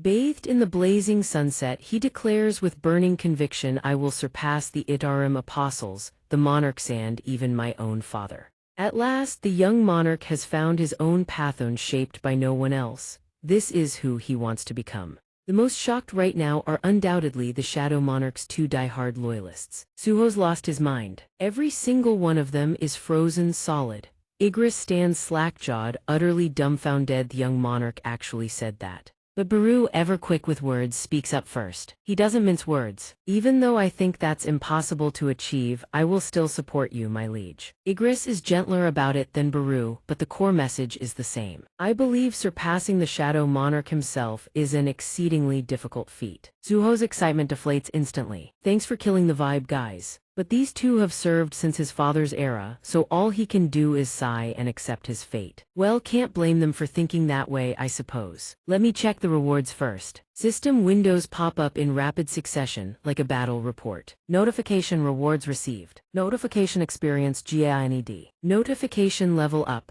Level UP, system player has reached the required level. System: you are now eligible for an advanced quest. System: do you wish to accept the advanced quest? Yes. No. A dislike button suddenly pops up out of nowhere. Suho follows the beaten path of every online game on the market. He figures the advanced quest must kick in once you hit level 40. Before answering the system, he glances at the status window. It reads name Cheng Shu, level 40, class none, fatigue none, title slaughterer, HP 8, 250 MP 780 STR 124, VIT 60 AGI 49 INT 47 per 545 unallocated points 4 passive skills tenacity LV 3 martial arts LV 2 power enhancement LV 1 active skills rulers authority LV 2 shadow extraction LV 2 storm/LV 1. Seeing the only empty field on his status board about to be filled, Suho feels a flicker of excitement. he's finally about to get a class. Little does he know that the alien apostle is watching his every move, creepy as a stalker. Hands pressed together to form a viewing screen. The apostle has been tracking Suho from the moment he stood over Minsung's corpse to the moment he walked away, careful not to be detected. The apostle observes from tens of thousands of miles away. He doesn't even bother to conceal himself, hovering in midair and defying the howling wind. The alien strokes his forehead, looking thoroughly entertained. A grin spreads across his face as he murmurs, "Looks like I let my guard down. I never expected the masked one to have such potential, but that only makes him crave Suho even more." The apostle sets his resolve: he must make Suho his own. To do that, he reviews the cards in his hand. The first thing that comes to mind is one of the powers gained from reassembling his fragments, the equivalent exchange. It allows him to trade something that belongs to him for something else of equal value. Meanwhile, the hunters who had joined Minsung on the expedition have safely exited the dungeon. A young man clad in heavy plate armor, carrying a greatsword, suddenly widens his Aishi's irises, blazing with brilliant golden light. The life force of both him and the hunter serving as their tank is suddenly drained away. Both of them freeze in place. It's the apostle's scheme, converts the life force of those around him into mana. To any onlooker, the hunters simply collapse to the ground, their eyes rolled back white. Even more eerie, they appear to be in excruciating agony, mouths stretched wide open, yet not a single sound escapes. All that life force streaks into the alien's body like lightning. An astonishing aura of vitality coalesces around him. In a flash, the massive surge of vital energy shifts to gold. Now every inch of the alien's body is cloaked in radiant golden mana. So that's what it looks like. He channels the mana into a single palm. Before long, a stone the color of burnished gold egg size takes shape in his hand. The alien extends one arm straight, the other pulling back behind him as if drawing a bow. The mana stretches with it, forming what looks unmistakably like a bow and arrow. He closes one eye, lining up his target with a smug, self-satisfied smile. Baru, practically drooling at the sheer energy radiating from Minsung, can barely contain himself. He calls out to the young monarch. He charges into battle with fervent enthusiasm. "Now I'll try searching for information about that apostle in Minsung's memories." He glances at the corpse and replies, "I'm counting on you." Baru Suho. Baru lets his mind drift into contemplation. Could it be that Minsung came to hate the world after the great catastrophe? What if I hadn't become a player? While he's lost in thought, an indescribable pain suddenly tears through him. His pupils shrink in shock. Suho lets his guard down for a split second and takes a direct hit, an arrow of pure mana from the alien. 3/4 of his abdomen is instantly blown away. Everything happens too fast. Blood and flesh scatter everywhere, sending his loyal attendants into sheer horror. Suho traces the trajectory of the attack, desperately searching for the assailant. He knows he barely has any strength left. The urgency is suffocating. Where did that attack even come from? But he could search for years and never find out. The attacker is far beyond the range of his current detection. Having landed his shot, the smug grin on the alien's face deepens, clearly believes he's got this in the bag. The golden bolt of pure mana that shredded his gut continues to spin inside him, radiating mana across the entire area. The more it rampages, the more Suho writhes in agony. The shadows around him surge and flood toward the spot where the mana bolt is raging. His entire body crackles with intermittent bursts of mana, jagged, like living lightning. Suho hasn't lost his mind yet, but through immense effort he realizes something is trying to invade his consciousness. The system quickly steps in to protect its user. Passive skill longevity. Grants immunity to all diseases, toxins, and status effects. Grants extreme regeneration during sleep. 321 Removing abnormal status. Failed. Longevity is analyzing the abnormal status. 3 Longevity confirms the abnormal status is similar to the Yan-Huo infection. Longevity will attempt to purge the abnormal status using data from the Yan-Huo infection. 321 Experiment failed. Due to the presence of foreign substances, the system has become unstable. Longevity will attempt treatment using data from the Yan-Huo infection. 321 Experiment failed. 321 Experiment failed. 321 Experiment failed. 321 In the distance, the alien watches Suho writhe in ever-growing agony. The more he suffers, the more satisfied the alien becomes, lost in fantasies of wielding the power of darkness. But soon enough, that triumphant smile vanishes, completely replaced by shock. The system's relentless efforts have finally borne fruit. 321 Abnormal status analysis complete. Longevity's effect has purged the abnormal status. System restoration process initiated. Suho stops trembling. He forces himself up, pressing both hands against the ground to rise. His 3 attendants, unable to do anything, can only weep with worry. He steadies himself and thinks the apostle's conversion process was interrupted midway. His complexion is still terrifyingly pale but slightly better than before. Biru rushes to ask, "Young monarch, are you all right?" Suho is already thinking about the next step to counteract his wound. Longevity activated successfully. Now I need to use the shadows to conceal this. But the wound is too deep, too severing. Suho is rapidly losing strength. With every passing second, his life force drains at an accelerating rate. HP 708,250. Still dropping, HP 408,250. At this rate, in just seconds his HP will plummet from double digits to single digits. He has to find a way fast. In a moment of desperation, he can only place his hope in the system, pointing his trembling finger toward yes. It seems Suho plans to buy himself time by accepting a new quest. System, do you wish to accept the advancement quest? Yes, no. The moment he presses yes, a dungeon gate materializes from thin air right before them. System initializing advancement quest. Only the player may enter the advancement quest. Seamless integration commencing. Your Alus descendants of the monarchs will be transported to the Shadow Dungeon. The sudden turn of events leaves the entire group frozen still, drowning in grief and shock. The alien could rack his brain for a century and never foresee the bizarre system that Jinwoo's father left behind. He never saw it coming. Right now, Suho is at his absolute weakest. Anion could take his life. He's on the verge of passing out from blood loss. The gate blazing before them erupts with an overwhelming radiance that shakes heaven and earth, its glow shooting straight into the sky. Lost in delirium, Suho thinks it's so dark, I can't see anything, am I dead? It hurts, I feel heat from flames somewhere nearby, but if my stomach hurts this much that means I'm still alive. Right. If so, wuxia magical torch erupts in blue flame. Waking in an unfamiliar space, his first instinct is to drop into a defensive stance, every sense dialed to 120%. But after just a few seconds of observation, his head spins, pupils shrink in shock. Suho sits in the middle of a colossal corridor, body and mind reeling.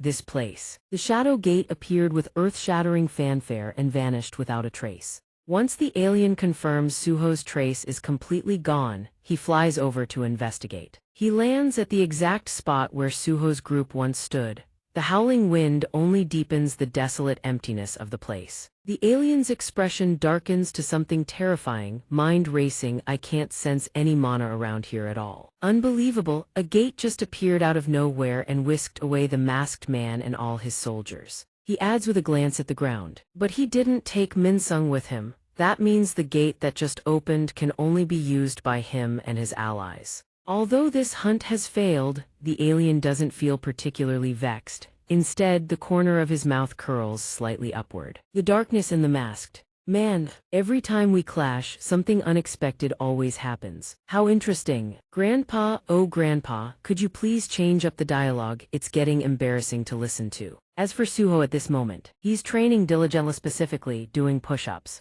He uses just one arm as support, lifting his entire body with effortless ease. In fact, he almost looks like he's enjoying it. Suho trains upside down, muttering his guesses to himself. Ever since arriving here, the hole in my stomach has fully healed. My body should be fine now. After stretching, Suho flipped back onto his feet and ran a self-diagnosis. If there was a problem, it would come from the system notifications. System descendants of other monarchs cannot participate in the job change quest. System, you cannot use the Shadow Dungeon key. He swiped at it multiple times to no avail, completely baffled. He couldn't use his passive link skill or the Shadow Dungeon key. Suho scanned the wide, familiar hallway and muttered, on top of that, this is the same dungeon where I completed the tutorial. This area was something from memories that had been sealed away. This was, in a sense, the place that had witnessed Suho's growth, a dungeon his father had created for him. Even though the version of himself who had grown up here was long gone, the memories of that time remained. But this time was different from when Jinwoo brought him here to train against the knights.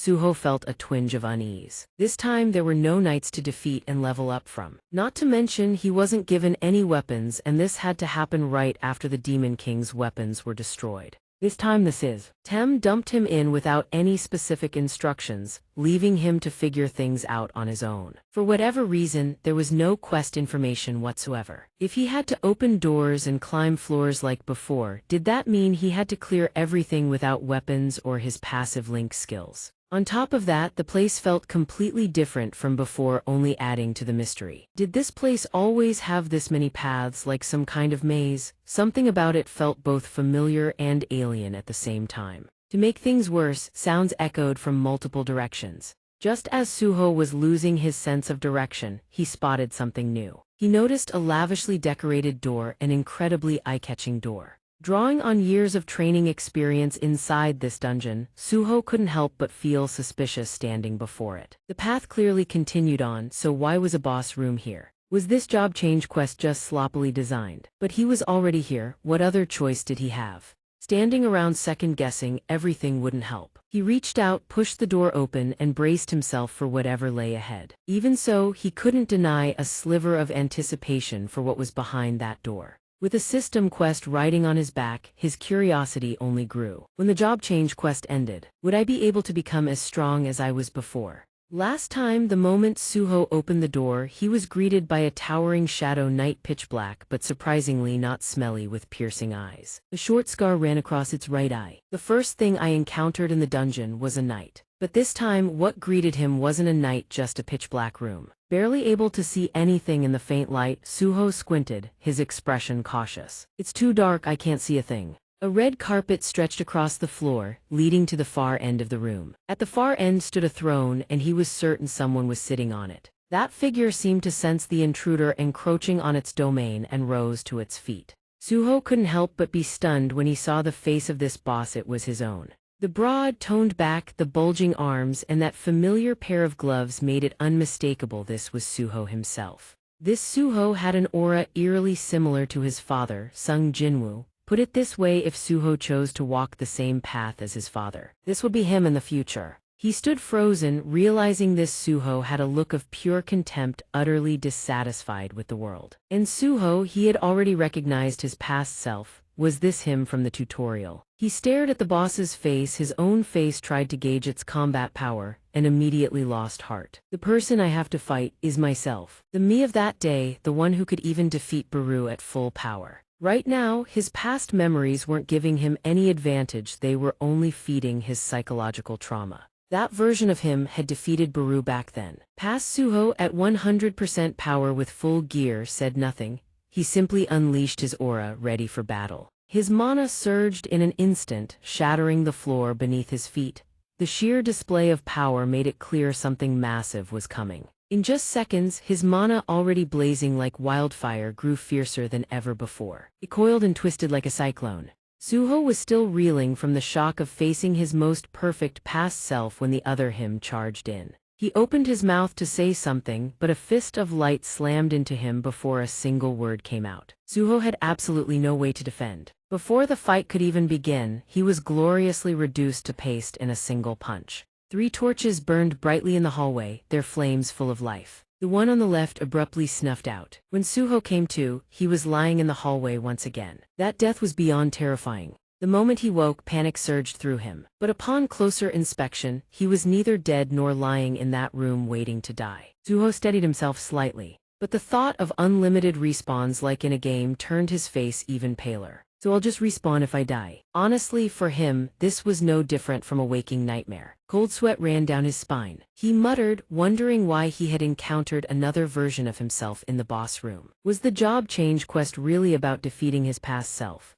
Is that even possible? He was about to spiral into despair when he caught himself. That kind of thinking was getting him nowhere, and shut his mouth. After a moment, he swallowed dryly and took a deep breath to steady his trembling body. Suho shot to his feet, his voice ringing with resolve. "No, the system clearly exists to make me stronger. If my quest is to defeat whatever's behind that door, then there has to be a way to do it. So he started thinking, combining logical deduction with the advantage of his past life memories. Unlike the tutorial dungeon, this place had far more pathways. Given that the boss room was in such an unusual location, he was certain another door existed somewhere. With that thought in mind, Suho took off running to find it. He didn't know how long he ran before he found another door. All that effort wasn't wasted. Just as I thought. This time he found a door decorated exactly like the last one except half the size. Suho muttered with relief. There's another boss room door after all. But the previous room had left him too traumatized.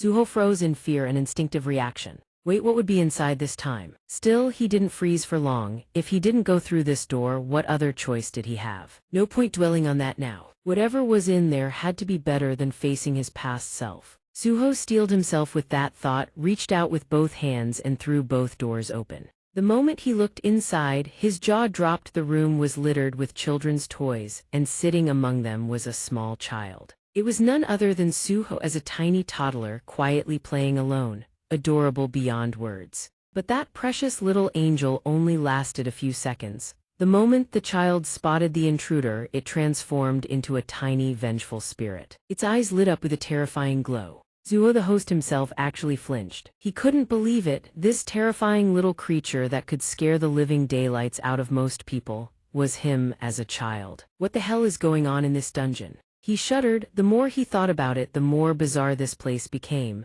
Did he really have to fight his own child self? Even if it was himself, fighting a child just felt wrong on every level. That was when the toys suddenly levitated into the air. By the time he realized what was happening, every single toy in the room was already under the little Suho's control. The kid himself is floating in midair too. He assumed Suho was still too shell-shocked or too hesitant to strike a child and just stood there frozen. But that's not it. Suho himself is terrified. His body refuses to move. Could it be ruler's authority? The mini Suho has transformed into some kind of superpowered menace, pointing a finger at the adult Suho.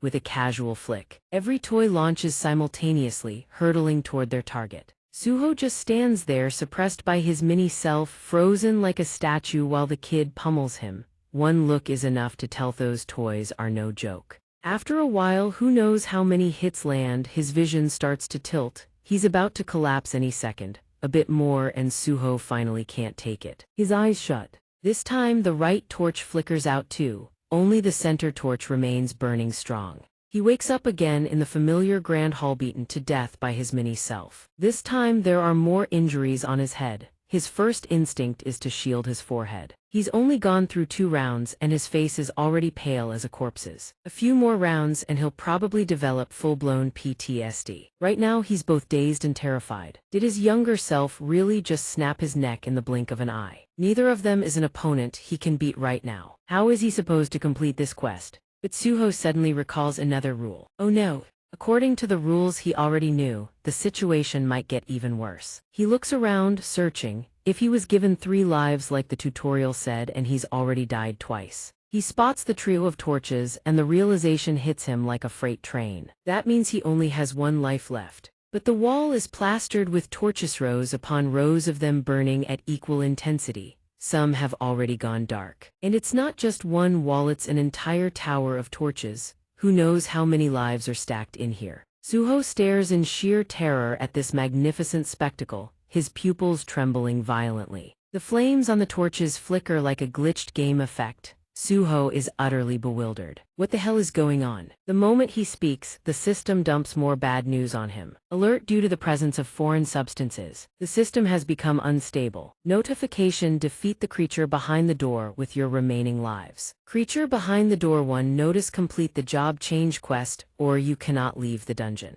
Looking at the countless shimmering torches mounted on the walls, Suho is completely shell-shocked. Don't tell me every single one of those flames represents a life I have. Is that supposed to be a good thing? Sure, right now he's practically immortal, can't die permanently, but dying over and over, even if he doesn't go insane, he'll lose his mind. Suho is extremely worried, but there's no way to level up in here. The system keeps glitching, spitting out more notifications. Alert due to the presence of foreign substances. The system has become unstable. Suho feels more and more unstable by the second. Is the reason I got such an absurd quest because the system is bugging out? He then recalls the vague content in the notification window. Defeat the creature behind the door with your remaining lives. Creature behind the door 1 notice complete the job change quest or you cannot leave the dungeon.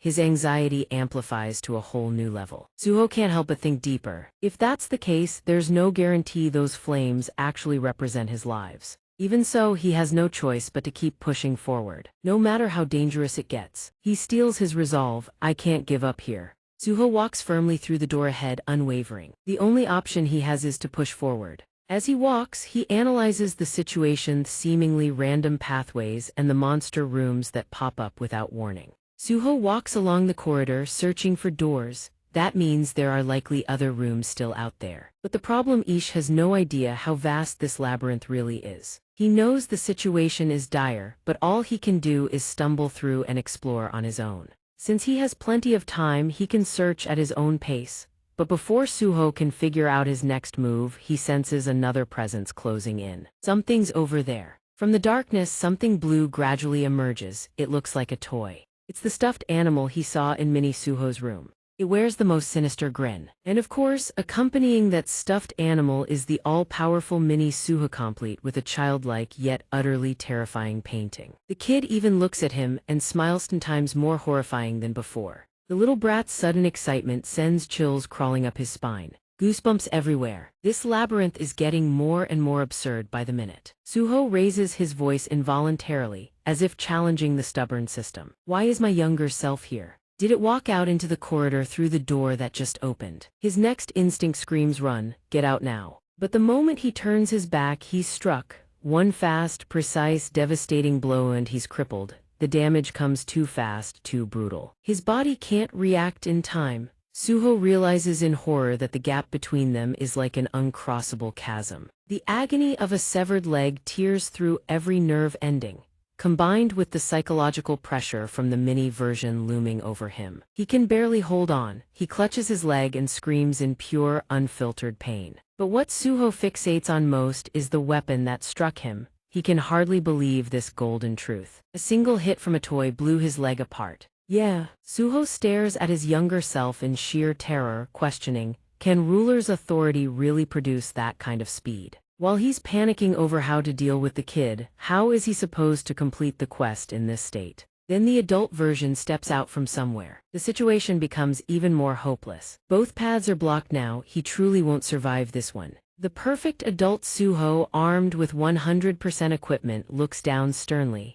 The rogue Suho grits his teeth, refusing to accept it, and mutters, "This is absurd." He barely gets 3 words out before the adult Suho kicks his head clean off. Respawn once more. Suho slams his fist into the wall, unable to contain his frustration at the tower's twisted setup. He rubs his forehead in pain and mutters under his breath, voice tinged with grievance. The fact that monsters can roam the hallways is straight up cheating. Why is it this hard? Did father also go through a job change quest like this? But this isn't a dead end. Suho still has hope. According to the rules, the harder the quest, the more motivated he becomes. Moreover, the fact that he's still alive proves those flames are his remaining lives. If the quest condition is to defeat the creature in the room, then he doesn't need to fight them head-on. He just has to keep challenging them and find a different room. On his next exploration run, he runs into the adult Suho again and becomes his punching bag once more. Just like the 2 deaths before, this round also ends with him getting obliterated. However, fueled by an unshakable belief, his spirit holds steady. Dying doesn't faze him anymore. Next round, meeting the kid again. That little brat uses the same old trick to attack. This time, it twists his hand apart with the dominating hand. Instead of using toys, then finishes him off nice and slow. Suho begins getting skewered in every way imaginable each day, but with so many lives to burn, he remains a surprisingly chill guy. After all, he has practically infinite lives. Every time he falls, he firmly believes that as long as he keeps trying, he'll eventually find another monster room's door. That's the only motivation driving him through these endless ordeals. After countless sacrifices and floors drenched in fresh blood, another room even exists. He stops charging recklessly through random doors. Instead, he sits and ponders. Infinite lives yet facing unbeatable enemies and no. Is there any way to level up? The more Suho thinks about it, the more the future looks pitch black. His mind is a tangled mess.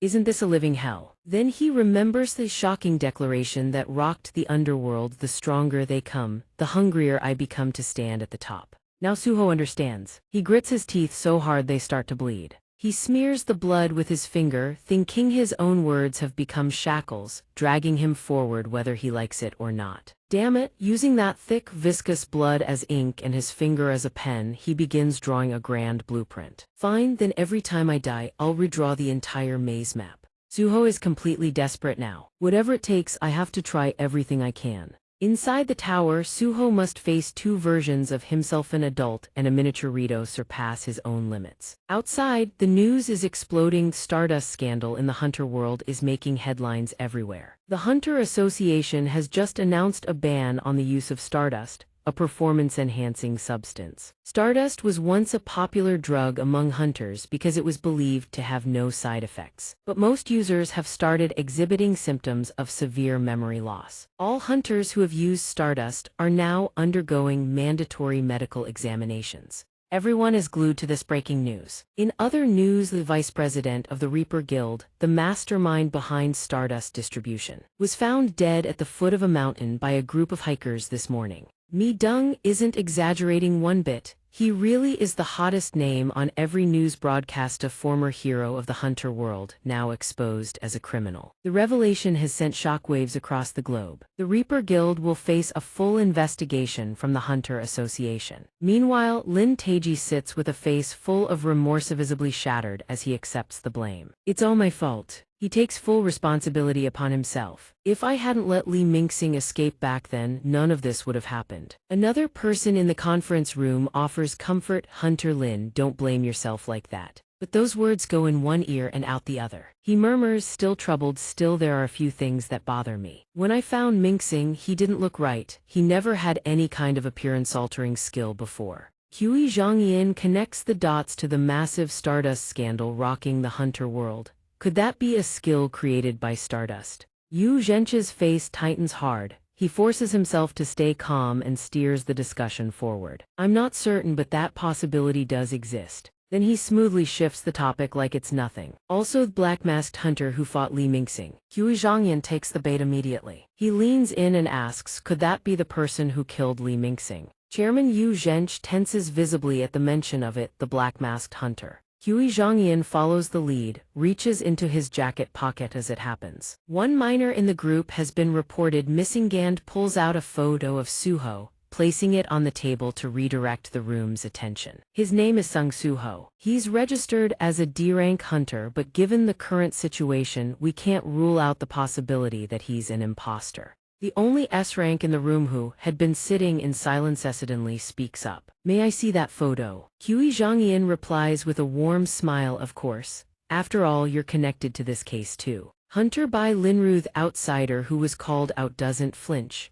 He simply smiles, enigmatic and unreadable. He picks up the photo with 2 fingers and studies it carefully. Yu Zhench is panicking inside. He's over 80% certain that Suho is the black-masked hunter. Worry about the son, and naturally you think of the father. His mind race wants to find Sung Jinwoo to get to the bottom of this, but that kid has gone off the grid again. Hunter Sung Suho. What on earth is going on with Suho? In the end, all those swirling emotions settle into one fragile hope. I just hope the boy is safe. The outsider presses his finger over Suho's nose and mouth in the photo, and a familiar face emerges. Having uncovered the true identity behind the mask, he grins like he's won the jackpot. Anyone who didn't know better would think he was gazing at a photo of his beloved. While those people were going about their business, Suho had been dying and respawning on repeat, his dark eyes glazed over, hollow, as if there was no tomorrow. On the ground is a map drawn in blood, centered on the exact spot where he respawns each time. It is long since dried. It looks like a full-blown labyrinth, dead ends, winding paths, and circular rooms of varying sizes. Who knows how long it's been, but he's explored over 80% of the maze.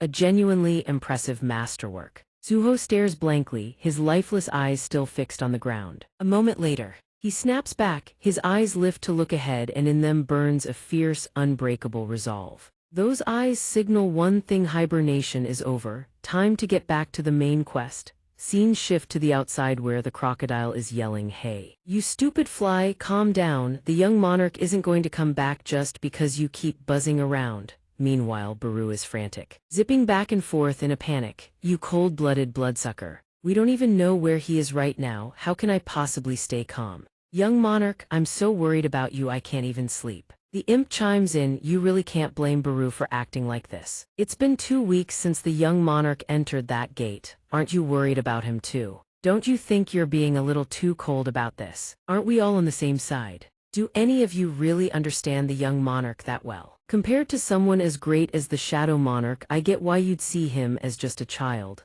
but I have never met the Shadow Monarch. So the only thing I know is this: no matter how much he bleeds, no matter how many bones break, no matter how far his mind is pushed to its limit, never gives up. No matter what challenge he faces, I'm certain he'll survive and come back. We have to trust him." Scene shift back to Suho. Right now, Suho is throwing a punch at his other self. "You think I'll just let you kill me?" But the other him throws a single casual punch and Suho gets obliterated. Next, he tries attacking his younger self, but before he can do anything, an invisible force pins him in place. Then his body is torn to pieces. I've lost count of how many times I've died. Despite dying and respawning over and over, examining their status windows has taught him a few things. The one who tears others apart with psychic power is his childhood self. Though the young Sung Suho has no level, the kid possesses ruler's authority at maximum rank. Skill: ruler's authority max level. Without direct physical contact, the user can move objects using pure mental force.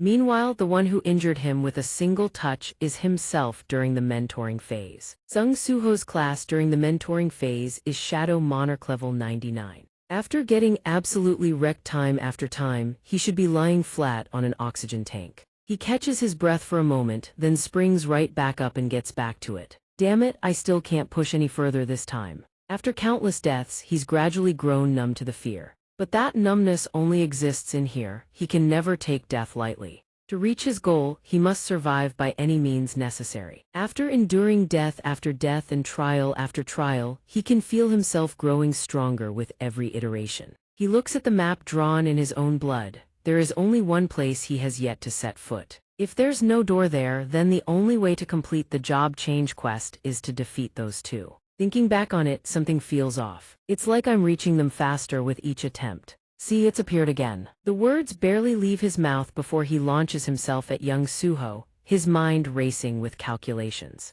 Ruler's authority uses an invisible hand. If he blankets the area with his own ruler's authority, the level gap means his version would overpower. There's no contest. But he's faster. In a heartbeat, he vaults clean over young Suho. Young Suho whips around, but he's already hurling his jacket straight into the kid's face, blinding him. His face scrunches up after glancing ahead. There it is, that passage, the only place I haven't been to yet. Please work. He reaches the spot. Before him stands a brand new gate. A gate. As expected, there's someone else besides those two. A spike of danger slams into his senses without warning. Damn it, the other one is coming. I need to get through that gate now. If they're serious about stopping me, it's all over. The moment a spirit worker shows up. Seeing LV-99 Suho's murderous gaze locked onto him, cold sweat runs down his spine.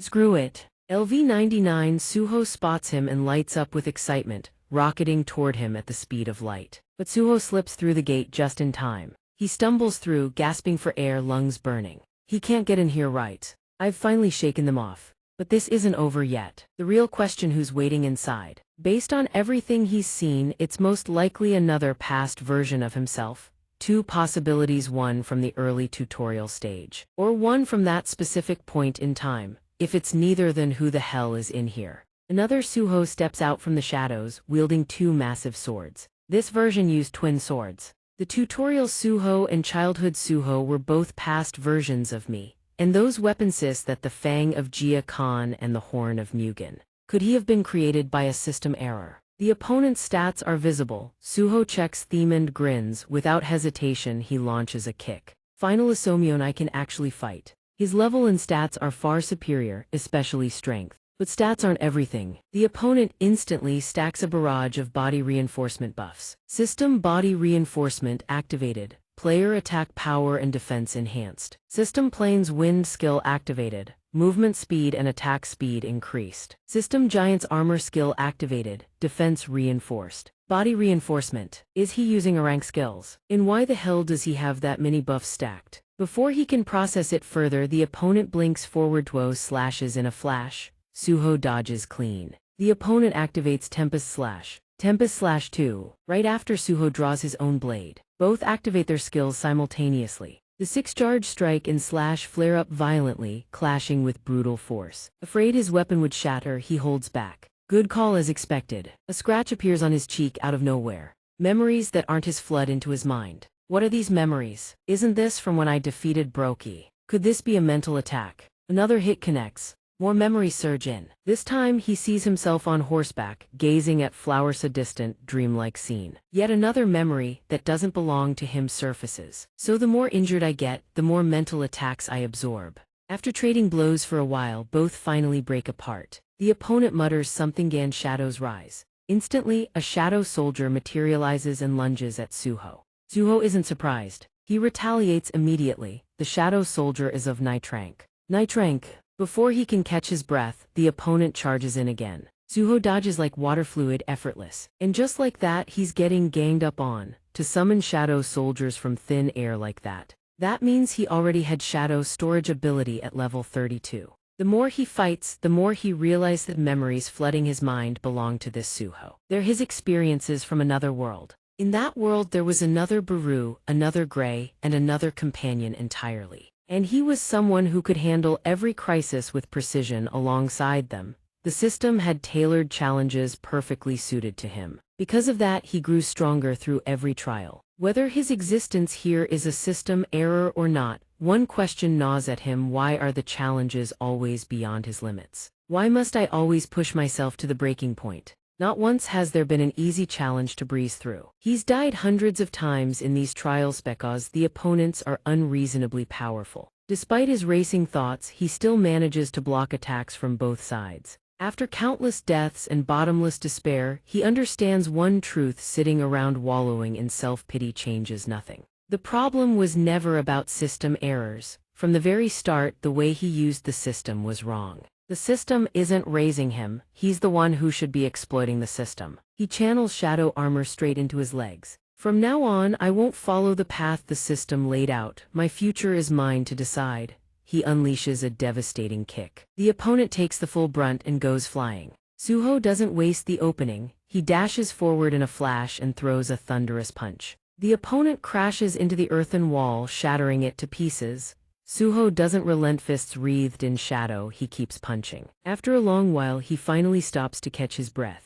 The system chimes in. Quest: defeat the creature behind the gate with your remaining lives. System: the entity behind the gate is a one-on-one opponent matching a player who has completed the job change quest. Reward: title acquired, Adversity Conqueror. Title: Adversity Conqueror, awarded to those who overcome impossible odds with outstanding resolve. Effect: stats increase by a percentage equal to stamina lost. Mechanic: 1% stamina lost, 1% stat increase. It's finally over. Ding.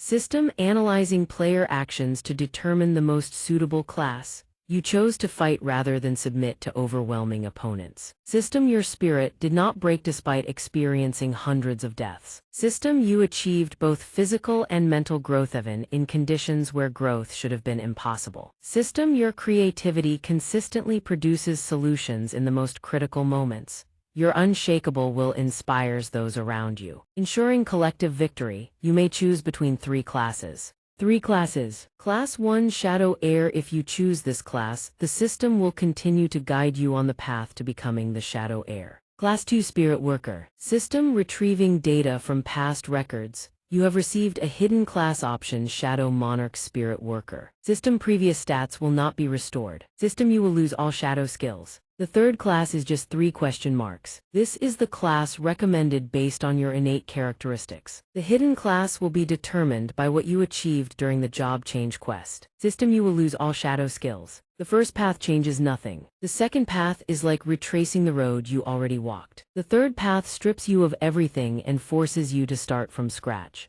Are you kidding me? I endured hundreds of agonizing deaths in here, and all I get after clearing that absurd difficulty is one reward. Only children choose. I'll take it all. Without hesitation, he merges all 3 choices into one. A transcendent class is born. Ding. System: job change quest complete. System: your class is White Shadow. Outside, Baru is crying his eyes out. Young Monarch, it's been 3 whole weeks and there's still no word from you. Little Croc, do you think the young Monarch is all right? I never expected him to be silent this long. Something must have happened. Suddenly, a rift of light tears open behind the creature. A figure steps out from the glow and says, "Everyone doing okay? Long time no see." Everyone bursts into tears of joy except the crocodile, who has no eyes to cry with. Xianxia, the Hunter Association. The old man is scratching his head raw. Still no news about Suho. I'm sorry, but the Hunter Association hasn't received a single lead on anyone matching Suho's description. The atmosphere inside the Hunter Association right now is terrible. Most of them suspect Suho is the one who killed Li Mingxing. Suho would never kill anyone. I don't think Suho would do something like that either. Maybe this has something to do with that Yazim person who was mentioned before. In the previous world, I couldn't do a single thing to help Sung Suho when he fought alone. I can't let Suho fight alone too. They're in the middle of a heated discussion when a red alert suddenly flashes on the chairman's phone. Give me a moment. The old man furrows his brow at the red notification. How many times is this now? The Hunter Association should have been keeping a closer eye on this. Another dungeon break. A hunter's shield shatters as a monster's fist smashes clean through it. It grabs the hunter and crushes him like a tin can. The other hunters are frozen in panic. Damn it, why is a large-scale dungeon break happening right in the middle of the city? What the hell are the guilds responsible for this area even doing? Meanwhile, a white-haired figure sits atop a rooftop watching it all unfold. How boring, he mutters. To infiltrate the Hunter Association's inner circle, I need achievements. The bigger the disaster, the more people talk, and that talk becomes my resume. That's the lesson I learned back then. Humans are fascinating creatures. They only remember whoever stands in the spotlight. The hunters who charged in first to save lives and sacrificed themselves, nobody even bothers to remember their names. At the critical moment, a hunter lunges forward and slashes across the monster's maw, looking absolutely badass. Everyone get behind me now. The crowd erupts in cheers at the sight of the hunter. We're saved, that's a B-rank hunter. Huang's faction takes notice.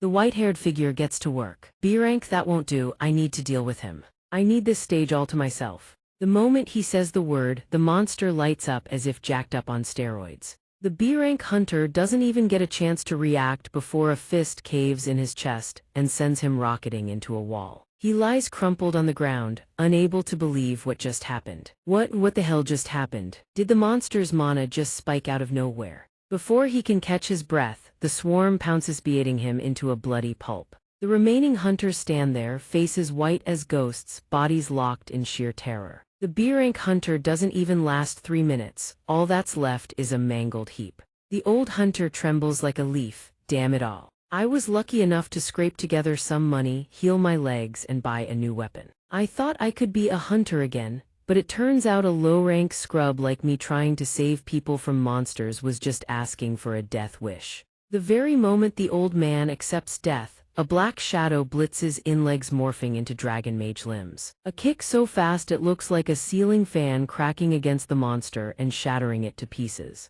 Kaboom! The old man's jaw drops to the floor, he's completely stunned. Our man delivers a few more kicks and the monsters drop like dominoes. Our man still wears the mask that seals his devastating handsomeness. The old man stares at the mask, it looks familiar. That's the kid who solo rushed the gate last time. They said he was only low rank, yet he can take down monsters this easily. Our man channels mana into his hands and speaks. This is the perfect chance to test out my new skill after the class change. From the monster's corpse, shadows rise. The body begins turning pitch black as a surge of violet energy streams into our man. Suddenly, a layer of shadow armor materializes on everyone's arms. The hunter's weapons glow with an ominous dark aura, as if enchanted with newfound power. What the? These black gear pieces, where did they come from? Biru watches from the side, practically drooling with excitement. Young Monarch, can you now use shadow transformation on other people? This isn't shadow transformation. In truth, these are classified as premium items. Item: Shadow War Spear, grade normal, type spear, ATK 40 SDR3. Item: Shadow War Gauntlets, grade normal, type gauntlet, def 15 VIT2. Item: Shadow War Sword, grade rare, type sword, ATK 55 AGI 5. Effect: penetration boost, ignores 10% of target's def on attack. He used shadow soldiers to forge equipment. Even the Shadow Monarch himself never possessed an ability like this. Is this the young monarch's power after his advancement? This is the power of the unique class. White Shadow, our man figures if he's this good looking, there's no point hiding his face anymore. Come to think of it, maybe he doesn't need the mask anymore. Our man turns to the hunters. If you can still fight, back me up.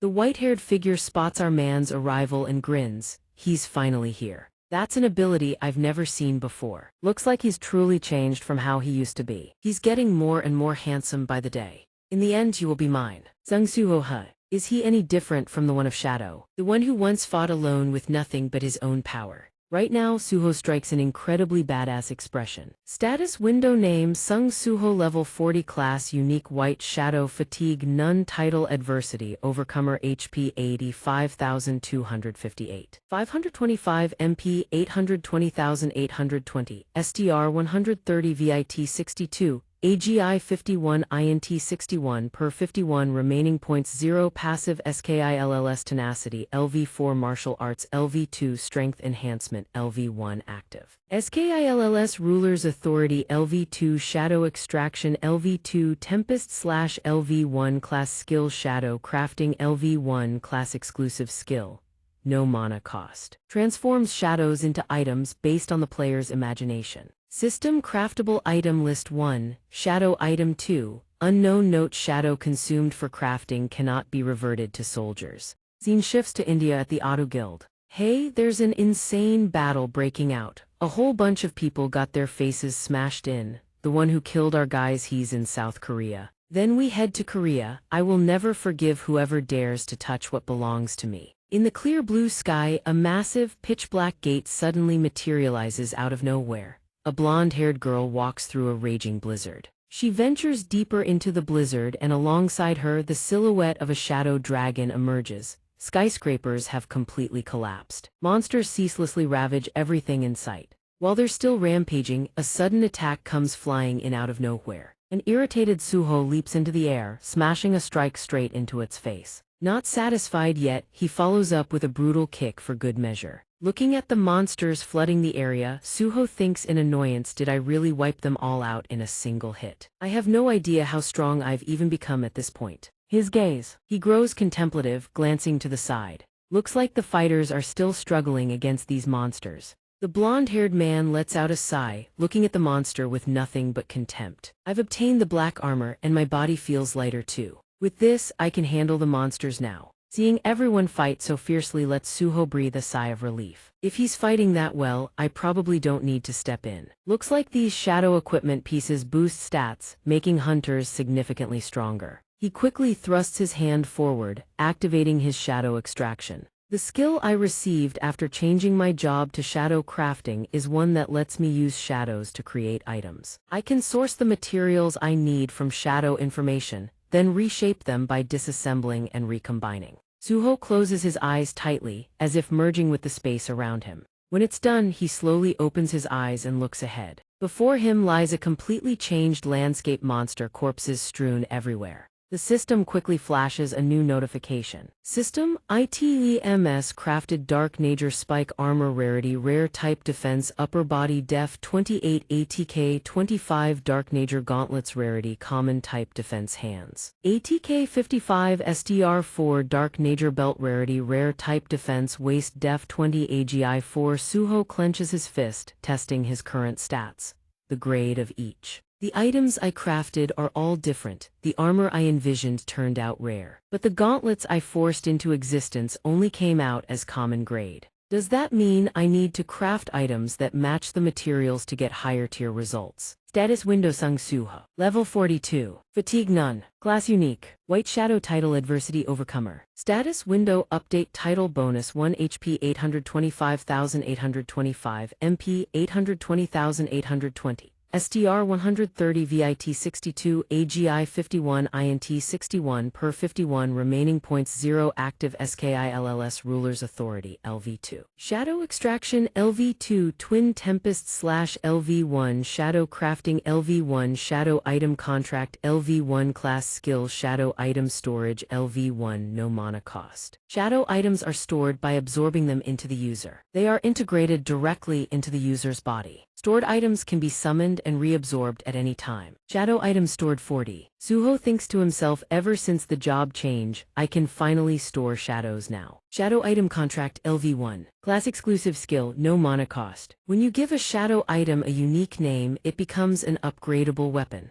Applies to hero grade shadow items and above. Only shadow items may be equipped. Item stat boost rate 30%. Looks like I need a hero grade shadow item or higher to make use of this contract skill. But what does this new class even mean? My shadow didn't turn white or anything. Suho continues walking forward. Sensing the moment is right, he suddenly launches into the air and comes crashing down, stomping hard on the beast's head right in front of him. Even Suho is startled by his own strength. The white-haired man cracks a strange smile. He gently raises his hand, catching the fragments floating endlessly into the sky. The moment they spot him, every monster in the area charges in to attack. Unafraid, he slowly pulls his hand back, activating a buff skill. In just a brief instant, golden lights relentlessly slam into the bodies of the surrounding monsters. The spectacle leaves Suho and everyone behind him utterly stunned. They chatter excitedly. He wiped out all those monsters in a single strike. Realizing this familiar man is still staring straight at him, Suho freezes.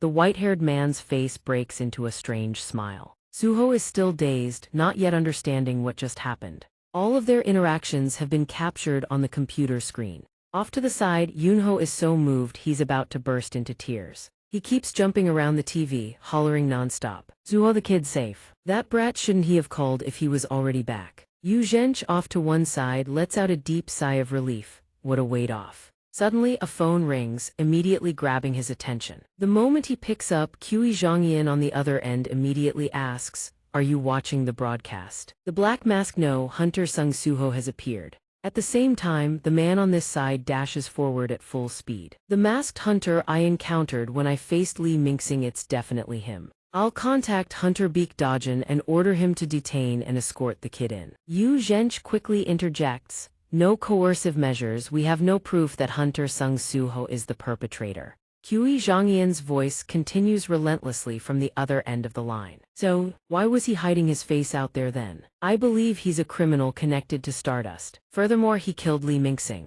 I don't believe Hunter Sung Suho is a bad person, but I agree we should bring him in to the Hunter Association. Investigations show he's the nephew of Director Iho, a close associate of the Hunter Association's chairman. I support the Hunter Association because I believe the chairman is a man of integrity. I trust you will make the right decision. On this side, Beak Dajin raises his hand and presses his earpiece. After receiving orders from above, his expression gradually relaxes. Yes, sir, he's standing right in front of me. Watching his actions, Sung Suho thinks in surprise, looks like he's a newly risen E-rank hunter. Beak Dajin right. Why is he smiling at me? He's still listening to orders from above. Yes, I understand. Hunter Sung Suho. Hearing his name called, he jolts and looks up ahead. He's smiling again. Hey, quickly cut straight to the chase. The Death Guild has requested that I bring you back to the Hunter Association. Suho couldn't care less. The Death Guild, Hugus, it's not the association that summoned me after all. He chuckles, nods and adds, judging by the way you showed up in front of all those people, it seems you don't have a clue.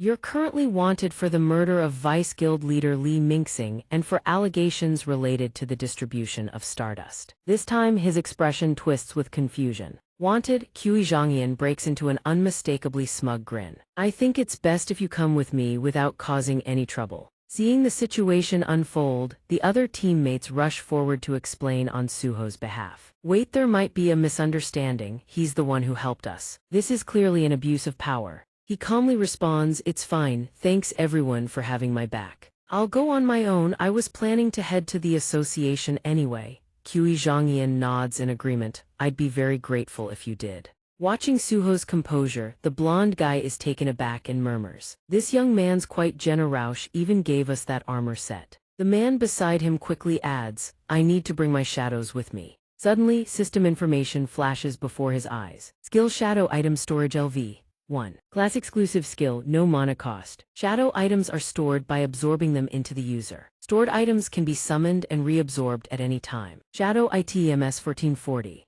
Suho slowly looks at the things right behind his back. Good Jimin can store shadows now. Hui Zhangyan's eyes go wide as he stares at Sung Suho. His aura is completely different. What has he been through recently to become this strong? The effect of Stardust on him has weakened. I need to grow Stardust's power enough to turn an E-rank hunter into a new follower. Should I stay close to him until then? The blonde man's phone suddenly buzzes. Everyone pulls out their phones in bewilderment. What? Alert disaster warning. Isn't that the prison for awakened who committed brutal crimes? There's been a mass breakout. Breaking news: mass prison breakout at Dianshan Penitentiary. Approximately 500 B to C rank awakened have escaped. They appear to have used illegal awakening drugs. All nearby hunters, please respond and provide support immediately. Right then, Suho suddenly stops in his tracks and asks, could that be Stardust? That illegal awakening drug? Qi Zhangyan, who was walking ahead, slows to a halt and looks at him in confusion.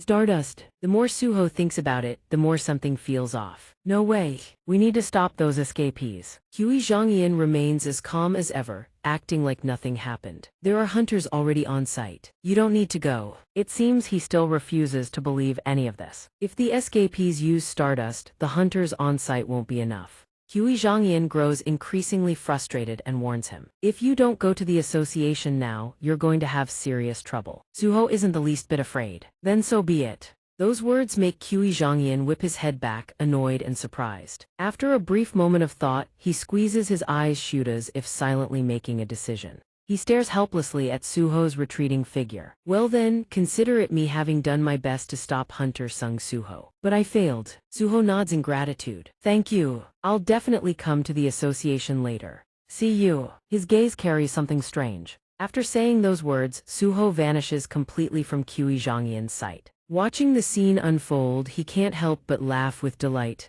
Actually, this works out perfectly. I'll use this chance to see just how strong he's become. The scene shifts to the prison, ear-splitting alarms blare. Many escapees have already been recaptured by the police. The place is pure chaos. The prison's massive wall has been torn apart. A man lets out a long sigh. He picks up a necklace. Those bastards are ruthless, shoving monostone collars around our necks to execute us. You all saw it, didn't you? He hurls the necklace to the ground in disgust. After surveying the death row inmates gathered here, he slowly speaks and issues orders. We only use the power we gained after the Great Cataclysm. And yet the Hunter Association treats us like criminals and locks us up here. We take our revenge on the association right now. There are hundreds of B to D rank awakened here. Unleash the fury you've been bottling up. Show them the power of our wrath. Let's break out. This man is Huang Dongshuo, a death row prisoner of Dianshan Penitentiary. Outside the city, loudspeakers broadcast nonstop. A large-scale breakout has occurred at Dianshan Penitentiary.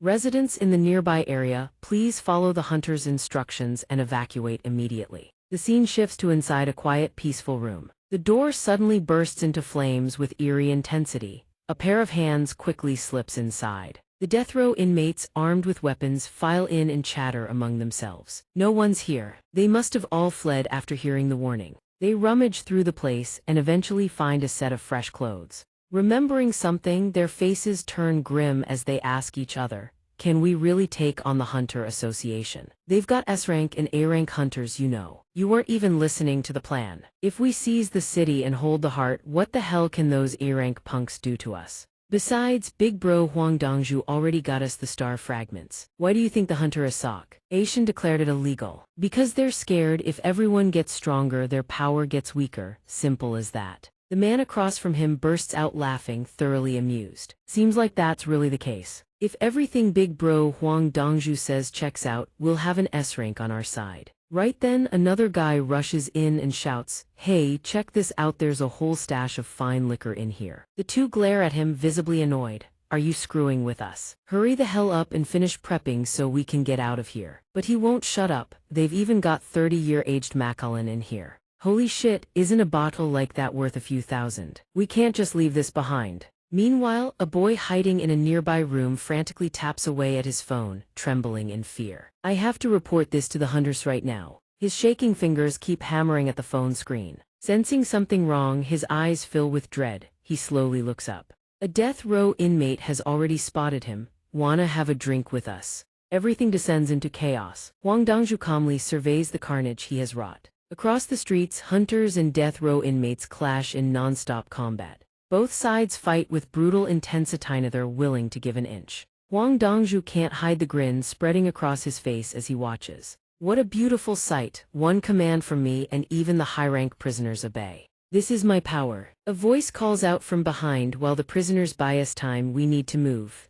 Now. His expression twists with irritation. You're nothing but my brother's underling, don't overstep. The man sighs, responding flatly. I don't serve your brother, I only accepted his request. The man is xianxia B-rank awakened. He replies coldly, the mission is to smuggle Yua C-rank awakened out of the country. The words send Huang Dongzhu into a speechless rage. He can't take it anymore. He lunges forward and grabs xianxia by the collar. You said your B-rank, didn't you? You're looking down on me because my rank is lower than yours. Xianxia's eyes betray his contempt as he thinks to himself, always putting on airs. When you're nothing but a coward who doesn't even dare to chew properly. Should I just kill him to avoid the side effects? Back in that earlier moment, Dongzhu's brother, Huang Dongshuo, had given him one order: defy the Hunter Association. I have no interest in it, this is just to incite the prisoners into causing chaos. During the confusion, bring my brother to me, consider the mission complete. You know what happens if you fail, don't you? Back to the present,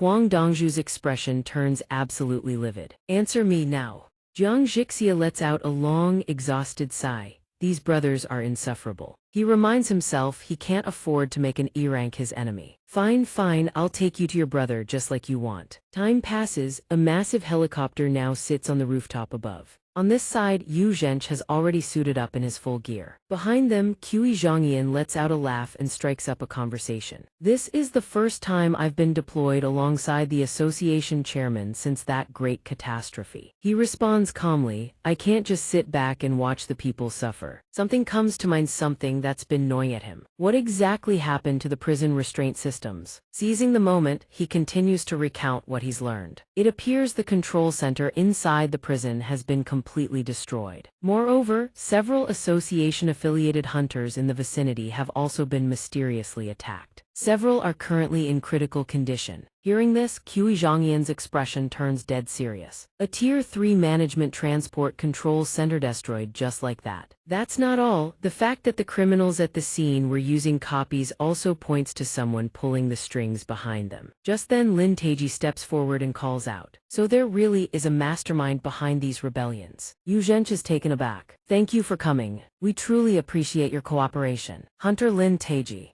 Recalling something, he speaks up with a bitter tone. I've been informed that Sung Suho did not respond to the summons from the association. This worries Yu Zhench immensely. Suho, why would you do that? Lin Teiji's expression grows even graver. He only left a single message saying he was heading to the Jianji's residence. If someone implicated in the illegal stardust distribution heads straight to where the criminals are dealing star fragments, there's no need for further explanation. Perhaps from the very start, he appeared wearing that mask to kill Li Mingxing to cover up his involvement in the stardust distribution. And if we factor in that he registered himself as a failed experiment to conceal his true strength, then he's a dangerous criminal. That's my assessment and the reason I've joined this crime suppression operation. Yu Zhench quickly reacts. We still don't know whether Hunter Sung Suho went to the Jianji's residence to help or not. On the other hand, Qi Zhongyan remains perfectly calm. So after vanishing without a trace, he suddenly reappears, refuses the association's summons and heads straight for the star relic site. The mere fact that he's been hiding his awakened rank this whole time is already suspicious enough.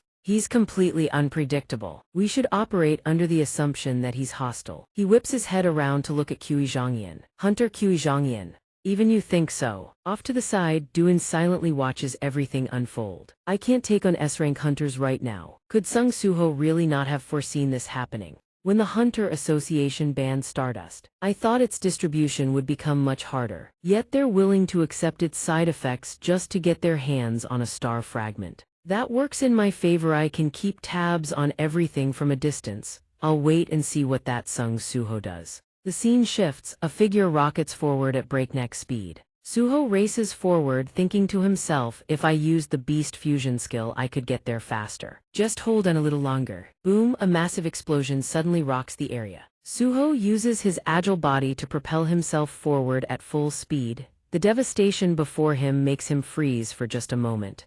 Am I here? His eyes widen, but he can't bring himself to believe what unfolds before him. Pain screams ring out one after another. Help me, please, I'll do anything. Suho's jaw clenches involuntarily. Are those the screams of civilians? I can hear them because the passive link skill has sharpened my senses. The longer I wait, the more damage piles up. I can't hesitate any longer. Suho flips through the air, one rotation after another before landing perfectly. That stunt likely cost him a massive chunk of stamina. The death row convicts pause, momentarily surprised, sizing him up as he appears. What the hell? A mutt and some kid just dropped out of the sky. Meanwhile, Suho wipes the sweat from his face and gives a nod of approval. Good job, Gray. From here on, I'll handle things myself. Hearing his cryptic words, the death row convict lets out a bewildered laugh. What? You're just a hunter, and a worn-out one at that. What exactly are you planning to do? They're about to burst out laughing when boom. The remaining convict whips his head around. Suho's blistering speed sends a jolt of terror through him. What? Watching their every move, Suho's expression remains utterly calm. You broke out of prison, all you had to do was run, so why attack innocent people? I'll say this once, time is short. You have two choices: pass out quietly or resist and die. Rewinding to earlier, Suho stands still, watching his grandfather fish. Overcome with curiosity, he quickly calls out, Grandpa, why do you have so many scars? His grandfather laughs in surprise. They're my medals of honor. This one's from charging into a burning building to save a 7-year-old kid. And this one, that was from subduing a drunken brute causing a scene. And this one, after recounting them, Suho falls silent. His grandfather's actions leave him deeply curious. Why would you risk your life to save strangers like that? His grandfather gently ruffles his hair and speaks. It's not that I'm not afraid of getting hurt. It's just that my body always moves before my mind catches up. Back to reality, Suho stands before the assembled convicts and declares, you have two choices: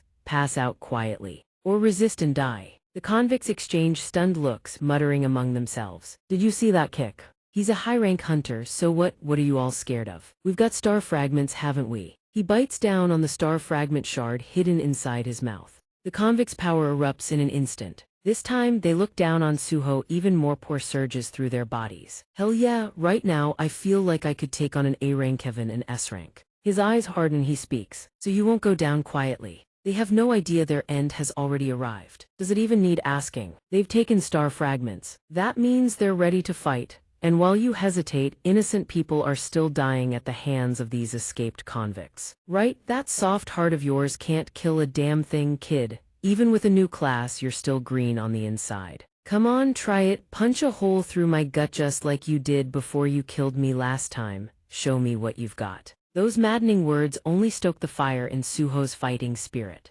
He's reached his limit, he can't hold back anymore. He takes down one convict in a flash, freezing every last one of them in their tracks. Too fast, they didn't even see what happened. Seeing their comrade drop, the remaining convicts scramble to draw their weapons. What the hell? When they charge in to attack, Suho doesn't give a damn about any of them. He tears through the convicts with raw power, his shadow claws raking across their bodies one after another. It all happens in the blink of an eye. The last one standing stares in stunned disbelief. His entire body trembles with fear, just wants to bolt. Why can't I keep up with his movements? I already took the star fragment. The moment the words leave his mouth, a fist crashes into him. The convict's body slams into the wall with a deafening boom. Seeing this, the remaining convicts grab their weapons, ready to strike from behind. Too bad it's nothing but a pipe dream. Suho's power won't allow it. He conjures shadow weapons, impaling two convicts in the span of a heartbeat. Blood sprays into the air, painting the scene in crimson horror. A pair of hands slowly settles onto Suho's shoulders. The man steps forward, laughing and mocking without restraint. In such a short time, you've changed this much. Impressive. but you could have subdued them without killing. Are you really okay with wiping them all out like this? A hunter who can't even tell humans apart from monsters. You've become a monster yourself. Suho responds with a cold command. Baru materializes on his shoulder in an instant. Yes, young monarch. He issues a critical order. Absorb them, read their memories. We need to know who's pulling the strings and why escaped convicts are attacking civilians instead of running. The words leave Baru deeply worried. Young monarch, are you all right? Suho nods firmly. I'm fine. Hearing that, Baru continues to eye him with lingering doubt. I understand your desire to save people, but is it truly wise to act without concealing your identity? After a long silence, Suho finally speaks from the heart. Honestly, I came here to save lives, but the more I think about it, the angrier I get. Right now, we should be preparing to fight the apostles. But if awakened keep causing chaos like this, we'll never be able to handle the real threats. At this rate, we'll forever be a burden to my father. So I'm done hiding. I'll step forward and unify everything with my own hands, including the remaining descendants of the monarchs. I'm thinking of everyone on the association's side, the hunters, the wicked ones pulling the strings behind all this, the villains, the items, the magic beasts. I'll gather every ounce of power in this world that can stand against him, no matter what it takes. Bai Linru listens, visibly surprised, and asks, "You mean you want to place everything under your command?" Suho shakes his head and explains seriously, I mean allies. But first, they need to deal with the criminals right here. To counter the countless criminals hiding in this city, our only option is to match their numbers. I won't hesitate anymore. The time shifts toward late afternoon over the city. The luxury supercar continues rolling forward. Perhaps because the streets are nearly empty, the car speeds along at an incredible pace. Suddenly flames erupt at the scene, followed by a massive explosion. The car is completely blown to smithereens and every bit of it is witnessed by a group of death row convicts. He laughs mockingly. Tough luck, boys, out of all the times you just had to drive through right now. Seems like you haven't caught the news about what's going down in this city. From within the raging flames, a trembling voice calls out. Daughter, are you okay? I'm fine. Looks like we won't be getting any compensation from those guys, huh? At that very moment, something hurtles forward at blinding speed. The death row convict who had been standing and watching the whole spectacle flinches as something crashes into the scene. His eyes widen in utter disbelief. The more he thinks about it, the more something feels terribly wrong. Was that a car door? Through the thick smoke and flames, a man steps forward, one stride at a time. He grumbles, what a disaster for a family outing. The daughter behind him has already dropped into a combat stance. Good thing it happened close to where we were. She is Bai Meihao, Vice Guild Master of the White Tiger Guild. The man walking ahead nods in agreement. Right, if we're any later, your mother's going to chew us out. Let's wrap this up quick and head home. The convicts who had unwittingly crossed paths with Bai Linru S-rank awakened and guild master of the White Tiger Guild soon find themselves flat on the ground, defeated. Linru's voice rings out, how many prison escapees are there? Meihao recalls the news she read and reports, they said around 500. He jolts at that. Mom's definitely going to scold us for being late. Her expression turns dead serious as she delivers the report. The Hunter Association says they're dispatching 3 S-rank hunters along with the association chairman by helicopter for support. They should arrive within 10 minutes. Sung Suho might be among them. The one wanted for Stardust distribution will also be present. That piece of information immediately grabs his attention. Sung Suho, I feel like I've heard that name somewhere before. Still, the safety of civilians comes first. Let's start the rescue operation. Meihao grins and nods enthusiastically. Reminds me of the days when you were a firefighter, Dad. Her words catch him off guard and he glances to the side. The scene before him is utterly bewildering. By the way, honey, any news of a dungeon break around here? She quickly recalls the information and shakes her head. None. This only deepens Linru's suspicion. Then what the hell is that thing? The scene shifts to a quiet district within the sprawling city. A girl trembles, backing away from the sight before her. The man in front of her has gone deathly pale, urgently shouting, "Run, Mina, now!" It's clear he doesn't stand a chance against these convicts. And just like that, he crashes backward in agony before Mina's stunned eyes. The convicts look on in surprise. You'd throw your life away just to protect one girl. You two dating? Lucky bastard, you're even dating inside your own party. She doesn't care. She fights to crawl closer to the cold body of her teammate, Donghua. While she's still frozen, unsure of what to do, the death row convict's voice cuts through. Don't worry, you'll be seeing each other again real soon. Suddenly, Donghua rises back from the dead. Fortunately, at the critical moment, he manages to shield Mina from the brutal convicts just in time. The blade stops inches from her face, leaving her frozen in shock. She stares at him, utterly bewildered by what she's witnessing. Donghua, even the convicts nearby, are left completely dumbfounded. What the hell? That guy was dead. He just stood back up. A familiar voice speaks. By answering my summon, you've made your will clear. You want to protect this woman too, don't you? I'll grant you the power. Use it to protect what you hold dear to the very end. Suho swiftly equips the Nature Black War Belt rare crafted item. Item Nature Black War Belt Def 20 AGI Full. Item Nature Black War Pauldrons rare crafted type upper body defense Def 28. Item Nature Black War Sword rare crafted type attack. ATK 55 AGI 5 special effect enhanced penetration ignores 10% of target's def on hit. Donghua eyes blaze with fierce determination. He channels every last ounce of his strength, preparing to counter the convicts' assault head-on. And then piercing screams erupt across the battlefield. Crimson blood floods the ground. Not satisfied yet, Suho extends his hand forward. He targets the corpses of the death row convicts and activates shadow extraction. As the shadows of the fallen rise one by one, he speaks, "From now on all of you hunt down the remaining criminals."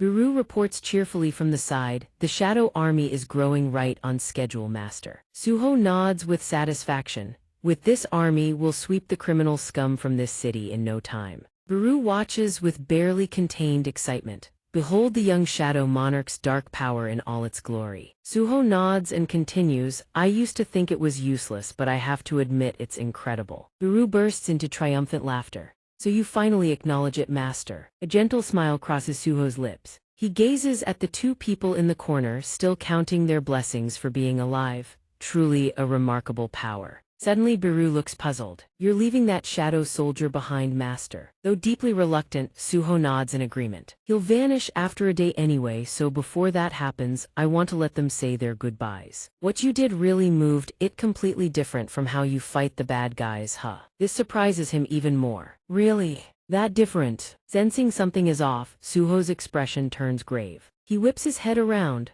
A massive wave of shadow soldiers has just been cut down. Biru, right beside him, keeps chatting without pause. "Hopefully this time we can find the mastermind behind this chaos." On the other side, figures continue mowing down shadow knights without rest. Xianxia's eyes darken with irritation as he watches someone interfere with the good thing he had going. Huang Dongshuo, standing to the side, grows curious and asks, "What the hell are these black creatures anyway? I've never heard of any monster like them." Xianxia suddenly screams at his subordinates, "Clean this place up now. If we'd moved out sooner, none of this would have happened." "Don't be such a coward. After using the star fragment, my power has far surpassed A rank. There's no way in hell I'm losing to some trash D rank monsters." The moment those words leave his mouth, Xianxia frees all the Shadow Knights drop to their knees in unison, leaving him utterly baffled. They just kneeled on their own. Biru stares at the scene and speaks up in surprise. "Young Monarch, it seems we've hit the jackpot."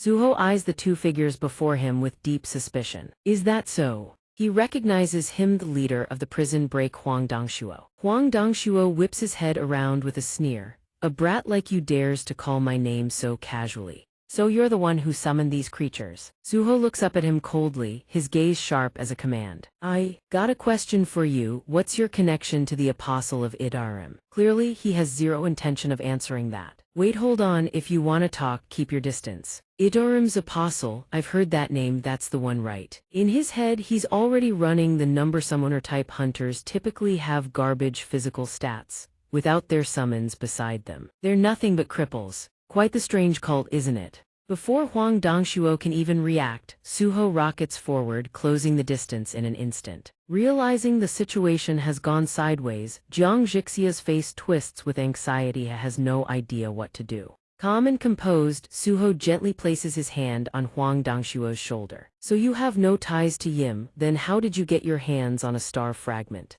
And why did you attack this place?" The fury on Suho's face sends a chill down Huang Dongshuo's spine. This guy is no ordinary summoner. But even so, he still has the nerve to spit out threats. "Just touch a single hair on my head, and my brother won't let you live in peace." Suho slams him into the ground with brutal force. His voice is ice cold. I don't care what rank your brother is, just answer the question. Huang Dongshuo sees the situation and immediately starts screaming and begging.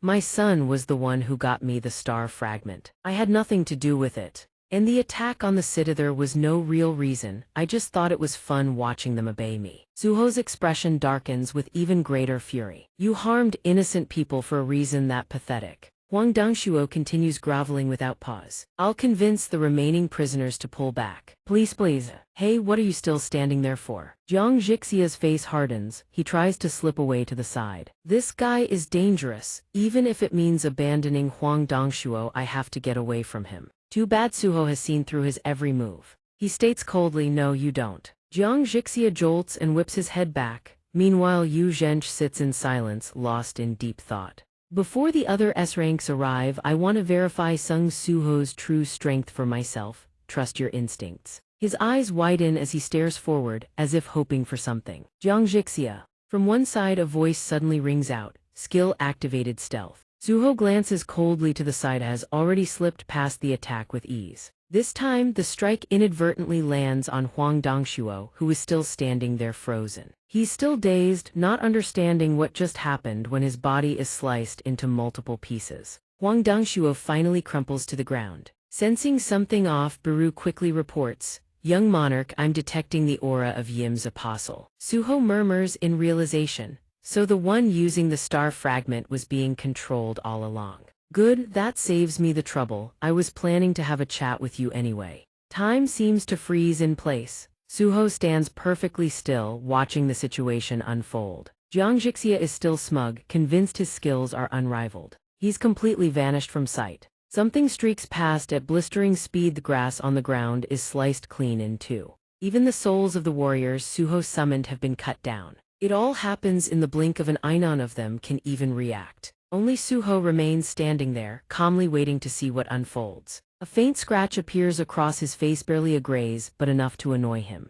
An assassin-type hunter's stealth skill. Thanks to my enhanced senses, I can catch the faintest sound of footsteps, but at best, I can only dodge. Counterattacking is still out of reach. Meanwhile, Yu Zhench remains seated, watching the situation with rapt attention.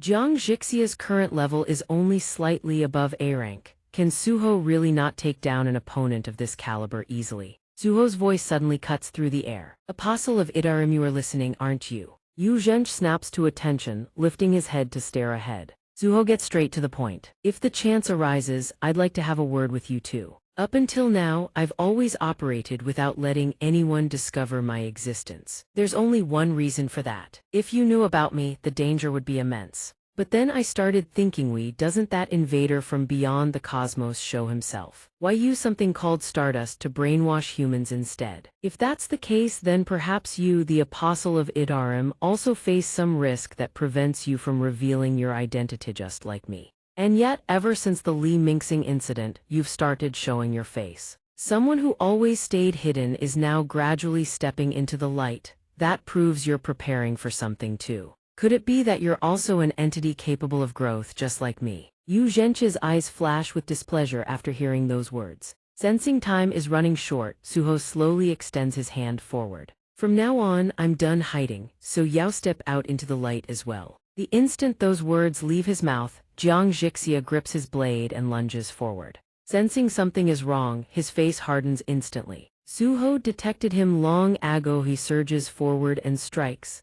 A decisive slash cuts straight into Jiang Jixia's arm, his shoulder already mangled. Slash after slash lands in rapid succession. Time itself seems to halt. Suho has completely finished off Jiang Jixia without breaking a sweat. System level up, Suho speaks a single cold sentence. Time for the decisive battle. The Apostle, Tajam Dozen, stands off to the side in complete silence. Blood suddenly trickles down his face. This leaves Till nearby utterly confused. After his S-rank hunter composure breaks, Dozen hurriedly turns his face away. It's nothing, he explains, but a strangely eerie smile creeps across his lips. Meanwhile, Sung Suho time passes, the scene shifts to dusk over the sprawling city. Suho slowly extends his hand toward the spirit of Jiang Jixia. He rises. You're the masterminds behind this whole thing, aren't you? Do you have any idea how many people lost their lives because of you? So accept your punishment. From this moment on, you will fight alongside me. Without hesitation, he activates shadow creation and strikes. The two spirits can only scream in agony and despair. Suho instinctively closes his eye, sensing something off. His expression turns grave. What is this? Is the darkness materializing into an item on its own? Suho stares at the item forming before him, his face frozen in stunned disbelief. This is rare grade, the trickster's armor. Crafting grade rare type chestplate def 30 durability 4. And this one is heroic grade. This is a first. The murderer's ring item data appears. Crafting grade heroic type accessory ring AGI 10 effect stealth LV. 1 required 200. Conceals the user's form and presence for a short duration. While stealth is active, consumes 10 MP per second. Notification heroic grade shadow item crafting ability unlocked. Notification you may assign a name to this item to convert it into a named item. Notification would you like to assign a name? Yes, no. This revelation makes Suho's eyes widen in disbelief. A name, right. The shadow item contract skill has this effect. Skill shadow item contract LV. 1. Shadow item contract LV. 1. Exclusive job skill no MP cost. When you assign a unique name to a shadow item, it evolves into upgradable equipment. Applies to heroic grade shadow items and above. You can only equip shadow items. Shadow item stat enhancement rate 30%. Suho's gaze lingers on the words murderer's ring. After a brief moment of thought, he makes his decision. Kara. A cascade of system notifications rings out, guiding the naming process for the shadow item. Notification: the named item gains growth capability. It bonds permanently to its first wearer and cannot be equipped by other players except the shadow creation user. Notification: the named item possesses its own level and gains EXP from the equipped wearer. The higher the level, the greater its power. Notification: the equipped user receives stat bonuses from the item's shadow soldiers. Shadow item Kyra LV. 1 crafting grade heroic. Type accessory ring EXP 0 stat share 10%. STR3 VIT3 AGI 13 INT3 per 3 effect stealth LV. 1 required 200. Conceals the user's form and presence for a short duration. While stealth is active, consumes 10 MP per second. After reading all of this, Suho can't hide his astonishment. Items can have levels, and they can even share stats from shadow soldiers. If I can get my hands on more heroic grade items or above, my growth speed will skyrocket. With this ability, I can close in on him even faster. The scene shifts. A massive hand emerges from another direction. The shadow soldiers Suho summoned are being cut down, one after another. Not only that, more and more spirits are being obliterated without reason. Sensing something is wrong, Suho's expression hardens. Baru speaks up beside him. What is it? Young Monarch. He shakes his head, staring ahead. Something is sweeping through his shadow soldiers and closing in fast. His face turns strangely grave. It's here. A deafening explosion tears through the air. Suho calmly observes the scene before him. Rubble flies in every direction, chunks hurtling straight toward Baru. Footsteps, massive monstrous footsteps, shake the ground. The enraged silhouette of Bai Linru charges into the scene. He raises his head with a disgruntled look, glaring forward. I spotted a dark pillar in the distance and came to investigate. A hunter. What exactly are you? Suho, still bewildered, mutters, a talking magical beast. Why is it here? The figure calmly introduces himself. You're mistaken, I'm no magical beast. I am Bai Linru, guild master of the White Tiger Guild. Suho silently processes this. The guild master of the White Tiger Guild. They say he's an S rank with transformation abilities, if I recall correctly. Bai Linru continues to scrutinize Suho. You reek of blood, what the hell are you?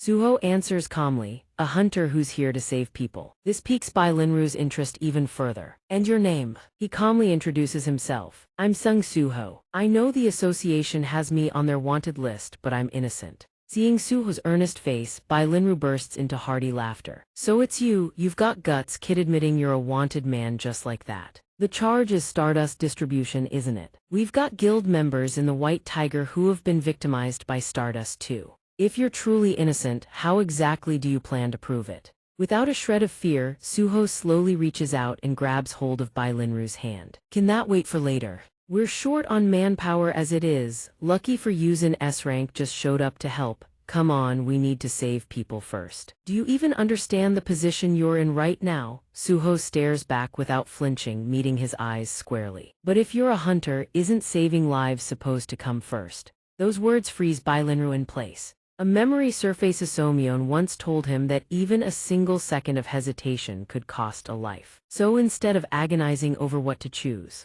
we should do what needs to be done and find a way to make it the right answer. Isn't that exactly what our rescue team is supposed to do? As if remembering something, Bai Linru lets out a surprised laugh. Wait, no wonder that name sounded familiar. Sung Soo-ho, isn't that the name of the grandson the captain always talked about? His face lights up with uncontainable joy. You're the grandson of Captain Sung Il-won, aren't you? As the sky darkens into late evening, the military soldiers continue reporting back without pause. Captain, can we really handle those rogue awakened on our own? I heard even the pros couldn't put a dent in them. What can we do? An order's an order. But doesn't this city feel kinda off lately? Yeah, I feel it too. Something's definitely not right. On this side, Bai Linru's massive hand swings behind him. He keeps unleashing his overwhelming power, mowing down every death row inmate in sight. Suho charges in right behind him. His own strength is nothing to scoff at, drops them one after another without breaking a sweat. The two fight in perfect tandem, cutting down one death row inmate after another.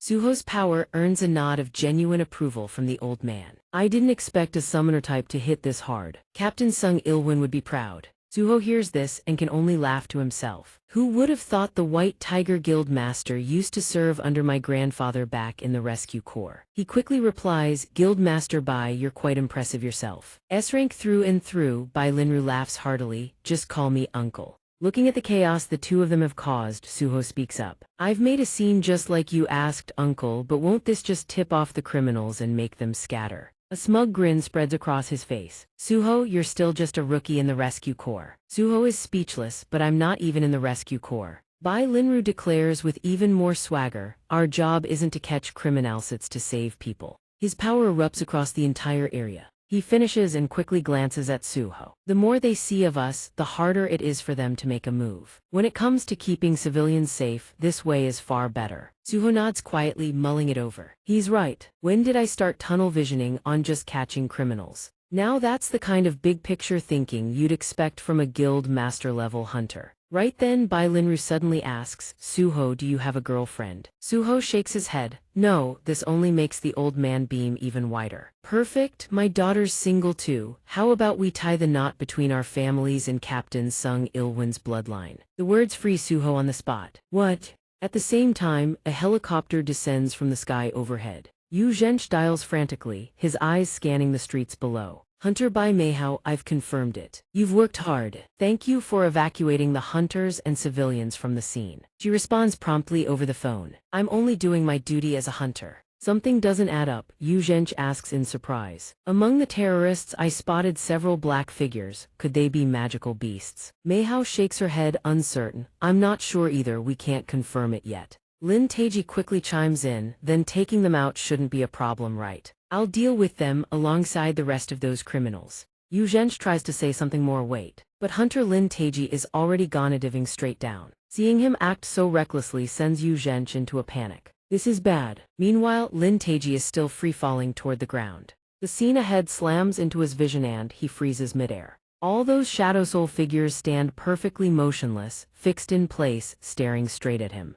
He realizes there are dozens more targets surrounding the area. Sensing the gravity of the situation, Lin Taiji raises his bow and fires 100 arrows rip through the air like a gale. The arrows pierce straight through the Shadow Guardians, each one dissolving into nothing before they hit the ground. Sensing something is off, Suho asks in surprise. What was that? Bai Linru beside him smiles and explains. Don't worry, we've got backup. The Hunter Association sent an S-rank to support us. Suho lets out a sigh of relief. Finally, the criminals won't have anywhere left to run in this city. Right then, his eyes widen, spotted something. Lin Taiji, seething with hostility, locks his sights on Suho and snarls. Found you, Sung Suho. The cold memorial photo of Li Mingxing flashes through his mind. If only you hadn't destroyed the Stardust. His eyes burn with nothing but hatred for Suho. Out of nowhere, an attack comes rocketing in. Suho flinches in surprise. The arrow rockets toward him at blistering speed, doesn't even have time to react.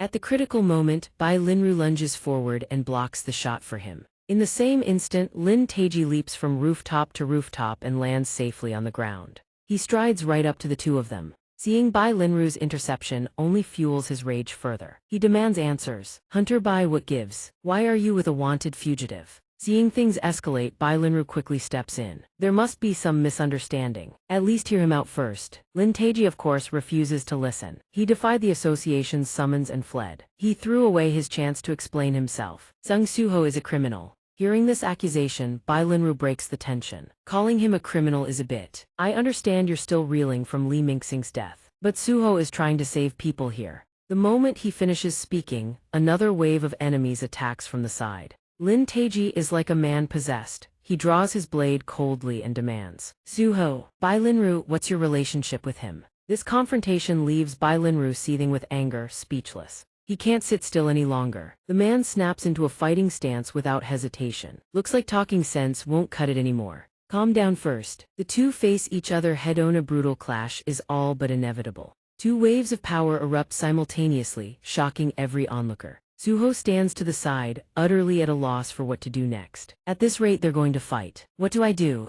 A sudden crimson aura engulfs the area, leaving all three of them stunned once again. Fortunately, Choi Dong-in arrives with the rest, reminding everyone to stand down. Hunters fighting each other in a crisis like this, seeing everyone gathered, Suho is stunned. So many S-rank hunters, even Chairman Yu Zhench has come. And Bai Linru has just recovered to her normal state. Good, now we can finally talk this through. This is the grandson of someone I owe a great debt to, I will vouch for him. Sensing the suspicion in everyone's eyes, he freezes. Bai Meihao eyes him with open doubt. Merely knowing him from her father's rescue squad days isn't nearly convincing enough. This visibly flusters him. Meihao, Choi Dong-in immediately chimes in from the side. I agree with Hunter Lin. Taiji, there's no reason not to restrain a fugitive who has betrayed our trust. This puts him in an incredibly difficult position. Even Hunter Choi Dong-in is saying this. Only Yu Zhench remains strangely silent, saying nothing at all. Lin Taiji, now furious beyond restraint, snaps. The other hunters seem to share my sentiment. You intend to protect a criminal based on personal sentiment alone. Step aside, Linru, otherwise I'll have to take you down first. Sensing the situation turning dire, he slowly glances toward Suho. Still, at the very least, we should hear him out. A cold, commanding voice cuts through the tension. I too believe we should let him speak. The sight of the man before them freezes everyone in place. Bai Meihao and Choi Dong-in are left utterly bewildered. Even Lin Taiji is stunned, unable to believe what he's seeing. Everyone stares in disbelief at the man before them. Chairman Yu Zhench, he asks calmly, can you prove your innocence? His eyes betray a glimmer of anticipation. Hunter Sung Suho. Yu Zhench has asked himself this question countless times. He has been wondering about this for a very long time. How was he able to recover his memories from the previous timeline? Did Sung Jinwoo already know that one day he would no longer be in this world? That the world would descend into chaos from the cataclysm, that a great battle loomed on the horizon and that Suho would one day have to fight alone?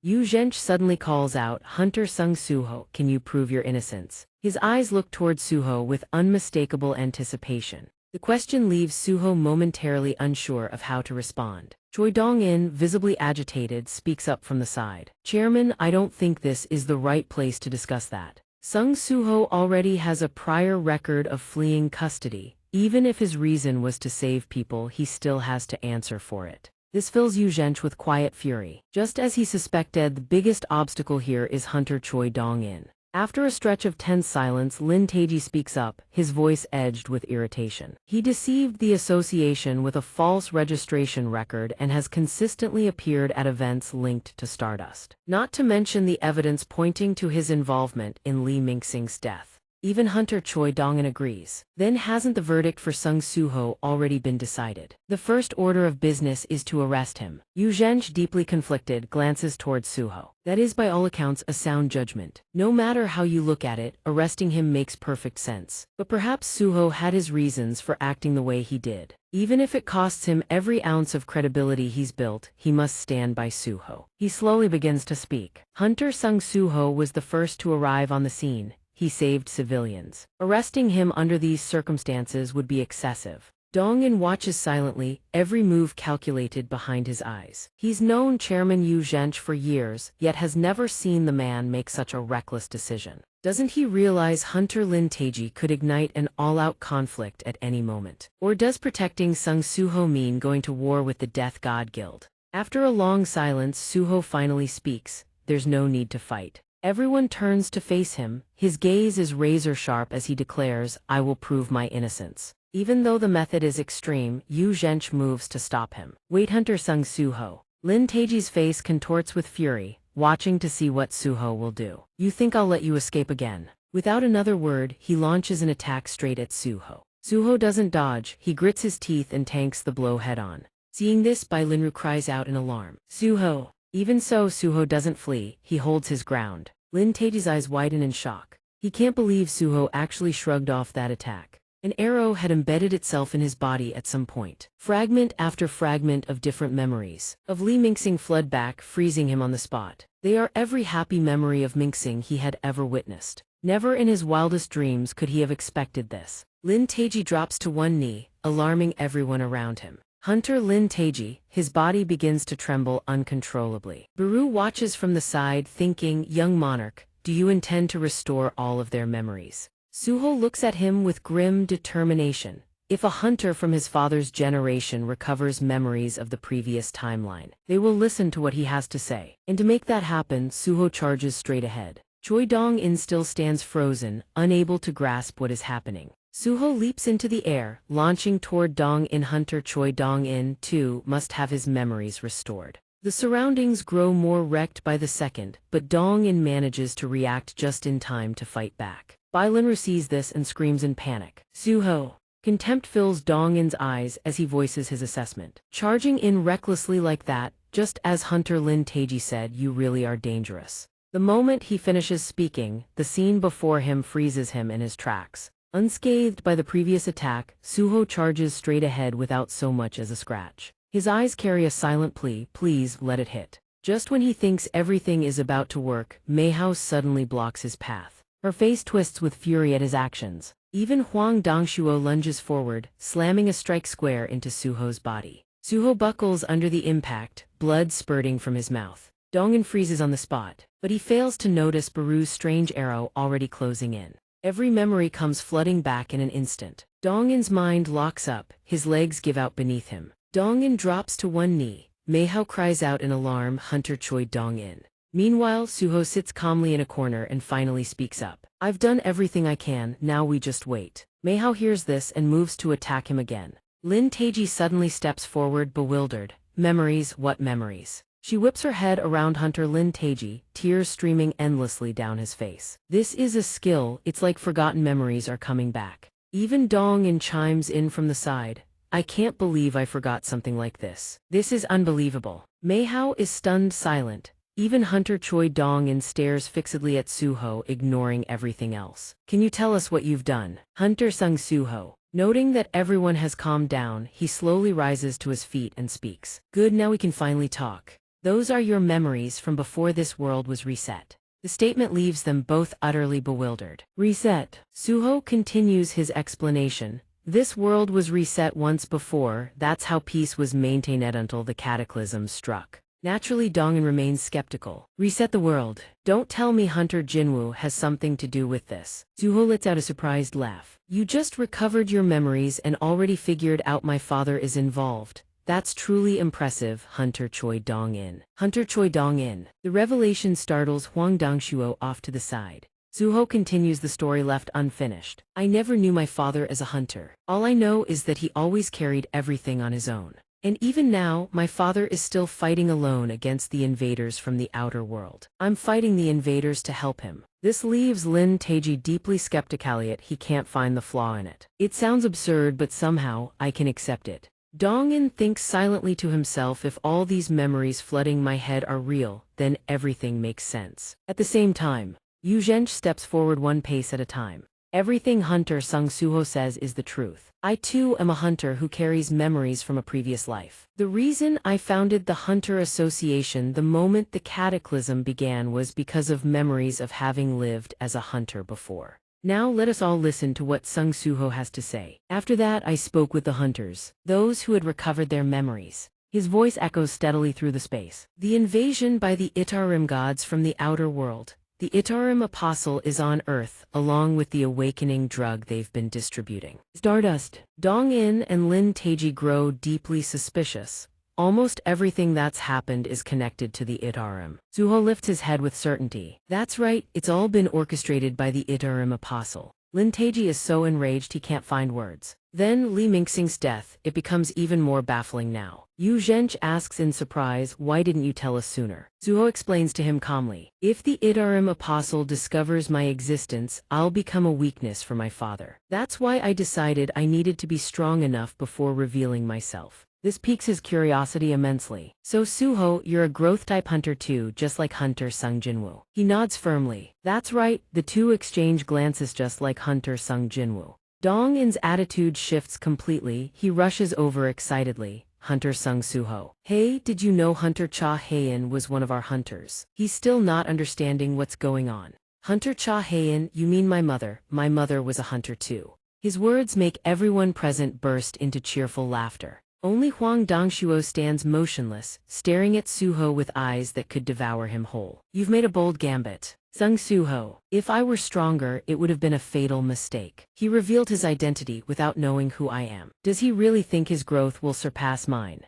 Sung Suho, once he makes a decision, he advances without hesitation. This kid will definitely be the deciding piece in the Great War. I can't let him do whatever he wants. The next star fragment, I need to get my hands on it fast. Remembering something, Linru suddenly calls out. By the way, it's great that Suho's misunderstanding has been cleared up, but honestly I still don't understand what's going on. Suho nods. Of course, if you don't know the situation, confusion is only natural. So the others should remember too, right? Hearing this, Linru lets out a surprised laugh. The corner of Suho's lips curves with pride. He continues to inform everyone present about their memories of the world. Suho smiles confidently, holding up the key to their memories of the previous world. Linru hears this and startles slightly. Memories of the world. Meihao quickly voices her thoughts. I know the world has gotten pretty strange after the cataclysm, but something like this is truly impossible. Dad, is this really not dangerous? He suddenly falls silent, leaving her utterly confused.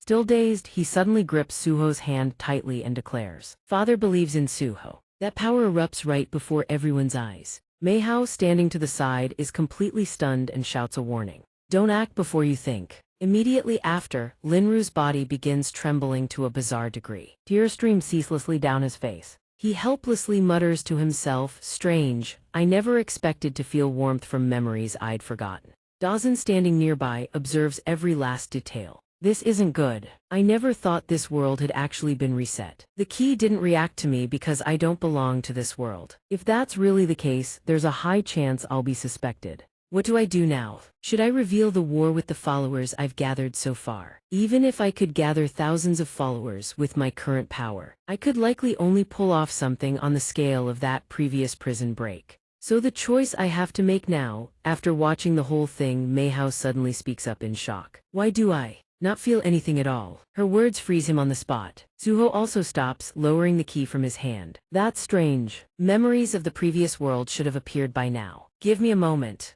Baru quickly explains it's very possible that some people simply cannot recall their memories, just like that girl. He hears this and stares in disbelief. Baru. Even Meihao is startled upon seeing it. What is that feeble little creature? It flails in confusion and shouts, who dares call me weak? I'll crush you to bits right now. Suho quickly cuts in continue. Baru then slowly reveals what he knows. The previous world existed 20 years ago. In that same timeline when mana still existed, differences between then and now are only natural. In other words, this girl likely wasn't born in the previous world. Hearing this, Meihao speaks up in shock, I wasn't born. At that moment, Qi Zhangyan steps forward and Suho senses something is off. He stares at the man's face with an expectant look. Everything had been calculated by Dawson. Look at that triumphant smirk on his face. I can't recall any memories either. This gives Suho pause. He thinks to himself, so Hunter Qi Zhangyan didn't exist in the previous world either. The man abruptly turns and leaves. Meanwhile, Meihao is still crying pitifully on this end. Father, does that mean I really didn't exist in the previous world? Linru doesn't know how to explain this. Right then Yu Zhench speaks up. Isn't this a miracle? He turns to the man in surprise. Chairman Yu Zhench. He continues to share his thoughts. This is the piece that Hunter Sung Jinwoo chose. Countless lives that couldn't even be born in the previous world are now living happily in this one. Look at everyone still talking and laughing together happy. Suho wonders, was this father's choice? He falls strangely silent. After a long moment of thought, he finally speaks. Everyone, if we let the outer gods invade, this world will be destroyed. Will you lend me your strength? On this end, a reporter continuously delivers breaking news. The prison break at Yi camp that shook the nation has finally been resolved. Escaped prisoners with unidentified status now account for less than 1%. The swift containment is thanks to the Hunter Association's rapid response. Moreover, citizens present at the scene have testified that if those black humanoid entities hadn't appeared, the casualties would have been far worse. We have gathered information confirming that those entities are in fact the skill of a hunter. That skill belongs to E-rank hunter Sung Suho. He arrived at the scene faster than anyone else to save the civilians. Sung Suho states that he experienced a reawakening phenomenon in that very moment. In that instant of self-sacrifice for others, he gained power through that rebirth. By channeling his newfound power for good, Hunter Sung Suho saved countless lives and became a hero. Sung Suho. Today, we bring you the story of a hero born in an age of chaos. Suho points dumbfoundedly at the screen. Reawakening. How ridiculous is that? Yu Zhench announces seriously. We discussed this beforehand and fed the story to the media. Reawakening is rare, but it's not unheard of. The public will accept it. This gives him pause and he responds thoughtfully. But I don't want to hide anymore either. Hui Zhangyan, standing to the side, reads his intentions and weighs in. You don't intend to go public as a growth-type hunter, do you? An entity that defies the natural order only breeds chaos. People will judge you in their own way. The emergence of an anomaly breeds nothing but resentment. Sung Suho, you said you have 3 goals, correct? First, your own growth. You want to become strong enough to fight alongside your father. Second, you want to gather hunters who can fight the outer gods. We must unite the forces of this world to stand against them. And third, to eliminate the Itarim apostles in this world. Suho's face is dead serious as he addresses everyone. Once I achieve those goals, I will go to reinforce my father, the one who is still fighting alone. Back to reality. Hui Zhangyan calmly holds a glass of water. If you truly intend to mobilize this world's power to fight back, passion alone won't cut it. You need to think carefully about your public image, how to sway public opinion in your favor, and every single decision you make. These words make Suho acknowledge the truth. He's absolutely right. I've realized that achieving my goals isn't just about leveling up. I can't do it alone. I need to borrow the strength of everyone. He continues to stare at everyone. Since you gave me that advice, it means you'll help Merit. Linru rises to her feet, her declaration unwavering. Of course, you're the nephew of Captain Sung Yuwen and the son of Hunter Sung Jinwoo, humanity's hope. But more than anything, your actions have touched my heart. Suho, the White Tiger Guild will support you. Zhangyan also speaks his mind, calm and measured. Even Hunter Sung Jinwoo himself struggled against Itagem. I don't know how much help I can, but I refuse to stand by and watch the earth be destroyed. The Hunters Guild will cooperate as well. Seeing the way things are going, Yu Zhench quietly observes from the side, mulling things over. Hunter Bai Linru and Kui Zhangyan are already convinced. Now there's only one person left, Lin Taiji, who sits to the side in an uncomfortably rigid silence. After a long pause, he suddenly speaks. Is it true that you personally killed Li Mingxing? The words hit like a slap. Yu Zhench visibly bristles. Hunter Lin Taiji admits it without hesitation. Yes, I killed him. Everyone feels the air in the room turn tense. Suho. Lin Taiji keeps firing questions, calm but relentless. Suho answers each one with complete seriousness. What exactly happened to Li Mingxing back then? He was addicted to stardust and got possessed by the apostle Itagem. Why did you approach him? I confirmed that Mingxing was trying to cooperate with Itagem. I wanted to extract information from him. Why was he cooperating with Itagem? I don't know. Lin Taiji sinks back into silence, drowning in his own thoughts. I know full well you're not guilty. Suho. Then why am I even asking these questions? Suho's next words make Lin Taiji snap his head up in shock. Maybe it's because Hunter Lin. You wanted to know about Mingxing's final moments, am I wrong? In his very last moments, Li Mingxing was smiling. The revelation leaves him utterly baffled. Smiling, Suho nods, recalling everything from that encounter. That's right. I still don't understand why he had that expression. Whether it was excitement or the emptiness of letting go of everything, all I saw in that smile was bitterness. But what I know for certain is this: that man never lost himself, not even at the very end. I hate to admit it, but he left a deep impression on me. Lin Taiji falls silent for a long moment. After a stretch of heavy contemplation, he lets out a deep, resigned sigh. Li Mingxinga's selfish and arrogant as ever, the Reaper Guild will cooperate as well. Hearing those words, Yu Zhench quietly smiles to himself. Just like that, Suho has secured the cooperation of all three major guilds. It was his sincerity that moved their hearts. Suho isn't Sung Jinwoo, but something about the boy reminds everyone of the hunter's glory days. On the very battlefield where hunter Sung Jinwoo once stood, they look forward to the fresh wind Suho will bring. At that moment, Suho rises. He sweeps his gaze across everyone in the room and makes his decision. Then allow me to explain the next phase of the plan. The first thing we need to do is, Yu Zhench freezes mid-breath the instant he hears the plan. His face drains of color. He never imagined it would come to this. Suho's choice might just unleash a real storm. Lin Tei's expression shifts on of utter disbelief. Zhang Yan listens in silence, but even he can't hide the shock on his face. Suho stands there, motionless, a supremely self-assured smirk on his face. A bloodbath is coming to the Hunter Association. Time creeps toward evening over the gloomy city. Suho forces his still trembling body through training. 98-99, exhausted but pushing with everything he's got, he powers through his routine. 100. The moment the count rings out, a system notification flashes into view. Daily quest preparation for growth complete. System quest rewards have been issued. View now. Yes, no. Watching Suho's figure, his subordinate remarks in surprise, at first you could barely struggle through the warm-ups. But now you can run through my entire regimen on your own. Suho hears this and springs to his feet, shaking out his limbs. If I don't do this, the itch under my skin is unbearable. Good work. Slurp.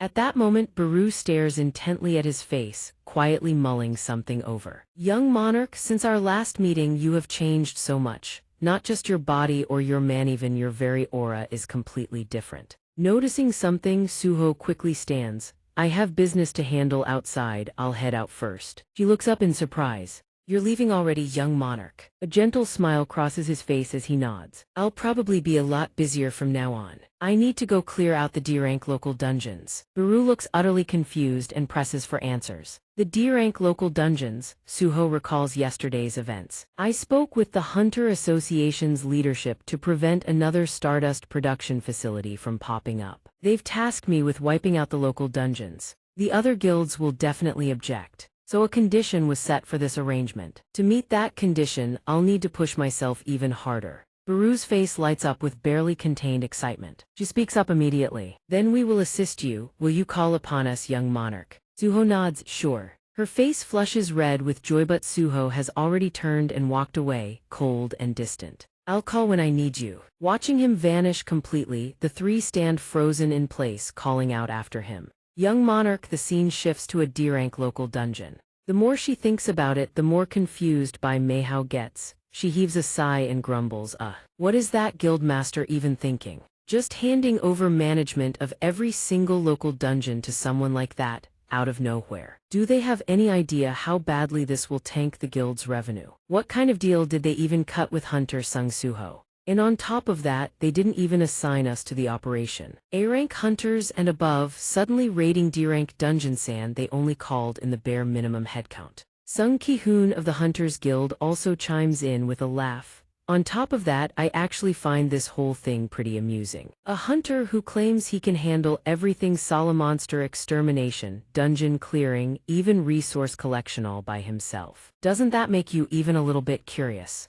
Bai Meihao's face clearly shows contempt as she responds, probably just bluffing. She silently thinks to herself, even she can't bring herself to believe it. He keeps rambling on about that nonsense, memories from a previous world, yada yada. Meanwhile, on the other side, Gi Hyunwoon is also lost in thought. If hunters can truly grow stronger, perhaps he should verify whether what Guild Master Qi Zhongyan said is actually true. All of a sudden, Sung Jinwoo's presence goes eerily silent. From all around this place, rumbling sounds suddenly echo from the distance. The scene leaves everyone bewildered. What the hell is going on? An earthquake, and it hasn't even been an hour since he went in. Sung Suho walks forward step by step, accompanied by his shadow army. Noticing everyone is still waiting, he flashes an awkward smile. Sorry to keep you all waiting. Dealing with the bugs was quick, but extracting the stones took a bit longer. I want to hit 3 more dungeons today, let's keep going. The sight before them leaves both of them frozen in disbelief. Even if they're only D-rank dungeons, can he really clear them all by himself in 1 hour? Who the hell is this guy? Hui Zhangyan stares at Suho with eyes full of deep suspicion. Suho doesn't pay those gazes any mind, continuing to chat and joke around without a care. Sometime later, Hui Zhangyan addresses everyone in surprise, handing over all the guild's local dungeons to him like that really the right call. That's an endless supply of mana stones and monster materials. Bai Linru places a hand on his shoulder from the side. As expected of Guild Master Hui Zhangyan, the man who worships the almighty dollar. If the world falls into Itajim's hands, local dungeons and money won't mean a thing. He hears this and nods in agreement. Even so, I'm genuinely surprised. The one who pushed hardest to hand over the local dungeons was the Guild Master who owns the most of them. He must be carrying some guilt. Hearing this, Lin Taiji looks a bit confused but still speaks up with his thoughts. After all, the Star Fragment production facility was found inside one of those local dungeons. If we can wipe out the drug that turned Li Mingxing into that state, it's worth it. Hui Zhangyan's face turns deadly serious as he addresses everyone. But what if the invaders from beyond are just like those monsters? What could we even do? Images of all manner of dangerous monsters flash before everyone's eyes. Bai Linru also grows serious. This is clearly the same question that's been weighing on him. Yu Zhench steps forward and continues addressing everyone. Seems like everyone's more worried than usual today, huh? Everyone looks at him with bewildered expressions. Chairman Yu Zhench. He continues, you all know this already. You can't just avoid something because you want to.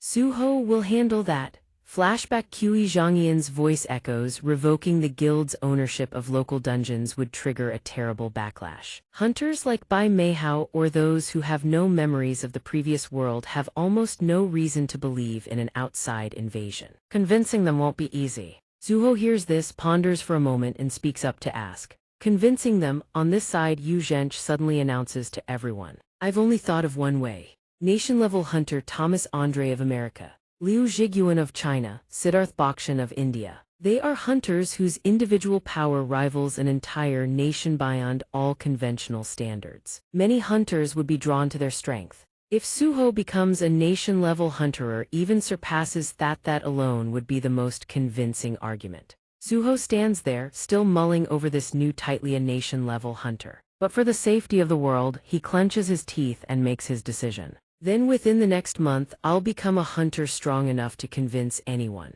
Yu Zhench, before leaving, doesn't forget to remind everyone. So let's focus on the battles right in front of us. When the doors open, everyone slowly files inside. Everyone present within has already been waiting. That's the Io region Chang'an Guild, the Yangdong region Yonggem Guild, and the Hoi, Desong, Dekaiong regions. Everyone takes their seats for the meeting, ready to move on to the next agenda. All for Suho's growth. On this side, Suho is still relentlessly attacking. These feeble monsters keep getting cut down one after another, fights in a continuous barrage, not wasting a single second. Each massive monster is felled by his shadows alone. And so the dungeon landscape has been reduced to utter devastation under his power. The sight leaves even Gi Hyunwoon at a loss for words. Hunter Bai Meihai, is what we're seeing actually real? She nods in a daze and continues, that's exactly what I was about to ask. In just 2 days, the local dungeons cleared and harvested 4 D rank, 2 C rank, and 2 B rank. A wry smile creeps onto his face. Him doing it all alone is impressive enough. But more importantly, I can feel his mana rising with every dungeon clear. So hunters really can grow stronger, it's real.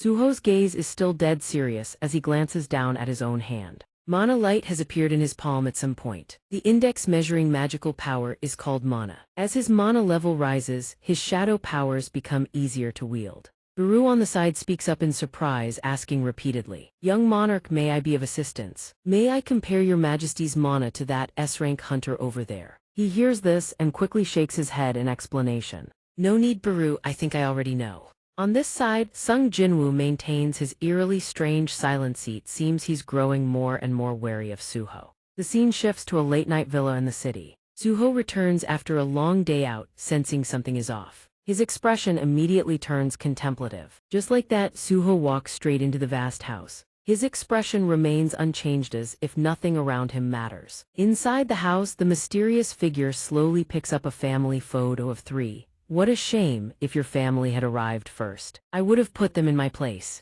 Looks like you've finally shown up. Sung Suho. This man is Huang Dongshuon S-rank villain. He hurls the family photo of 3 straight to the ground. The happy family photo shatters into pieces in an instant. Dongshuo's voice echoes. What a shame, if your family had arrived first I would have put them in my place. Looks like you finally come. Sung Suho. On this side, Suho has also sensed something is wrong. He stares intently at Dongshuo standing right before him. This guy is S-rank hunter Huang Dongshuo. Going back in time, Yu Zhench had handed him Dongshuo's photo and warned him seriously. The mastermind behind the detention center incident is Huang Dongshuo's brother. Rumor has it Huang Dongshuo orchestrated the whole thing to rescue him. If that's the case, he might come looking for you. The hero of the detention center incident. Huang Dongshuo is one of the strongest hunters, even among S-rank hunters in Korea. Per your request, no bodyguards will be assigned to follow you. But if you run into him you must run. After a moment of silence, Suho suddenly speaks up, turning to Huang Dongshuo.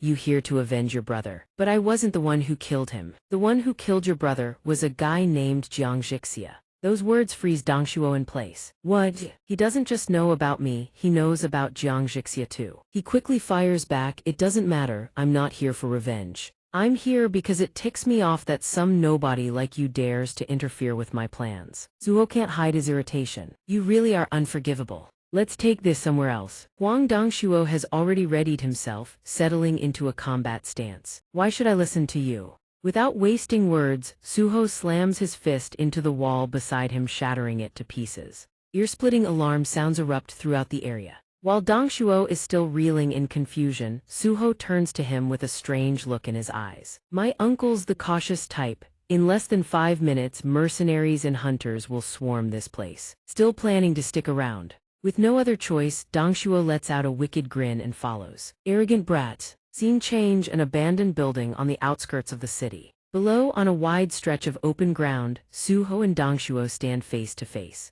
He cracks a smile, rolling his shoulders as he settles into a fighting stance. You're not trembling before me. So the rumors of your reawakening are true. You've been classified as S-rank. Suho replies, his tone calm and composed. That's yet to be verified. There's one thing I want to ask, how did you get your hands on a star fragment? The question catches Dongshuo completely off guard. What? You need the drug too? Do you have any idea how hard it is to get your hands on that stuff these days? You think I'd just tell you? This makes Suho's mind race with calculations. So it wasn't Yim who supplied it. Dongshuo slowly removes the dark sunglasses from his eyes. Only the weak rely on that kind of drug. You might be riding high on your lucky S-rank reawakening, but let me enlighten you, not all S-ranks are created equal. Sensing the sudden shift in aura, Suho thinks to himself, compared to Li Mingxing before, Dongshuo is on a whole other level. In a sense, this is his first real battle against an S-rank. He wants to test his own limits. With that thought, Suho charges straight at Dongshuo without a shred of hesitation. Dongshuo casually lifts his leg into the air. In the next instant, he uses the ground as leverage to launch a devastating strike at Suho's body, too fast to react. Suho is sent flying backward, his face twisted in agony. Dongshuo's eyes now burn with the desire to devour him whole. A summoner like you dares challenge me in close combat. Come on, call out those black critters of yours already. He punctuates his words with another earth-shattering punch. Kaboom! The impact sends Suho crashing through the abandoned building behind him. As the dust slowly clears, he stands firm, unmoved, unwavering. His eyes burn with fury at everything Dongshuo has thrown at him. Even so, the gap in raw strength is too wide. Dongshuo has already raised his leg high above, poised to stomp him flat. The ground beneath fractures from the sheer force. Lucky I dodged that one in time. Suho retaliates with a swift, snapping kick. He aims straight for Dongshuo's face, a clean, decisive strike. The kick lands flush against that ugly, twisted mug. Realizing Suho is no pushover, Dongshuo laughs in surprise. Not bad, that barely even itched. Their battle is tearing the building apart behind them. Dongshuo charges in with his massive frame, sending Suho flying without a moment's hesitation. Then he immediately sprints after the boy's tumbling silhouette. The more he fights, the more unhinged he becomes, screaming without stop.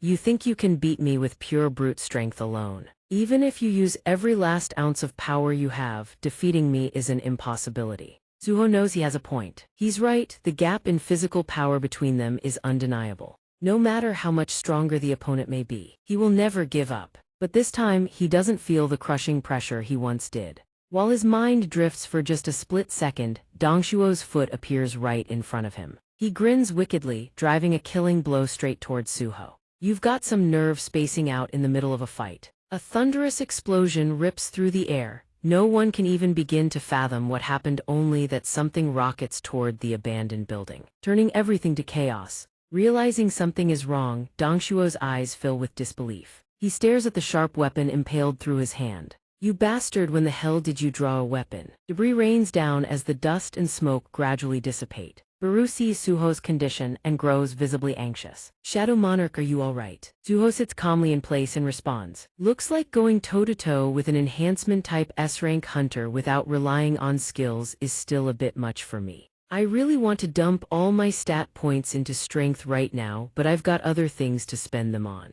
So from here on out I fight with everything I've got. With those words, Suho bursts forward at wind-shredding speed. Once again, he stands face to face with Dongshuo. His voice rings out, sharp and resolute. Round 2 begins now. Huang Dongshuo. System notifications flash in rapid succession. System Shadow Item Minta Helm, Craft Tier Rare. System Shadow Item Kaya Armor, Craft Tier Heroic. System Shadow Item Shoulder Guard of Gakachais, Craft Tier Rare. System Shadow Item Bem Chain Armor, Craft Tier Rare. System Shadow Item S-Rank Dragonian Boots, Craft Tier Rare. Status Window Name Sung Suho Level 58 STR 144 VIT 80 Status Panel Equipped Name Sung Suho Level 58 STR 168 VIT 94 AGI 101 INT 97 per 84 Suho declares. Coldly to Dongshuo, now I will fight you with everything I have. Those words freeze him in place. You think strapping on a bunch of flashy gear is enough to beat me? Though he tries to play it cool, a nagging thought crosses his mind: where the hell did all that equipment come from? In the next instant, his expression shifts completely. His face grows grave as he stares at the black shadow armor materializing over Suho's body. Dongshuo seems deeply fixated, almost obsessed with something about Suho's current state. Going back to a time long past, Sung Jinwoo sits perched up high, looking utterly bored. You died because of greed, so how about I call you Greed? How do you like that name? Huang Dongshuo. After those words, Dongshuo's body begins to undergo a gradual transformation. Sung Suho dons a set of ridiculously flashy armor that makes him look absolutely badass. His expression turns dead serious as he stares straight ahead. Realizing he's being a bit too extra, he quickly drops back to his usual composure. I don't really dig this kind of stuff, too flashy. Maybe I should just disable the item appearance display. Seeing Huang Dongshuo standing frozen, clutching his head in agony, Suho calls out in confusion, Dongshuo. Dongshuo's eyes are glazed over, as if something is haunting him from the inside. Before him, the silhouette of Jinwoo slowly approaches. Memories of their battle crash through his mind, even the image of him attacking Jinwoo. Too bad he was never a match, he was taken down with ease. Dongshuo had already felt the bitter taste of getting wrecked over and over again. Jinwoo grabs him by the head and slams him into the ground, hard. All of these memories flash through Dongshuo's mind at once. Back in reality, his trembling hand rises to his face. Was that a hallucination? I shouldn't have looked into the black haze swirling around him. Someone else's memories are bleeding into his head. No, those aren't someone else's memories, they're mine. He knows the name of the man who once looked down on him with contempt. Thinking this, a twisted smile creeps across Dongshuo's lips. So I'd forgotten those humiliating memories all along. Sung Jinwoo. His face contorts into something far more terrifying than before. Noticing the sudden change, Suho asks in surprise, how does he know my father's name? Baru, standing beside him, catches on immediately. He's recalled the memories from the previous world. Suho still doesn't understand what Baru is saying. What do you mean, Baru? Baru slowly begins to explain everything. Huang Dongshuo had a very hostile relationship with your father in the previous world. In the end, he was killed by your father's hand and turned into a shadow soldier. It seems he's recovered those memories now. This leaves Suho thoroughly confused. How is that possible? How can he regain those memories without the shadow key? Baru immediately turns to him, visibly agitated, as if the fact that some beings could recall the previous world's memories on their own means Huang Dongshuo could very well be the same. Meanwhile, Dongshuo is still feral, muttering wildly to himself. Sung Jinwoo, Sung Suho. Now that I think about it, there was a family photo of that bastard. Sung Suho must be Sung Jinwoo's son. But why isn't Sung Jinwoo active as a hunter in this world? If there's a reason Jinwoo can't act right now, then the thought barely crosses his mind before Dongshuo lunges forward at breakneck speed. Every memory of being beaten senseless fuels his rage and he channels all of it straight at Suho. Mid-attack, he seethes with hatred. Those black creaturesthi have to be the result of the summoning skill Jinwoo used on him. This brat might have similar powers, but in the end he's still just a kid. This is the perfect chance for revenge. Faint as they are, I remember now. Those days of slavery under Sung Jinwoo's feeling of submission, and the price for every single moment of humiliation will be paid with his son's life. While he's still lost in thought, Suho speaks up, cold and calm. What's wrong? Are you scared, Huang Dongshuo? The taunt only makes Dongshuo even more unhinged. Suho is already in combat stance already. Swift, decisive strikes rain down without pause. Dongshuo's body takes hit after hit as Suho's assault intensifies. Sensing the shift, Dongshuo thinks in disbelief, did this brat just power up in the blink of an eye? Suho now looks like an entirely different person, his eyes glacial, utterly devoid of warmth. The stat boost from shadow equipment. Every weapon forged from shadow. Crafted during his grinding sessions through countless dungeon sand, the summoning mechanism that lets him call them straight from the darkness without opening his inventory. If he can use all of this properly, Suho grips his weapon tight and unleashes a relentless barrage on Dongshuo, leaving him no room to react. Realizing his right arm is critically damaged, Dongshuo's eyes widen in shock. Only now does he realize he has messed with the wrong person. A flurry of attacks crashes into him, no dodging, no escape. Terror and disbelief twist across his face. He can freely swap and summon weapons mid-combat. Since when did Sung Jinwoo have a skill like that? Even Baru, watching from the side, can't hide his astonishment. It feels as though the Shadow Monarch grows stronger with every passing second. Devon in the middle of battle. Not just Levelshi's skills and tactical instincts are beyond measure. Master, if I may speak frankly, the day you stand shoulder to shoulder with the Shadow Monarch is not far off. After enduring Suho's relentless assault, Dongshuo slowly begins to accept his defeat. Yet fear still lingers in his eyes as he stares at Suho. Suho carries Jinwoo's present scene that alone is a nightmare for him. Time seems to freeze. In Dongshuo's memory, Suho is no different from his father in the previous life, and he can't take it anymore. Dongshuo suddenly drops to one knee, channeling everything into one desperate counterattack. Damn it! Boom! A deafening explosion rips through the air as the ground and everything around it shatters in an instant. Dongshuo hurls himself downward through the crumbling earth, calculating his escape. That brat is way stronger than expected. I need to retreat and regroup.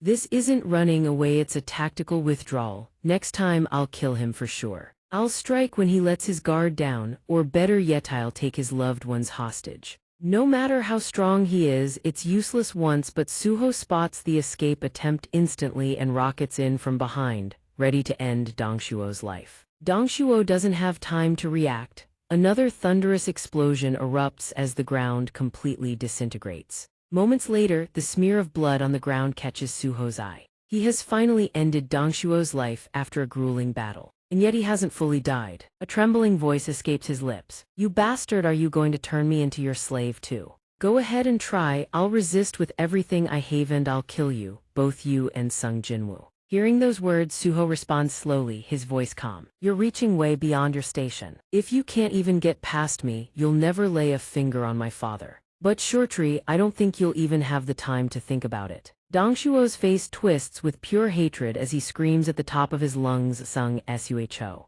After his final scream fades, Suho takes his life for good. And that's a wrap, folks. If you want to keep following this story, smash that subscribe button right now. And give the like button a little tap while you're at it. Thanks for watching all the way to the end. Bye bye, loves.